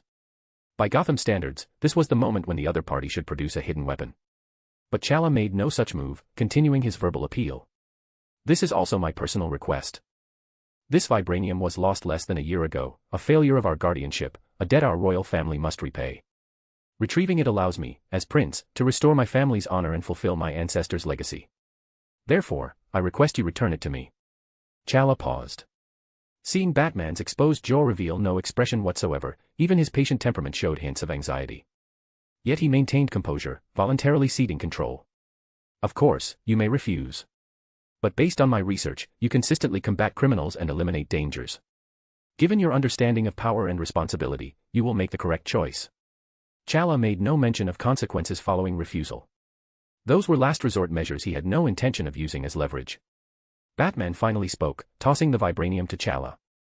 The prince caught it smoothly, securing it carefully in his pocket as Batman continued. I've studied it. Its power commands respect. You chose honesty over force. That proves your sincerity. Batman similarly avoided mentioning the consequences had Chala attempted theft, or the possibility that this entire conversation was an elaborate deception. He determined from Chala's words that the prince was no fool, quite the opposite. Extremely intelligent. Chala could clearly calculate the consequences of different approaches. Accepting the vibranium, Chala nodded solemnly. You could have used it for anything. You chose to return it.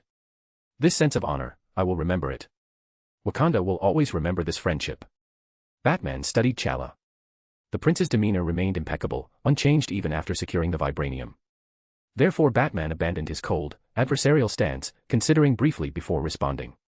Guard it well. Remember, this world is larger than you imagine. So are its threats. When you need help, you know how to find me. Batman was willing to establish positive relations with this humble, sincere prince who displayed no objectionable character traits, even if only as Batman rather than Peter Parker. I will, Batman. Wakanda owes you a debt. Contact me whenever necessary. Chala smiled warmly. Both men stepped forward simultaneously, clasping hands. Chala departed with obvious relief and deep gratitude. Batman recorded a technologically advanced, trustworthy civilization in his mental database. If Black Adam of Kondak were like Chala. After the prince's departure, Batman remained motionless, briefly lost in memories of his original world before vanishing from the park. At the Los Angeles oceanfront villa, Tony Stark lounged on his sofa with Pepper, a newspaper in hand. The television behind him played last night's news coverage. Iron Man. Interesting name. Not entirely accurate though, the armor shell uses titanium gold alloy. Should be titanium man. Pepper rolled her eyes, forcing pain medication into Tony's mouth. Whatever you call yourself, you absolutely cannot go fighting in that tin can again. And didn't you say you were done making weapons? It's not a weapon, Pepper. Tony swallowed the pills. Just self-defense. Pepper knew she couldn't convince this stubborn playboy. She stood. I need to handle the Obadiah situation and deal with the media circus. Bye. Tony waggled one finger lazily, watching Pepper depart. As her heels clicked into the distance, Tony's smile faded. He rose. Jarvis, did you record Batman's physical data last night? Completely recorded and analyzed, sir. The AI responded. Cross-referencing shows Batman and Peter Parker are not the same individual. Tony nodded, heading toward the workshop. Good. Jarvis.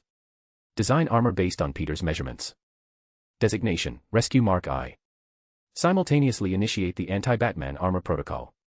Chapter 167, Chapter 167, Building Bat Island. Batman chose to trust T'Challa. That didn't mean trusting Wakanda as a nation. Even regarding T'Challa himself, Batman hadn't placed complete faith based on a few sincere words. People changed. Batman had witnessed too many good people turn bad, bad people turn good. His willingness to return that expensive vibranium so readily wasn't naive generosity, it was strategic calculation. Since the current Batcave lacked a proper research laboratory, Batman's vibranium analysis had been limited to physical and chemical testing. Before returning the metal, he deposited microscopic quantities of artificial radioactive isotopes with specific decay patterns onto the vibranium's surface using vapor deposition. The isotopes would naturally decay below detection threshold within 1 week, leaving no permanent traces. Their particle emissions were extremely weak, causing no biological or environmental effects while remaining difficult for conventional equipment to detect. This had originally been one of Batman's research methodologies. But with T'Challa's arrival, it seamlessly became a tracking mechanism. Batman would construct a high-sensitivity Geiger counter in the Batcave to monitor that vibranium sample.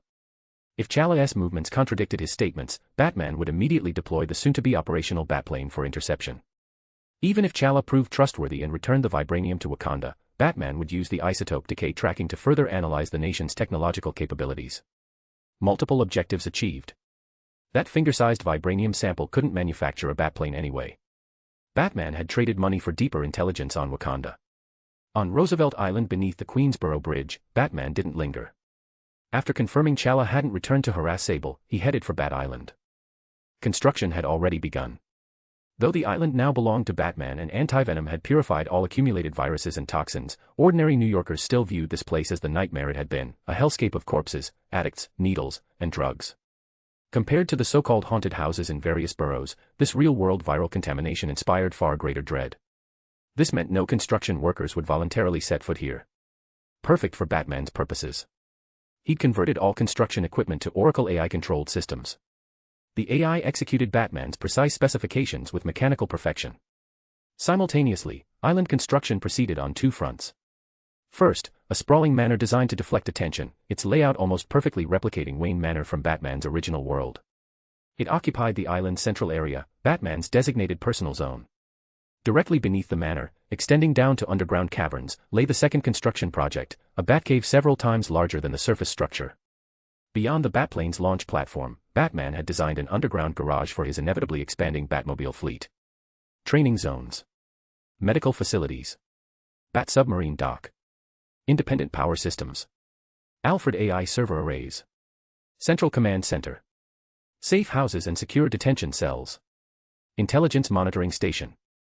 Equipment manufacturing and maintenance workshops. Biological and chemical laboratories. Physics and materials science labs. Electronics and digital research facilities. Anomalous items containment. Equipment testing and simulation ranges. In Batman's design, over 50 functionally distinct zones distributed according to underground terrain. Some existed independently. Others interconnected. Some shared space with adjacent areas. The Batplane's launch platform took immediate priority. The prototype aircraft had arrived at New York Harbor. Batman hadn't appeared personally for delivery. Instead, he'd used trust funds and financial intermediaries established through his Wall Street contacts. Under construction cover, the disassembled prototype stored in specialized containers had its shipping documentation altered by Batman. Since no one would willingly visit the supposedly virus-contaminated Hoffman Island, the segmented aircraft would reach Rikers Island tonight. After Bat Island's launch platform completion, Batman would transport everything directly using the Batmobile. Again verifying through sensors from the anti-venom battle that no viruses or toxins remained, Batman stood silently on the island under construction. Except for the absence of flames, smoke, and ash, the demolition of old structures mirrored his execution of the Nightfall Protocol. One had meant Bruce Wayne's destruction. This represented Batman's true rebirth in this world. On the flight from New York to Wakanda's Washington, D.C. embassy, T'Challa addressed his 2 escorts in the first-class cabin. Ayo. Annika. Most African nations maintained their U.S. embassies in the capital district. Wakanda was no exception. Hearing their prince's summons, both women immediately stood despite the cabin setting, crossing their arms over their chests in salute, fists clenched, palms inward. My prince. Chala waved dismissively, indicating such formality was unnecessary. His current thoughts concerned matters beyond Wakandan politics. Batman saw through our precautions. Ayo and Annika exchanged glances, their first reaction pure skepticism. How is that possible? Chala studied their disbelief before turning toward the cabin window. Every action at Sable's company was completely exposed under his observation. I attempted hacking her security network and failed. Instead, Batman monitored us in return. Ayo and Annika returned to their seats. Annika shook her head. That proves nothing, my prince. Simply a skilled hacker. Chala's gaze hardened with rare authority. I was using Kimoyo beads. Annika fell silent. Kimoyo beads meant life, soul, they represented Wakanda's highest technological achievement. Capable of global instant communication, holographic projection, remote medical diagnosis, environmental scanning, and countless other functions. That Chala had failed to penetrate Batman's defenses using Kimoyo technology, couldn't even locate him directly from black market purchase records, requiring Sable as intermediary, meant this went beyond any hacker's capabilities. This means Wakanda's centuries of isolationist policy is not impenetrable against a single individual's intellect. Chala's voice carried weight. This is not an opponent we can defeat through technological superiority. This is an individual we must regard as an equal in wisdom and strategy. Isn't that excessive, Chala? Ayo's voice lacked conviction. Chala regarded both warriors. He knew Wakanda's technological supremacy over most nations had created an ingrained sense of superiority among his people. But facing Batman, that superiority had evaporated entirely. My initial hack of his communicator was arrogant. I assumed technological advantage while underestimating his capabilities. Father taught me that true strength comes from wisdom, not displays of force. I nearly made an enemy through pride rather than gaining an ally. He could have refused. Could have attempted replication or weaponization. But he chose honest dialogue and ultimately returned it. That integrity exceeds many self-proclaimed civilized leaders. I hope Wakanda never becomes his enemy. Chapter 168, Chapter 168, Artificial Sun. Beneath the endless crimson sunset, Batman didn't immediately haul the Batplane prototype containers to Bat Island for modification. After confirming construction proceeded exactly as planned, Batman bent his knees and launched upward over 100 meters, spreading his cape against the sunset and gliding toward North Brother Island with the sound of rushing wind. In the island's laboratory, Dr. Octavius stood before his completed tokamak fusion device. He wore a deep brown coat concealing the armor Batman had personally crafted. Otto addressed Batman standing beside him. Intelligence is not privilege but gift, meant to benefit humanity. That is my lifelong dream. Batman remained silent, offering only a slight nod. In Octavius's scientific domain, particularly nuclear fusion, even Dr. Banner could only assist. He worked alongside Professor Connors in supporting roles. I've corrected the previous formula errors. Essentially rebuilt fusion energy from scratch using harmonic atomic frequency to generate exponentially increasing power output. Like the sun itself, capable of providing renewable energy for Earth indefinitely. As Otto spoke, his coat's back bulged slightly. 4 tentacles emerged through pre-cut openings, adjusting control panel settings with precision. Today, you will witness the birth of this fusion-based energy technology. Otto looked at Batman, at Connors, at Banner. I'm honored to share this moment with you, my friends. Since Professor Connors had successfully integrated with his transformed state, becoming the true lizard professor, he'd shifted research focus toward limb regeneration and prosthetic development, leading that project. With Connors's full assistance, Otto could concentrate entirely on fusion technology. Combined with Banner's expertise, though not fusion-specific, his knowledge remained profound. Otto's progress had been remarkable. With Peter Parker's financial backing eliminating money concerns, with Batman's laboratory and protective armor providing security, Otto could finally demonstrate his true capabilities. Today was that demonstration. Tentacles rose slowly.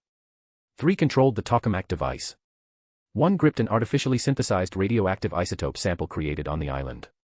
Stored in a transparent vacuum sphere, Otto's tentacle positioned it at the tokamak center.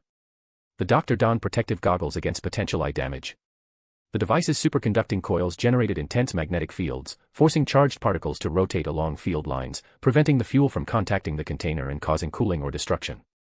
Externally, this manifested when Otto released the tentacle's grip. The sphere hovered midair, wobbling slightly before stabilizing as Otto adjusted the tokamak. The laboratory fell silent. Batman had removed his Arkham armor, even he was simply a scientist now. Scientific discipline kept him as quiet as Connors and Banner, waiting patiently. As 8 golden beams from the tokamak's outer array simultaneously struck the deuterium container, the element instantly heated to extreme temperatures, becoming plasma. Within 1 second, the golden plasma expanded into a fist-sized fusion sphere. Under the device's beam guidance, the fusion reaction released neutrons striking the lithium blanket inside the device, generating new tritium.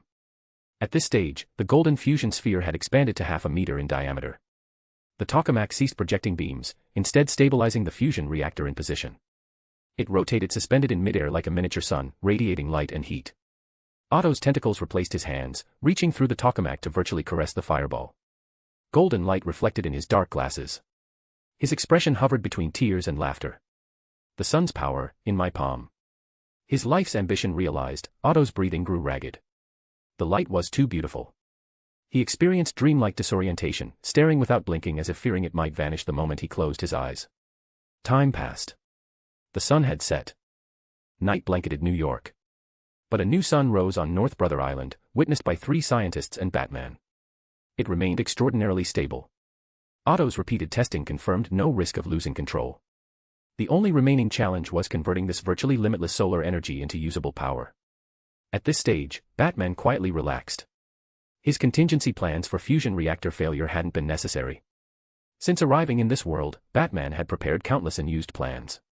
But he never felt frustrated, because unused plans meant positive outcomes. Exactly what Batman hoped for.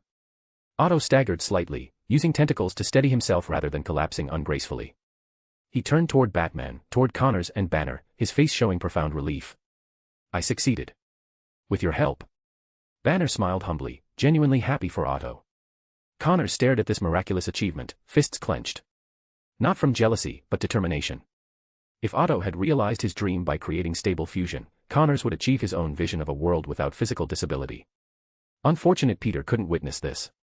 I wish he could see how beautiful it is. Otto rejoined the others, gazing alongside them at the sun he could never tire of watching. Batman looked at the doctor. He said nothing.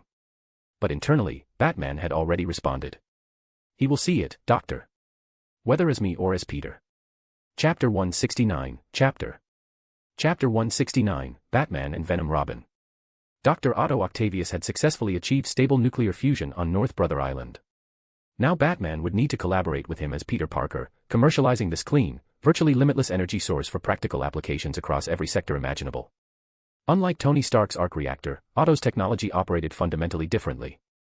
Stark's miniature reactor was essentially a super battery, powerful but finite.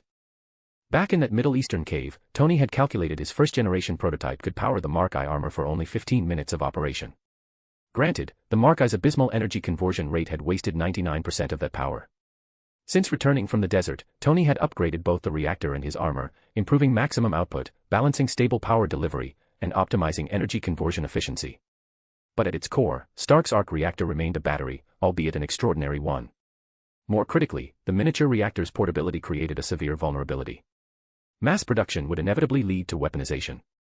Even the massive arc reactor beneath Stark Tower served primarily as proof of concept and corporate branding, a demonstration of technical prowess and future direction rather than practical infrastructure. Neither version could support widespread public deployment. Otto's artificial sun faced none of these limitations. It couldn't be weaponized. Period. The tokamak device maintained such perfect stability that catastrophic failure was physically impossible. If containment ever failed, the fusion reaction would simply extinguish within 30 minutes. No explosion. No meltdown. Just darkness. This was precisely why Batman had never interfered with Otto's dream, why he provided funding and facilities without hesitation. After successful testing, Batman and the 3 scientists had run conservative calculations accounting for every safety margin. A single artificial sun could power all of New York City. This transcended Batman's mission parameters. It was Peter Parker's responsibility now. Parker Industries would commercialize the technology, converting thermal energy to electricity through heat exchangers or steam turbines, distributing power to homes and businesses throughout the metropolitan area. Otto would be awake all night. So would Batman. Since his arrival in this world, Batman hadn't truly rested. Before acquiring the Batmobile, he'd occasionally allowed himself brief mental relaxation during taxi rides between New York's boroughs. Nothing more. Otherwise, Batman employed self-hypnosis techniques, shutting down half his brain while the other hemisphere remained operational. The Arkham suit's integrated systems provided electrical muscle stimulation to combat fatigue. Oracle AI continuously monitored his physiological status, following Batman's custom nutritional protocols to maintain peak performance. After all, this body wasn't his own. It belonged to Peter Parker, Aunt May's baby tiger, as she'd called him with such warmth. Batman refused to return this borrowed vessel damaged or diminished when he finally found his way back to Gotham. He couldn't face May knowing he'd failed Peter. Deep into the night, Batman patrolled Hunts Point and Brooklyn, treating street-level crime suppression as active recovery before returning to Rikers Island. The containers holding the Batwing prototype had arrived during the day. Now Batman stood before 8 massive shipping containers, considering the logistics briefly before speaking. Robin. Venom had been hidden within Batman's body. At the summons, its head immediately emerged from behind Batman's shoulder. "Dad. I need your help." Batman's voice remained low and controlled. Venom's eyes practically glowed with enthusiasm. Without hesitation, the symbiote mass rippled across Batman's entire form, coating him completely in living darkness. Batman had been preoccupied with other matters recently, allowing minimal interaction with his newly designated Robin. He understood the psychological impact of neglect on developing minds, how it bred self-doubt and rebellion. He'd learned that lesson through painful experience. Therefore, even though Batman possessed sufficient strength to transport all 8 containers to Bat Island alone, he'd summoned Venom deliberately. He needed to maintain Venom's mindset as, "Batman needs me," rather than allowing it to shift toward, "I need to prove myself to make Batman need me." "Dad, what should I do?" Venom's mood was practically euphoric. These past several days had consisted entirely of watching educational programs Batman carefully curated, and riding along attached to Batman's body with no opportunities for meaningful contribution. Even during recent criminal encounters, Venom had wanted to engage but remained obediently passive without direct orders. Finally hearing Batman's call, Venom was ready to demonstrate its capabilities. "Use your tendrils to bind all 8 containers together. Then help me carry them to Bat Island." Batman's instructions were precise. Whoosh! The moon hung high overhead. Beneath its pale light, 32 massive tentacles suddenly erupted from Batman's form. Batman had twice battled entities beyond human comprehension, creatures properly called Old Gods or Outer Gods. Once after being displaced to 19th century Gotham. Again when a mirror city manifested beneath modern Gotham, formed from the trauma-fed delusions of Arkham Asylum's founder. Now, with 32 thick, writhing black appendages extending from his body, Batman resembled those very entities he'd once fought. Under the moonlight, the sight was profoundly alien and unsettling. But Venom saw it differently. It thought they looked absolutely awesome. "Dad, we got even stronger." Venom could sense Batman's increased power compared to their previous fusion. To Venom, Batman seemed to grow stronger every single day, already omnipotent and somehow still improving. 32 tendrils organized themselves into groups of 4, each quartet seizing one massive container. They lifted all 8 simultaneously into the air, stacking them into a single tower. "Robin, hold them suspended." "Can you maintain that?" Batman asked. "Of course." Venom proved as good as its word, hoisting the tower of containers above Batman's position. Even with Venom bonded, Batman's physical dimensions remained unchanged, unlike Eddie Brock, who'd transformed into a 3-meter monstrosity. This created a striking visual contrast. Beneath 8 stacked containers, Batman's form appeared impossibly small. Yet this ant-sized figure effortlessly supported the entire mass. His knees bent deeply, coiling with power before launching skyward with the containers overhead. Boom. The ground shook with seismic force. Batman had released the full 80-ton capacity of his Venom-enhanced state in one explosive movement, hurling himself and his cargo into the night sky. Carrying 8 containers rendered conventional cape gliding impossible. The fabric surface area was hopelessly inadequate. It could barely wrap around Batman's torso, much less provide meaningful lift. But Batman had Venom Robin. As Batman reached his apex and gravity began reasserting control, symbiote material spread rapidly outward like a spider's web, enveloping the stacked containers. The mass continued expanding, inflating into an enormous parachute canopy, shaped like a bat, naturally, that caught the wind and drifted steadily toward Bat Island. Chapter 170, Chapter 170, Disposable Batwing. Batman had converted the Arkham Batmobile into a mobile workstation, pre-positioning it on Bat Island. For the New Mexico mission to extract Norman Osborn, the aircraft launch platform had received top construction priority, even pushing back Batman's preferred workshop upgrades. Based on local terrain features, Batman had already deployed massive black webbing across strategic locations on Bat Island. The reinforced web matrix could absorb the impact of 8 falling containers without structural failure. Venom Robin's parachute billowed overhead as they drifted from Rikers Island toward Bat Island proper. The instant they touched down, Batman issued immediate orders. "Barbara, execute Batwing protocol immediately." "Understood, Bruce." The Oracle AI workstation temporarily mounted in the Arkham Batmobile responded without delay. Batman had purchased a British BAE Systems Harrier GR9, a vertical takeoff and landing attack aircraft. The notoriously difficult aircraft had achieved an accident rate exceeding 30%, combining poor operational range with substandard speed and maneuverability. Its inadequate high-altitude combat capabilities meant retirement was imminent in 2006, creating Batman's acquisition opportunity. But what military planners considered fatal flaws, Batman recognized as perfect advantages. Piloting difficulty. Irrelevant. Batman had once borrowed Hal Jordan's Green Lantern ring to manifest a bat-shaped interstellar fighter, complete with cosmic-scale detection systems and wormhole jump capabilities, conducting a solo assault on Apocalypse against Darkseid's military forces. He'd modified General Zod's crashed Kryptonian scout ship, installing kryptonite missile launch systems and gravity field generators. He'd commandeered one of Luthor's orbital strike platforms, enabling global deployment of the Bat family within 60 minutes. Space stations. Brother Eye. The Watchtower. Batman had piloted vehicles and command centers far beyond normal human comprehension. A Harrier GR9 presented no challenge whatsoever, even Damian could fly it competently. This prototype represented Batman's optimal choice given current market conditions and Parker Industries' lack of heavy manufacturing infrastructure.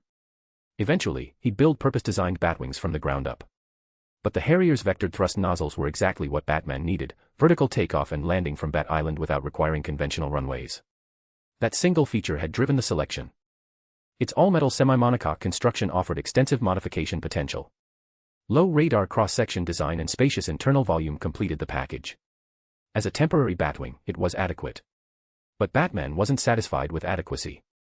According to his operational timeline, this aircraft was essentially disposable, a single-mission tool for the New Mexico extraction. After returning, Parker Industries would gradually acquire heavy industrial production lines, enabling true self-sufficiency. Then Batman could manufacture an authentic Batwing built to his exact specifications. Only after deploying that proper Batwing would Batman investigate Wyoming to determine whether the Cube prison had become a Hydra nest. The data physically transported there by a Hydra operative contained Batman's embedded virus. He wasn't concerned about the information being exploited, the corruption would render it unusable until Batman personally confirmed the facility's status and authorized restoration. But based on Dr. Banner's direct transfer from the Cube to Oscorp under General Ross's authority, combined with Hydra's desperate infiltration of the Adirondack Mountains base to steal Tesseract research, the Cube prison had likely become Hydra's largest operational hub, hidden directly under S.H.I.E.L.D. Director Nick Fury's nose. Night dissolved into morning before Batman completed the Batwing modifications. He'd worked continuously except for minimal nutritional intake. Without the Manhattan Batcave's mechanical assembly arms, impossible to transport via the Batmobile, Oracle AI could only provide computational support. Batman had to perform most modifications manually, with Venom occasionally extending tendrils to assist with simple tasks like tool retrieval. Between modification sessions, Batman traveled to North Brother Island as Peter Parker, discussing energy conversion methods and specific partnership details with Dr. Octavius regarding the artificial sun. Batman desperately needed capital. Even with Parker Industries thriving, his planned satellite network and rocket launch facility would consume resources far exceeding current reserves. Yet despite this pressing need, Batman's negotiations with Otto deliberately relegated profit considerations to secondary status. Batman needed money, yes. But he needed allies more. Combat-capable allies. Scientific team allies. Because his true opponents extended far beyond General Ross's New Mexico facility or even the Cube prison. Batman's real enemy was Hydra itself, an organization headed by the World Security Council, with sleeper agents embedded throughout governments and militaries worldwide. Wyoming. The Cube prison. Agent 19, Mockingbird Barbara Morse, dispatched here by S.H.I.E.L.D. Director Nick Fury, stood with arms crossed, studying Hawkeye Clint Barton through his cell's reinforced barrier. Since her assignment here, Morse had three primary responsibilities: protecting the scientific team analyzing Tesseract data, preventing anyone except herself from contacting that team, and this. Almost daily, Barbara Morse visited Hawkeye's cell. She never spoke. Hawkeye never initiated conversation. Until today. Hawkeye had been stripped of his signature purple sleeveless uniform and bow.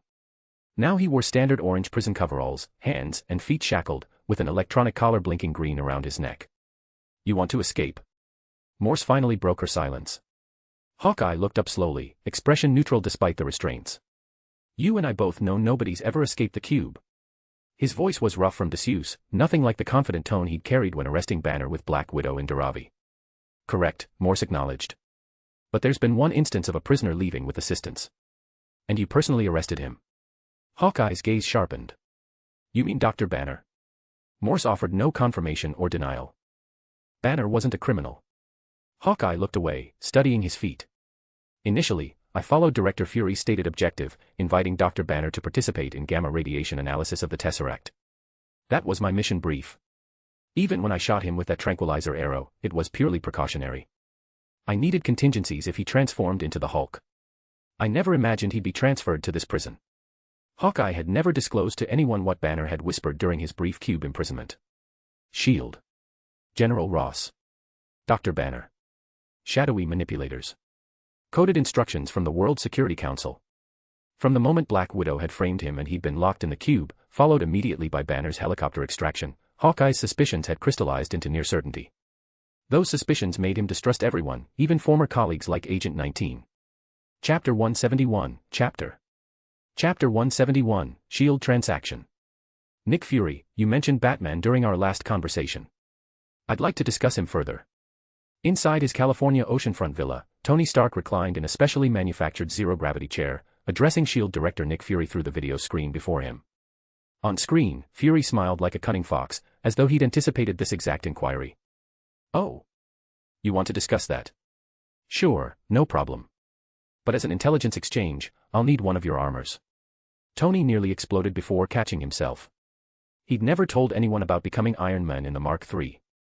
Fury was fishing, trying to trick him into confirmation. Tony recovered immediately, adopting an expression of confidential discretion. Fury, while the armor is technically Stark Industries' property, there's only one suit, and it's worn by my personal bodyguard. Unless SHIELD wants to become my security detail, the armor stays where it is. Nick Fury regarded Tony with his single functional eye, casually producing a cigar from off-screen and lighting it.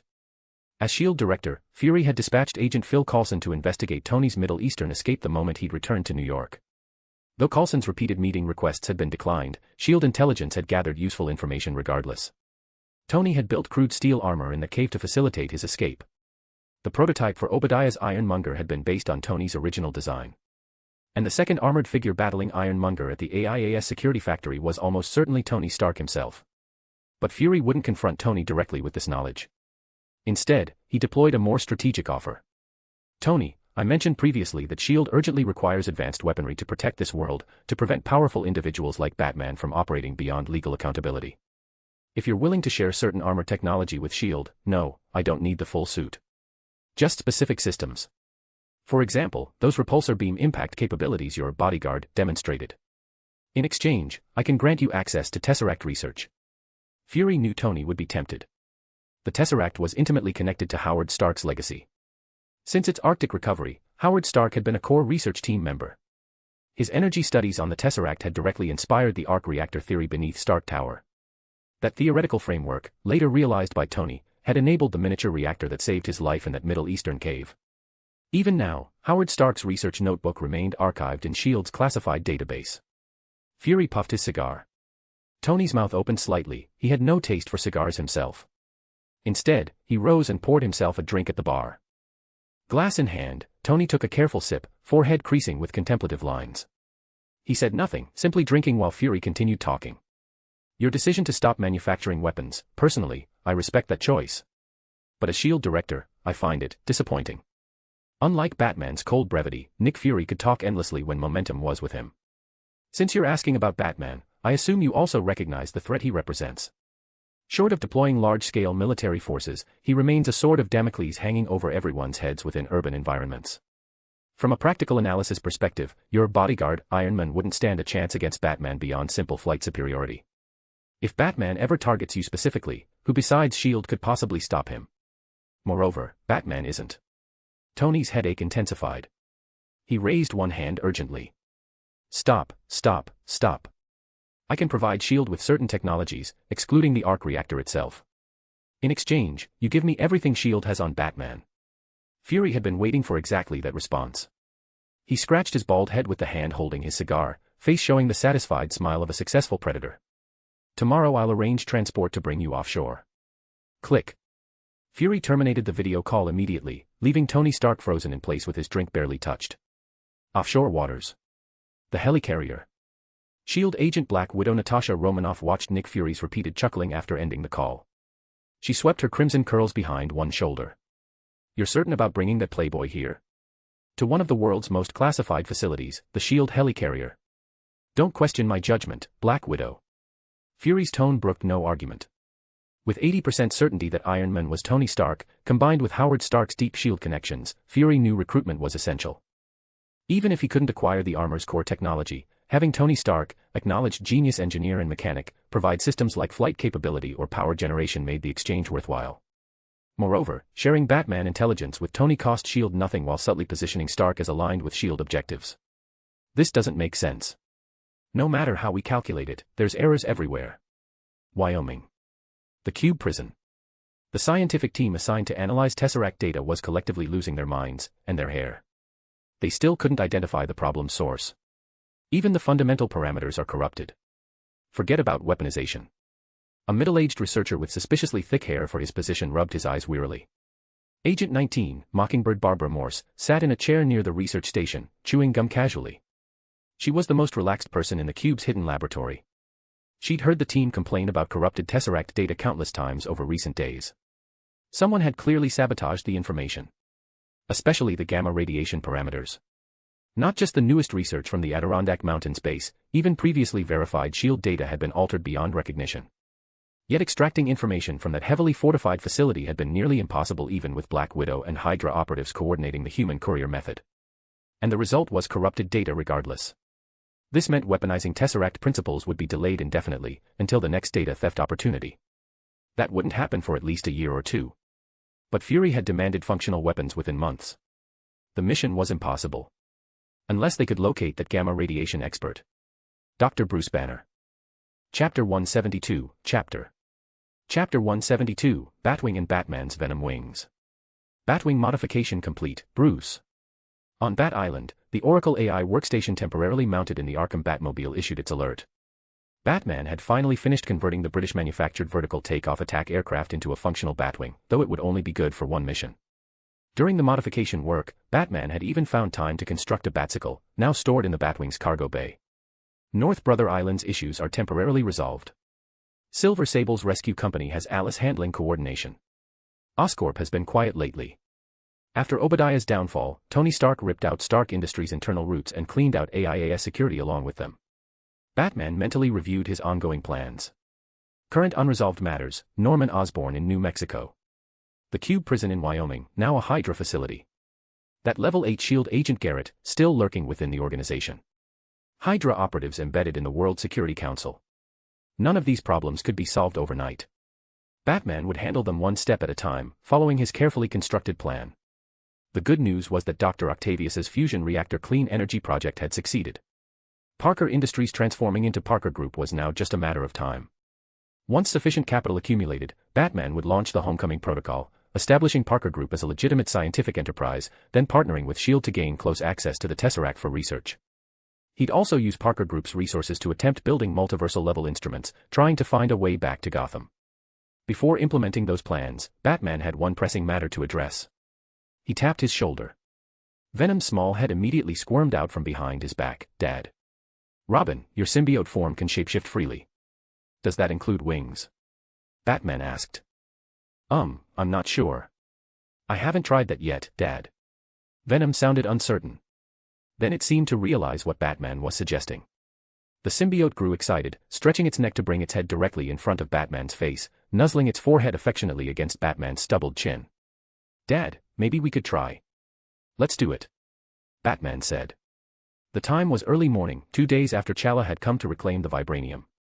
During the Batwing modifications, construction on Bat Island had continued without pause. The underground Batcave now had its basic framework, though the surface-level Wayne Manor, perhaps it should be called Parker Manor now, remained in the foundation stage. Batman stood on one of those foundations, far from both the Batmobile and the completed Batwing. He spoke to Venom. Begin, Robin. The eager symbiote immediately flowed across Batman's body, maintaining his general physique as in previous transformations but adding distinctive Venom characteristics to the suit's appearance and eyes. This time the transformation didn't stop there. Batman stood motionless as the symbiote engulfed his cape, the material writhing and bubbling like boiling tar. Whoosh! The cape vanished. In its place, 2 massive wings formed from bone-like structures and membrane tissue unfurled behind Batman, rendered in intertwined black and dark crimson. Whomp whomp. The fleshy wings beat powerfully, attempting to lift Batman's body skyward. Venom Robin strained with all its might within Batman's form, but ultimately could only manage to suspend Batman roughly 30 feet above the ground. Even the flight speed was painfully slow, barely reaching half of what Peter Parker's body could achieve at full sprint when Batman first arrived in this world. About 90 miles per hour. 30 feet of altitude. 90 miles per hour. That was the current ceiling for Venom bonded to Batman with manifested wings. With Batman's continuous training, Peter Parker's body now possessed 50 tons of strength paired with reaction times enabling 200 miles per hour movement. Venom's winged form couldn't compare. Moreover, after Batman's testing, Venom couldn't maintain this configuration for long. After just brief flight, the symbiote was exhausted, drooping like frost-wilted vegetation. Robin, don't push yourself. Batman keenly sensed Robin's exhaustion within him. He immediately ceased flight testing, dropping from 30 feet to land on Bat Island's foundation. The black symbiote material writhed and withdrew. The wings reverted to cape form, and the Arkham suit returned to normal. Dad, I'm so tired. I need chocolate. Venom's head emerged miserably from Batman's shoulder. Batman's hand produced 6 or 7 chocolate bars as if by magic. I prepared them in advance. Venom's mouth gaped wide, engulfing both the chocolates and Batman's hand in its massive maw, though it carefully controlled its teeth to avoid harming Batman, simultaneously licking his hand with its long tongue. Chocolate. When did you prepare these? Dad. You're the best dad in the whole world. Though Venom had been bonded to Batman constantly these past days, it had no idea when Batman had acquired the chocolate. This puzzlement lasted less than half a second before Venom surrendered completely to the chocolate's deliciousness. Building upon the Memory Palace technique, applying specific training protocols to mental recall, it appears I've succeeded in preventing Venom from accessing my most recent memories. Batman observed Venom's blissful, puppy-like contentment and thought carefully. From the moment he decided to accept Venom as Robin, Batman had been secretly training his Memory Palace. He couldn't accept having all his thoughts constantly accessible to the symbiote. The results seemed promising. Venom could manifest wings, but the flight altitude and speed fell far below expectations. Against Tony Stark's Iron Man armor, I'll need to execute Plan B. Plan A had involved leveraging Venom's abilities. That approach had failed. Plan B meant Batman would need to exploit Tony Stark's reactor design. When he'd helped Tony with the miniature arc reactor several nights ago, Batman had fully analyzed its principles. In other words, if Batman wanted, he could replicate an identical reactor. But Batman had no intention of doing that.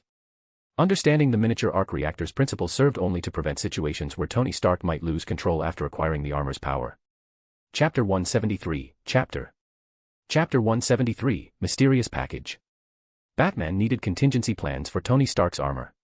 Unlike facing the Hulk or Professor Connors, Tony Stark's Mark III Iron Man suit wasn't just armor. The Jarvis AI and miniature arc reactor were the critical components. For those two core systems, a single Mark III suit wasn't what Batman needed to counter. Tony Stark could build Mark IV, Mark V, and beyond at any time. Simply targeting the armor itself was meaningless. Therefore, Batman would first prepare for Tony Stark losing control, or rather, not losing control exactly. He was concerned about Tony becoming intoxicated by the armor's superhuman power and undergoing psychological changes. The plan has two components. One targets Jarvis AI, one targets the miniature arc reactor. For Jarvis, Barbara won't be sufficient. Her server capacity is probably less than 1/10 of Jarvis's computational power. The difference is too great. Current question, if the reactor stops working, how long before the shrapnel in Tony's chest threatens his life? Batman didn't spiral into speculation. He wouldn't reinvent the wheel, isolating himself in the Batcave relying purely on theory to complete his planning. Batman needed to add new functionality to the Arkham suit, scanning Tony Stark's body directly during their next meeting to confirm the shrapnel's exact positions. The last time Batman, as Peter Parker, had removed the chest-mounted miniature reactor from Tony Stark, the process had taken just over 3 minutes. Tony had claimed he could manage 5 minutes without strenuous activity. But that estimate wasn't reliable. Even though Batman knew Tony Stark had certainly used imaging scans to map the shrapnel's locations and arrived at that 5-minute timeframe, Batman trusted his own calculations more. After returning from New Mexico, Alfred AI's server cluster and cooling systems can be constructed. Alfred will counter Jarvis. First priority, adding new capabilities to the Arkham suit. The Arkham suit already possessed life sign detection and penetrative scanning functions. Batman had used these capabilities to analyze Vulture, Scorpion, and the Enforcers.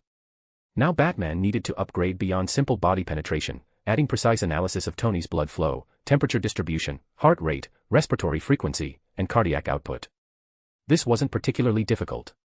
Despite sounding complex, it simply meant replicating the medical systems from his Brother Eye surveillance network onto the suit. Having just completed the Batwing modifications and Venom Robin's wing tests, Batman immediately returned to the Manhattan Batcave and threw himself back into work. Time passed quickly. The following morning, while Batman worked through the night upgrading the Arkham suit in the Batcave, Parker Industries assistant Alice suddenly called. She hadn't contacted him in some time. "Mr. Parker, we've received a package addressed to you." A package? Batman's first thought was that experimental equipment he'd ordered had arrived.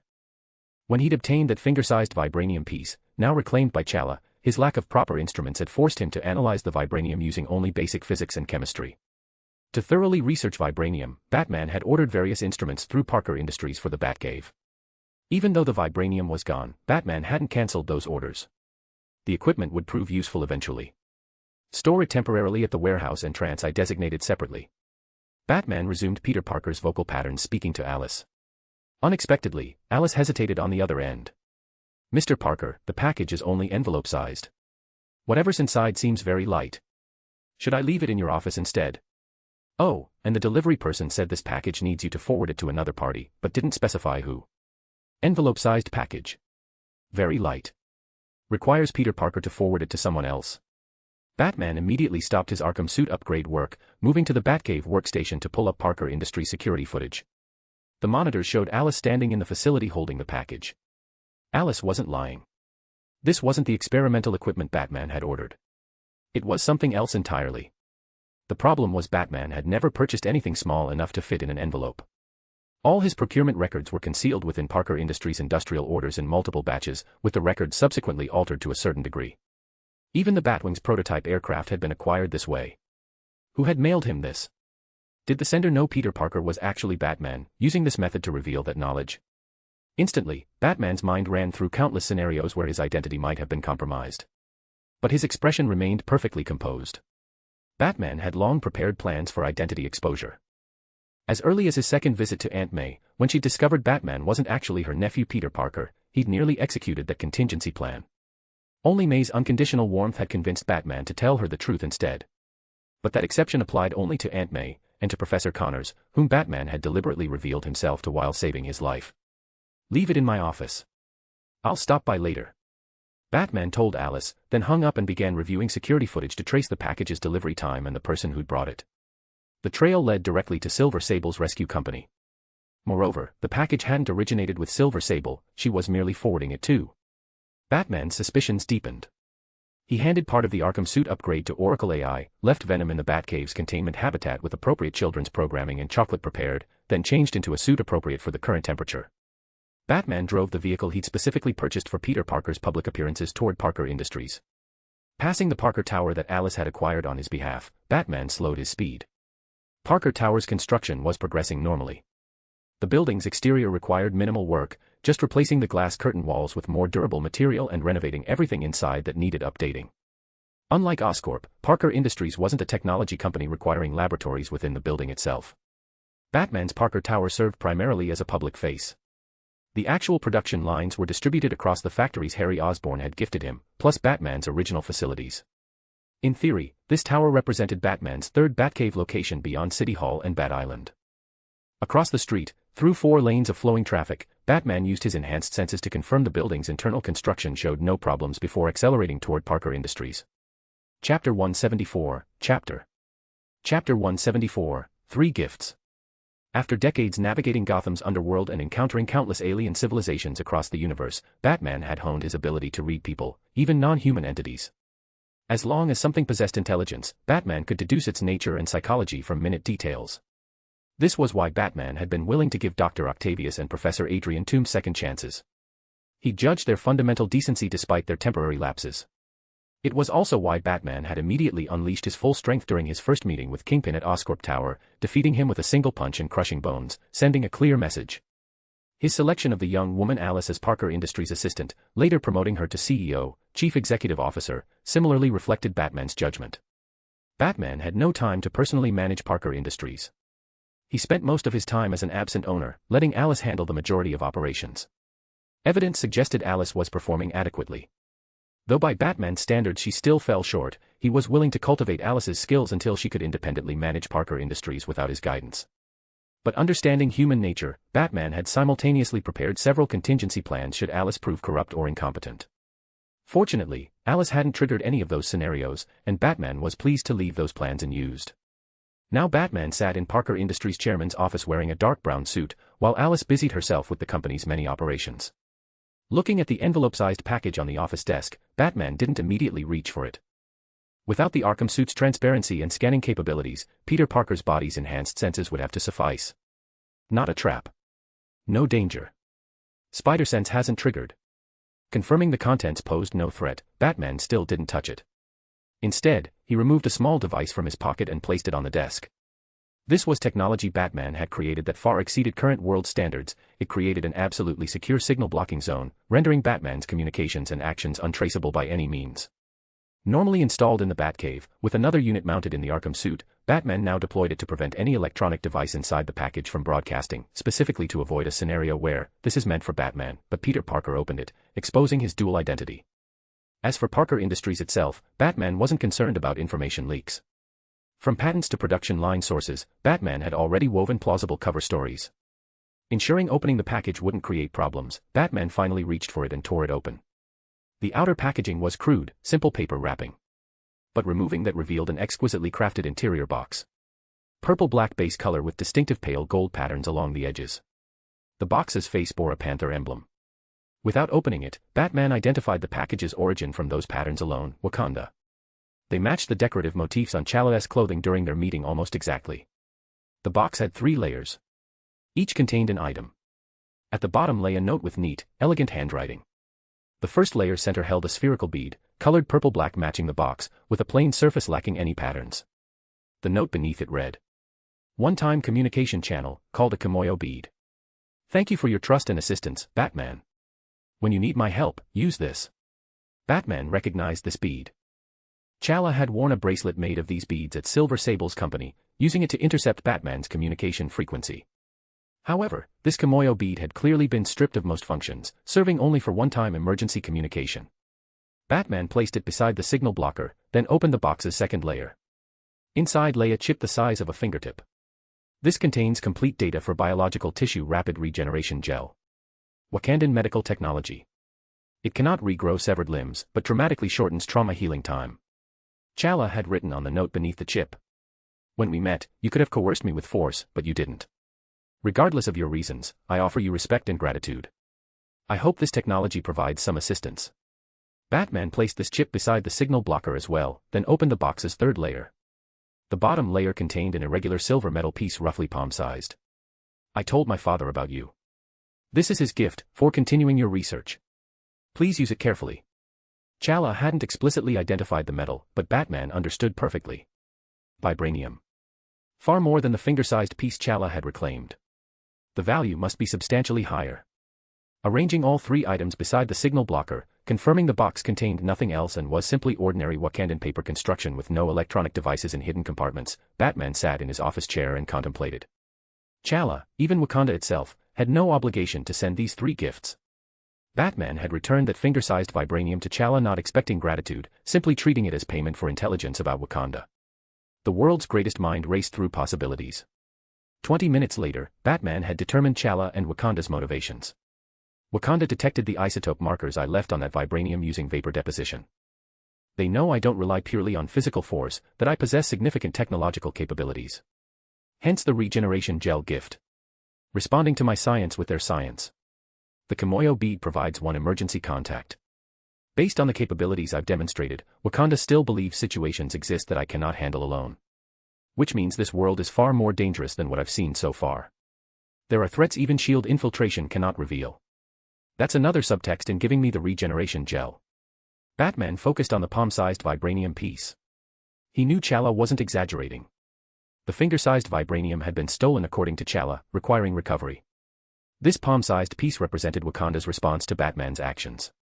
Wakanda was investing in him. Simultaneously eliminating the risk that Batman might acquire vibranium through other means, by bringing the vibranium question into the open. Chapter 175, Chapter 175, Rescue One Armor. Understanding these were gifts from Chala and Wakanda, Batman instantly grasped the full situation. He no longer needed to deliberately extract related intelligence from Silver Sable's company. Chala couldn't contact Batman directly, so he'd naturally chosen to deliver the package through Silver Sable, who sent someone to Parker Industries, then had Parker Industries' Peter Parker forwarded to Batman. The circuitous route was troublesome, but the more complicated the delivery chain, the more it proved Batman's identity security remained intact. Unless someone earned extreme trust, Batman wouldn't share contact methods belonging to Batman with others. Initially, to conceal the Peter Parker connection from Silver Sable, Batman had created a separate Bat communicator for her. Beyond Silver Sable, Batman hadn't even provided dedicated communication devices to the three scientists on North Brother Island. They could only use the laboratory's built-in communicator to reach him. Placing all three Wakandan gifts together with the electronic signal blocker, Batman didn't linger at Parker Industries. After instructing CEO Alice on several business matters as Peter Parker, Batman plunged back into his Manhattan Batcave. For the Arkham suit upgrades, Oracle AI's capabilities were limited, too many technical complications involved. This required Batman's personal attention and time. However, priorities mattered. Batman spent 7 or 8 different methods repeatedly confirming the chip, Kimoyo bead, and vibranium contained no tampering before isolating a separate computer to examine the chip and analyze the Kimoyo bead. Chala wasn't lying. He didn't hide anything in the chip or Kimoyo bead. The vibranium's clean too. 2 hours later, Batman finally ceased his analysis of the 3 items. "Dad, is that a chocolate bean?" Venom squirmed out from the containment habitat, perching on Batman's shoulder to curiously examine the Kimoyo bead pinched between Batman's fingertips. The next second, the Kimoyo bead vanished from Batman's fingers. A chocolate bar appeared in Batman's hand as if by magic. "Yes, Robin." Venom's eyes widened. Its body twisted, coiling around Batman's arm like a pitch-black serpent, searching thoroughly but unable to find where Batman had hidden the Kimoyo bead. But its vigorous curiosity was quickly replaced by chocolate cravings. It gulped down the chocolate in one bite. Then it crawled along Batman's arm, returning to his shoulder. Batman didn't continue analyzing the 3 items further. Limited by the Batcave's experimental conditions, Batman couldn't conduct deeper vibranium research. But after Alfred AI's creation, Batman was confident he could replicate his former achievement, deducing kryptonite's molecular composition purely through theory, to construct a complete molecular model of vibranium from nothing. Whether or not he possessed this palm-sized vibranium piece made little difference to Batman. Similarly, the biological tissue rapid regeneration gel offered limited utility. In Gotham, Batman might have desperately needed it. But now his body was Peter Parker's. This physique's capabilities were so extraordinary they completely replaced the regeneration gel's effects. For Batman, this technology served only as a contingency plan, insurance against the day Peter Parker's physical abilities and healing factor might vanish, requiring external treatment. The technology itself was beyond current-era standards, but Batman had no intention of commercializing it. Dr. Octavius's artificial son and Professor Connors's ongoing research into limb regeneration combined with prosthetics technology already provided sufficient foundation for Parker Industries' expansion. Adding regeneration gel technology would merely be icing on the cake. The Kimoyo bead held somewhat greater value. If Batman truly lost all support one day and reached absolute desperation, he could request Wakanda's assistance. But if that day genuinely arrived, meaning all Batman's plans and every Batcave had failed, then even Wakandan help would prove negligible. That scenario was nearly impossible anyway. Even Batman's unexpected dimensional crossing to this world hadn't invalidated all his plans. After the crossing, Batman had barely worried about Gotham's condition or whether the Justice League could handle extreme situations without him. He'd long ago prepared emergency protocols in Gotham for his sudden disappearance, for scenarios where he couldn't be found by any means. Batman even believed that at this very moment, Superman, Green Arrow, Flash, even Luthor were following his contingency plans step by step. Superman would don the Batcape to help maintain Gotham's peace. Green Arrow would replace his strategic planning. Flash would travel to ancient and future timelines searching for him. Only Batman now felt nearly certain this universe didn't belong to any timeline branch of his original world. Flash's search was doomed to futility. "Robin, tonight we're conducting another test. I need you prepared," Batman told Venom. He let Venom remain perched on his shoulder, focusing intently on upgrading the Arkham suit. Batman hadn't forgotten his first encounter with Venom, how strong light and high-frequency noise stimulation had caused it to spawn offspring, birthing anti-venom from Eddie Brock's body. For the upcoming New Mexico mission, Batman needed absolutely foolproof preparation. Thicken the armor plating further. Make room for the internal medical systems. Friday, I'm upgrading you to a certain degree. You'll forcibly assume armor control when Peter encounters danger, transporting him to safety. While maintaining armor stability, maximize flight speed. I'll need to sacrifice nearly all weapon modules. This suit wasn't built for warfare anyway. Oh, I remember Peter saying he didn't want armor. Considering direct gifting would face rejection. I'll also add biometric identification protocols to this suit. Deploy it on Stark Industries satellites. The moment Peter faces danger, it'll launch and enter the atmosphere. Stark Tower's penthouse. Tony Stark was designing an armor with appearance and functionality distinct from his Mark III. This suit displayed silver and red coloring. Because the reactor needed mounting within the armor itself, plus thickened plating requirements, this armor looked considerably bulkier than Tony's Mark III. Named Rescue 1, the armor currently stood in semi-open configuration. Tony Stark used tools to modify internal structures, periodically instructing Jarvis AI to execute tasks.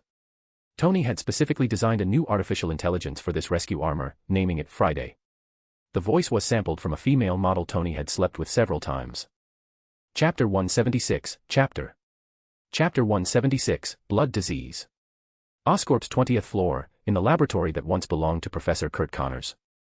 The person currently here obviously wasn't Professor Connors, who was busy researching limb and prosthetics technology on North Brother Island, but rather his replacement, Professor Miles Warren.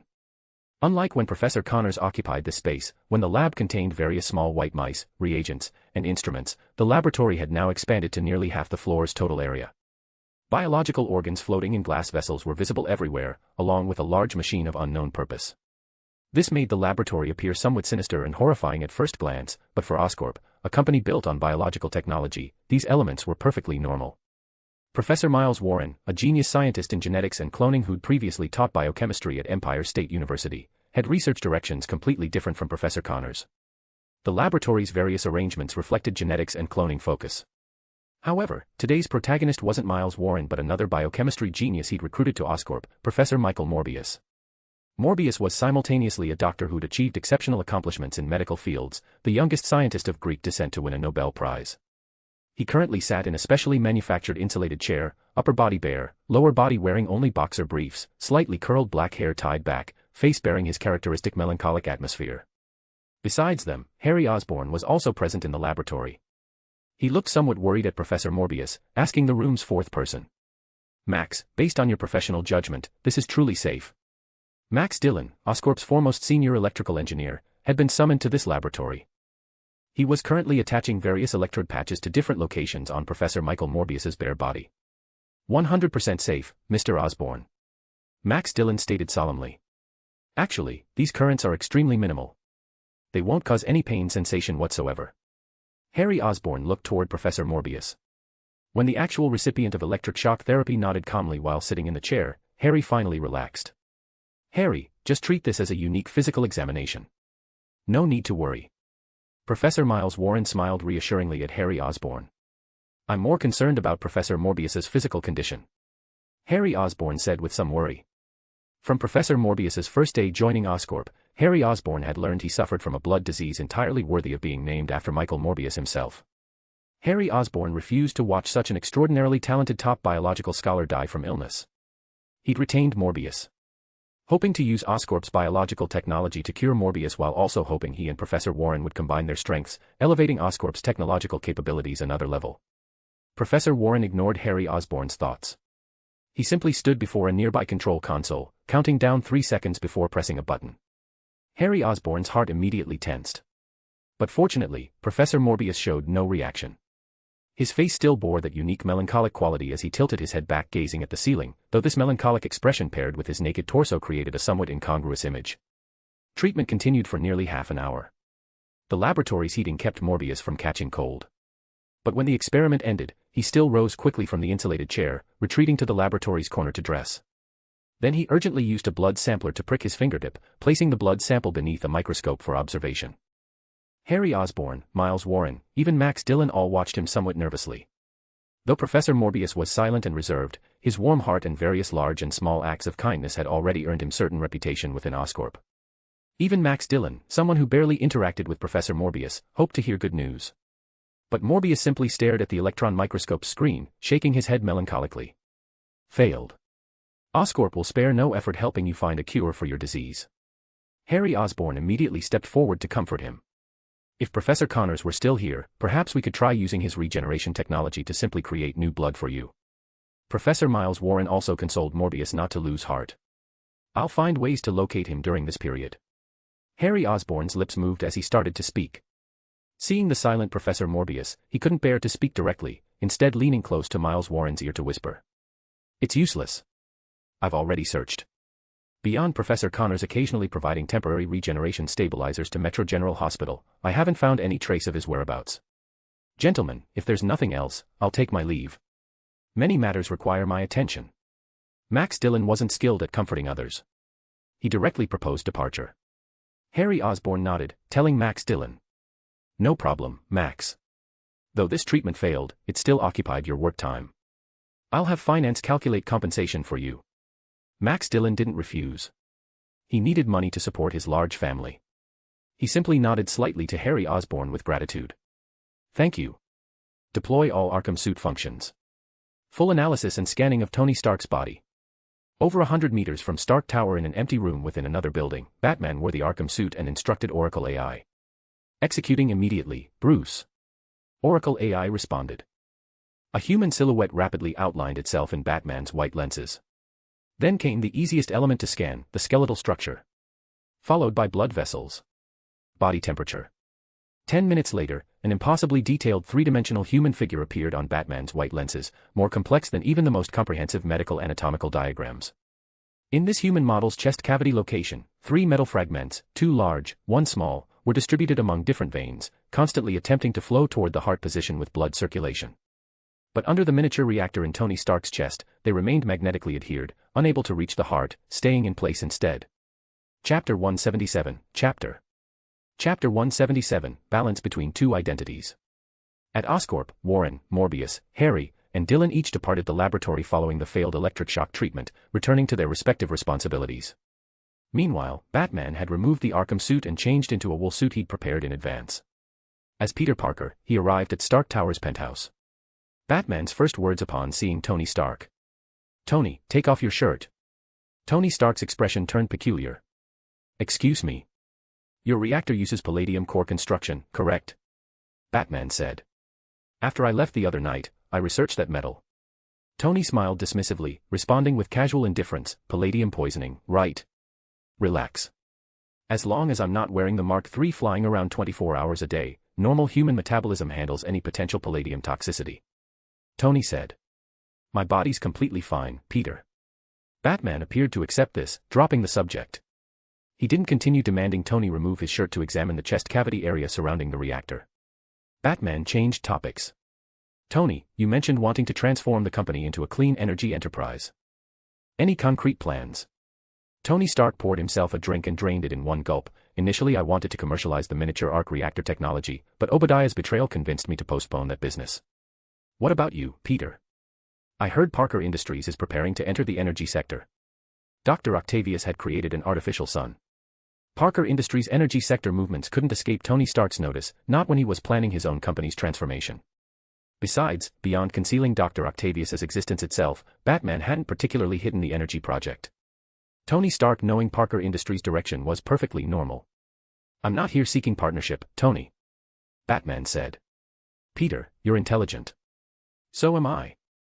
Tony Stark looked at Batman. We don't need to dance around subjects. You don't have to worry your words will trigger another impulsive decision from me. The Middle East trip once was enough to last a lifetime. Batman ignored Tony Stark's statement. He was constantly using language to probe Tony's psychological and mental state, ensuring that after his New Mexico mission, Tony Stark wouldn't create problems as Iron Man. Obadiah and his company are finished. You treated a symptom, but the disease remains. Tony, you announced closing the weapons division. Then what? This massive vessel that is Stark Industries, where are you steering it? Continue drifting aimlessly at sea until the next Obadiah appears. Tony Stark listened as Batman finished, then poured himself another drink. As he started to down it, Batman rose and walked over, pressing his hand over the glass. At least let me have one drink. Tony looked helplessly at Batman. Batman shook his head. Tony, you should have quit drinking long ago. Batman held the glass, but Tony Stark simply grabbed the bottle and drank directly from it, draining the entire contents before finally answering Batman's earlier question. Like I said before, I'd planned to enter clean energy. But now medical technology, automotive, aerospace, those fields clearly deserve more investment. Stark Industries has many potential directions. Batman looked into Tony's eyes, seeing the slight confusion from excessive alcohol. Too many directions equals no direction. Your shareholders and employees need a clear new identity, not an empty slogan. Otherwise, external panic and internal division will breed the next enemy themselves. So what do you suggest? Publicize arc reactor technology. Give everyone free energy. Tony Stark's voice carried a trace of displeasure. Childish. Batman said. Tony Stark froze, staring fixedly at Batman. He'd once told Happy that Peter Parker always gave him a feeling like his father had come back to life and attached himself to Peter's body. That sensation had almost completely vanished after returning from the Middle East. But now, Batman made Tony Stark remember that feeling again. Tony Stark was about to explode, wanting to reject Batman's childish assessment, but Batman left him no room for rebuttal. Tony, you already have the answer, don't you? You built Stark Industries into the world's largest arms dealer. You made the ruthless decision to shut down the weapons division. You certainly have a method for genuine company transformation. Stability and reputation are long-term wealth. They'll let you sleep more peacefully. Not like now, relying on a secret identity to seek inner peace. Tony Stark didn't grow serious from Batman's words. He maintained his playboy demeanor, casually strolling to the mirror beside the bar to examine himself. Are my dark circles really that obvious? He was deflecting with humor, but Batman didn't continue lecturing. Instead, he nodded matter-of-factly. Extremely obvious. The slightly tense atmosphere between them dissipated somewhat. Tony Stark told Batman. I'll consider what you said. Actually, I've been thinking about specific transformation plans this entire period. And about balance between two identities. I trust you'll make the right choice, Tony. Batman said. Tony Stark is lying. His body already has palladium poisoning. He can't wear the Iron Man armor long-term. Otherwise, the suit protecting him will kill him. Leaving Stark Tower, Batman didn't retrieve the Arkham suit stored in the adjacent building. He drove directly toward Oscorp instead. The Arkham suit's newly added medical module had constructed Tony Stark's complete body model. Batman could clearly see problems developing in the blood vessels around his chest. Palladium poisoning had spread across half of Tony's chest cavity. But as long as he didn't abuse the armor and miniature arc reactor, there was no immediate life-threatening danger. Tony Stark wasn't Robin. Batman couldn't lecture him at length. He could only use language to guide. Fortunately, Tony hadn't become intoxicated by the Mark III's power. Conversely, Batman judged that Tony Stark was currently trapped in his life's greatest spiritual dilemma. He didn't know which direction to take. Didn't know how to balance the relationship between Playboy Tony and Iron Man, didn't know what to do next. Tony didn't even know whether the frivolous billionaire or the serious superhero was truly him. Chapter 178, Chapter 178, Professor Warren's Wish. This had minimal impact on Batman. From Tony Stark's scattered words, he judged the man had already made his decision, just hadn't committed to executing it yet. Whether Tony would completely separate Iron Man from his Playboy identity like Batman once had, or had other plans entirely, Batman had prepared sufficient contingencies. This Stark Industries visit served only to ensure Tony Stark wouldn't make unexpected moves during Batman's absence. Regarding other matters, comparing his friend's psychological issues against fellow friend Harry Osborn's father Norman Osborn remaining unfound and his safety unconfirmed, clearly the latter required faster resolution. Oscorp Tower. Batman's arrival attracted no attention. The building had completed reconstruction and reopened. No trace remained of the destruction wrought here by the Hulk and Professor Connors. Since Batman currently maintained Peter Parker's identity, he naturally took the elevator directly to the 20th floor, arriving at what had been Professor Connors' laboratory. It now belonged to Professor Miles Warren. Batman had barely exited the elevator and walked a few steps when he saw the laboratory expanded several times over. Dozens of glass containers held various biological organs suspended in solution. Professor Miles Warren sat reading, but immediately rose when Batman arrived. Professor Warren becoming Oscorp's new chief scientist owed partly to Batman's credit, Batman's way of thanking Warren for caring about Professor Connors and helping complete the memory fiber patent application without obstacles. Warren understood this perfectly. Otherwise, relying solely on scientific knowledge, he might have joined Oscorp but couldn't have reached the pinnacle scientific position immediately upon hiring. Peter. Long time no see. Harry mentioned you've been busy with Parker Industries. Professor Miles Warren enthusiastically draped his arm across Batman's shoulders. Long time no see, Professor Warren. Batman returned the smile, looking at the biological organs in glass containers. Professor, these represent your research direction. Yes. Genetics and cloning. Miles Warren said. My research direction differs from Connors, but our goals are broadly similar. Batman appropriately expressed curiosity. Professor Miles Warren explained. Kurt hopes to use his regeneration technology to eliminate physical defects worldwide, correct? I hope to use my technology to save people with damaged organs. For instance, if a patient develops lung cancer, I hope to clone a perfectly healthy lung from their cells to replace the cancer-infected tissue. That sounds remarkable, Batman said. No wonder you and Professor Connors became friends. Kindred spirits, right? Professor Warren smiled. Batman nodded. Come, let me give you a tour. Though I should warn you, there may be some physiologically uncomfortable sights. Professor Warren said. If I see something unbearable, can I run out? Batman responded to Warren's teasing tone. Naturally. The two conversed while passing container after container. Beyond organs cloned from human cells, a considerable portion held animal organs. Most numerous were pigs, because pig organs and even skin found extensive medical applications. Next came various large and small creatures, wolves, tigers, leopards, reptilian organs. Worth mentioning, every organ here came from animal cells Professor Miles Warren had legally obtained through proper channels. No illegal activities involved. Batman maintained his Peter Parker identity, directly voicing confusion when it arose. Professor, why are their animal organs completely inapplicable to humans? Why clone them? Professor Miles Warren showed no irritation at Batman's question. Quite the opposite, his eyes brightened, seeming pleased. Batman asked. An excellent question, Peter. Most benefactors only see immediately transplantable hearts or livers. Many cannot understand why replicate a bird's syrinx or an electric eel's electric organ. He stopped walking, gazing intently at Batman. Perhaps getting answers from animals. Like humans mimicking birds to create streamlined aircraft wings, studying birds isn't merely for studying them, but for other objectives. Professor Miles Warren clapped his hands excitedly. Exactly. Cloning alone doesn't solve problems. Don't forget I'm also a genetics expert. Look at this. Warren pulled Batman to a palm-sized glass container. Inside floated a bat's severed head. I clone bat vocal cords and ears, naturally they must remain attached to the head. This definitely isn't for human transplantation.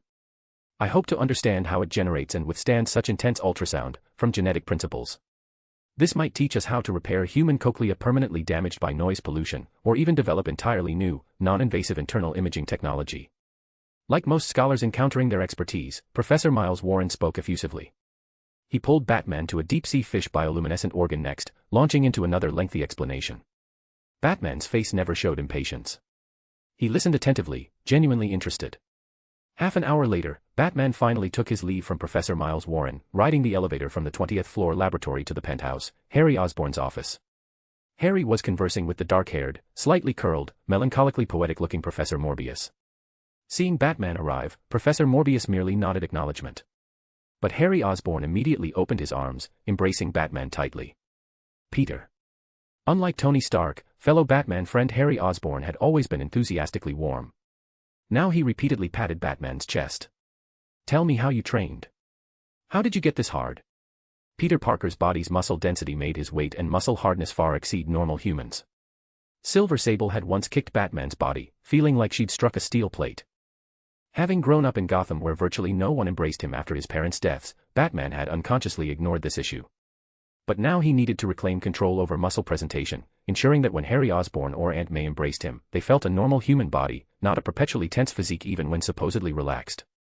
Chapter 179, Chapter 179, Try Again.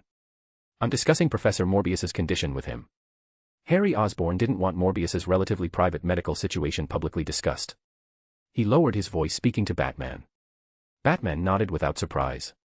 He'd learned everything about Morbius during their first meeting. In fact, the medical section of the Batcave Batman was constructing on Bat Island included plans to research this blood disease. Not specifically to help Morbius, but because Batman had never encountered this particular blood disease in his original world.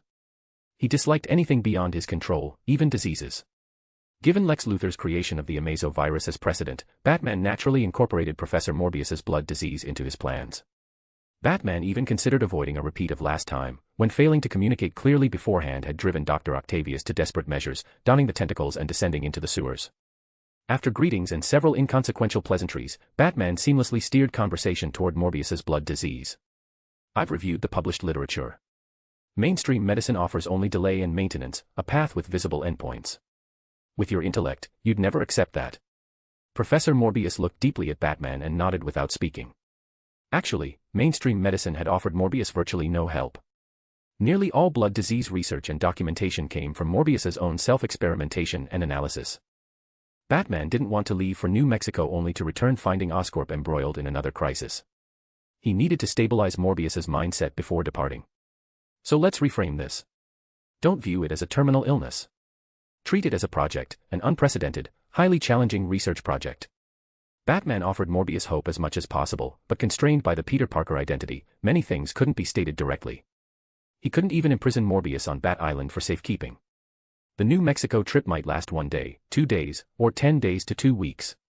Too many uncertain variables existed. Moreover, Bat Island remained under construction.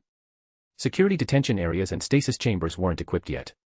Venom Robin couldn't independently monitor Morbius. Morbius was ill, not criminal. Batman wouldn't repeat the mistake of imprisoning someone based merely on potential danger. Furthermore, the supposed danger was only Batman's assumption. He couldn't confirm whether this world would inevitably trend toward tragedy like Gotham. Batman wouldn't commit the same error as that white-caped regime Superman. Research project.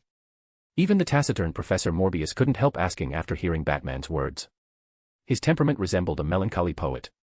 Speaking only reinforced the impression. If not for the blood disease, if this were the 15th century, perhaps Morbius would have become a wandering minstrel.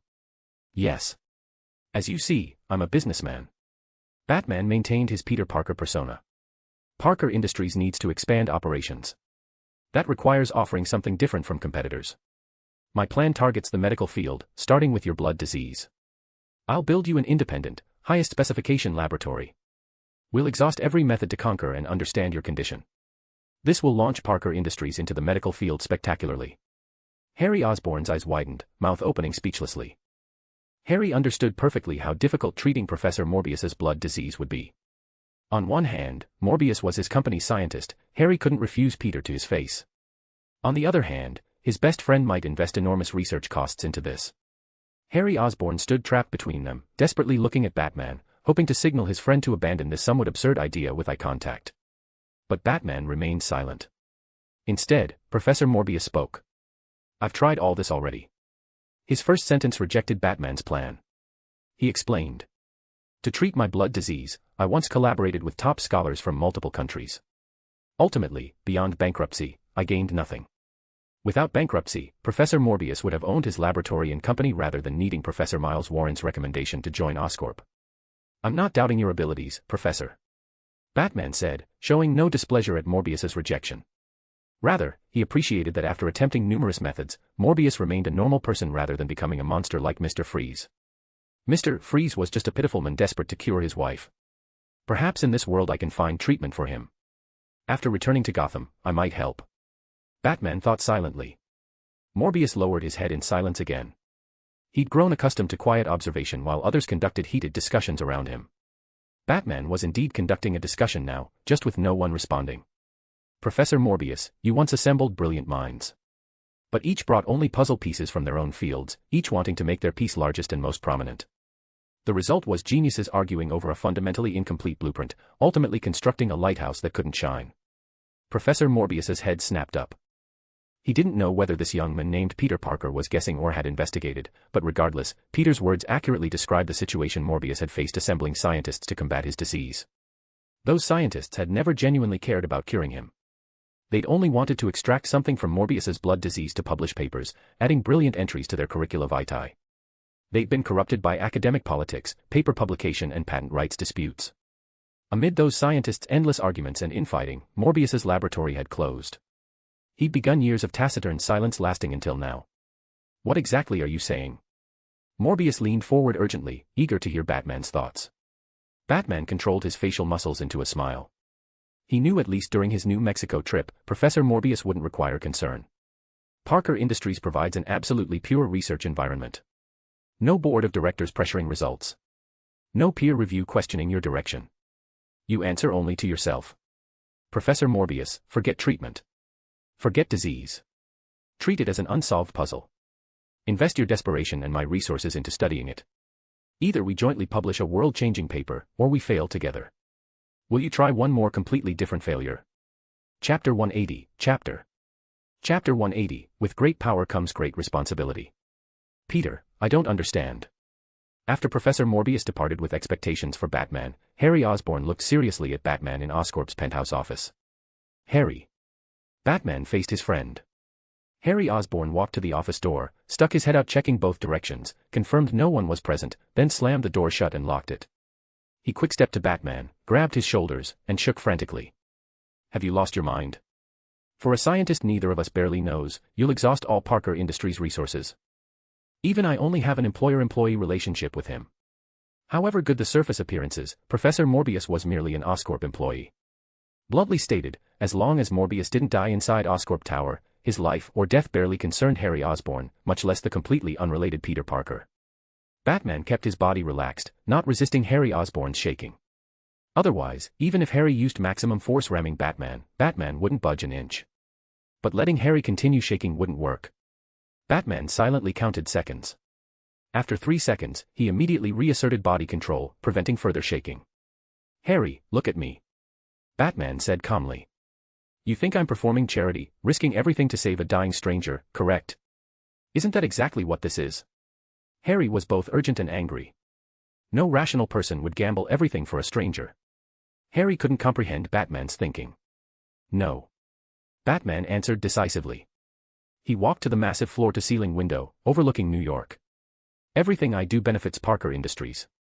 Possibly our future. Inexplicably, Batman recalled his best partner crossing universes, traversing time, all to bring one little girl home.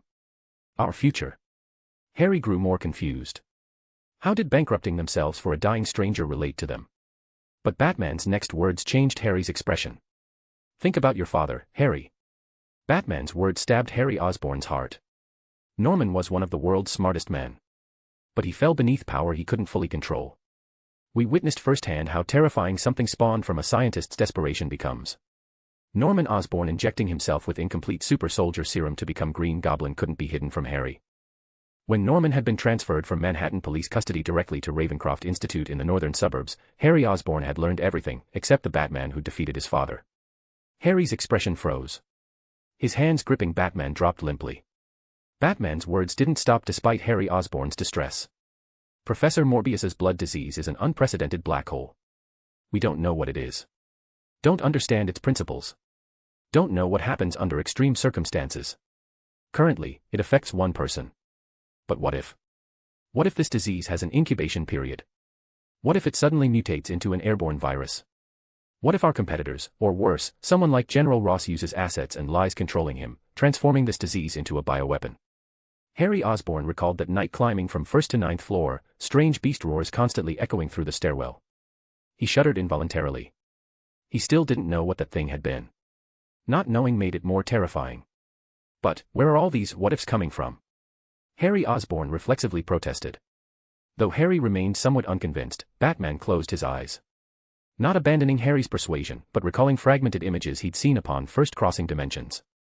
Among them was a scene from Peter Parker's perspective, watching Ben Parker lying in a pool of blood. Batman mentally apologized to Peter, then opened his eyes telling Harry Osborn. Harry, do you know what Uncle Ben said to me before he died? Don't, Peter. Harry Osborn panicked, trying to stop Batman from continuing. Even though Harry's heart currently ached over his father Norman Osborn's situation, he still refused to let his friend Peter Parker expose wounds this way. It's all right, Harry. Batman uncharacteristically patted Harry's shoulder. Both stood before the office window overlooking New York. Uncle Ben said, with great power comes great responsibility. We're not merely entrepreneurs, Harry. Harry Osborn didn't know when Peter had left. He simply stood motionless beside the floor-to-ceiling window, watching the bustling streets below, contemplating their conversation. Father is merely in a psychiatric facility, still possibly seeing daylight again. I'm already this distressed. But Peter permanently lost Uncle Ben. How much pain did reopening that wound cause him? Harry Osborn couldn't imagine what determination Peter Parker had summoned to tell him those things. His heart was trembling. Standing silently before the window, Harry Osborn drew a deep breath, returned to the Osborn estate in Queens to change into a black suit, and bought flowers. He needed to visit Ben Parker's grave. After leaving Oscorp, Batman passed a car show and exchanged the low-profile sedan he'd been driving for a first-generation Audi R8 that had just debuted in 2006. Since Batman bought the showroom car immediately, he paid nearly double the price. This model attracted extremely high attention and head-turning rates on the road, currently only purchased by Wall Street's elite among elites. This was the convertible version. Combined with Batman's untrimmed beard and Peter Parker's handsome face, countless pedestrians secretly raised phones taking photos. Shy girls wrote phone numbers on paper, crumpling them into balls tossed into the car. Batman ignored this entirely. He hadn't purchased this vehicle to attract irrelevant pedestrian attention. Otherwise, Batman could simply drive the Batmobile, guaranteeing far higher visibility than now. But that would prevent Batman from openly visiting the Forest Hills neighborhood. He needed to drive this obviously expensive luxury sports car to see Aunt May. Chapter 181, Chapter 181, The Worry That Left Batman Helpless. Even Batman couldn't explain why he'd specifically purchased an obviously expensive sports car to visit Aunt May. Perhaps because he was leaving for New Mexico soon, would be gone for some time unable to see her, Batman wanted this gesture to tell May not to worry. Perhaps because Batman had crossed into Peter Parker's body, claiming May's love, he wanted to show her his career achievements to compensate for that debt. Perhaps because in Gotham Batman had grown accustomed to using the Playboy persona to disguise his other identity, and beyond money, he had nothing else to offer. Driving the Audi R8 convertible, New York's cool September breeze blew across Batman's face. The car's speed decreased steadily. Not from traffic, but Batman subconsciously controlling velocity. He simultaneously wanted to see May immediately while fearing the encounter for reasons he couldn't articulate. The closer to Forest Hills, the stronger these conflicting emotions grew. Finally, Batman simply parked at Forest Hills' edge, observing this neighborhood that had changed dramatically since his first visit. Forest Hills had once been an utterly ordinary Queens middle-class residential area. Residents were mainly teachers, civil servants, small business owners, people with stable occupations. Compared to high-end neighborhoods, it lacked lush tree-lined greenery, private security systems, even recreational facilities. But now everything had changed. Previously, Batman had wanted to move May to an upscale town far from New York, but May refused, unwilling to abandon memories this place held.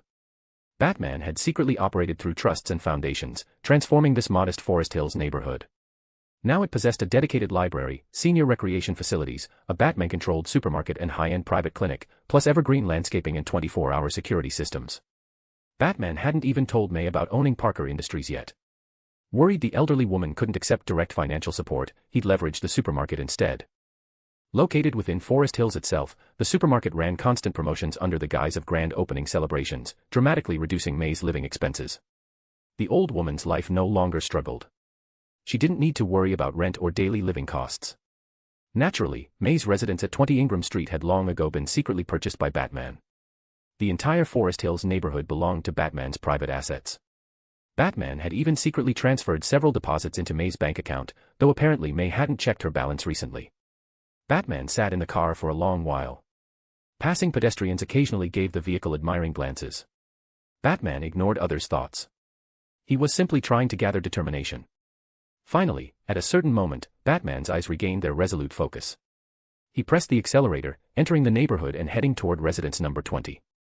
Ding dong. Batman rang the doorbell as he had previous visits. But this time May didn't answer for quite a while. Batman's chest tightened. He immediately reached into his suit jacket's inner pocket, pressing a button.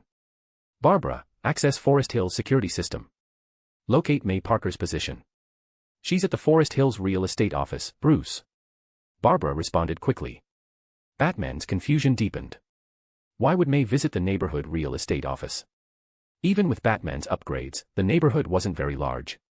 Batman left the car at May's door, walking rapidly toward the real estate office. When he arrived, he saw May with her cane hooked over her arm, holding a paper as she emerged. She spotted Batman immediately. Peter. My dear boy. Batman quickened his pace, reaching May and letting her embrace him solidly. May, what are you doing here? After necessary greetings and explaining his midweek return, Batman asked. Peter, you don't know. May smiled, adjusting her headscarf with wrinkled hands. I heard the landlord sold our house. I wanted to see if the new landlord left contact information with the office. Hopefully the new landlord will keep renting to this old lady without raising the rent. Batman helped May properly arrange her headscarf, taking her hand and walking toward residence 20, or more precisely, 20 Ingram Street, Forest Hills neighborhood. Batman simultaneously reassured her, he will. Of course. May's eyes couldn't hide disappointment, but she forced a smile. My luck's been pretty good lately. I won first prize at the new neighborhood supermarket, a brand new refrigerator. Batman praised May's good fortune without hesitation, though he'd orchestrated that result himself. But May didn't continue. She was elderly now. No one would willingly rent to such an old woman. The new landlord would likely be the same. May had hidden something from Batman earlier. She wasn't just seeking the new landlord's contact information, she'd been inquiring where nearby cheap rentals existed. Could be modest accommodations, but must remain close to Forest Hills. While speaking, they'd returned to Residence 20's entrance. May stared at the Audi R8 parked before their door with surprise. Who parked their car at our door? Peter, check if there's a phone number inside. Batman thought May didn't permit the parking, but immediately heard her continue. Look, some bad kids already threw paper balls inside. We need to get cloth covering the convertible top. Seeing the girl's phone numbers May had mistaken for trash, Batman didn't explain. He simply opened the door, collecting all the paper balls into his pocket. Peter, we can't touch other people's property. May started forward to stop Batman, but he'd already finished cleaning and made an inviting gesture. May, come sit. Peter, compared to this, I'd rather ride in Ben's old truck. May's face showed serious disapproval. She wouldn't permit her nephew to rudely open someone else's car and sit inside. May, this is my car. Batman didn't want May misunderstanding. He produced the key fob and pressed it. The R8 responded with a chirp. See. Batman expected May to feel proud, to celebrate that this person occupying Peter Parker's body had built his own business. But May stepped backward half a pace, her voice tight, your car. Peter, where did you get a car like this? Her voice dropped low, carrying tension, fearing neighbors might overhear, though that hardly mattered. You didn't do anything dangerous, did you? Didn't promise anyone anything. May looked at Batman, then at the sleek sports car gleaming brilliantly in sunlight. Her eyes held no joy whatsoever, only deepening worry. From Peter Parker's disappearance to this lonely but equally needing protection soul's appearance, how much time had passed? What kind of dangerous yet lucrative work would let him purchase this car in barely 2 months? Chapter 182, Chapter 182, Returning Home in Glory. May's unexpected worry left this battle-hardened man somewhat at a loss. Before May, Batman's countless Dark Knight contingencies found no application. Even his explanations grew stiff and clumsy. May, Parker Industries' net profit this past week was $13 million. May froze. She raised her hand, pulling down the headscarf she'd just arranged, looking at Batman without speaking. When she remained silent, Batman tried harder proving himself. This car is a legal asset, not illegally obtained. The purchase was completely lawful, with complete financial records and tax documentation.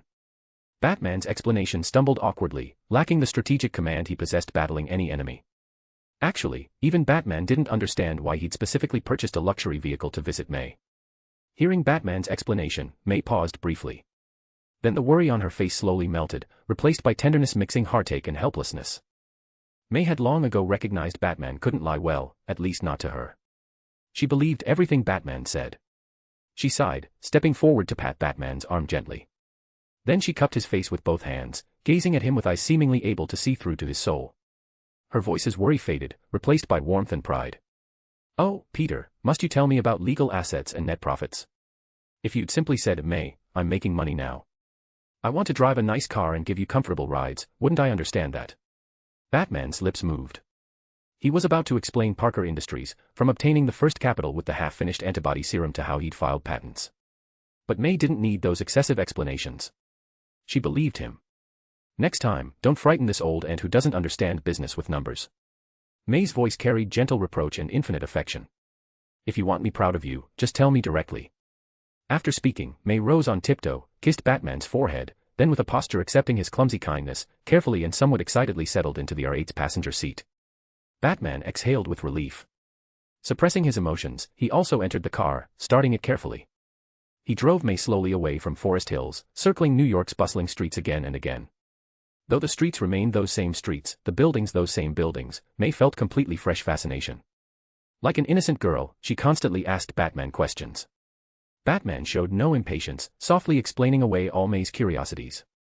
When the R8 stopped again at Forest Hills Residence 20, May had learned everything about Batman's entrepreneurship. She joyfully accepted that Batman used his intelligence to legally and properly earn wealth. But simultaneously May felt somewhat heartbroken. No matter how accomplished this person became, he'd never again be that adorably rumpled nephew driving Ben's old truck. This sports car symbolized Bruce Wayne. It silently announced Peter's departure. May loved the current Peter Parker, Batman, but that didn't mean she'd forgotten the real Peter Parker. Given the choice, May hoped both boys could live well separately, occasionally visiting her. Batman's emotions finally calmed enough to keenly perceive May's mood shift. He could even guess why. May, Peter has extremely high probability of crossing into my original body. He might suffer some hardship, but he's definitely safe. He'll return. Batman looked at May. I know. May murmured quietly. Batman didn't want May's mood continuing downward. Beyond buying himself a car, he'd brought something else this visit. May, there seems to be a paper under your seat. Could you pick it up for me? Of course, child. May apparently didn't want her emotions affecting Batman. She put a smile back on her face. She bent down, reaching under the seat and feeling around. Finding a thick paper, she pulled it out and produced reading glasses from her pocket. Let May read it for you. Address, 20 Ingram Street, Forest Hills, isn't this our house? May startled, but continued reading, area, floors, property owner. Here May's voice stopped. She disbelievingly moved her reading glasses down, looking over the lenses to read the document's text. May Parker. May Parker. May instantly understood what this was. Her hand holding the property deed trembled slightly. Tears instantly filled her eyes. Child. Her voice choked, looking at Batman with eyes full of pain. Why would you do this? Do you think this way, you can. May choked several times before finishing. Giving me something like this makes me think you'll never come back. She'd already lost one Peter Parker.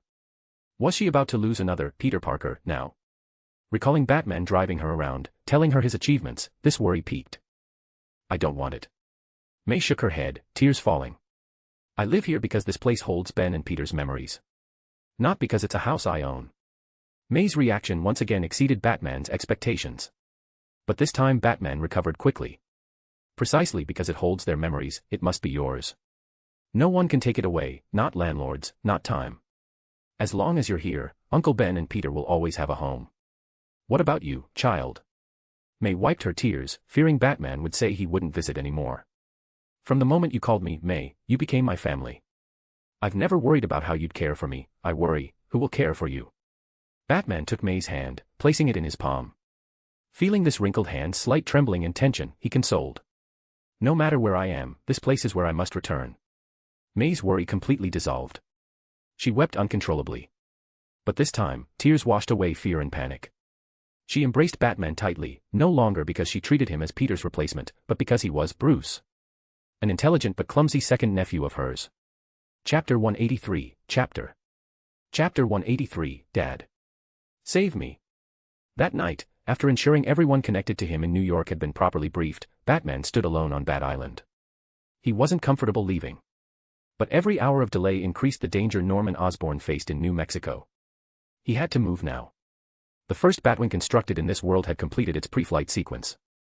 The vectored thrust nozzles flickered with faint blue fire. Oracle AI was already loaded into the aircraft systems. The prototype lacked a proper cargo bay, so Batman had modified the internal structure extensively, reshaping the belly to meet his operational requirements. 3 objects resembling cryogenic suspension chambers rested in the modified cargo space alongside a Batsicle. Batman had also prepared a device the size of a desktop printer. It could emit a composite waveform capable of temporarily controlling creatures born from gamma radiation on a neurological level. This was the optimized version of the hasty gamma device program he'd overwritten during the Hulk confrontation at Oscorp Tower. But given that the Hulk had retained rationality during that encounter, Batman's goal had been containment, not combat, and the device had only controlled him for less than 10 seconds, Batman estimated this upgraded unit would buy him 5 seconds at most once activated. The machine had cost roughly $3 million. Like the disposable Batwing, it was single-use equipment. The Batsicle and the 3 suspension chambers fell into the same category. Beyond these preparations, anticipating large numbers of Hydra soldiers, Batman had constructed a weapon that didn't exist in this world. The gun could fire brief but extremely powerful laser bursts to disable enemy firearms, rendering them inoperative. He designated it the Disruptor. Batman had also manufactured various tools unnecessary in New York but essential for this mission: encrypted communicators, bat-shaped rebreathers, compact surveying equipment. The smoke pellets derived from Green Goblin pumpkin bombs had been upgraded to strobing smoke grenades. Flashbangs became high-frequency sonic grenades. The Batsicle carried a large-scale electromagnetic pulse bomb. A portion of the batarangs had been upgraded to high-frequency ultrasonic batarangs and gel-explosive batarangs. The former could be remotely detonated after throwing. The latter could be remotely controlled, designed to handle potential gamma monsters and ordinary soldiers respectively. Batman had even replaced his Arkham suit. The new version eliminated most internal electronics and Oracle AI integration, stripped down for mission-specific requirements. The remaining electronics contained a virus payload that would immediately infiltrate the Gamma Bomb Research Facility's communications, radar, and fire control systems the moment Batman penetrated the perimeter. Beyond these functions, this suit's primary purpose was providing anti-radiation shielding, preventing any gamma-induced mutations to Batman's physiology. Additional equipment included aerial reconnaissance drones and extremely small spider-like robots capable of navigating pipes and narrow gaps. After the previous sedative had shown limited effectiveness against the Hulk and Professor Connors, Batman had upgraded the formula again. This version no longer relied on airborne dispersion. Instead, collapsible needles stored in his utility belt contained enough tranquilizer to anesthetize a blue whale, equipped with diamond-tipped drill heads for penetrating thick hides. Batman had prepared hundreds of web fluid formulas, upgrading the delivery system so field mixing was no longer necessary. Pre-configured solutions were compressed into individual capsules for quick loading and replacement. He'd merged the web shooters with grapnel guns into a single unified system mounted at his wrists rather than the backs of his hands, which needed to remain free for blocking attacks. Batman hadn't deliberately chosen to differ from Peter Parker's Spiderman configuration. He recognized Peter's web shooting method as effective and worth adopting. Batman simply didn't need to press his palm with his fingers. His palms had no sensors. Instead, he relied on muscle control exceeding most humans to activate the web shooters through subtle wrist movements. For the New Mexico mission, one final item remained. Batman examined the vial of pale green viscous liquid in his hand. He'd never forgotten his original purpose bringing Dr. Banner to North Brother Island. Beyond keeping Banner's explosive power under close personal supervision and enabling collaboration with Dr. Octavius on fusion research, the most critical objective was having this gamma radiation expert create an antidote for Norman Osborn, saving Batman from investing excessive time researching gamma radiation himself. The antidote had taken Banner 2 days to produce. Not because Banner possessed that level of genius, but because this formula could only temporarily suppress the super soldier serum in Norman Osborn's system. According to Banner, only after directly examining Norman, conducting complete, detailed physical analysis and testing, could he develop a targeted cure. Best case scenario, Norman Osborn would be successfully treated, waiting at Ravencroft Institute for his eventual release. Worst case, like Banner himself, Norman would spend his entire life unable to find a cure, forced to reach accommodation with his condition. But these outcomes weren't Batman's current concern. Though he'd already prepared plans for both scenarios, they ranked lowest priority. The New Mexico operation had cost over $80 million across all preparations. But now still wasn't the time to depart. Batman had one remaining task. Robin. Whoosh. Venom's head immediately squirmed out from behind Batman's shoulder, extending its long tongue toward Batman's exposed jaw before Batman's raised palm blocked it. Venom simply licked Batman's finger instead, its voice cheerful. "Dad, are we leaving now?" "Yes," Batman said. "During the time you've been bonded to me, you've discovered many memories you can't access, correct?" "Ah, yeah." Venom looked up blankly, not understanding why Batman would suddenly ask this question. "Dad, it didn't used to be like that before." Batman remained perfectly still. He determined Venom wasn't lying. Beyond continuously training Peter Parker's body, pushing baseline strength past 50 tons, Batman had simultaneously been secretly training his backup personalities and upgrading his memory palace to defend against Venom's intrusions. The memory palace in his mind wasn't actually shaped like a palace. That was merely a conceptual framework. As Venom finished speaking, it suddenly discovered its body retracting uncontrollably into Batman's form. Its vision gradually descended into absolute darkness. "Dad. Dad. Save me." Venom didn't know what was happening. It could only call helplessly for Batman in the absolute blackness, trying desperately to emerge from Batman's body again. But the attempt failed. It couldn't even locate Batman's body. It couldn't find its own body either. Everything felt insubstantial, as though only a fragment of memory existed floating in the void. Time became meaningless. Then earth-shaking hammering sounds erupted through the darkness. Venom wanted to shrink back, but it couldn't even find its own head. It could only curl into a terrified ball. After an unknowable duration, the darkness suddenly transformed. Venom saw a fireball filling the entire darkness, burning with terrible intensity. It shrieked before realizing the fireball was the sun. The earth-shaking hammering emanated from within the sun. Between screams, Venom glimpsed a golden figure with billowing cape inside the solar inferno, using its fists to forge a suit of black armor with each thunderous blow. Crack! Before Venom could process this vision, the sun vanished. A massive golden lightning bolt pierced the darkness, chasing a red figure running at impossible speed. The black armor waited at the darkness's end. Suddenly Venom found itself in the deep ocean. Tremendous pressure crushed from all directions. A man with a golden beard wielding a trident generated massive whirlpools in the abyssal depths. At each vortex's center, that same black armor. It saw the magnificent heights of Mount Olympus. Saw infinite data streams flowing through electronic worlds. Saw green light spanning the cosmos. Venom nearly shattered. It had never known what crying meant before, but these extreme environments had terrified it completely. Dad, save me.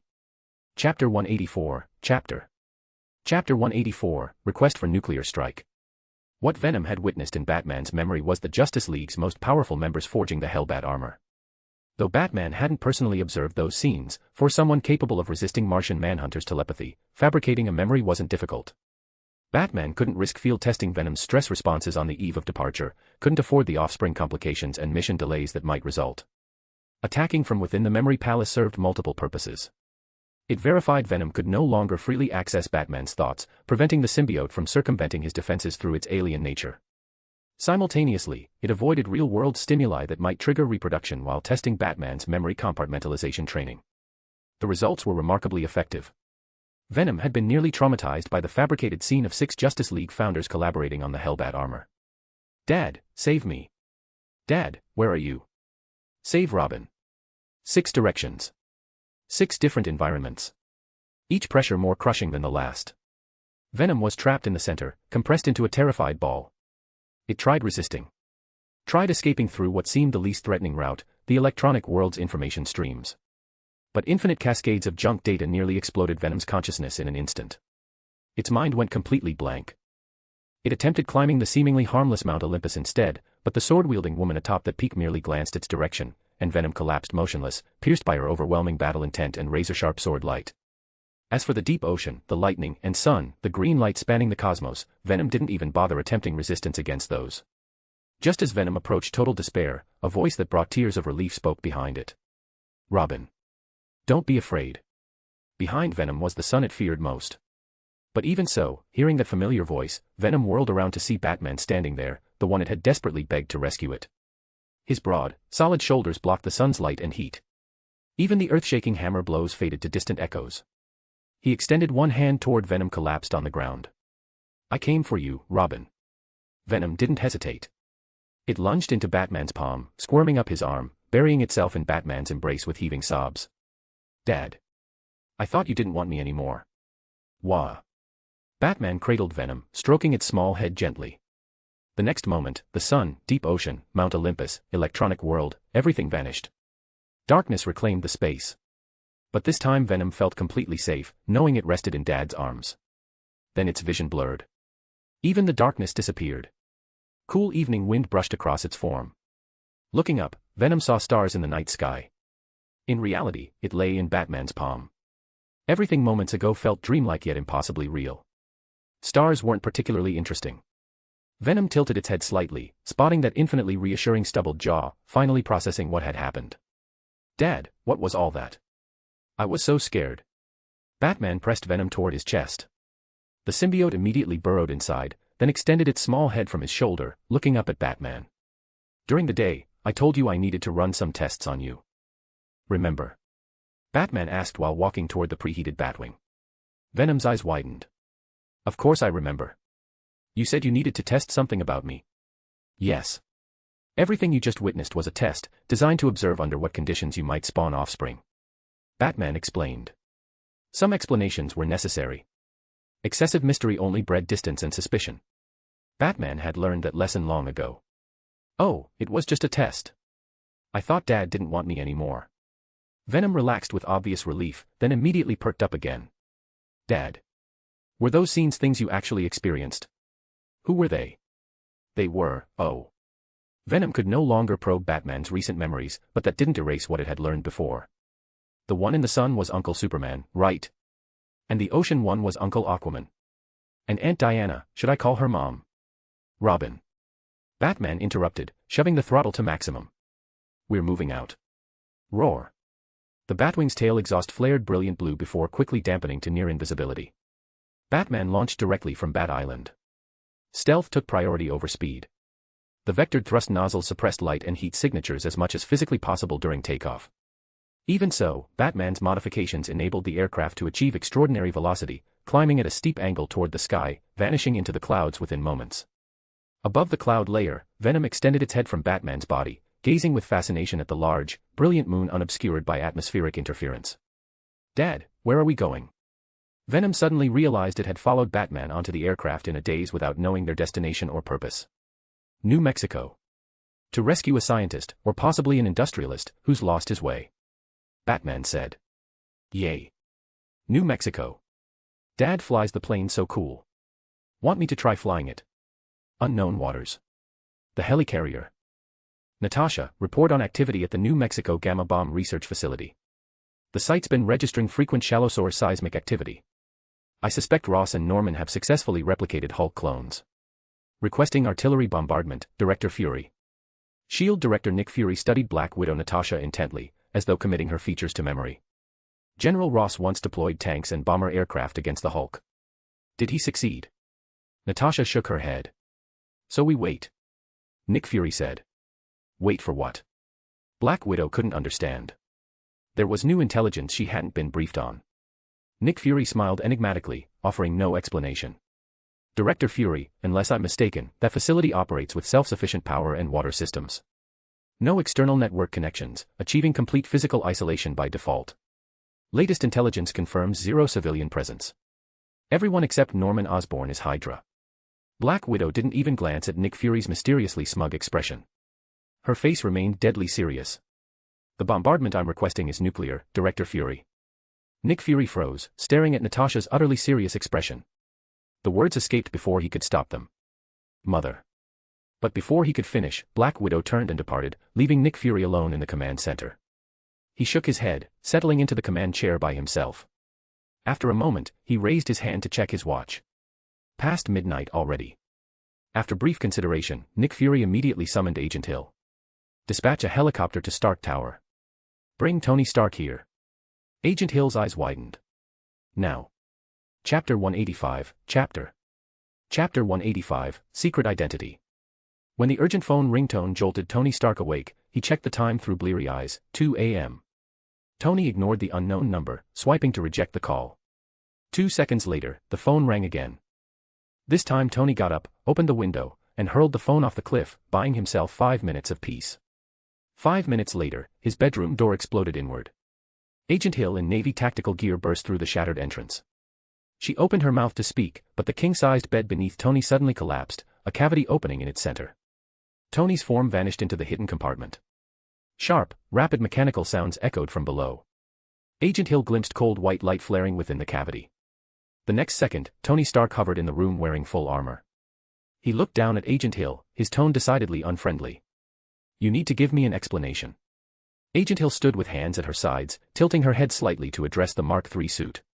Director Fury said he'd arrange transport today to bring you offshore. But we only just discovered that Mr. Stark's mysterious bodyguard is actually you wearing the armor. Tony's carefully guarded secret had been casually exposed before S.H.I.E.L.D.'s eyes. He nearly lost his composure, dropping to the bedroom floor with a heavy thunk that spiderwebbed cracks across the tile. Does everyone at S.H.I.E.L.D. enjoy breaking into people's homes in the middle of the night? Tell me, what time is it right now? Agent Hill raised her wrist, checking the watch at her pulse point. It's 2 a.m. Already the second day Director Fury mentioned. Tony opened his faceplate, studying Agent Hill's expressionless features. So you won't even let me sleep? I can recommend someone. He'd been about to suggest Peter Parker, letting S.H.I.E.L.D. witness his friend's capabilities so they'd bother him instead. But Agent Hill cut him off mercilessly. Director Fury said regardless of your excuses, I'm bringing you back. Tony's words died in his throat. He stared at Agent Hill in silence before finally managing. Fine. We leave now. Agent Hill nodded without surprise, turning toward the bedroom exit. Before leaving, she added over her shoulder. Oh, Mr. Stark, the helicopter doesn't have room for you. So I'm afraid you'll need to fly yourself. Tony's jaw dropped. A grunt escaped his nose. So you already knew my secret identity before you arrived? Agent Hill offered no confirmation or denial. Director Fury hadn't briefed her on how to answer that question. She chose silence. Outside at the clifftop helipad, the helicopter's rotors were already spinning. Tony stood in place and yawned, showing no urgency to follow Agent Hill. Instead, he addressed empty air. Jarvis. My apologies, sir. My servers were just subjected to interference. I failed to deliver the intrusion alert in time.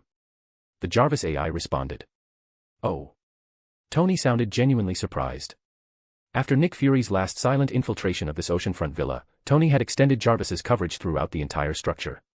But facing S.H.I.E.L.'s second intrusion, Jarvis had still proved ineffective. Tony had even exposed his identity as Iron Man in the process. So S.H.I.E.L.D. has some tricks after all. Tony sealed his faceplate shut. Let's see if you get more from me than I get from you. Repulsors flared, lifting Tony's armored form through the window toward the waiting S.H.I.E.L.D. helicopter. Lead the way, model. Agent Hill glanced at Tony once. Her expression showed no reaction whatsoever to being called model. She simply donned her aviation headset. She'd assumed wearing the headset would block Tony Stark's voice. But the next second, the helicopter's communications channel was hacked. Pounding electronic music blasted in her ears. Agent Hill whipped around to glare at the Mark III suit, but this time Tony ignored her completely, launching skyward ahead of the helicopter. 2 hours later, over unknown waters, Tony Stark reached the helicarrier ahead of the helicopter. Staring at the massive S.H.I.E.L.D. Eagle emblem on the flight deck, Tony's mouth curved beneath his faceplate. He began infiltrating the helicarrier's internal systems. The next second, Nick Fury in the command center frowned at red warnings flashing across his monitors, indicating attempted network intrusion. Tony Stark's own network firewall is blocking him. Nick Fury's wrinkles compressed together. No, wait. Tony didn't build this firewall. Fury had fully expected Tony's arrival to result in the helicarrier's systems being thoroughly compromised. He didn't believe for a second that the Playboy wouldn't leave himself backdoors. But apparently, someone else had constructed these defenses. Who? This mission's primary objective is rescuing a scientist named Norman Osborn. Inside the disposable Batwing, Batman was briefing Venom Robin on the operation. Venom pressed against the canopy window, gazing curiously at the scenery outside. How much of Batman's explanation actually registered remained unclear. Batman didn't mind. Though this mission required Venom's cooperation, it wouldn't need to operate independently. Every aspect of the plan would have Batman's direct involvement. Rather than briefing Venom, this was Batman reviewing his own contingencies one final time, ensuring nothing had been overlooked. Batman knew relatively little about the New Mexico Gamma Bomb Research Facility. Even after hacking S.H.I.E.L.D. to obtain detailed facility layouts, he remained completely ignorant regarding Norman Osborn's current condition and General Ross's research progress on gamma bombs and super soldier programs. He couldn't simply ask Dr. Banner. Even indirect inquiries carried risks. Someone as brilliant as Banner would immediately sense something wrong with the Gamma facility and demand inclusion in the operation. The New Mexico base was the source of Banner's lifelong trauma, where he'd become a monster. Once Banner set foot there, witnessing those familiar sights and sensing that gamma radiation, the Hulk would almost certainly emerge. Despite Batman consistently providing the Hulk with emotional validation and affirmation, he still considered the creature beyond his complete control. He disliked anything he couldn't fully control. And the Hulk wasn't cooperative like Superman. Wouldn't execute Batman's plans with Superman's perfect precision. Batman questioned whether Banner's will could truly suppress the Hulk in an extreme gamma radiation environment. Whether the Hulk might actually enjoy that environment and refuse transformation back to Banner. These thoughts terminated as the Batwing's canopy slid open. Batman launched himself into empty space thousands of meters above the Earth, spreading his cape to glide downward. The New Mexico Gamma Bomb Research Facility waited less than 50 kilometers away.